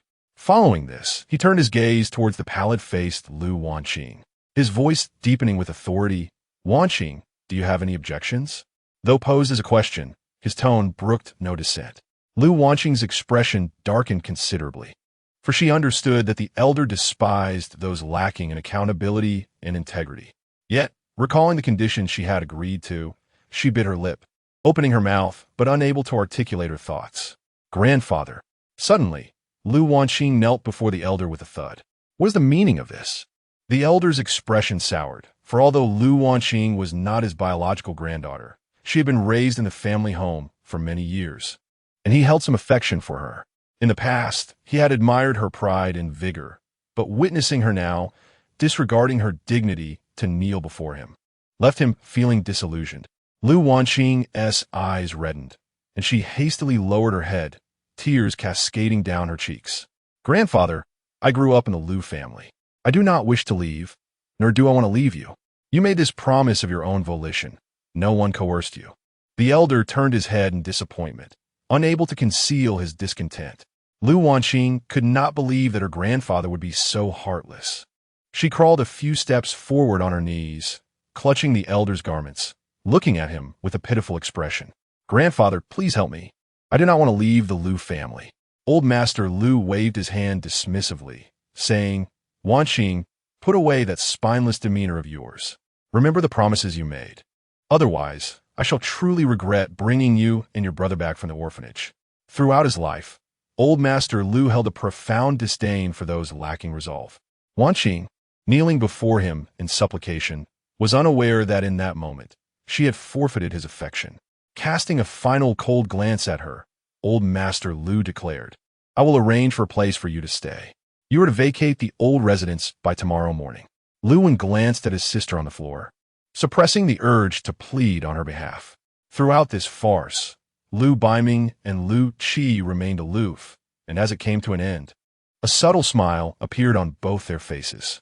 Exiting the old residence, Lu Baiming and Lu Qi entered the same vehicle, sitting in the back seat in silence, neither acknowledging the other. The gift from Ning was positioned between them, a large box occupying an entire seat, effectively separating the father and son. Lu Qi's gaze remained fixed on the substantial box, and after a while, he suddenly inquired of Lu Baiming, Aren't you curious what's inside? Lu Baiming raised his eyes slightly to glance at his modest son, replying, Curious indeed. Then why didn't you open it? Lu Qi observed his father's expression closely. Does it concern you? Lu Baiming replied, his gaze drifting towards the window, seemingly lost in thought.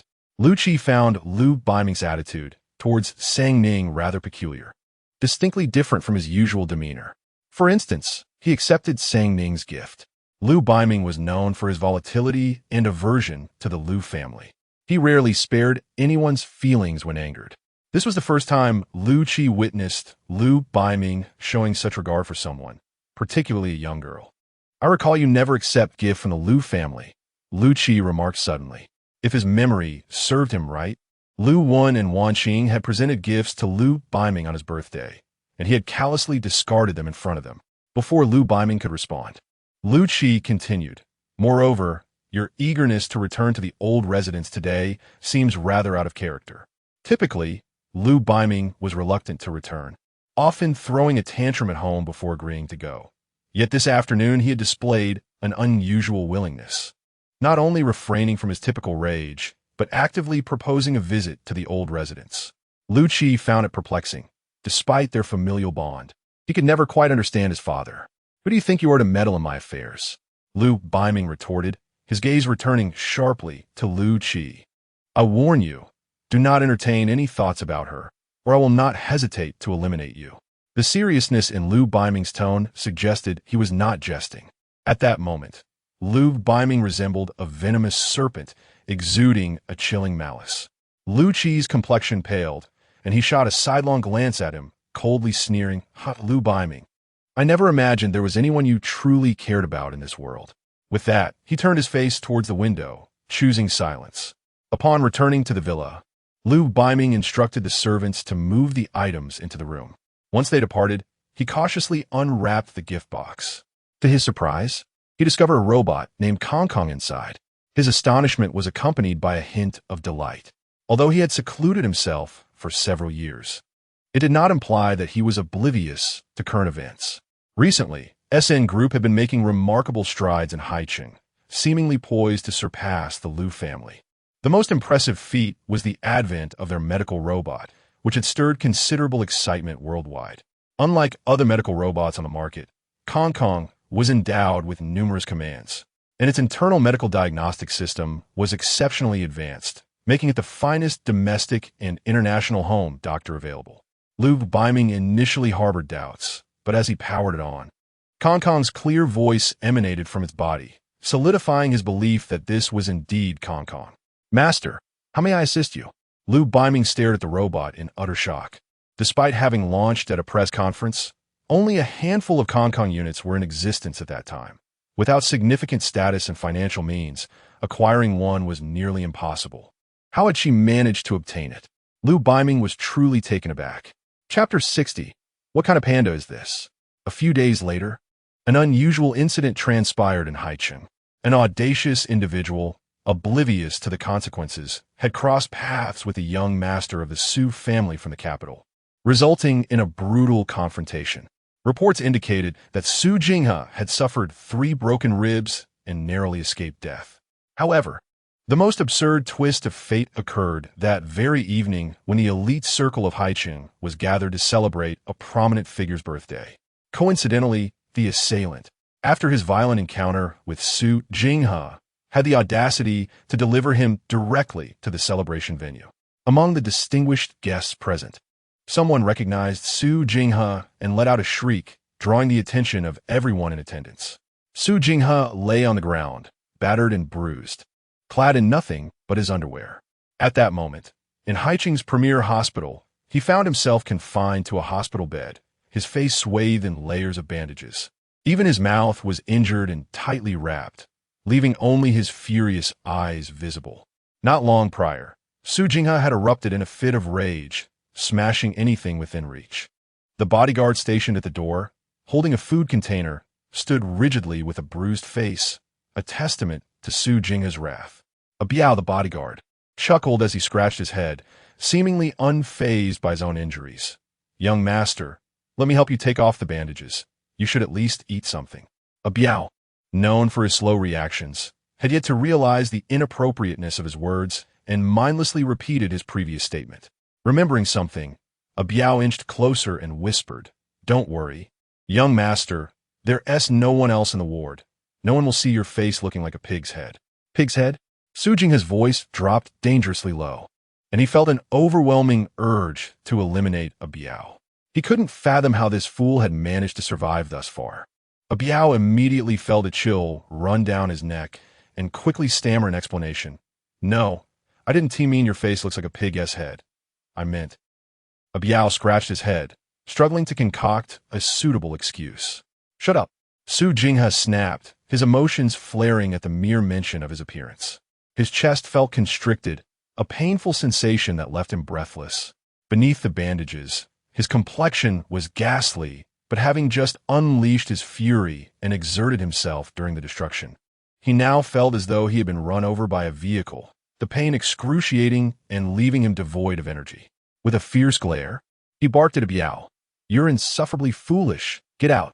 After a brief moment, someone entered the hospital room. Without a second thought, Su Jinghe shouted towards the entrance. "Get out." Who was he addressing? Qin Wang paused momentarily before stepping inside. "Qin Wang, what brings you here?" Su Jinghe inquired, surprised. No one had informed him of his hospitalization. How did he know? Qin Wang glanced at him, suppressing a chuckle. "You still ask? Your exploits have spread like wildfire online. It seems no one in Haicheng is unaware of your predicament in the hospital." "What do you mean?" Su Jinghe, momentarily ignoring his pain, sat up abruptly. "Check your phone," Qin Wang urged. Qin Wang thoughtfully handed the mobile phone on the table to him. Su Jinghe snatched it away and hastily opened Weibo. Upon seeing the trending topic, his world collapsed. A photo of Su Jinghe clad only in a pair of underwear had been transformed into a meme and circulated online, and to his dismay, this post was perched at the top of the trending list. Su Jinghe was furious. Who was the scoundrel responsible for this? He continued to scroll through the comments. "I'm dying of laughter. How did the young master of the Su family end up looking like a swollen bun? Ha ha ha. I can't take it anymore. I'm about to faint from laughter. I must admit, I have a newfound respect for whoever managed to lay a hand on young Master Su. Such audacity.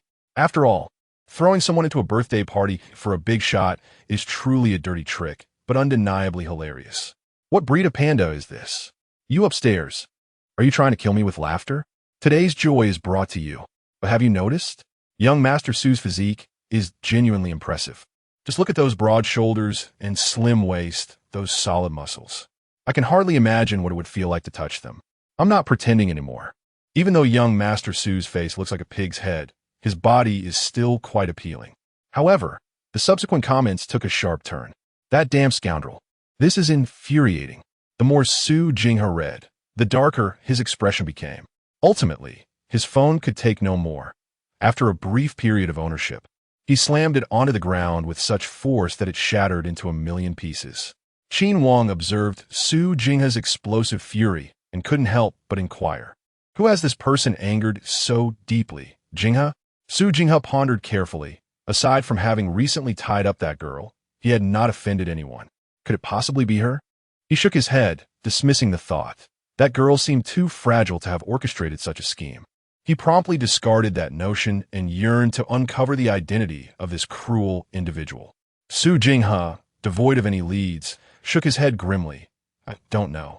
When he was attacked, he had been stuffed inside a sack, unable to see his assailant's face, and the person who struck him had remained silent throughout, not uttering a single word, leaving him without even the sound of their voice. This won't do. I must report this. Su Jinghe seethed, growing increasingly agitated, and ordered a bio to procure a medical report for his injuries. Shortly thereafter, a bio returned, and Su Jinghe immediately inquired, "Back so soon? Was the report issued?" A bio replied, "No, it can't be done." "Why can't it be done?" Su Jinghe's brows furrowed slightly. "The doctor stated your injuries are classified as minor." "Damn it. Suzine Guset Vementin. I can barely get out of bed, and you're telling me it's a minor injury?" Qin Wang, suppressing a smirk, rationally analyzed. It seems the assailant calculated the force of their blows meticulously. "Jinghe, perhaps it's best to accept this." "No, I must find that person. I will not rest until I exact my revenge." This was the first time Su Jinghe had suffered such a significant loss. As he spoke, he turned to Qin Wang. "I've had people investigate, but I've uncovered not even a single clue." "Qin Wang, your family has extensive connections. Could you assist me in this matter?" "Very well." After all, it was his own brother who stumbled, so Qin Wang readily accepted the situation. Most importantly, he was curious to discover who could so skillfully toy with Jinghe. This individual was intriguing. Meanwhile, within the opulent confines of Shengshe Lanting, Ning was engaged in a game of chess with the elderly gentleman. Upon his arrival, the old man had specifically brought along the Go board that Ning had gifted him. "What do you think? Would you like me to teach you how to play?" Aside from fishing, the old man's greatest passion was Go. However, the others in the family possessed limited skills, which hindered his enjoyment. Otherwise, he would not have sought out Lu Xiaohan. At that moment, Lu Xiaohan had yet to return home, and with time on his hands, the old man was inclined to impart his knowledge of the game to Ning. Ning sat across from him and replied nonchalantly, "I know a little." "You play Go?" Elder Lu was somewhat taken aback. In his view, Go required patience and a strategic mindset. Without several years of practice, one could hardly grasp its complexities. Younger players, in particular, often found it difficult to navigate its intricate nuances. However, thinking of Lu Wanqing, the old man surmised the general level of Ning's skills. After all, Lu Wanqing had learned the game from him since childhood and had become quite proficient, though she still fell short when playing against him. Thus, he reasoned that no matter how talented Ning might be, she would probably not surpass Lu Wanqing, whom he had nurtured since her formative years. Consequently, the old man did not take Ning's words to heart. Chapter 61. Truly, she is my granddaughter Lu Zhang. "Let's engage in a game," smiled old Master Lu. He did not anticipate that Ning would emerge victorious. To spare the girl any embarrassment, he had resolved to ease up during the match, while subtly assessing her skills and providing her with some guidance. "All right," Ning readily agreed. Initially, old Master Lu did not take the match too seriously, but as Ning relentlessly pressed forward, his black stones found themselves cornered. The old man's demeanor shifted from casual confidence to one of growing seriousness. As he hesitated to place his stone, contemplating a strategy to break free from the dire situation. When his stone finally fell, he instantly liberated himself from the immediate predicament. Old Master Lu breathed a quiet sigh of relief, believing he had narrowly escaped disaster. Unbeknownst to him, that very move had fallen into the trap that Ning had meticulously set. Each subsequent move was firmly within her control. Ning smilet subtly. A faint expression almost imperceptible. The white stones gradually encroached upon the board, effectively trapping the black stones. "You have lost," Ning stated, withdrawing her hand and calmly surveying the chessboard. "My dear girl, from whom did you learn such skill?" Old Master Lu gazed in astonishment at the scene before him. The chess skills he had taken pride in were now bested by a mere 17-year-old girl. "I figured it out myself," Ning replied coolly. Despite her victory, there was no joy illuminating her face, her expression unchanged from before. "Figure it out yourself? Are you jesting with me?" Old Master Lu recalled his own arduous journey in learning Go, where he had endured harsh reprimands from his teacher. The memory darkened his countenance. "I am not joking. It is true," Ning asserted earnestly. During her time on Qin Island, each day had been a struggle, and to alleviate her suffering and distract her mind, she had resorted to playing against herself with stones. Over time, her skills had reached their current level. "Remarkable. Truly, she is my granddaughter Lu Zhang." The old man nodded in satisfaction, pride gleaming in his eyes. As Old Master Lu reflected on this, his sense of pride swelled, prompting an uncontrollable burst of laughter that echoed through the room, reaching the ears of Xiaohan, who had just arrived. Upon hearing his grandfather's voice, Xiaohan was taken aback. Unless there was something of great importance, Old Master Lu rarely visited him. As he entered, he heard the old man call out, "Come here quickly. Dad, what brings you here?" Xiaohan set down his bag and approached Ning. Ignoring him, Old Master Lu pointed at the chessboard. "Take a look at this game." Xiaohan paid little heed at first, but then shifted his gaze to the board, his expression becoming intricate. He could not help but commend the white stones are methodically advancing, having set a trap for the black stones to fall into.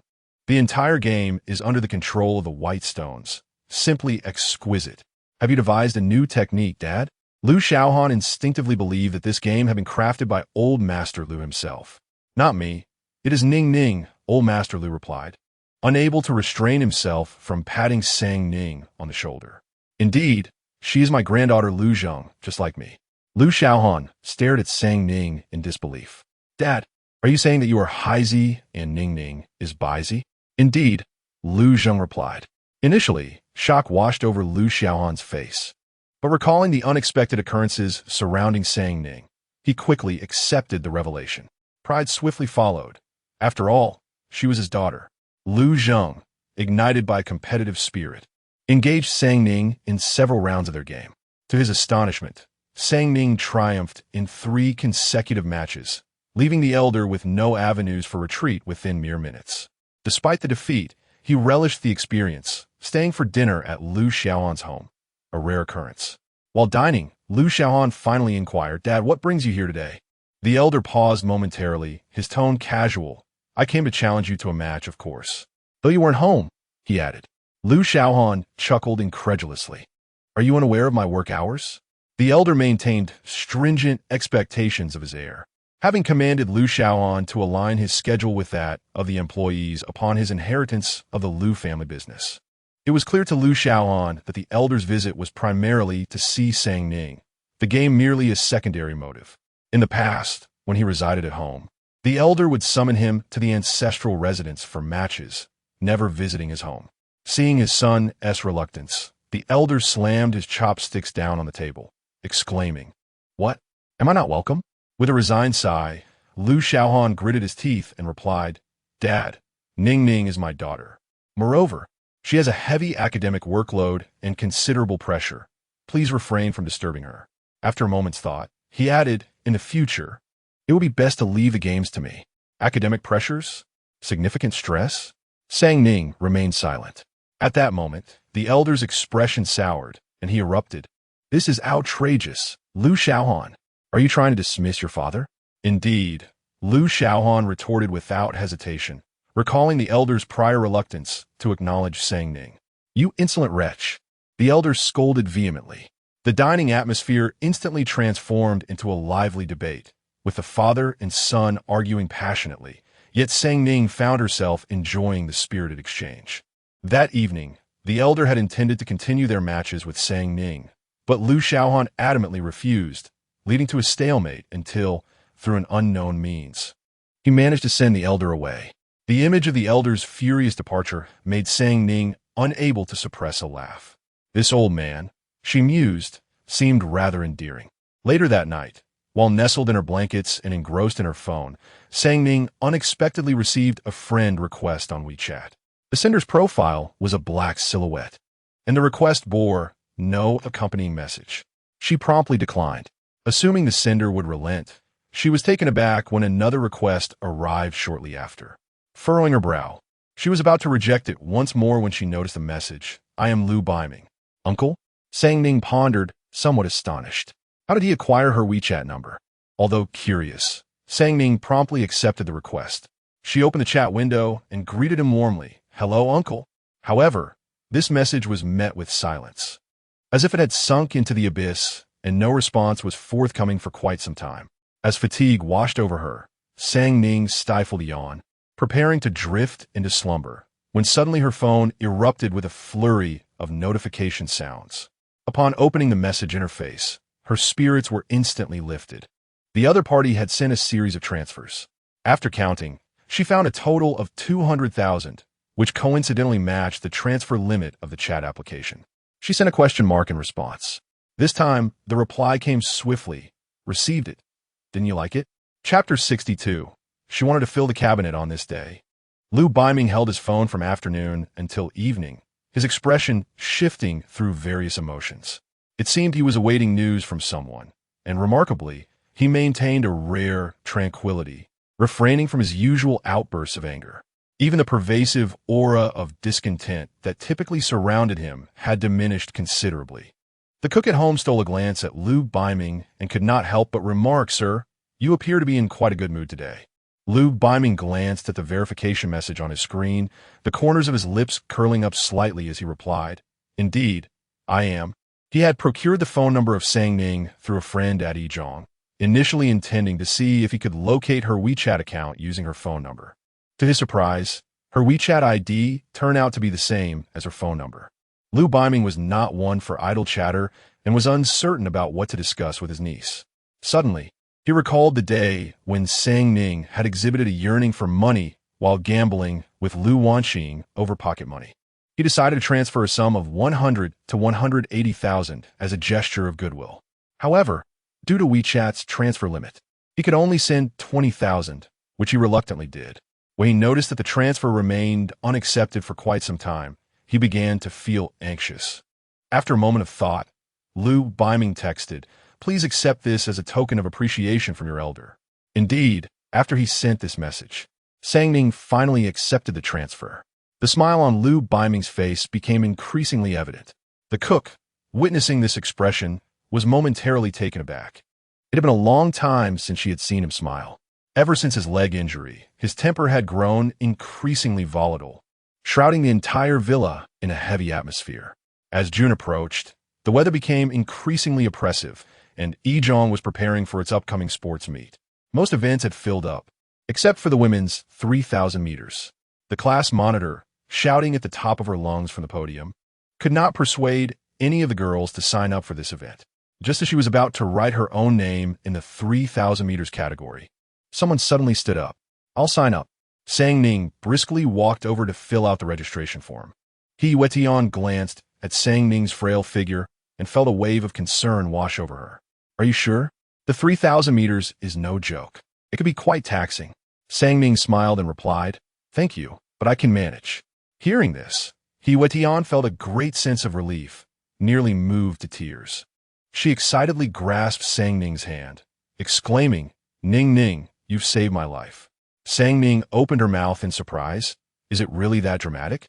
Back at her seat, Duan Qing began to explain. "Ning Ning, you may not know this, but He Wetion is notoriously inept at sports. Whenever she participates in any athletic competition, she always ends up at the bottom. By entering, you have essentially saved her life. At last, Ning understood why Xiaohan had said what she did. Duanqing suddenly remembered something and looked at Ning in astonishment. Ning, why did you suddenly decide to sign up for the 3,000 meters? Didn't you say you weren't interested in these events before? Previously, when Duanqing had been signing up for events, she had persistently urged Ning to join. But Ning had declined each time. Ning felt a twinge of guilt. She suddenly thought that participating would be rather enjoyable. In the past, she would have certainly shunned such activities, but just now, the image of the exquisite display cabinet at home, occupying an entire wall, flashed in her mind. Although it was adorned with numerous certificates, it still appeared rather empty. She yearned to fill that cabinet and see how it would transform. Duanqing, without a second thought, took her words at face value, exclaiming, Ning, if only you had thought of this sooner, but it's not too late now. The prospect of them competing together made Duanqing somewhat excited. Ning replied, yes, we shall head to the city center stadium together. The athletic event of Haiqing No. One high school was conveniently held at the city center stadium, right across from Haiqing Vocational High School. On Monday, as it was on their way, Ning asked the driver to pick her up at Duanqing's doorstep, and soon they arrived at the stadium. The sun was exceptionally bright that day. Ning opted not to wear a jacket, donning instead a short white t-shirt and loose-fitting shorts that showcased her slender, straight legs, which appeared particularly fair and delicate under the sunlight, attracting the attention of numerous students around. Despite her simple attire, her beauty was impossible to overlook. Nearby boys, upon catching sight of Ning, tugged at their companions, exclaiming, wow, do you know that girl? She's stunning. The boy accompanying him glanced at Ning, a fleeting look of awe crossing his face before quickly fading. With looks like that, she must be from Yali High School. She wouldn't give us. The vocational school crowd, a second glance. I advise you not to entertain any foolish thoughts, lest we endure humiliation from those Yali High School fools again. It seemed he recalled something, shaking his head while gazing at Ning. What a pity. Such a beauty belongs to Yali High School. Unbeknownst to Ning, she was oblivious to their conversation, her ears filled only with Duanqing's incessant chatter. Throughout their walk, Duanqing's eyes seemed glued to Ning, her mouth flapping nonstop. Ning, you are incredibly fair, and your figure is simply exquisite. So sleek. As she spoke, noticing no one around, she couldn't resist playfully touching Ning's fair thigh. What window did God close for you? Beautiful, academically accomplished, and yet, I can't find a single flaw in you. Ning, if I were a boy, I would definitely want to marry you. Duanqing sighed, if only I could look like you. Ning found this amusing. With a serious tone, she looked at Duanqing and said, Qing, you are you, forever unique. To me, you are beautiful. Duanqing understood that Ning was trying to comfort her and waved her hand dismissively. Thank you, Ning. But I've been feeling quite down lately. My skin is in terrible condition, and I am prone to breakouts. As she spoke, Duanqing touched her face, a hint of worry etched across her features. Ning remained silent, quietly committing her words to memory. After a while, the sports meet officially commenced, beginning with a dance performance. Ning gazed at the lead dancer, her expression tinged with surprise, and soon recalled that Yali High School and Haiqing Vocational School seemed to be co-hosting the sports event alongside Haiqing No. 1 High School. Ever since Lu Wanqing had been expelled from the Lu family estate, she had not encountered her again, and it was quite unexpected to come across her at today's sports meet.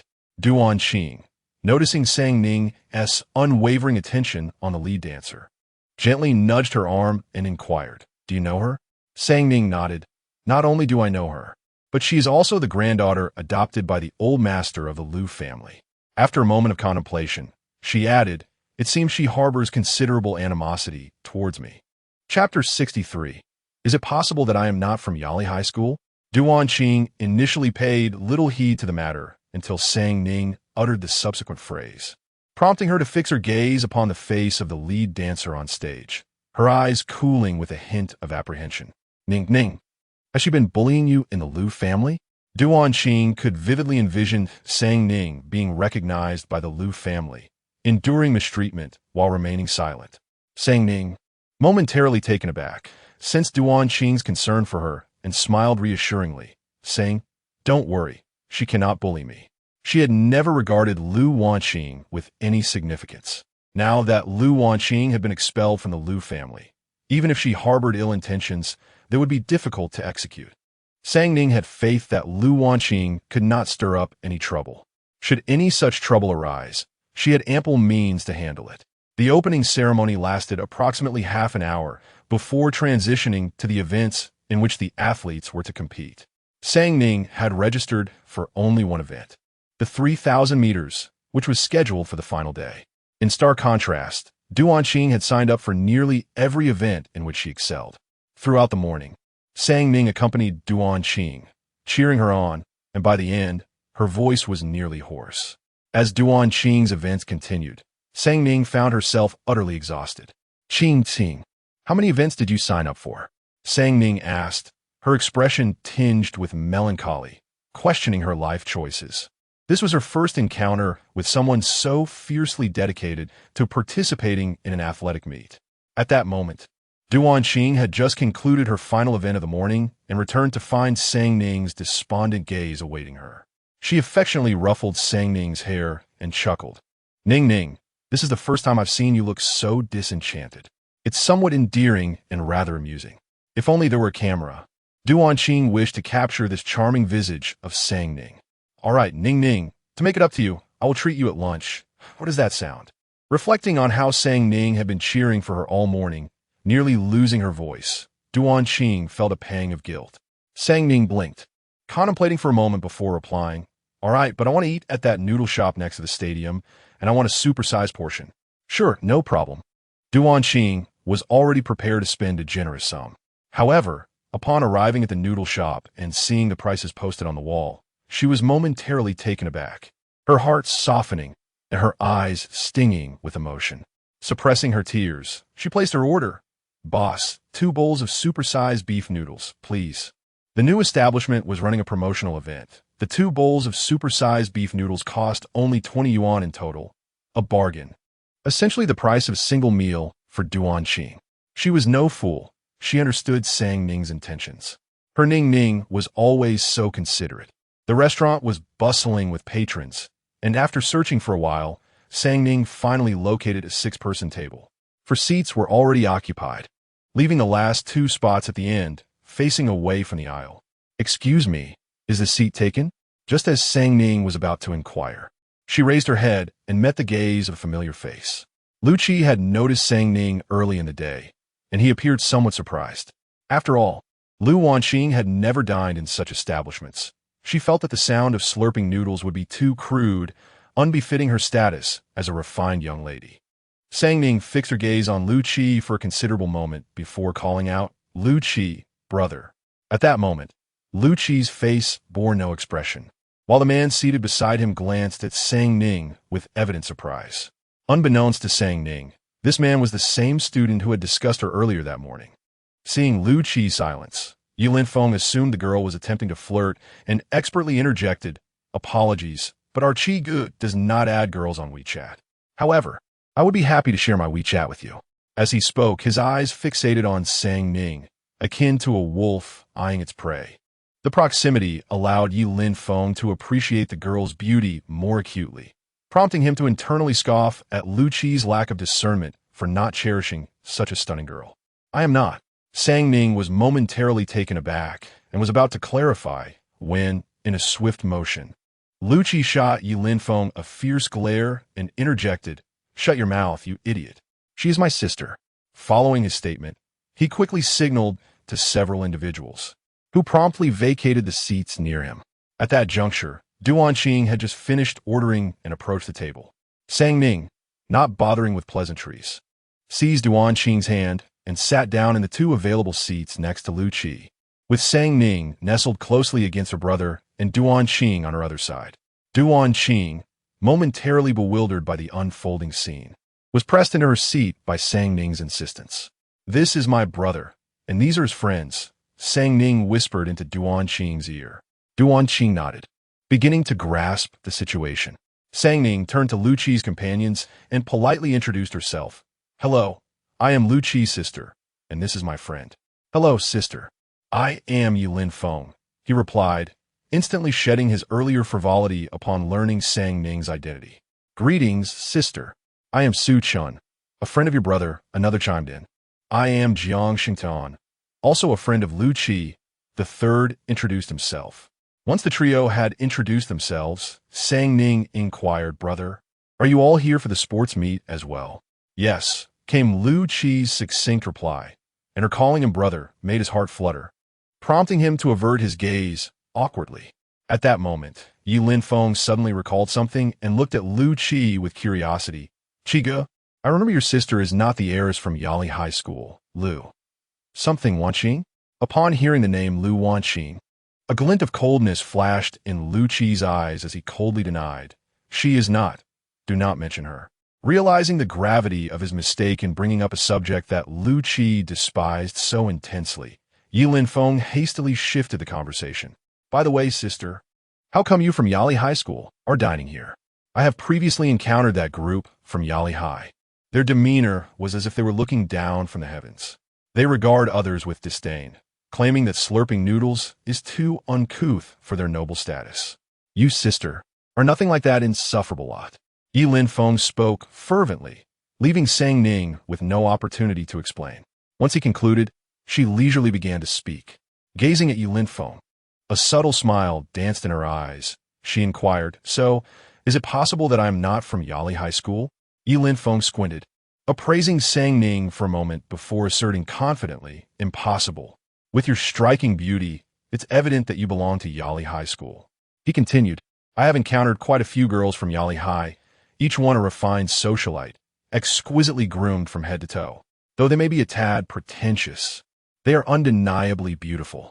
Sister, you surpass them all in beauty, and your aura unmistakably reflects that of a Yali High student. Yilin Feng was somewhat aware of Lu Qi's family background, knowing that the offspring of the Lu family attended prestigious schools, which further solidified his belief.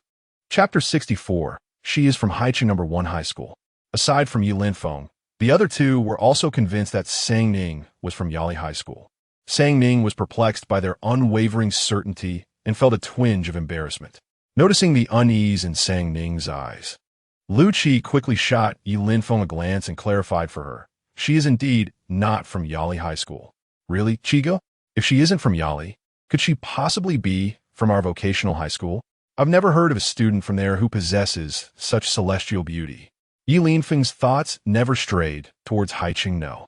1 High School. She is not from the vocational school either, Lu Qi replied nonchalantly. He understood Yilin Feng's skepticism. There were valid reasons for his disbelief. If the vocational school and Yali High School were notorious rivals, then the latter and Haiqing No. 1 High School existed as two parallel lines that would never intersect. Yali High School, being a private institution, ranked second among the many high schools in Haiqing, with a commendable graduation rate trailing closely behind Haiqing No. 1 High School. The students there were predominantly affluent scions and daughters of wealthy families, raised with silver spoons in their mouths. This privileged group, confident in their wealth and academic prowess, often looked down on vocational school students, frequently seeking to provoke them. Some had even gone so far as to deride vocational school attendees as mere trash. In stark contrast, Haiqing No. 1 High School, a key institution in the city, boasted the highest graduation rate. Each student had fought their way through rigorous examinations and selections, a testament to their exceptional abilities. They regarded the vocational students with disdain and would never deign to engage with them. Vocational school students, in turn, maintained a respectful distance from the top students of Haiqing No. 1, often perceiving any encounter with them as an encounter with filth, eager to distance themselves for fear of contamination. Thus, Yilin Feng did not believe that the esteemed students of Haiqing No. 1 would ever lower themselves to interact with the so-called ruffians of the vocational school, and he had never considered that Sang Ning could be a student from Haiqing No.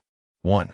All eyes turned to Lu Qi, who understood their unspoken questions and promptly stated, She is from Haiqing No. 1 High School. What? Haiqing Numero Uno? Yilin Feng's face registered disbelief as he glanced at Lu Qi and then shifted his gaze to Sang Ning. Sister, I feel as if I am dreaming. Who would have thought that I, Yi Linfeng, would one day share a table with a student from Haicha number 1? How impressive that would be to boast about. Yet, what astonished Yi Linfeng the most was Sang Ning's appearance, which, to be frank, seemed to contradict the typical image of a student from Haicha number 1. In his mind, the top students were all bespectacled bookworms, dull and pedantic. Sang Ning, noticing his wide-eyed stare, couldn't help but chuckle. I was just about to tell you, but you were talking so much that I couldn't find the opportunity. Yi Linfeng hung his head in embarrassment, scratching his head sheepishly. I'm sorry, I tend to be quite the chatterbox. In a moment of anxiety, he found himself at a loss regarding where to place his hands and feet. The chopsticks he held clattered to the ground, and he offered an awkward smile, saying, "Forgive me, this is my first time dining with a student from No. 1 high school, and I'm feeling a tad nervous." Realizing the blunder he had made, Yi Linfeng hastily added, "I apologize, sister. It's simply that you are so stunning that you defy the stereotype of a number 1 high school student in my mind. Moreover, you do not disdain our vocational school status, which led to my misunderstanding. You would think that all students from number 1 high school are bespectacled bookworms, would you?" Duan Qing interjected with a smirk. Caught off guard, Yi Linfeng felt slightly embarrassed. Duan Qing chuckled and patted Sang Ning's shoulder with a proud expression. "You are mistaken. This one is the top student in our sophomore class, renowned for her academic prowess."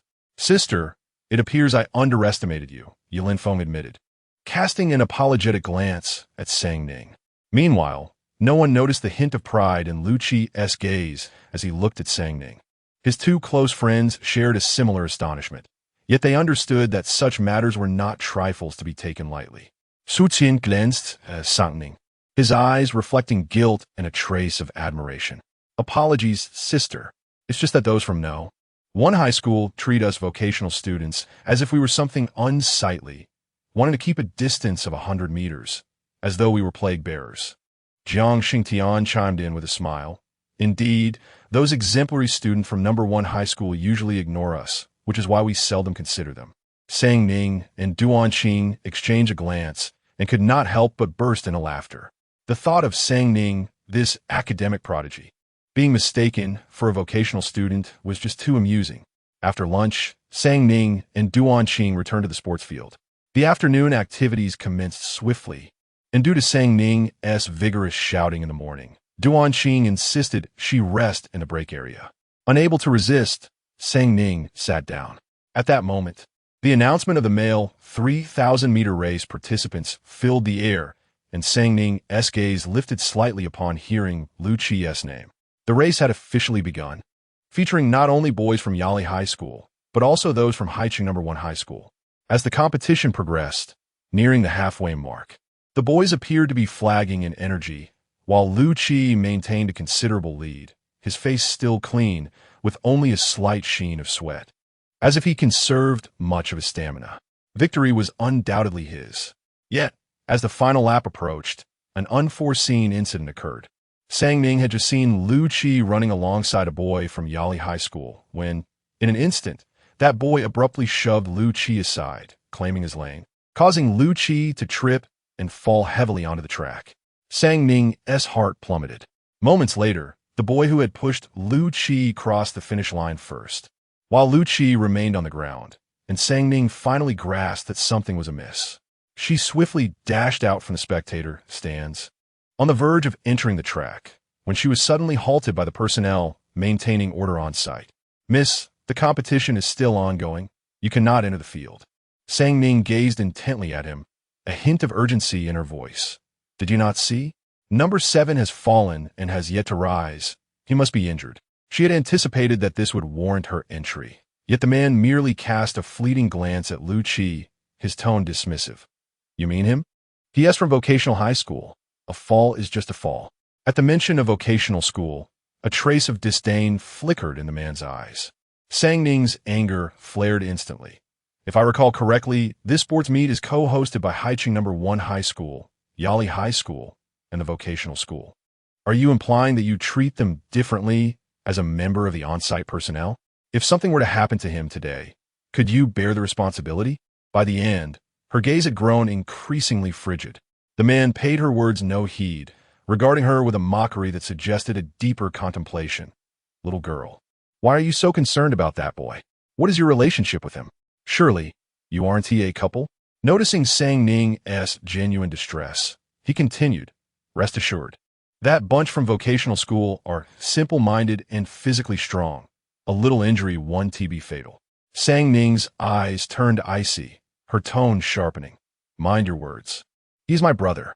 She discreetly eyed the badge pinned to the man's chest, identifying him as a member of Haicheng No. 1 High School, and coldly stated, also, you will be dismissed from the school before today ends. Without awaiting his response, Sang Ning forcefully pushed him aside and strode across the track. At that moment, Lu Qi was curled up on the ground, cradling his leg, and he was momentarily taken aback upon seeing her. What are you doing here? His voice was hoarse from the pain.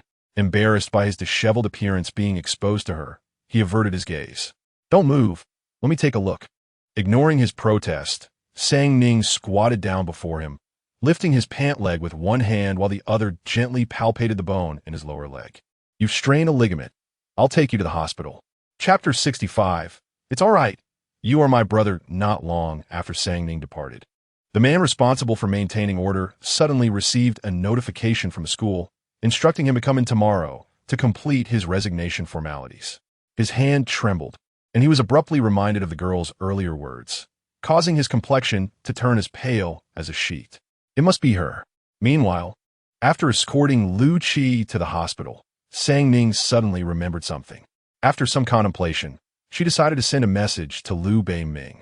SN, Uncle. Lu Qi is injured and at the first hospital of High City. Lu Beiming quickly responded from the other end. Lu Beiming, is he dead? Sang Ning, upon reading the message, felt a whirlwind of emotions and was uncertain if Lu Beiming had sent it by mistake. After a moment's thought, she replied, SN Uncle, I have some matters to attend to later. Could you please come and pick up Lu Qi? Lu Beiming, you're also there? Sang Ning felt a wave of relief wash over her upon reading his response, grateful that this time he did not say anything peculiar, as she would have been a loss for words. Before she could reply, another message came through. Lu Beiming, wait for me for 10 minutes. At that moment, Lu Qi had just finished his medication and was being assisted out by a nurse when he spotted Sang Ning sitting in a chair, waiting for him. Upon seeing him, Sang Ning immediately stood up and took the nurse's place. Having endured numerous injuries throughout his life, Lu Qi had always faced them alone. This was the first time someone accompanied him to the hospital, attending to him with such care. He hesitated for a moment before awkwardly expressing his gratitude. Thank you. Sang Ning looked at him and suddenly smiled. It's all right. You are my brother.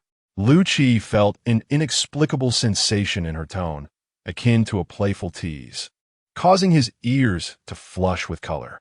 He instinctively averted his gaze, thinking back to the humiliating defeat he suffered in front of her during today's competition.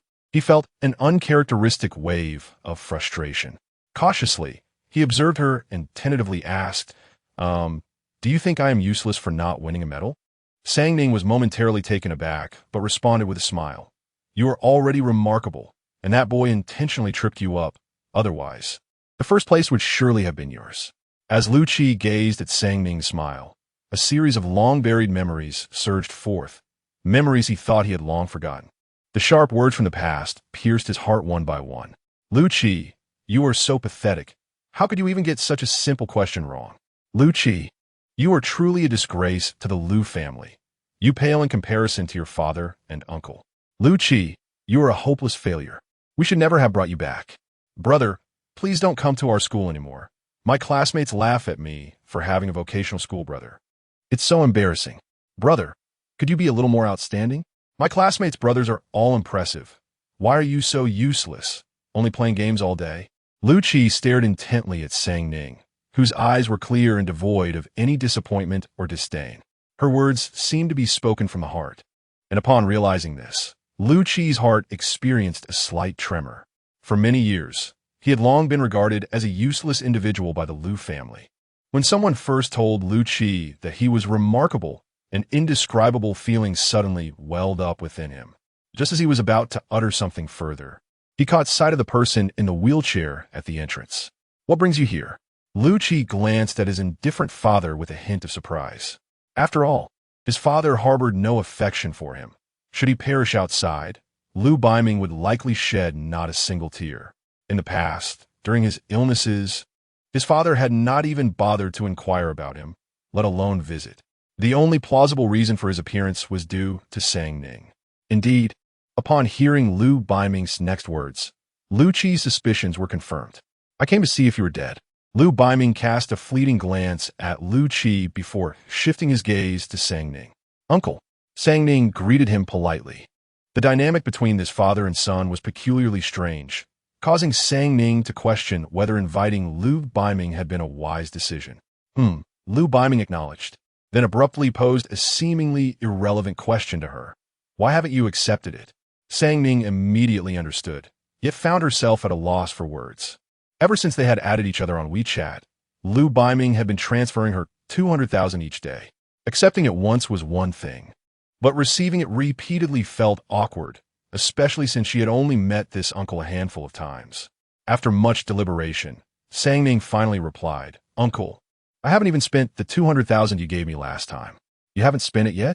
If you can't spend it, then use it generously, or save it for later." Lu Baiming frowned, seemingly exasperated. Is uncle a reincarnation of the god of wealth? Such affluence? Sang Ning was taken aback, somewhat flattered, and swallowed nervously, saying, "Uncle, that seems inappropriate." "Listen, just accept the money," Lu Baiming insisted.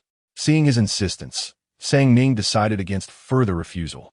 She intended to discuss this with Lu Xiaohan when he was home. Meanwhile, Lu Qi observed the two, utterly perplexed. "What money?" he inquired curiously. Just as Sang Ning was about to respond, Lu Baiming interjected, "It's none of your concern. With your leg broken, focus on your own matters." Lu Qi. He could discern the underlying implication. This miserly man, who typically granted him meager allowances of 1,000 or 2,000, was unexpectedly bestowing such a generous sum of 200,000 upon Sang Ning. It was hard to believe. If he hadn't seen the paternity test, he would genuinely question whether he had been adopted. That evening, upon returning home, Sang Ning relayed the entire incident to Lu Xiaohan. As he sipped water, he nearly sputtered upon hearing her words. "He added you on WeChat and transfers money to you daily?" Lu Xiaohan squinted slightly. Had he lost his mind? He was well aware of how much Lu Baiming despised the Lu family and suspected that he was up to no good. Upon contemplating these matters, Lu Xiaohan's gaze grew colder.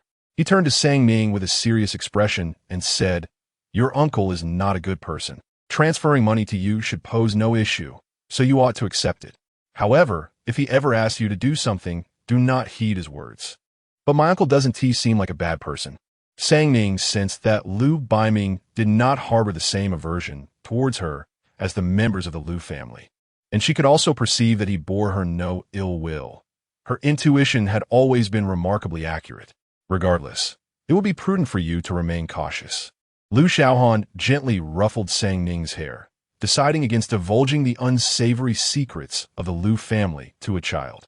However, should Lu Baiming ever entertain any sinister intentions towards Ning, he would not let him escape unscathed. Meanwhile, upon returning home, Lu Baiming received a phone call from Lu Xiaohan. "Hello, elder brother." He seemed to sense something, speaking in a leisurely manner. Lu Xiaohan's grim voice soon resonated through the line. "Do not feign ignorance, Lu Baiming. Let me be clear. Whatever your intentions may be, direct them towards me. If you dare to lay a finger on even a single hair of Ning's, I will take your life." After the call ended, Lu Baiming gazed into the pitch-black room and suddenly chuckled. "Lu Xiaohan, you are indeed fortunate. Why is it that all the good things are yours?"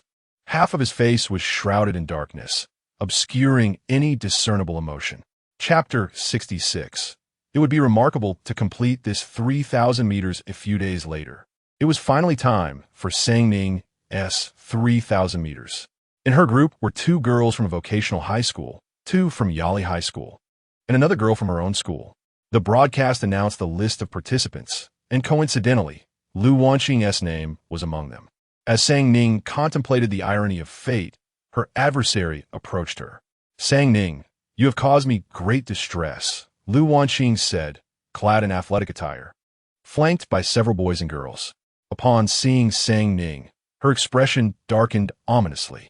Were it not for this wretched girl, she would not have been expelled from the Lu family, nor would she have lost a year's worth of allowance, leaving her unable to afford even a designer handbag. Just days prior, while dining with friends, they flaunted the latest bags, while she alone carried an outdated one, becoming the subject of their ridicule. Ning merely lifted her eyelids slightly and uttered 2 words, "Deserved it." Her voice rang clear and bright, striking Lu Wanqing like a slap to the face. Lu Wanqing's teeth clenched in hatred. This insufferable girl had a way of infuriating her with mere words. However, upon recalling Ning's audacity in signing up for the 3,000 meters, Lu Wanqing's lips curled into a smirk, vowing to trample Ning beneath her feet this time, as the 3,000 meters was her forte. With a curious glint, Lu Wanqing scrutinized Ning from head to toe, shaking her head with malicious intent. With those spindly arms and legs, be careful not to get trampled in the race. Ning responded with a smile that was infuriatingly sweet. Thank you for the compliment, but you certainly look quite robust. It would be difficult for you to get trampled. Lu Wanqing's face flushed with anger as she shouted, "Who are you calling robust?" "Why, you of course," Ning replied, her gaze lingering on Lu Wanqing's midsection before earnestly stating something that would surely provoke her further. "You must have been eating quite a lot lately." "Shut up, Ning," Lu Wanqing shouted furiously. Were it not for this wretched girl causing her expulsion from the Lu family, she would not have resorted to binge eating and gaining weight. "Just wait, I will claim first place in this race, and then we shall see if you can still smile." With that, Lu Wanqing stormed off. At that moment, Ning noticed the boy beside Lu Wanqing, who stood about 6 feet tall, doting on her with leg massages and back rubs, showing great attentiveness. Lu Wanqing had certainly found herself a loyal companion. Ning immediately recognized him as the one who had deliberately tripped Lu Qi during the competition. A spark ignited in her mind, and she called out to Lu Wanqing, "Do you dare to race me?" Ning's voice boomed, capturing the attention of everyone present. The girl held her head high, awaiting Lu Wanqing's response. Lu Wanqing halted, turning to face Ning. "Race for what?" "Let us race this 3,000 meters. If I win, I want you to make that boy apologize to Lu Qi personally and admit that he intentionally tripped Lu Qi during the men's 3,000 meters race, causing his injury." As soon as Ning's words fell, the boy in front of Lu Wanqing appeared visibly flustered. "I did not. What nonsense are you spouting?" He shouted angrily at Ning. "You know the truth in your heart," Ning replied coolly, casting him a disdainful glance. The boy, seemingly unwilling to concede, attempted to defend himself, but Lu Wanqing suddenly grasped his sleeve in a gesture of comfort. Ultimately, after whispering something to him, he nodded in acquiescence. It was perplexing why this insufferable girl would stand up for Lu Qi. Did she seek to curry favor with him? Without much thought, Lu Wanqing responded, "All right. If you lose, you must leave the Lu family." Having been raised alongside the old man, she had been trained like a boy and excelled in physical pursuits. A lightweight like Ning would surely be no match for her. This time, victory was assured. "You are quite persistent," she noted. Lu Wanqing was indeed unwavering in her demand for Ning to vacate the Lu household, though her hopes might be dashed. "No problem," Ning replied resolutely, for she had no intention of losing. As the warm-up concluded, the competition commenced without delay. At the sound of the gunshot, Ning sprinted forward. The sidelines were filled with students from No. 1 high school, including Duanqing, who rallied to support her, whether familiar or not. The students even unfurled a banner for Ning, who instantly became the center of attention on the field, basking in the limelight. "Go, academic prodigy! Go, Ning! Ning, you are the best!" The cheers echoed from the crowd. Observers from Yali High School turned to witness the spectacle, some scoffing. "When did this bunch of bookworms become so united?" "Indeed, I thought they only bury themselves in their studies," another chimed in. "Besides, that girl they are backing, Ning, No. 1, seems rather lacking. With her slender limbs, she likely won't place. Just finishing the 3,000 meters would be an achievement." Their disdainful remarks were interrupted when the leading boy attempted to continue, only to feel a sudden chill at his neck as he was hoisted off the ground. "Shut your mouth, or I'll make you regret it," Jiang Shengtian growled, gripping the boy's collar and lifting him. "Scram, and don't let me see you again." With that, he tossed the boy aside. The group, intimidated by Jiang Xingtian's presence, wisely retreated. At that moment, Lu Wanqing was far ahead, while Seng Ning maintained her steady pace, unfazed by the competitors closing in behind her. Just then, Lu Qi approached, leaning on his cane, scanning the track for the small figure of a girl. Suddenly, he was sharply tapped on the shoulder. "Chigo, what brings you here?" Yi Linfeng remarked, stifling a laugh at the sight of Lu Qi with his cane. "You attending the sports meet with a cane is quite unique," he added, glancing at Lu Qi's walking aid. Indeed, it was a rather singular sight, prompting Su Chun and Jiang Xingtian to burst into laughter. "What are you laughing about?" Lu Qi, with a stern expression, lifted his cane and poked a few individuals with it. "Oh dear, Chigo, why have you only just arrived?" "Just a moment ago. My sister wagered on your behalf against Lu Wanqing. If you had come sooner, you could have intervened. That Lu Wanqing is the champion of the women's 3,000 meters every year, and my sister, with her slender arms and legs, stands no chance against her." Yi Linfeng patted his forehead, abruptly recalling the matter at hand, his demeanor becoming notably serious. Lu Qi cast his gaze once more towards the track, and this time he accurately discerned the small figure. She was currently trailing at the back, while Lu Wanqing was far ahead, the gap between them vast. Lu Qi quickly averted his gaze and turned to Yi Linfeng, asking earnestly, "What are they wagering?" Yi Linfeng replied, "If my sister wins, that boy from Yalihai who deliberately tripped you will have to apologize and admit that he maliciously harmed you. However, if she loses, she must leave the Lu family." As Lu Qi listened, his expression turned increasingly grim, yet, at the same time, the icy heart that had long been frozen began to feel a flicker of warmth for the first time. Su Chang glanced at the scene on the field, his brow furrowed in concern. "Chigo, your sister is truly risking everything for you. If she loses, it would be disastrous." Chapter 67. You have only met her a few times. Lu Qi gazed at the small figure on the racetrack, his emotions swirling in a complex mix, predominantly tinged with concern. He feared that his sister might exhaust herself during this lap, and an ache of sympathy welled within him. He silently resolved, "Even if I lose, I shall not let her suffer. At worst, I will leave the Lu family with her, and I shall provide for her henceforth." Although Lu Baiming could be rather stingy, he occasionally displayed generosity when in good spirits, and over the years, Lu Qi had accumulated a considerable sum, sufficient to sustain the two of them comfortably. Sang Ning was the most petite girl on the entire track, and since she had been running in the last position, no one anticipated her victory, Lu Qi included. That was until Yi Linfeng exclaimed, "Oh my sister has surged ahead." It was then that Lu Qi turned his attention to the track. Sang Ning, who had been running at a steady pace, suddenly drew strength and accelerated. As she increased her speed, she began to overtake the competitors ahead of her one by one. Lu Qi, gripped by tension, remained silent, his gaze fixed on that fleeting figure, praying for no unforeseen mishaps.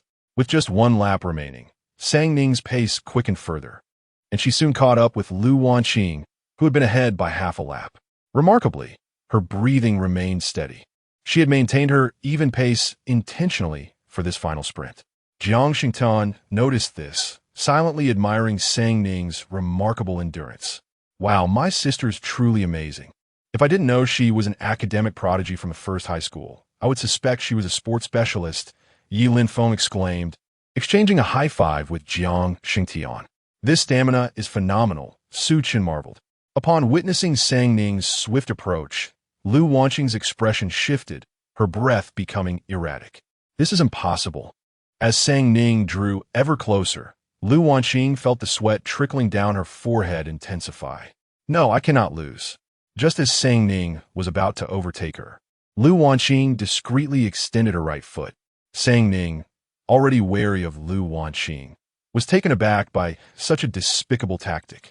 As she passed Lu Wanqing, she suddenly surged ahead, heavily stepping on Lu Wanqing's foot. Lu Wanqing's face turned pale, and a sharp pain shot through her foot. Damn Sang Ning! Rage boiled within her. Yet she had no choice but to suppress her anguish and continue running. At this point, Sang Ning had left her far behind, crossing the finish line first. The crowd erupted in cheers, and as soon as she exited the track, a student from the first high school hoisted her high into the air, tossing her up and down repeatedly. Lu Wanqing arrived at the finish line a full minute after saying Ning. Witnessing her basking in the limelight, she muttered under her breath. So what if you came in first? What is so impressive about that? Look at you showing off. The outcome of the race was clear. At that moment, Lu Qi leaned on his crutch and approached. Lu Wanqing, with her keen eyes, spotted him immediately. Considering that Sang Ning and Lu Qi had only met a handful of times and shared no emotional bond, Lu Wanqing speculated that Lu Qi had likely come to find her brother. The thought that Lu Qi had not acknowledged her in quite some time filled her with delight as she sprinted towards him. Lu Qi did not glance at her even once, bypassing her directly to approach Sang Ning. You must be exhausted. Have a sip, Lu Qi said, naturally retrieving a tissue to wipe away the fine beads of sweat from Sang Ning's forehead.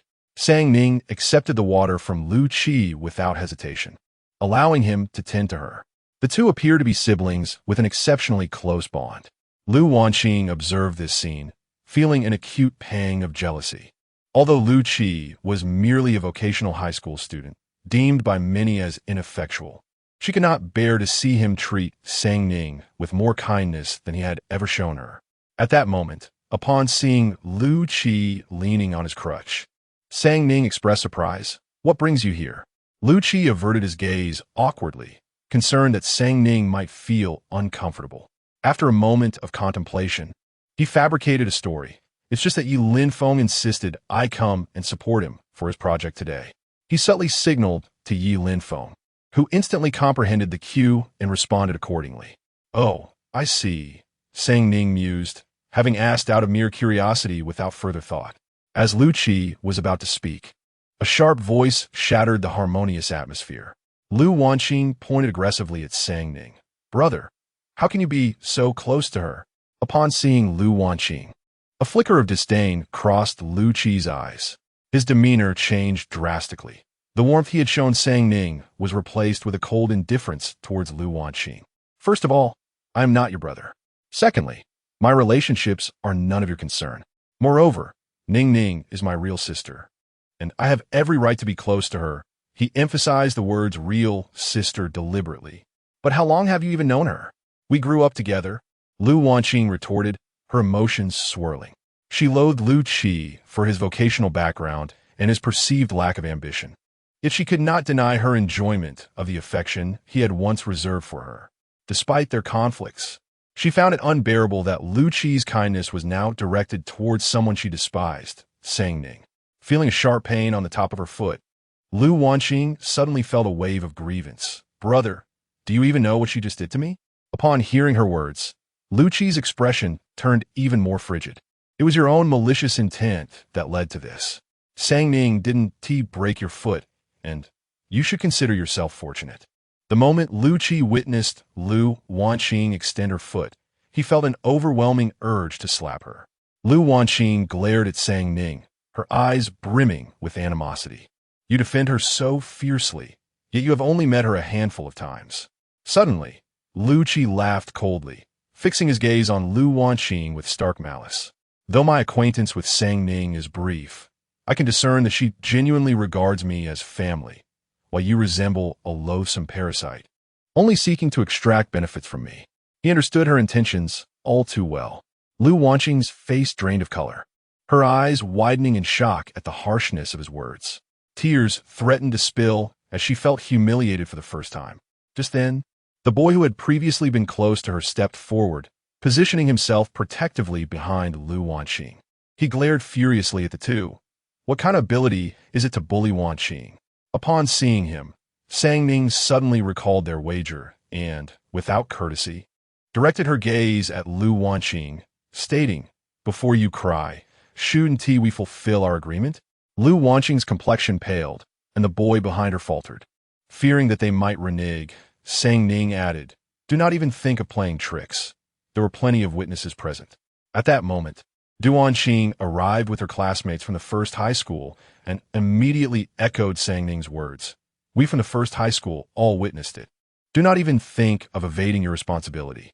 The students behind Duan Qing chimed in. Indeed, we from the first high school are not to be trifled with. If you dare to go back on your word, we will not let this matter rest with your Yali High School. Lu Wanqing clenched her fists tightly, feeling cornered by the crowd, and reluctantly turned to Yu Haiguang. Yu Haiguang, who had always been infatuated with Lu Wanqing and couldn't bear to see her in distress, immediately positioned himself protectively in front of her. Gritting his teeth, he asserted, "We never said we wouldn't acknowledge it. There's no need to be so aggressive." Apologizing, he addressed Lu Qi. However, Lu Qi disregarded him, clearly unimpressed by such a character.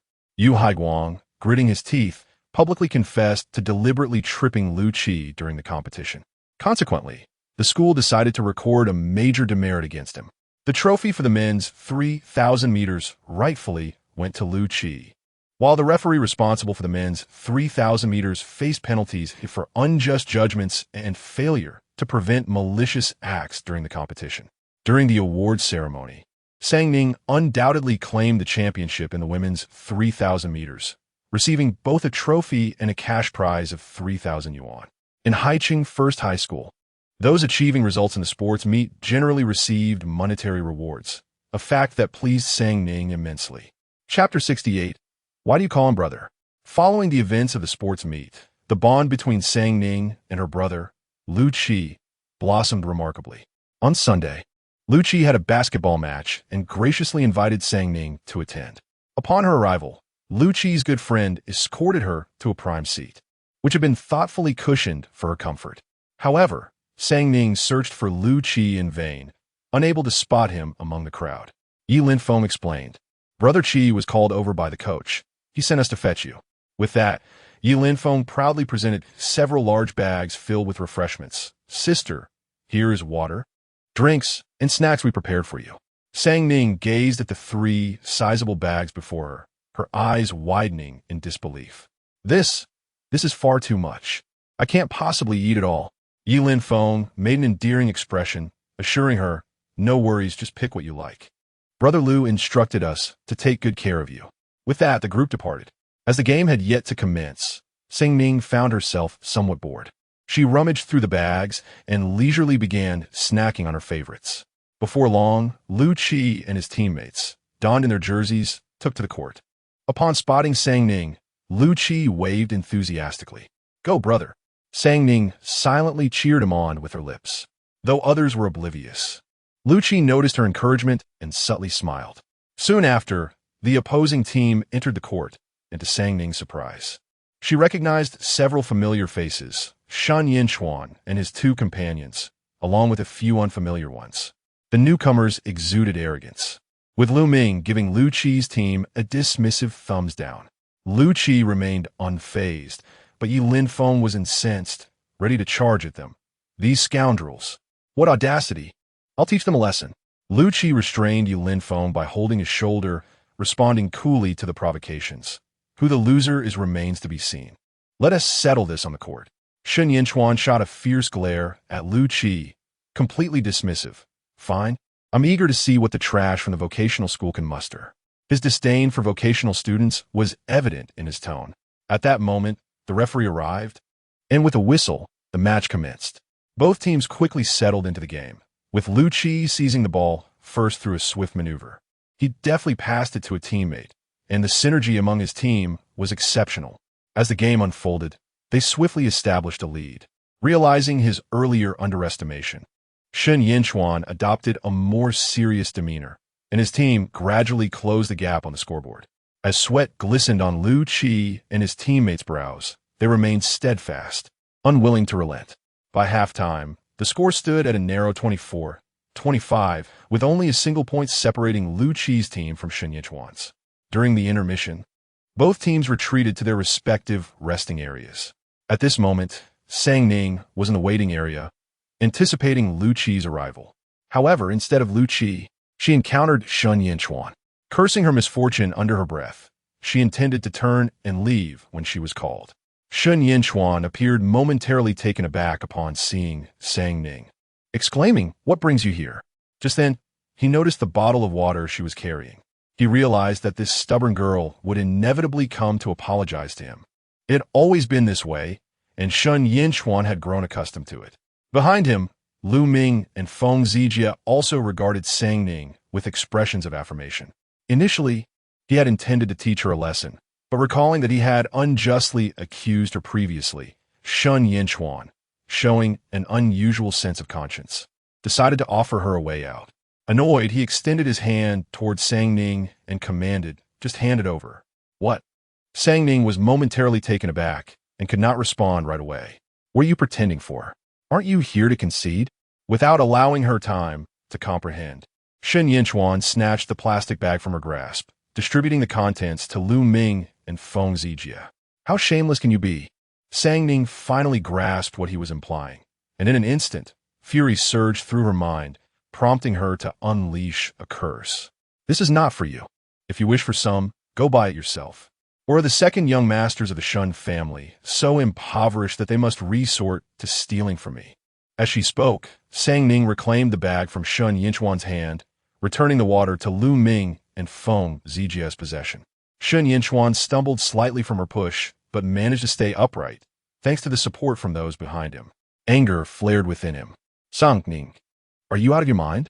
I offered you a way down, and you refused. Pushing your luck, are you?" After a prolonged absence, he had expected this troublesome girl to have mellowed, yet she had only become more insufferable. Lu Ming cast a scornful glance at Sang Ning. "Sang Ning, what are you pretending for? You came here to show weakness to our brother Chuan. Who else could it be for?" Shen Yinchuan remained silent, clearly sharing the sentiment. At that moment, Lu Qi and his group arrived, prompting Sang Ning to coldly regard Shen Yinchuan and his companions, mocking them, "Stop flattering yourselves." With that, she hurried towards Lu Qi. "Brother, have some water." She handed a bottle to Lu Qi and distributed the remaining ones to the others behind him. Lu Qi accepted the water, but did not drink immediately. Instead, he glanced in Shen Yinchuan's direction, feeling that their demeanor was rather peculiar. Curiously, he asked, "What did you just say to them?" Without even looking at them, Sang Ning replied, "Nothing much. They were just barking like dogs." Upon hearing this, Shen Yinchuan stormed over, glaring fiercely at the two, lowering his voice menacingly. "Sang Ning, who are you calling a dog?" Seeing him approach, Lu Qi furrowed his brow and instinctively shielded Sang Ning behind him. Yet, Sang Ning remained unafraid. She leaned out from behind Lu Qi, meeting Shen Yinchuan's furious gaze with calmness. "I'm talking about you. If you don't believe it, look in a mirror and see if you resemble a rabid dog." "You." Shen Yinchuan was left seething with frustration. At this moment, he felt a surge of pent-up frustration, particularly vexed by the fact that Sang Ning had the audacity to address another as brother. So much so that Shen Yinchuan momentarily forgot about the insult of being called a mad dog. His mind was consumed with the image of her calling someone else brother. "Why did you refer to him as such?" Shen Yinchuan felt a twinge of self-loathing. He had previously harbored a strong aversion to Sang Ning uttering those two words, even once threatening her to refrain from calling him brother in public. Yet at that time, she had never heeded his warning and had relentlessly pursued him with her cries of brother. It was only now that Shen Yinchuan realized, since the last quarrel with her family, she had not called him brother in quite some time. Chapter 69. I embarrassed my mixed-blood brother. Sang Ning could sense that Shen Yinchuan seemed quite concerned about this matter, which she found amusing. After all, we both share the surname Lu and have a blood relation. Why shouldn't I call him brother? At that moment, Lu Qi also recalled certain details regarding the identity of this sister, and combined with Shen Yinchuan's surname, he had essentially deduced the man's identity. "You are Sang Ning's brother from before?" Lu Qi observed him with a cold gaze, a glimmer of menace flashing in his eyes. He had heard that Ning did not seem to fare well in the Shen household. Thus he harbored a poor impression of the Shen family. Sang Ning pondered for a moment and corrected Lu Qi. "No, he is my former foster brother." Former foster brother, indeed. Yi Linfeng was on the verge of laughter. Upon hearing those words, Shen Yinchuan nearly choked on his indignation. How had he never realized how infuriating this girl could be?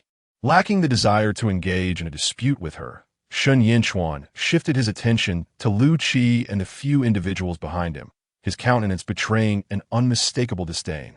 "Sang Ning, do you not feel embarrassed associating with such lowly company? Look at the individuals behind him. They are nothing but the dregs of vocational education. Don't you fear that mingling with this crowd will reduce you to their level?" Upon hearing this, Yi Linfeng and the others turned pale. fully aware of the truth in his words, and left without a retort. Lu Qi's pupils constricted sharply, his face turning ashen. His fists clenched tightly as his nails dug painfully into his flesh, though he barely registered the pain. At that moment, he dared not meet Sang Ning's gaze, fearing he might glimpse disdain or revulsion in her eyes. He knew all too well that he was indeed a scoundrel from the vocational school, utterly lacking in skills. Over time, Ning might come to disdain his lack of education, especially given her own exceptional qualities. As these thoughts flooded his mind, an overwhelming sense of dread and inferiority surged within him. He did not wish to be looked down upon by his sister. Lu Qi had fallen into a state of despair until he was jolted awake by Sang Ning's crisp, icy voice. I warn you, speak with more respect. My brother has never been trash. He simply lacked the patience of a mentor. Moreover, students from vocational schools are not worthless. They merely tread a different path from ours. Instead of wasting time on this, perhaps you should concern yourself with your sister's academic performance. I recall her last exam did not go particularly well. Sang Ning regarded Shen Jia with an unmistakable air of contempt. Brother, let us leave. With that, she grasped Lu Qi's hand and led him toward another resting area. Lu Qi stared at her, his mind echoing her recent words, and his heart softened immensely. Noticing Sang Ning's silence, he suddenly felt a twinge of apprehension. Believing she was upset, he cautiously offered an apology. Ning, I'm sorry. I've embarrassed you. Sang Ning found it perplexing. Brother, are you a fool? What is there to be embarrassed about? Besides, you are still my brother. How could a sister ever look down on her brother? Lu Qi. Sang Ning, slightly irritated by his lack of ambition, remarked, as someone who mingles in this world, shouldn't you put others in their place when they speak ill of you? Her frustration stemmed from his failure to counter the detractors. A spark of realization ignited in Lu Qi's eyes, filling a hidden corner of his heart with joy. He gently ruffled Sang Ning's hair, softening his tone. I must have embarrassed myself in front of those people. Brother Qi, why have you become so passive? Upon being labeled a failure, Yi Linfeng, who was already feeling disheartened, suddenly felt a chill run down his spine at the sound of Lu Qi's voice. Surprisingly, it was rather intimidating. Su Chun rubbed his arms, feeling a shiver. Brother, why don't we switch to a different competition? I'm shedding goosebumps all over. Get lost, get lost. Don't come here. Lu Qi, in a good mood, refrained from losing his temper despite the mockery of his passive demeanor. Jiang Shengtian chimed in, Brother Qi, I didn't expect you to be so fond of your sister. I think you should embrace the role of a devoted brother from now on. This time, Lu Qi did not scold him. Instead, he seemed to ponder the suggestion. After a brief pause, he slowly replied, It's not out of the question. So what if he dotes on Ning? She is, after all, his sister. The others looked at the sibling duo with a touch of envy.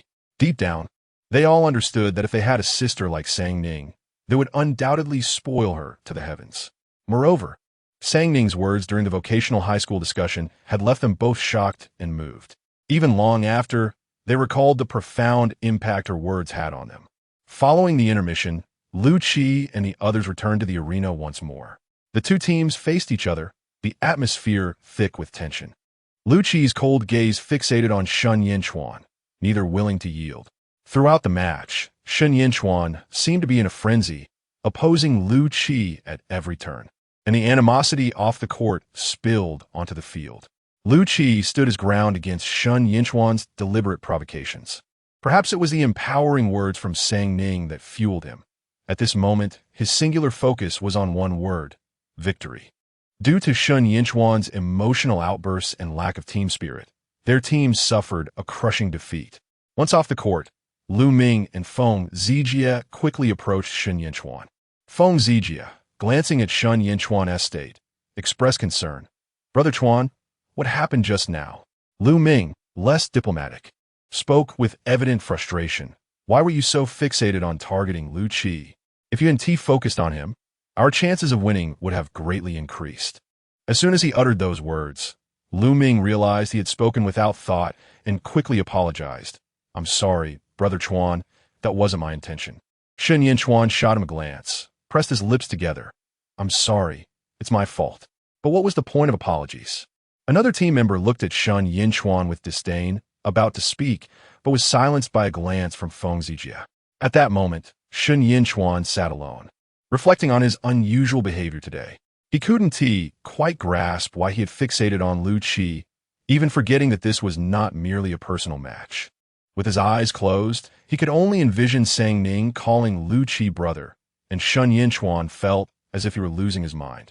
She harbored a profound aversion towards Sang Ning, particularly despising the way she addressed him as brother. Furthermore, he believed that having a sister like Xing Chun was more than sufficient. Indeed, Xing Chun was his true sister. Shen Jia repeatedly reassured himself of this truth, and only after a considerable time did he manage to suppress the inexplicable surge of anger within him, allowing his emotions to gradually settle. After winning the competition, Sang Ning celebrated briefly with a few others before departing. Just before leaving, she suddenly called out to Lu Qi, declaring, "Brother, starting tomorrow, I shall oversee your studies. There will be weekly assessments." "What?" Sang Ning reiterated. "I said I will assist you in your studies." "All right," Lu Qi replied, momentarily taken aback as he nodded.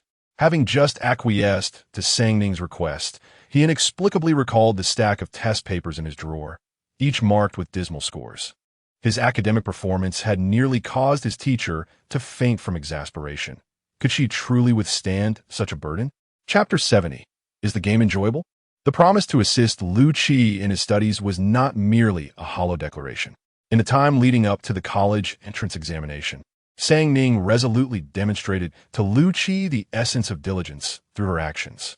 For an entire week, after finishing dinner each day, Sang Ning hastily made her way to the vocational school. As a boarding student, Lu Qi required every moment he could spare to absorb knowledge, prompting Sang Ning to consistently visit him for supplementary lessons. One evening, after dinner, as Sang Ning was preparing to leave, she was halted by Lu Xiaohan. Ning, where are you headed?" Concern etched on his brow. He noted that for several consecutive days, she had departed right after dinner, marking a full week of this routine. While sitting at the entrance, changing her shoes, Sang Ning replied without hesitation, "I'm going to tutor Lu Qi." Lu Xiaohan paused, taken aback. "You've been leaving early and returning late for an entire week just to tutor him?" An inexplicable feeling stirred within him. Indeed, Sang Ning confirmed. This impudent boy, unaware of the burden he placed upon her, dared to trouble her with his studies. What if she exhausted herself? Moreover, Sang Ning did not extend such concern towards him. Her biological father, Lu Xiaohan, silently noted this in his mind. Yet, he found himself pondering how their relationship had grown so close. "When did you begin to bond with that boy?" he asked, astonished. "He is my brother," Sang Ning stated, now equipped with her bag, a rare warmth flickering in her eyes as she spoke of Lu Qi. "But I'm still your father," Lu Xiaohan nearly retorted. In that moment, a realization dawned upon him. Sang Ning addressed the other members of the Lu family with a sense of normalcy. Yet her demeanor towards him and the elder was distinctly different. Previously, Lu Xiaohan had struggled to comprehend this, but now it became clear. Only he and the elder had initially held reservations about Sang Ning, resulting in her difficulty in forming a bond with them, leading to a more polite than affectionate interaction. A bittersweet sensation washed over him. At this juncture, Sang Ning had arrived at the vocational school. She had arranged to meet Lu Qi in an empty classroom. As she approached, a cacophony of voices reached her ears. Come on, to the left, to the left. Ah, so close." Sang Ning pushed open the door to find Lu Qi and his companions haphazardly seated at the desks, their banter laced with expletives. Upon noticing Sang Ning, they scrambled off the desks, hastily stowing their phones away. "Sister," they greeted, an inexplicable sense of being caught red-handed washing over them. Sang Ning observed them in silence, her presence imposing. Lu Qi, unable to detect any ire or annoyance from her expression, found himself involuntarily swallowing hard. This moment felt even more nerve-wracking than being caught skipping class by a teacher. "I'm sorry." Guilt threatened to engulf Lu Qi. He felt like a failure. His sister would surely abandon him now. "Sister, it's all our fault. Chiga said he wanted to study, but it was us who insisted he play games with us." Yilin foam mumbled, head bowed, knowing he was the one who had urged Lu Qi to join them in their gaming escapades. Acknowledging the blame lay squarely with him. Sister, do not blame Lu Qi. If blame is to be placed, it should rest upon the three of us. Su Chun and Jiang Shantan spoke in unison. Sang Ning did not respond to their words, but instead turned to Lu Qi and inquired, "Is the game enjoyable?" Lu Qi instinctively nodded before quickly shaking his head. Sang Ning cast a glance at him and smiled. "Today, I shall not teach you. Today, we shall play games." Huh? Lu Qi hesitated. "Sister, are you jesting?" "Let us go," Sang Ning declared, stepping outside. Halfway through, she suddenly turned back to Yilin Feng and the others, saying, "You should join us as well." Having spoken, Sang Ning exited the classroom first. Yilin Feng and the others, believing Sang Ning was upset, exchanged anxious glances with Lu Qi, silently questioning, "What should we do?" Lu Qi strode out resolutely, his actions providing the answer. After a brief exchange of looks, the others followed suit. It was not until Sang Ning led them to an internet CAF that Lu Qi realized she was indeed serious.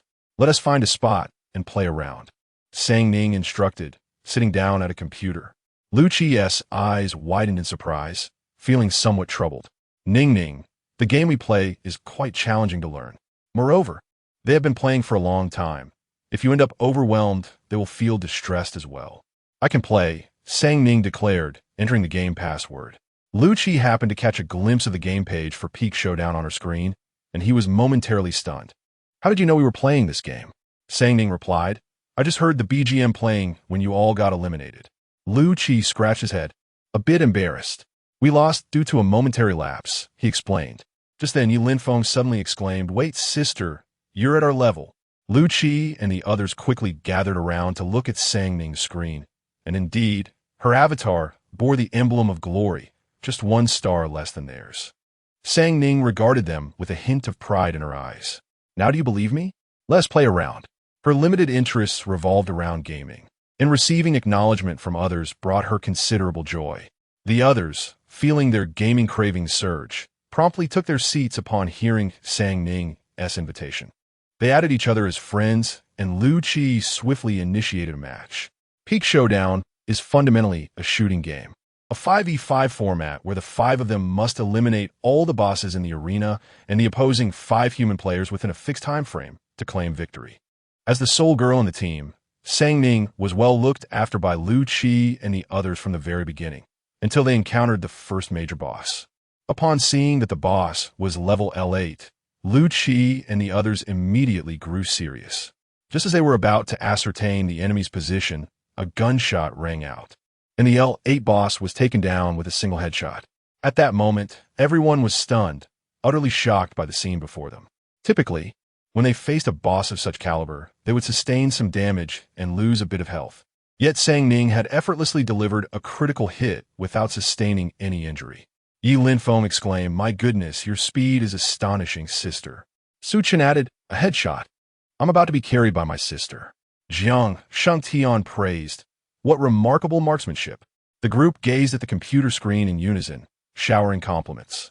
Lu Qi pressed his lips together, remaining silent. Yet, a subtle pride flickered in his eyes as he thought, "Of course, she is my sister." As the game progressed, Sang Ning's performance became increasingly astonishing, leading the entire team to victory. After a few more rounds, the others aimed to demonstrate their skills, only to meet their demise, either dead or severely injured, ultimately relying on Sang Ning to carry them once more. Following the 5th match, Yilin Feng numbly removed his headphones, slumping in his esports chair. "I can't play anymore. Sister, you are just too incredible. We no longer have any gaming experience." Chapter 71. That is indeed the Pinnacle's first red leaf. Initially, it was presumed that they were being carried by a girl, but unexpectedly, it was the girl who was elevating them. Observing Sang Ning's exceptional performance, Su Chan felt curious about her achievements and thus ventured into her profile. Although her statistics were concealed from view, he stumbled upon something remarkable that nearly caused him to exclaim in awe. He excitedly pulled Sang Ning closer, pointing at the section of her profile that detailed her close relationships, and urgently inquired, "Sister, do you know this first red leaf?" "My goodness, that is the Pinnacle's first red leaf. In this game, the highest rank is indeed the Pinnacle," and the others were equally astonished upon hearing the name. turning their gazes towards her. In the realm of pinnacle duel, it is likely that no one is unfamiliar with the number one player, the first red leaf. This individual is a legendary figure within the gaming community, idolized by many, Su Chan being one of them, his eyes shining brightly as he gazed at Sang Ning. After a considerable pause, they finally awaited her nod, to which she affirmed, "I know her." Su Chan and the others fixed their eyes on her, eager to respond, only to hear Sang Ning declare, "That is my main account." What? Su Chan nearly suspected that he had misheard, prompting him to inquire again. "You mean you're the first red leaf?" "Indeed," Sang Ning confirmed with a nod, proceeding to log in her main account on the computer, thus unequivocally validating her identity. The group stared at her, their shock transcending mere astonishment. "Sister, what other talents do you possess? First in academics, first in running, and now first in gaming." Yilin Feng gazed at Sang Ning in awe, experiencing admiration for someone for the first time. "No way. You must get me an autograph. I want to boast about meeting an idol online."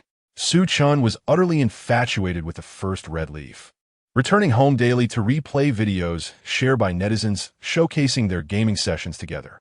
Noticing Su Chan's attachment to Sang Ning, Lu Qi disdainfully shoved him aside, warning, "I advise you to keep your distance from my sister. She is now quite the catch." A sudden wave of protective instinct surged within Lu Qi. "She is our sister," Su Chan shamelessly retorted. Lu Qi positioned Sang Ning behind him, eyeing Su Chan warily. "What do you mean yours? Are you dreaming? Ning is solely my sister. Why are you both so childish? Are you children?" Sang Ning chuckled at their banter. "He is," Lu Qi asserted. "No, he is," Su Chan countered. After their bickering subsided, Sang Ning became earnest, stating, "You've played enough games. Now accompany me back to study diligently." "We shall heed your command," Lu Qi replied, having no objections this time. Turning to Yilin Feng and Jiang Shengtian, she raised an eyebrow. "You too?"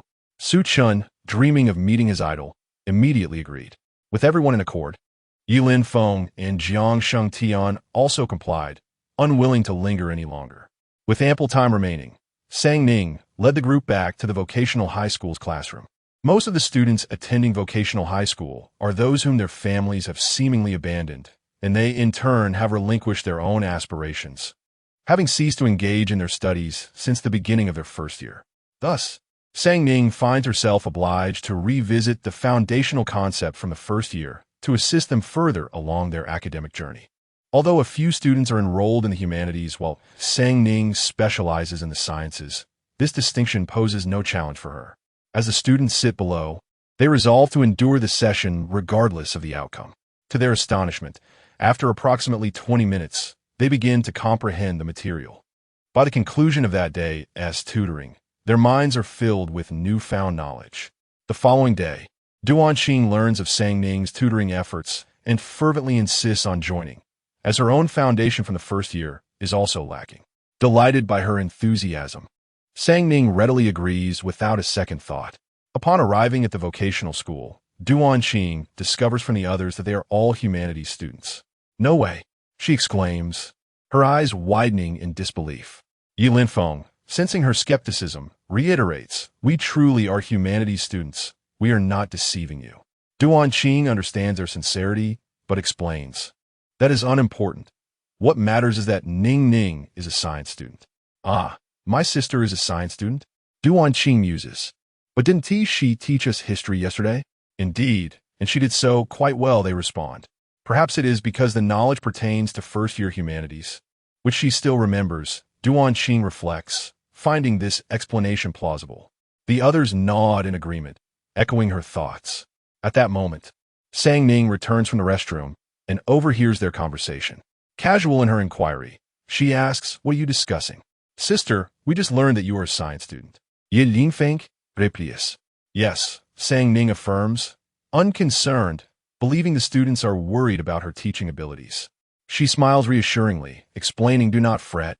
I have already self-studied the entire humanities curriculum from first to third year, so I am more than capable of teaching you." Lu Qi and the others stare at Sang Ning, mouths agape, rendered speechless. Duanqing shares their astonishment, but recalling Sang Ning's nearly perfect scores, she finds the situation suddenly makes sense. The others gradually come to terms with this revelation having already perceived Sang Ning's extraordinary capabilities in various aspects. However, Duan Qing remains curious, asking, Ning, since you have completed your self-study in the humanities, what led you to choose the sciences? Physics and chemistry are notoriously difficult. If it were me, I would undoubtedly have opted for the humanities. Sang Ning ponders for a moment before responding. Perhaps it is because the humanities pose no challenge for me. I find the sciences to be more stimulating. Duan Qing, Lu Qi, Yi Linfeng, Jiang Shengtian, and Su Chan are left in stunned silence. Is this how top students humiliate others? They think. The very subjects they struggle to grasp seem devoid of difficulty for Sang Ning. Surely, she must have been a learning machine in her past life. Perhaps due to the provocative words of Sang Ning, the group seemed invigorated, as if they had been infused with a surge of energy. During their break, they eschewed relaxation, immersing themselves in their studies with fervor. For several consecutive days, this fervent state persisted, unable to restrain herself any longer. Sang Ning began to urge Lu Qi and the others. You ought to take a break and balance work with rest. Lu Qi cast a glance at his sister, inspired by her excellence, and felt a renewed sense of purpose. Sister, do not concern yourself with me. I am capable of continuing my studies. He was determined to strive to be worthy of standing alongside her. Duan Qing declared, Ning, I adore learning, and learning adores me. From this day forth, my goal is to place within the top 50 of our grade. Yi Linfeng asserted, this time, I shall surely turn my fortunes around. Su Chen added, if idols are so relentlessly driven, then I too shall endeavor to surpass them. Chapter 72. So cold since the last time he was hypnotized and experienced that haunting nightmare.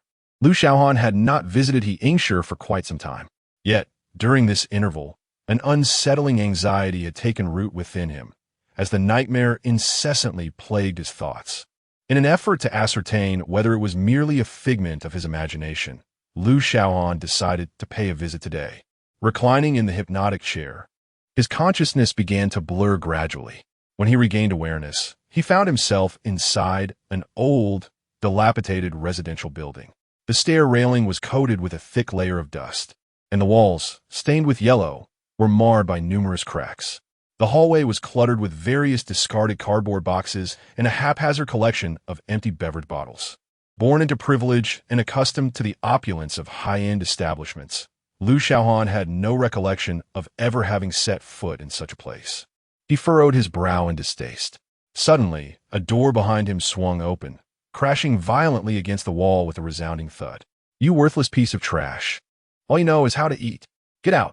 If you don't bring home any money today, you might as well die outside and never return. A man with dark skin, clad in a cotton jacket and clutching an unfinished bottle of liquor, hurled insults, his spittle flying in all directions as he berated a small girl of merely 2 or 3 years. It appeared to be winter. The girl donned a patched-up down jacket, thin and barely insulated. With her back turned to him, Lu Xiaohan could not see her face. She was still quite young, straining to lift her head to look at the man in the room. I'm hungry. Her voice, akin to a faint mewl, was almost inaudible. The man, still holding the bottle, suddenly squatted down and jabbed a finger heavily against the girl's forehead. Hungry? Then starved to death. He spat, shoving her to the ground. He towered over her, his eyes bulging with rage. If I don't make any money today and have to starve with my son, I swear I'll kill you. The girl slowly rose from the floor, her small frame seemingly unafraid of death. Clutching her belly, she fixed her gaze upon the man and repeated, I'm hungry. Goodness. You little wretch. Can't you understand human speech? I'll beat you to death. Seeing the man's fury, the girl turned and fled. She was so small that she barely reached the height of a table. Yet, after only a few steps, a bottle came hurtling towards her, shattering on the ground before her, scattering shards of glass and liquor everywhere. Barefoot, she ran, but the glass cut into her tender feet. Meanwhile, the man pursued her. The girl trembled, seemingly oblivious to her injuries, and continued her descent down the stairs, but she stumbled and fell at the corner, motionless. At that moment, Lu Xiaohan finally saw her face. Ning. He gazed into the girl's eyes, his body trembling slightly. Those eyes exuded a serene, yet hopeless despair. a haunting resemblance to the current gaze of saying Ning. Ning Ning, I am your father. A dull ache pierced Lu Xiaohan's heart as he stepped forward to help her up, yet his outstretched hand passed straight through Sang Ning's form. Ning Ning. A sense of hopelessness washed over him as he looked at little Sang Ning, his heart aching unbearably. Little Sang Ning, with her disheveled hair, appeared fragile. Although her skin was pale, her small face was gaunt and lacked flesh. Her exposed hands were red and frostbitten, covered in numerous sores, rendering her unable to hear Lu Xiaohan's voice. Why is she so thin? Lu Xiaohan felt a tightening in his chest, his eyes growing warm. At that moment, a man suddenly approached the staircase, and Lu Xiaohan distinctly sensed Sang Ning's body tremble. He positioned himself in front of her, but it was futile. Neither could see him. The man gazed at Sang Ning, a faint smile gracing his lips. I thought you were dead, but you're alive. Time to earn some money. With that, he departed. Upon hearing the door slam, little Sang Ning immediately sprang to her feet, only to collapse heavily back to the ground. Lu Xiaohan instinctively reached out to support her, but his hand merely passed through her. Helplessly, he watched as the blood from her feet stained her socks crimson. Sitting on the stairs, Sang Ning grimaced as she resolutely pulled out shards of glass from her skin. Afterward, she limped upstairs to drag a bag of plastic bottles and cardboard down. The ground below was a stark white, blanketed in snow, while the trees bore a layer of white. Rubbish littered the area, and the muddy water left behind by melting snow was filthy, making it seem nearly impossible for Lu Xiaohan to find a place to step. So cold, Sang Ning shivered as she emerged, her delicate skin quickly reddening from the chill. Thus, little Sang Ning trudged against the biting wind toward the recycling station. Damn it! On such a frigid day, that wretched beast still makes you come out. The station owner took the items from her hands, cursing under his breath. Sir, could you weigh this for me?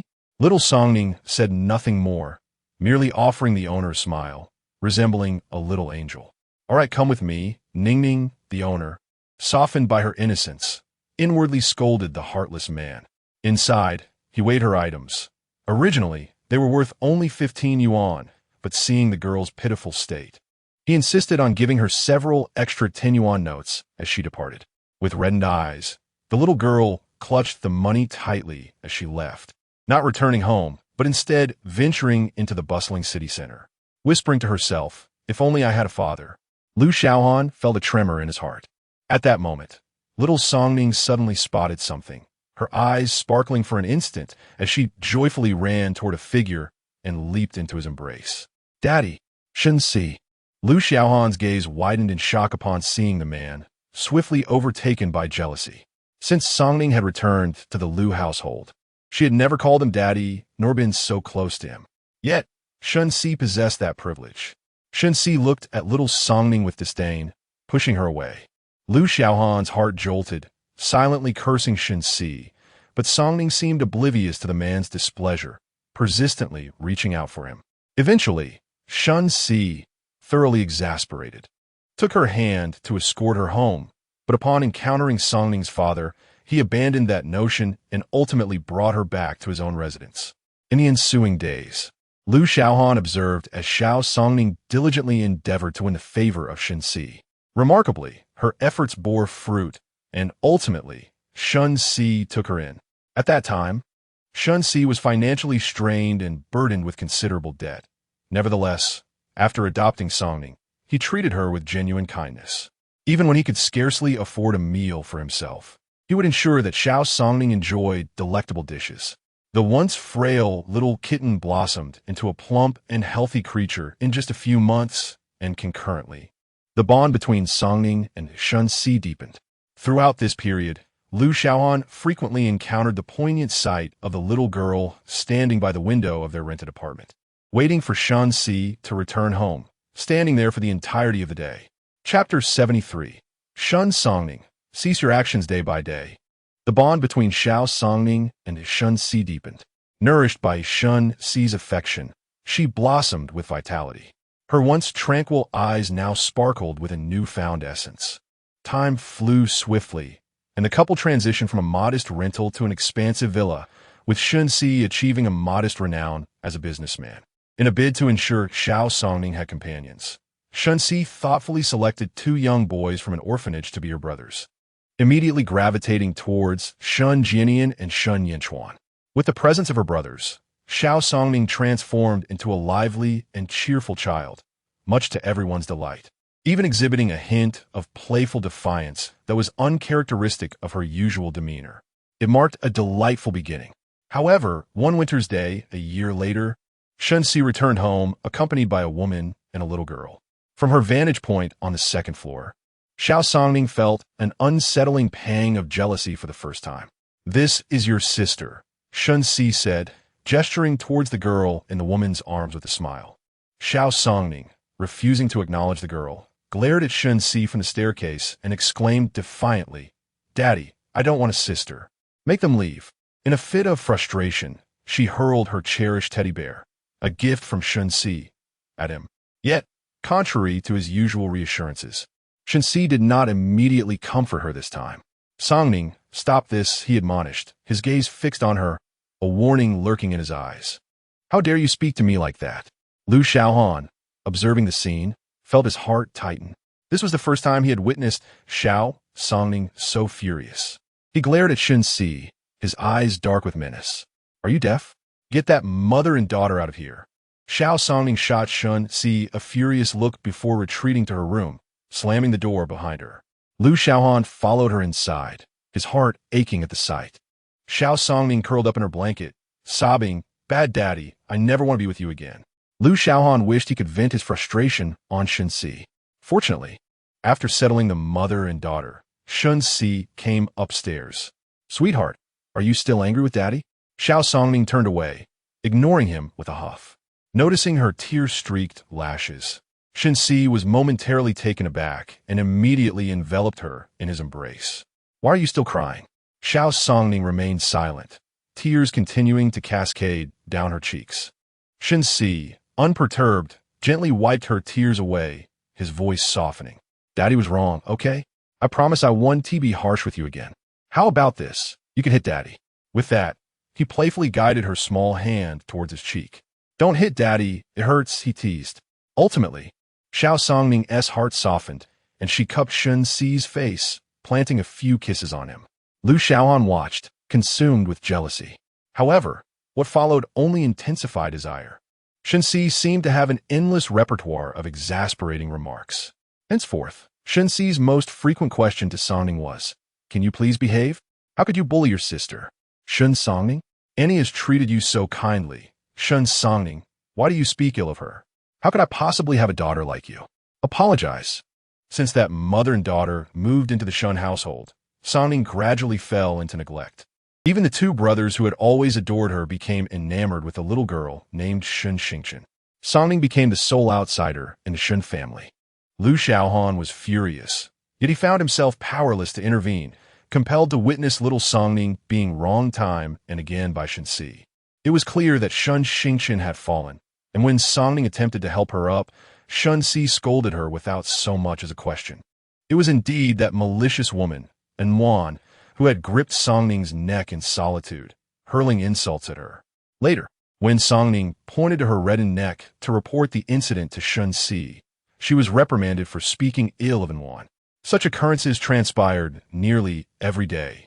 Within less than a year of their arrival, Shen demeanor towards Songning grew increasingly frigid. As the Shen family's influence expanded, Shen returned home less frequently, and when he did, it was merely to accompany Shen Xingchen.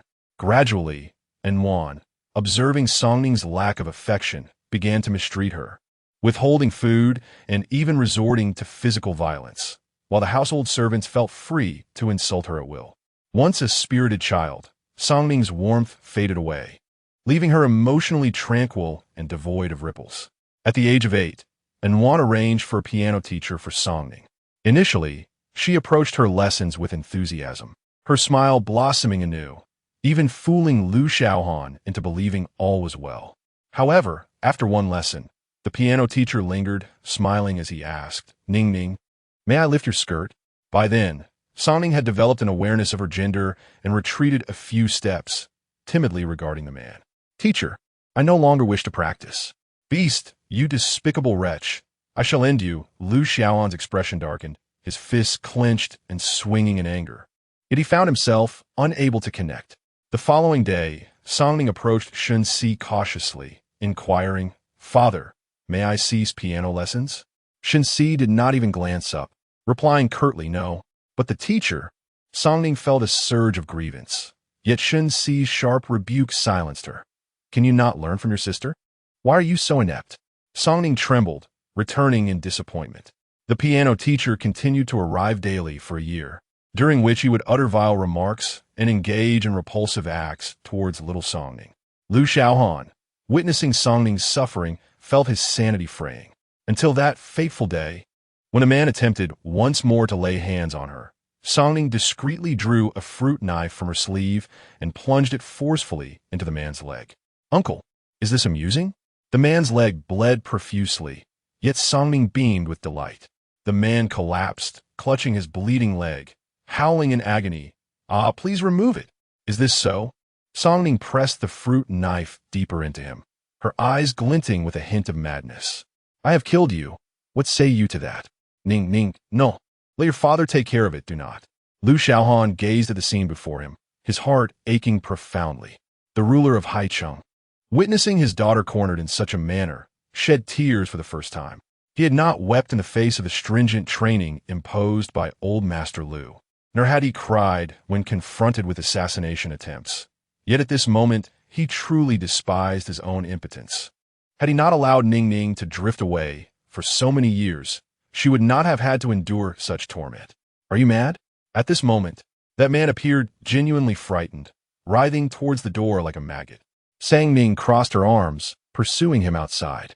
Just then, Shen Jia happened to arrive, and upon witnessing this scene, his pupils constricted sharply, his gaze towards Ning shifting dramatically. Ning, you stop that at once." Chapter 74. Why are you so terrifying, father? Suddenly, Songning caught sight of Shen Jia, and the sickly smile on his face gradually faded, leaving only a sense of helplessness. She looked stubbornly at Shen Jia and hurriedly explained, "Father, it was him, he touched me." Taking a few steps toward Shen Jia, she reached out her soft little hand, hoping to grasp his, but he coldly rejected her. "Why are you so frightening?" Shen Jia pushed Songning away, his emotions shifting from disbelief to revulsion. "What do you mean touched? Your aunt and Wan went to great lengths to find a world-renowned piano teacher for you, and now you dare to wrongfully accuse him? This is utterly unacceptable." It happened to be Sunday, and the Shen family, hearing the commotion, gathered around. When Shen Jia saw Songning, she let out a piercing scream. "Sister, your hands are covered in blood. It's terrifying." She quickly covered her eyes, and Wan's pupils dilated in shock as she swiftly embraced Shen Jia, her gaze towards Songning filled with fear. "How could you be so malicious? Don't come near. Stay away from my daughter." "Father," Songning turned to Shen Jia, wanting to explain. "Just stand there. Do not approach." Before she could utter a word, Shen Jia's frigid voice cut through the air like a bone-chilling wind. With that, he firmly shielded Shen Jia and her mother behind him. Before long, Shen Jia and Shen Yinchuan arrived. Upon witnessing the scene, their expressions changed dramatically as they simultaneously looked at Shen Jia, and upon seeing she was unharmed, they both sighed in relief. "That scared me. Thankfully, Jia is okay." However, when their gazes returned to Songning, it was filled with stark disdain.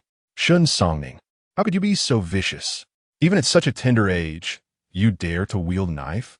Will you grow up to become a murderer?" Shen Jia exclaimed.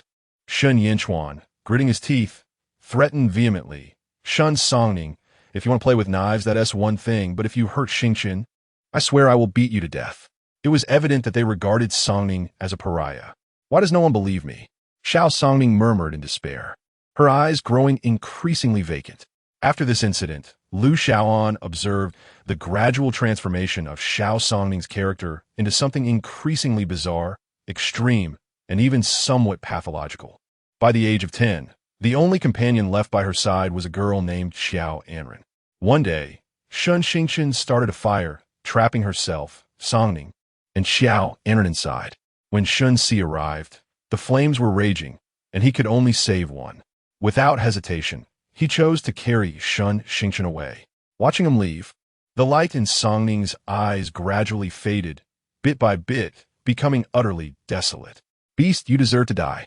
Lu Xiaohan, witnessing this scene, could no longer contain his tears, and a fierce killing intent erupted in his gaze. He truly wished to kill Shen Jia. In the following moments, Lu Xiaohan saw Song Ning's shield Xiaohan from an explosion, her ears bloodied from the blast. Yet she still valiantly attempted to send Xiaohan out the window before struggling to escape herself. Suddenly, Lu Xiaohan recalled how, during his time at the Lu family, he had mentioned Song Ning's ears more than once, but each time he brought up the subject, she would deftly change the topic. Previously, he could not comprehend her aversion to discussing the matter. At this moment, he realized it was because he had been reopening her wounds, having narrowly escaped a dire fate. The Shen family unjustly accused Sang Ning of arson, and her closest friend, Xiaohan, also came forward to assert that it was Sang Ning who had set the fire. On this day, Sang Ning lost her only friend. On the day of her 11th birthday, she accidentally pushed Shen Jia, prompting Shen Jia and Ning Wang to resolve to send her abroad. However, the truth was that Shen Jia had provoked the situation first by mutilating the large teddy bear that Shen Jia had given to Sang Ning, which led Sang Ning to push her in retaliation. Subsequently, Shen Jia adamantly claimed that Sang Ning had deliberately ruined the bear to frame her, and Shen Jia believed her. "Dad, it wasn't me. You must trust me." Upon seeing the scattered cotton and torn fabric, fear manifested on Sang Ning's face for the first time. Shen Jia was uncertain. Yet Lu Xiaohan perceived the situation clearly. Sang Ning had long sensed Shen Jia's intention to abandon her. She was not pleading for his belief in her, but rather imploring him not to cast her aside. This time, Shen Jia remarkably refrained from scolding Sang Ning, even neglecting her words. Instead, he gently patted her head, his tone tender. Ning, when you go abroad, there will be people to take care of you. When the time is right, Daddy will bring you back, all right? Daddy, today is my birthday." Sang Ning gazed at him, her eyes brimming with a pleading hope, attempting to soften Shen Jia's heart. Yet, the man's resolve was as unyielding as iron. "Be good. It won't be long. Next year, Daddy will celebrate with you." Lu Xiaohan distinctly observed the light in Sang Ning's eyes extinguish completely. Little Sang Ning looked at Shen Jia and inquired, "Daddy, will I be able to come back?" Shen Jia smiled and nodded. "Of course, this will always be your home." Subsequently, Lu Xiaohan watched helplessly as they sent Sang Ning abroad.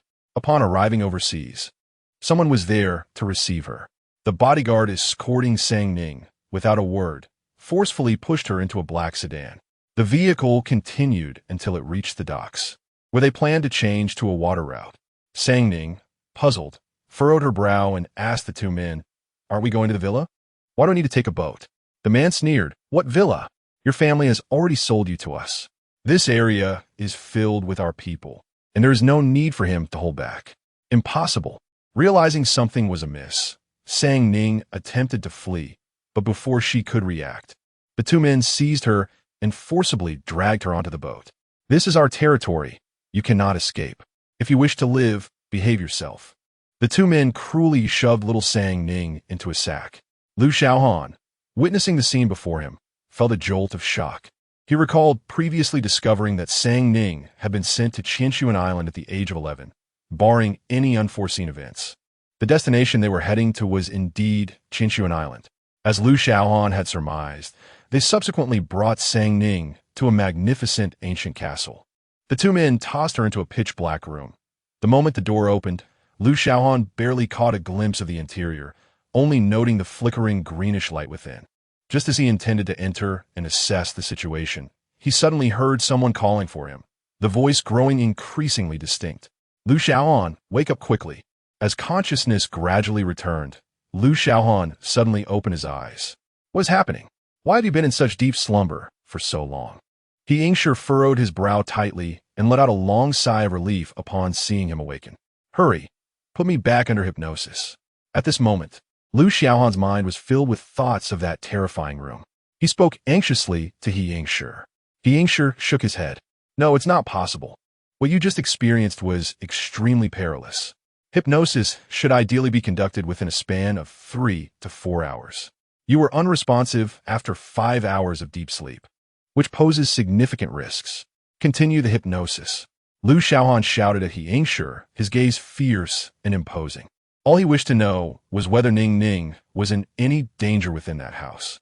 Chapter 75. Are you aware that Ning is ill? He Yingshi ultimately declined to hypnotize Lu Xiaohan once more. Faced with Lu Xiaohan's unyielding demeanor, he could only suppress the unease within and rise from the hypnosis chair. What did you dream about just now? He Yingshi inquired, his expression grave. Lu Xiaohan remained silent, yet He Yingshi surmised the answer. Instead of pressing further, he settled into a casual conversation with Lu Xiaohan. By the way, I haven't asked, what is your relationship with Ning? He Yingshi had intended to pose this question during his previous visit, but the day's events had been too overwhelming to allow for such inquiries. Now it seemed an opportune moment to better understand this patient of his. Ning. Noticing the intimacy in his address, Lu Xiaohan's gaze sharpened, and he scrutinized He Yingshi, asking pointedly, what is your relationship with Ning? Certainly closer than yours. We have known each other for many years. I am not only Ning's brother. He Yingshi abruptly halted, refraining from divulging further. That girl despised the revelation of her private matters. Should she find out, she would be infuriated. What else? Lu Xiaohan frowned, his displeasure palpable. This is not something I can disclose, He Yingshi replied, covering his mouth as if to convey that he would never reveal such information. Seeing He Yingshi's reluctance to share, Lu Xiaohan did not press further. He Yingshi then posed a question, what about you? What is your relationship with her? I am Ning's biological father, Lu Xiaohan declared, his gaze imbued with a sense of pride. Upon hearing this, He Yingshi's expression shifted dramatically. How is that possible? Isn't Ning the daughter of the Shen family? How then could a biological father emerge? He Yingshi had some knowledge of the Shen family's affairs. Lu Xiaohan's countenance darkened at the mention of the Shen family. The images from his dreams grew vividly clear in his mind, and a cold light flickered in his eyes, radiating an intense, murderous intent. What significance does the Shen family hold? Ning has no connection to them whatsoever. Indeed, they're a bunch of blind beasts, He Yingshi concurred, sharing an aversion towards the Shen family's treatment of Sang Ning. Tell me, are you truly Ning's biological father? He Yingshi leaned in closer, scrutinizing Lu Xiaohan's features. Indeed, there was a resemblance between them. To deny their kinship would be unreasonable. Of course. Would you like me to provide a paternity test? Lu Xiaohan retorted with a cold smirk, disliking any doubts cast upon his relationship with Ning. He Yingshi waved his hand dismissively. No need for that. With that, He Yingshi's demeanor shifted from joviality to seriousness, his tone laced with warning. However, since you are Ning's biological father, I hope you will treat her well. Should you dare to bring her harm, I will not hesitate to put my life on the line to ensure you face the consequences. Lu Xiaohan replied frostily, I am Ning's biological father. No one cares for her more than I do. You are in no position to lecture me. He recognized that this man was merely standing up for Ning. Yet he could not abide anyone appearing to be closer to her than he, as he was indeed her biological father. Having spoken, Lu Xiaohan stood up to leave. Just as he reached the doorway, a low voice emerged from behind him, belonging to He Yingshi. Are you aware that Ning is ill? Lu Xiaohan halted abruptly, his heart trembling at the news. Ning is unwell? When did this happen? He turned around, his gaze fixed intently on He Yingshi, urgently inquiring, what is wrong with Ning? She is suffering from severe depression and once contemplated ending her life. Fortunately, I was able to save her. For the past few years, she has been undergoing hypnosis therapy with me. I believed I had cured her, only to discover a year ago that she was merely pretending. She has not only failed to improve, but her condition has worsened. She is astute. My hypnosis has had no effect on her, yet she feigned sleep and deceived everyone. Lu Xiaohan's pupils constricted sharply, a wave of anguish crashing over him. When he spoke again, his voice was hoarse and grave. Why? Does she suffer from depression? He Yingshi shook his head. I am uncertain. It may stem from issues abroad, or perhaps from a loss of hope in life. That girl tends to bottle everything up and harbors a strong sense of distrust. I cannot extract anything from her. After a moment's reflection, he added, however, as her father, Perhaps you might succeed. Lu Xiaohan's hands trembled uncontrollably. He knew better than anyone that Ning did not trust him. He Yingshi kindly advised, in any case, you and your family should treat her like an ancestral figure. Do not allow her to become a second Shun family tragedy. His tone turned somber at the end. Lu Xiaohan's throat felt parched. That will not happen. As long as I am in the Lu family, no one will dare to mistreat her. He Yingshi could see that Lu Xiaohan genuinely cared for Sang Ning. He spoke patiently. If possible, try to convey your love to her. That girl, feeling isolated, has likely never experienced the warmth of family. I sense her longing for familial affection. Otherwise, she would not have sought you out as her father. To He Yingshi, Sang Ning was not merely a patient, but a sister he cherished as family. Originally, he had no intention of sharing this with Lu Xiaohan. But given Lu Xiaohan's demeanor today, he took the risk, hoping he could help Sang Ning emerge from her shadows. Thank you, Lu Xiaohan expressed sincerely, grateful that He Yingshi was willing to share this information with him. In a daze, Lu Xiaohan exited He Yingshi's hypnosis room, returning home only by evening. Just then, Sang Ning arrived, and upon seeing Lu Xiaohan's demeanor, she was taken aback. What happened to you? Lu Xiaohan casually fabricated an excuse. Nothing, just tired from work. Upon seeing his daughter, he immediately regained his composure, adjusting his tie and reverting to his usual meticulous self. All right, then rest early, Sang Ning nodded, believing him. As Lu Xiaohan observed her heading back to her room, he suddenly called out, Ning, do you want the Lu family? Unbeknownst to him, those words slipped out as if by some unseen force. Sang Ning halted, her once clear eyes now glinting with a frostiness. She gazed at Lu Xiaohan with a cold smile. What? Do you think I have intentions towards the Lu family? No, that is not what I meant, Lu Xiaohan quickly clarified upon noticing her uncharacteristic demeanor. However, Sang Ning paid him no heed, fixing him with a frosty stare before uttering a final remark and retreating to her room. Rest assured, I hold no interest in your Lu family, so there is no need for such probing. Once she left, he helplessly rubbed his forehead. An unprecedented sense of defeat etched across his face. This girl truly is like a little hedgehog. In all his life, Lu Xiaohan had never feared anyone. Yet here he was, completely at the mercy of a mere girl. Chapter 76. Brother Che, she hit me. It hurt since the unpleasant conversation the previous night. Lu Xiaohan had noticed that the girl was clearly avoiding him, or perhaps repulsed by his presence. Apart from mealtimes, she hardly ventured into the living room. On several occasions, Lu Xiaohan had wanted to explain himself, but the girl never afforded him the opportunity. That evening, Lu Xiaohan had planned to have an earnest discussion with her. But during dinner, he unexpectedly received a call from Su Sheng, informing him of a significant issue with a client abroad that required his immediate attention. Putting down his phone, Lu Xiaohan turned to Sang Ning and said, Ning, there is a situation at the company. Your father has to go abroad. Sang Ning paused briefly, recalling the furrowed brows Lu Xiaohan had worn during the call, indicating a serious predicament. She inquired, is it severe? Noticing her apparent concern, Lu Xiaohan smiled softly. It's not serious. Sang Ning pressed further. How long will you be gone? Since her return to the Lu family. This was the first time Lu Xiaohan would be leaving her. After a moment of hesitation, Lu Xiaohan replied with a light chuckle. I'll be back soon. Once the matter is resolved, your father will return. The thought of not seeing her for a while stirred a sense of reluctance within Lu Xiaohan. He fell silent for a moment before speaking again. I'm worried about you being home alone, so I'll take you to the old residence for a while. Despite the presence of a housekeeper, Lu Xiaohan still felt uneasy about her being by herself. All right, Sang Ning responded, voicing no objections. After dinner, Sang Ning quickly packed her belongings. Lu Xiaohan, reluctant to part with his daughter, personally escorted her to the old residence, ensuring she was settled before he departed. Once Lu Xiaohan left, a week passed without his return. Each day after school, Sang Ning found herself either engaged in chess with the old Master Lu or accompanying him on fishing trips.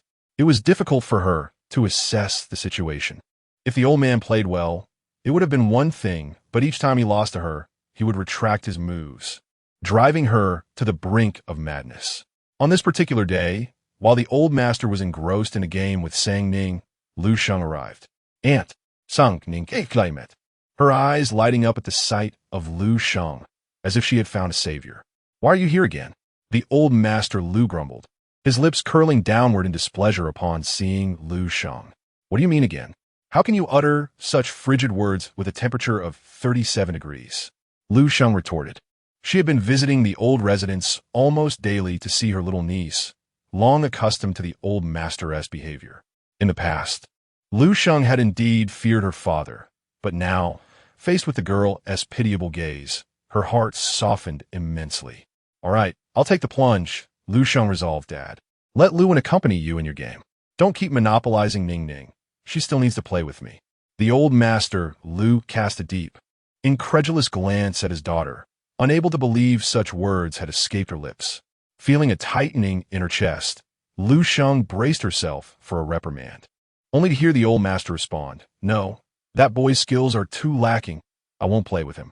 It's my lack of skill that is at fault, not my sister's. I cannot allow grandfather to be deprived of enjoyment." Lu Wan, who had been quietly observing from the corner, smiled weakly at Lu Sheng. Lu Sheng ignored him, harboring no fondness for the two orphans adopted by the old master Lu. As she recalled that the Lin family was unoccupied today, a radiant smile unexpectedly illuminated her face as she turned to Sang Ning. Ning, would you care to visit your aunt's house?" "Sure." Sang Ning silently glanced at the chessboard set up by the old master and readily agreed without a second thought. "Grandfather, I shall go to my aunt's house today." Sang Ning looked at the old master Lu, feeling an immense sense of relief wash over her. The old master Lu was taken aback, pondering whether playing chess with him was indeed such a torturous endeavor. After departing from the Lu family residence, Lu Sheng escorted Sang Ning back to the Lin household. Their spirits were buoyant until they were halted at the doorstep. "Lu Sheng, you cannot enter." A woman spread her arms, her expression fraught with anxiety as she obstructed Lu Sheng's path. This individual was Lin Che's younger sister, her sister-in-law, who had never been particularly fond of her, a sentiment Lu Sheng had grown accustomed to. Uncertain of the reason behind today's frenzy, Lu Sheng, in frustration, pushed her aside. "This is my home. Why can't I go inside?" Lin Che's demeanor grew even more frantic. "In any case, you simply cannot enter right now. What are you hiding?" Lu Sheng's expression shifted abruptly as a realization dawned upon her, and she coldly regarded Lin Shi. "Step aside." After which, she gently addressed Sang Ning beside her. Ning, I must attend to something urgent. Please wait for me in my room." "All right." Sang Ning surmised that something was amiss at Lu Sheng's home and nodded in agreement. Lu Sheng instructed the maid to take Sang Ning to her room before she proceeded to Lin Che's bedroom. As she approached the door, she was met with the sound of a man's heavy breathing and a woman's sultry moans, the latter suggesting an overwhelming ecstasy. Without hesitation, Lu Sheng pushed the door open. Clothes were strewn across the floor, and on the bed, a man and woman were locked in a passionate embrace. Lu Sheng's gaze immediately fell upon several deep red scratch marks adorning the man's back, sending a jolt of pain through her heart. Hearing the commotion, both individuals turned to face her. The woman nonchalantly grabbed a nearby blanket to cover their intertwined bodies, while Lin Che exhibited no semblance of remorse. Glaring at Lu Sheng, "Why are you back at this hour? You're such a buzzkill." With that, he leisurely extricated himself from the situation. The woman, unable to suppress a moan, playfully swatted Lin Che. "Be gentler. You're hurting me." Once they separated, they took their time donning their garments, utterly unashamed and seemingly dismissive of Lu Sheng's presence. Is this not utterly revolting in broad daylight? Lu Sheng's hands, hanging at her sides, clenched into fists. Even though she had anticipated such a scene, witnessing it firsthand stung her heart acutely. She fought back tears and fiercely confronted Lin Che. "Lin Che, if you wish to indulge, that is your prerogative, but we agreed that the filth from outside was not to be brought home." "Lu Sheng, my love for Brother Che is genuine. I know you do not favor me, but you cannot speak of me in such a manner." The woman's eyes glistened with unshed tears. "How presumptuous of you!" Lu Sheng retorted, stepping forward to deliver a sharp slap to the woman's face. The woman's expression shifted dramatically as she immediately buried her face in Lin Che's embrace, softly sobbing. "Brother Che, she hit me, It hurts so much. Lin Che's heart ached intensely, and he instinctively shielded the woman behind him, glaring at Lu Sheng. How dare you harm Ying?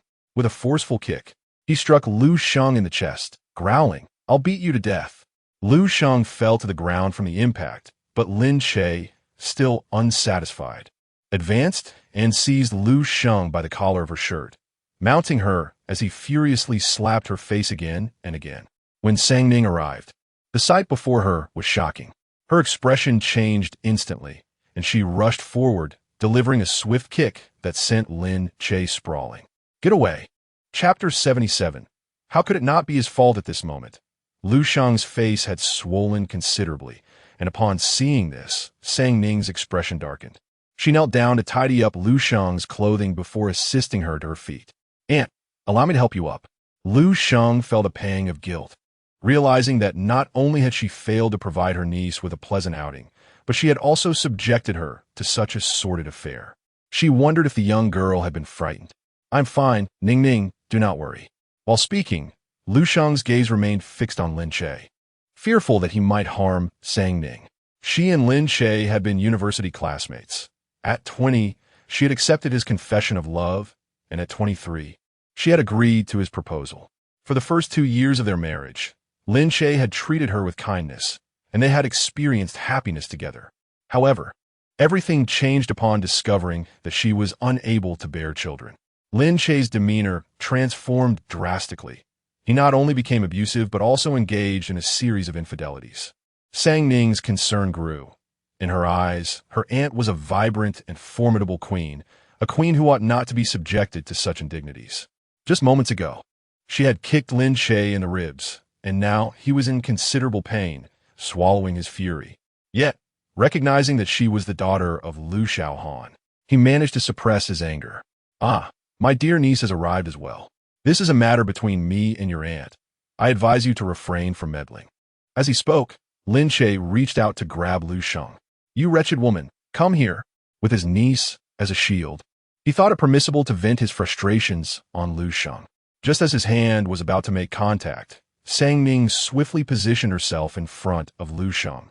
With a cold expression, she delivered a resounding slap across Lin Che's face.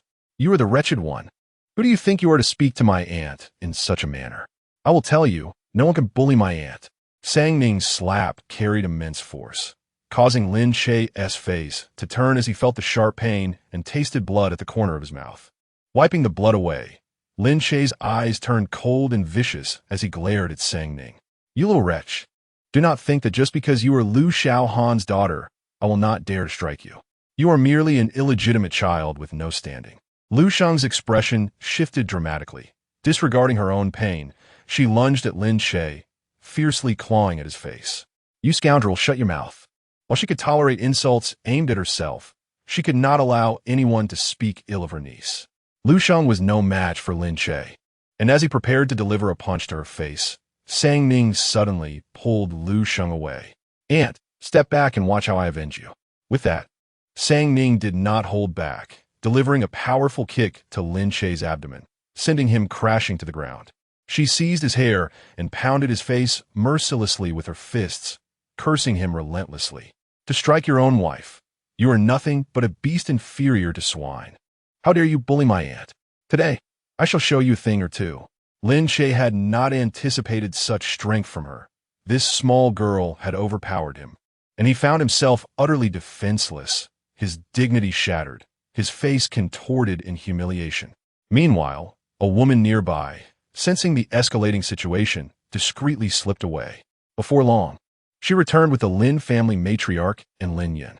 Stop this at once. Upon witnessing her son being so brutally beaten, the elderly lady let out a piercing scream. Upon hearing the commotion, Sang Ning halted her actions and stood before Lu Sheng. Throughout the years, Lu Sheng had always perceived Sang Ning as a dutiful girl. However, at this moment, seeing her niece pin Lin Che to the ground and strike him, Lu Sheng was momentarily taken aback, only regaining her composure when Sang Ning approached her.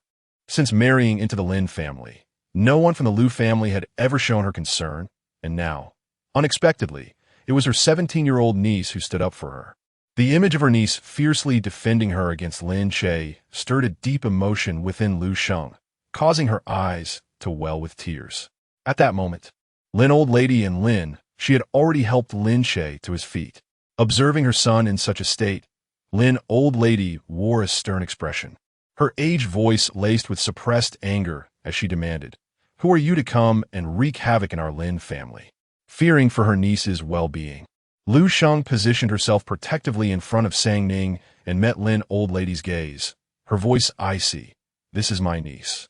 Lin Old Lady narrowed her eyes, her sharp gaze piercing through Lu Sheng. "Lu Sheng, what is the meaning of bringing your niece here to cause a scene? And allowing her to harm my son? What are your intentions?" Having endured for so many years, Lu Sheng was fed up. With a cold expression, she confronted Lin Old Lady for the first time. "Your son initiated the violence against me. My niece acted merely to protect me. Are you truly unaware of your son's character?" In response to Lu Sheng's words, Lin Old Lady maintained her composure, her demeanor nonchalant. "Do not forget, it is your inability to bear children that has led my son to this state. If you could conceive, he would not have been compelled to seek solace elsewhere, nor would he have resorted to violence against you." She coolly shifted the blame entirely onto Lu Sheng. This rationale had served Lin Old Lady well in the past, and she continued to wield it as a means to subdue Lu Sheng, just as before. Lu Sheng's expression faltered as she processed Lin Old Lady's statement, her face paling instantly. "Aunt, do not be afraid." Sang Ning sensed her tremor and discreetly grasped her hand in a gesture of comfort. Noticing Lu Sheng's troubled countenance, Lin Old Lady recognized her impending concession and was about to speak when Sang Ning interjected. "Lin Old Lady, I would like to ask you, on what grounds do you assert that my aunt cannot bear children? Just now, she took the opportunity to check my aunt's pulse. While it may show some weakness, it certainly does not indicate infertility." With her head held high, Lin Old Lady replied smugly, "Simply because my son has been married to her for 7 years, and she has yet to provide our Lin family with a grandchild." Sang Ning fell silent momentarily, then turned her gaze sharply upon Lin Old Lady, her eyes glinting like daggers. "Conceiving a child is not solely my aunt's responsibility. Why must she bear the brunt of suspicion? Could it not be that Lin Che himself has a problem?" Upon hearing Sang Ning's words, Lu Sheng's expression shifted numerous times. Indeed, why had she never considered this possibility? For all these years, she had assumed the issue lay within her own body, seeking out renowned physicians throughout the country, yet none had diagnosed any problem. She had even resorted to various folk remedies for several years, all to no avail. At that moment, Sang Ning's words illuminated a new understanding within her. If it is not her fault, then it is likely Lin Che's issue. Upon hearing Sang Ning's words, both Lin Che and Elder Lin's expressions changed in unison. Elder Lin gritted her teeth, casting a venomous glare at Sang Ning, wishing she could tear her mouth apart. "Silence! How could it possibly be my son's fault?" Lin Ke, with a darkened face, shouted loudly at Sang Ning. "There is nothing wrong with my body." His demeanor suggested a hint of agitation.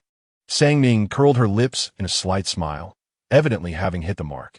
She turned to her aunt, Lu Sheng, and said, "Aunt, look, he is getting anxious." Chapter 78, How Curious You Are with Your Appetite. You must be famished. At this moment, both Grandma Lin and Lin Che bore expressions that were far from normal. Lu Sheng could not help but ponder earnestly the words previously spoken by Sang Ning.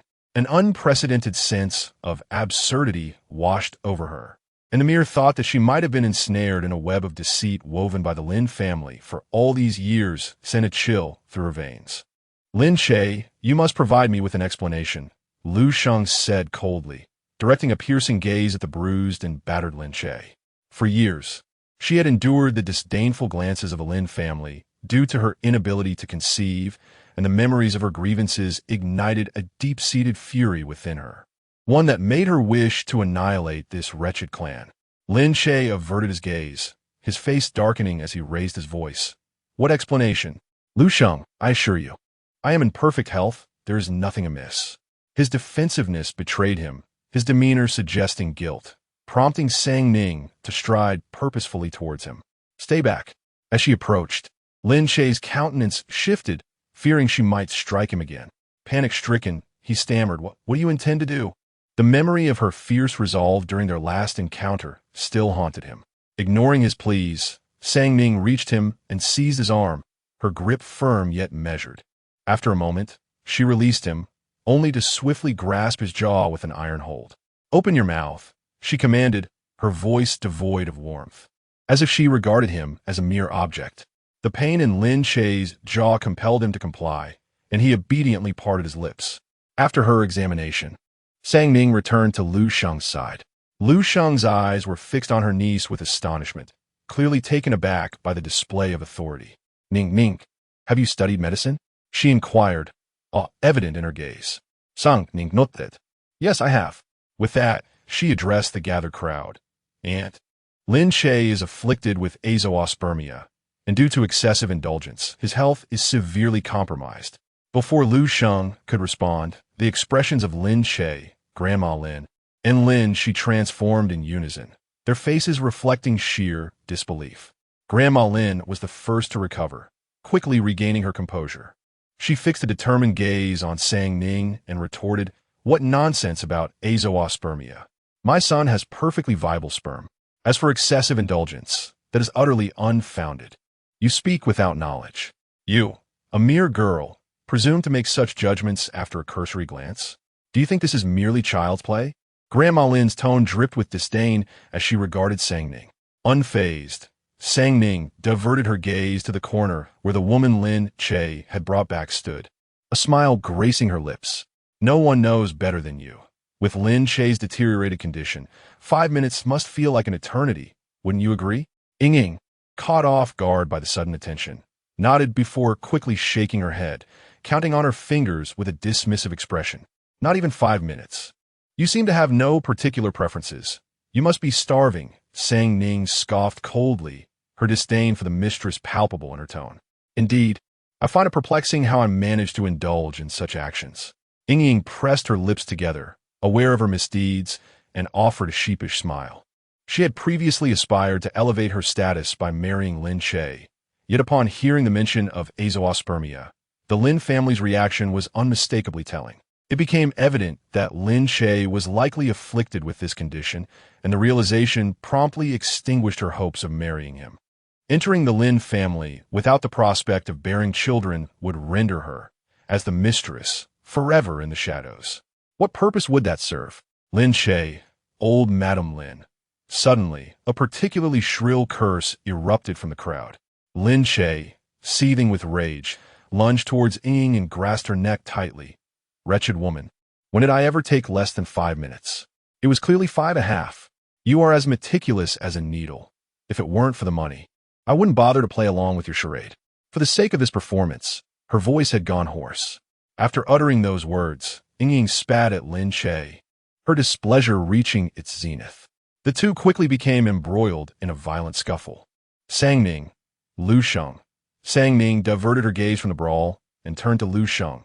"Aunt, did the Lin family possess any medical evidence to support their claim that you were unable to bear children?" Lu Sheng's expression darkened. "No. Old Madam Lin insisted that I was incapable of conceiving. I consulted numerous esteemed doctors, yet none could identify any issues. However, old Madam Lin maintained that my excessive weight loss was the cause of my infertility, and thus she ordered the kitchen to prepare nourishing soups for me daily. Over time, I began to believe that my inability to conceive was indeed my fault." "Nourishing soups?" Ning narrowed her eyes, suddenly recalling the trace of weakness in Lu Sheng's pulse. Yes, she had been consuming them for an entire year. Lu Sheng nodded, unaware of any underlying issues. Ning's expression shifted, her tone growing more grave. "Are there any remnants of those nourishing soup ingredients?" "Yes, there are some leftovers in the kitchen. I left some from this morning's serving." Although Lu Sheng was oblivious to the unfolding situation, she sensed that Ning's sudden seriousness indicated a matter of significance. Immediately, she instructed a trusted servant to retrieve them. The expressions of the Lin family shifted dramatically upon hearing their conversation. Old Madam Lin's facade of calmness shattered. Panic visibly etched on her face as she shouted towards the entrance. "Where are the bodyguards? Bring them in and throw this wretched girl out." Upon hearing her command, the bodyguards rushed in. Sang Ning's countenance changed as she coldly admonished old Madame Lin. Ning is the daughter of Liu Xiaohan. Do you dare to lay a hand on her, knowing that Liu Xiaohan would return and flay the Lin family alive? Old Madame Lin scoffed, retorting with derision. The Lin family has collaborated with the Liu family for many years. Liu Xiaohan is not foolish enough to oppose us over an illegitimate daughter. Go! Throw her out! She barked at the bodyguards. Seeing this, Liu Shang's expression shifted, and she swiftly positioned herself in front of Sang Ning. If you dare to touch Ning, I will fight you to the bitter end. My apologies, madam. Several bodyguards surged forward, disregarding Liu Shang entirely, and abruptly pulled her aside. Sang Ning glanced at old Madame Lin, raising her eyebrows slightly, a smile playing on her lips. It was merely a mention of the health tonic. Why has old Madame Lin suddenly become so agitated? Could it be that something inappropriate has been added to the tonic? Old Madame Lin's brow twitched. What nonsense are you spouting? With that, she turned to the bodyguards. Why are you not swiftly throwing this wretched girl out? The bodyguards reached for Sang Ning, but she deftly evaded their grasp. Incompetent fools, unable to capture a mere girl. It seems you have no desire to keep your positions. Old Madame Lin bellowed, slamming her hand on the table in frustration. Chapter 79. Daring to give my aunt birth control pills. The expressions of the few individuals shifted dramatically as they once again encircled Sang Ning. Did they genuinely believe that these ineffectual beings could capture me? With a cold laugh, Sang Ning brandished her fists, and within minutes, several bodyguards lay on the ground, panting and rolling about. At that moment, the members of the Lin family and Liu Shang stared wide-eyed at Sang Ning, marveling at her prowess. Truly, she is my niece, impressive and formidable. Liu Shang clapped vigorously, feeling a sense of vindication after years of humiliation within the Lin household. Today, she could finally hold her head high. The Lin family was taken aback by Sang Ning's fighting skills, their expressions fluctuating in disbelief. Meanwhile, a servant had brought over the nourishing soup that Liu Shang had consumed. Sang Ning lifted the bowl, inhaling its aroma, but detected no unusual scent. Frowning slightly, she dipped her finger into the broth and tasted it. As the flavor of the medication registered, Sang Ning's countenance shifted dramatically. Old Lady Lin, you truly deserve condemnation for daring to administer birth control pills to my aunt. It is well known that prolonged use of birth control pills can inflict severe damage on a woman's reproductive system, potentially leading to infertility. Birth control pills? Why would you treat me this way? Liu Shang's eyes instantly filled with rage as she glared at the old Lady Lin with a venomous gaze. She could not comprehend why, despite Lin Che's infertility, the Lin family would impose such a stigma upon her, covertly administering pills in a treacherous attempt to render her barren. The thought of having consumed birth control pills for over a year sent a shiver down Liu Shang's spine. She had nearly lost the chance to become a mother. The Lin family was nothing short of demonic. Unable to contain her seething anger, Liu Shang clawed fiercely at Lin Che's face, striking him hard in a fit of fury. Beast! Lin Che, I have sacrificed my youth for years, and now I demand a divorce. Liu Shang shouted uncontrollably, tears streaming down her cheeks. Fearing that her aunt would become nauseous from her weeping, Sang Ning hurriedly stepped forward to support her. Aunt, let us return home. Liu Shang nodded, not wishing to remain in the presence of the Lin family any longer. After marrying Lin Che, she had become a full-time housewife, sacrificing her aspirations and hobbies.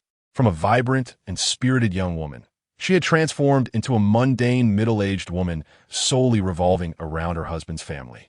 Liu Shang felt a profound sense of failure. Previously, whenever Sang Ning encountered her aunt, she had always appeared lively. It was the first time she had witnessed her in such a despondent state. Pressing her lips together, Sang Ning attempted to offer comfort. Aunt, even if you divorce, your true life is just beginning. Though not particularly adept at offering solace, she hoped her words might bear some significance. Upon hearing her niece's words, Liu Shang felt a warmth spread within her. The Liu family was emotionally distant. She had never truly experienced the warmth of familial bonds. Thus, after marrying into the Lin family, she yearned for their acceptance. Over the years, she had exhausted herself in an effort to please them, treating the Lin family as her support. Little did she expect to find herself in such dire straits. with her only companion being this niece who had been cast away since childhood. Lu Sheng rubbed her aching eyes, struggling to suppress her tears. Lemon, I have devoted my youth to that scoundrel, and now that I am 30, I find myself questioning my worth after the divorce. Her dreams and youthful exuberance have long been eroded by years of living as a full-time housewife. Yet, it is not as dire as it seems. Ning fails to comprehend the profound impact divorce has had on her aunt. To her, it appears to be a promising new beginning. Aunt, you are merely 30. After your divorce, you can pursue the work you love, adopt a small cat or dog, and in 2 years, perhaps you will meet a wonderful man and have your own lovely children. Do not fear. Happiness is just ahead. For 7 long years, Lu Sheng's world revolved solely around Lin Che and the Lin family. She harbored a deep-seated fear of life after divorce, a fact Ning was acutely aware of. Yet she knew her aunt must overcome it. Will I truly be happy? Lu Sheng's gaze brightened at the thought. Observing her aunt's improving spirits, Ning continued to encourage her. Of course, aunt. Reflect on your greatest dream when you graduated from university. Mentioning dreams ignited a spark within Lu Sheng. She looked at Ning with a glimmer of excitement in her eyes. I wanted to be an excellent fashion designer. Seeing her aunt's spirits lift, Ning smiled. It is not too late. You can still fulfill the dreams you once had. Lemon, thank you. Lu Sheng's eyes glistened with unshed tears. She recognized the comforting words of this girl, yet her heart felt considerably lighter because of her. In the following days, Ning accompanied Lu Sheng in moving her home and completing the divorce proceedings, even providing her with some health-boosting herbal remedies. Lu Sheng had anticipated a difficult few days. Yet surprisingly, she experienced a newfound sense of ease. Though only a week had passed since the divorce, she felt remarkably better than she ever had in the Lin household. The fatigue that once plagued her had vanished, transforming her entirely in just a few days. In the evening, Ning took Lu Sheng to a restaurant, claiming she wanted to introduce her to a friend who could help her realize her dreams. Lu Sheng assumed it was merely a classmate or friend of Ning's, until the tall woman seated across from her made the connection clear. Oh my, it's President Shen? She stood abruptly, resembling a starstruck admirer. Ning found the situation amusing and gently pulled her back, whispering, Aunt, this is my friend. You needn't be so formal. Formal? Not at all. Lu Sheng chuckled foolishly, lost in her delight. Although she had briefly met the woman before and was aware of Ning's connection with her, she could not help but feel nervous upon recalling the woman's prestigious title.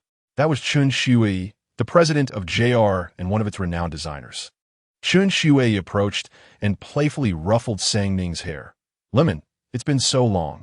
I missed you, dear sister. She had not seen this girl in ages, and the excitement of the invitation was palpable. I missed you too, sister.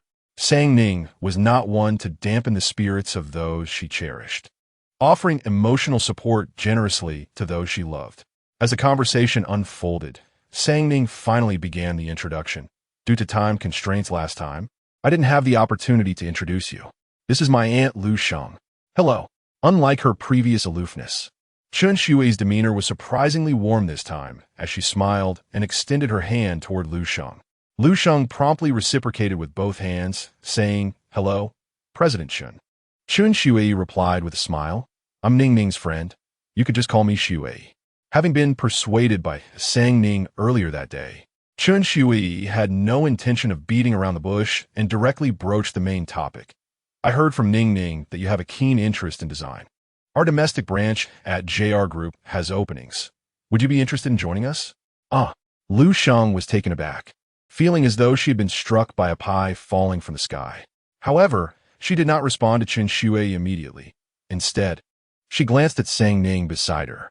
Sensing her concern, Ning smiled reassuringly and explained, Aunt, rest assured, if you accept, you will start as an intern assistant. And whether you can secure a permanent position will depend on your performance.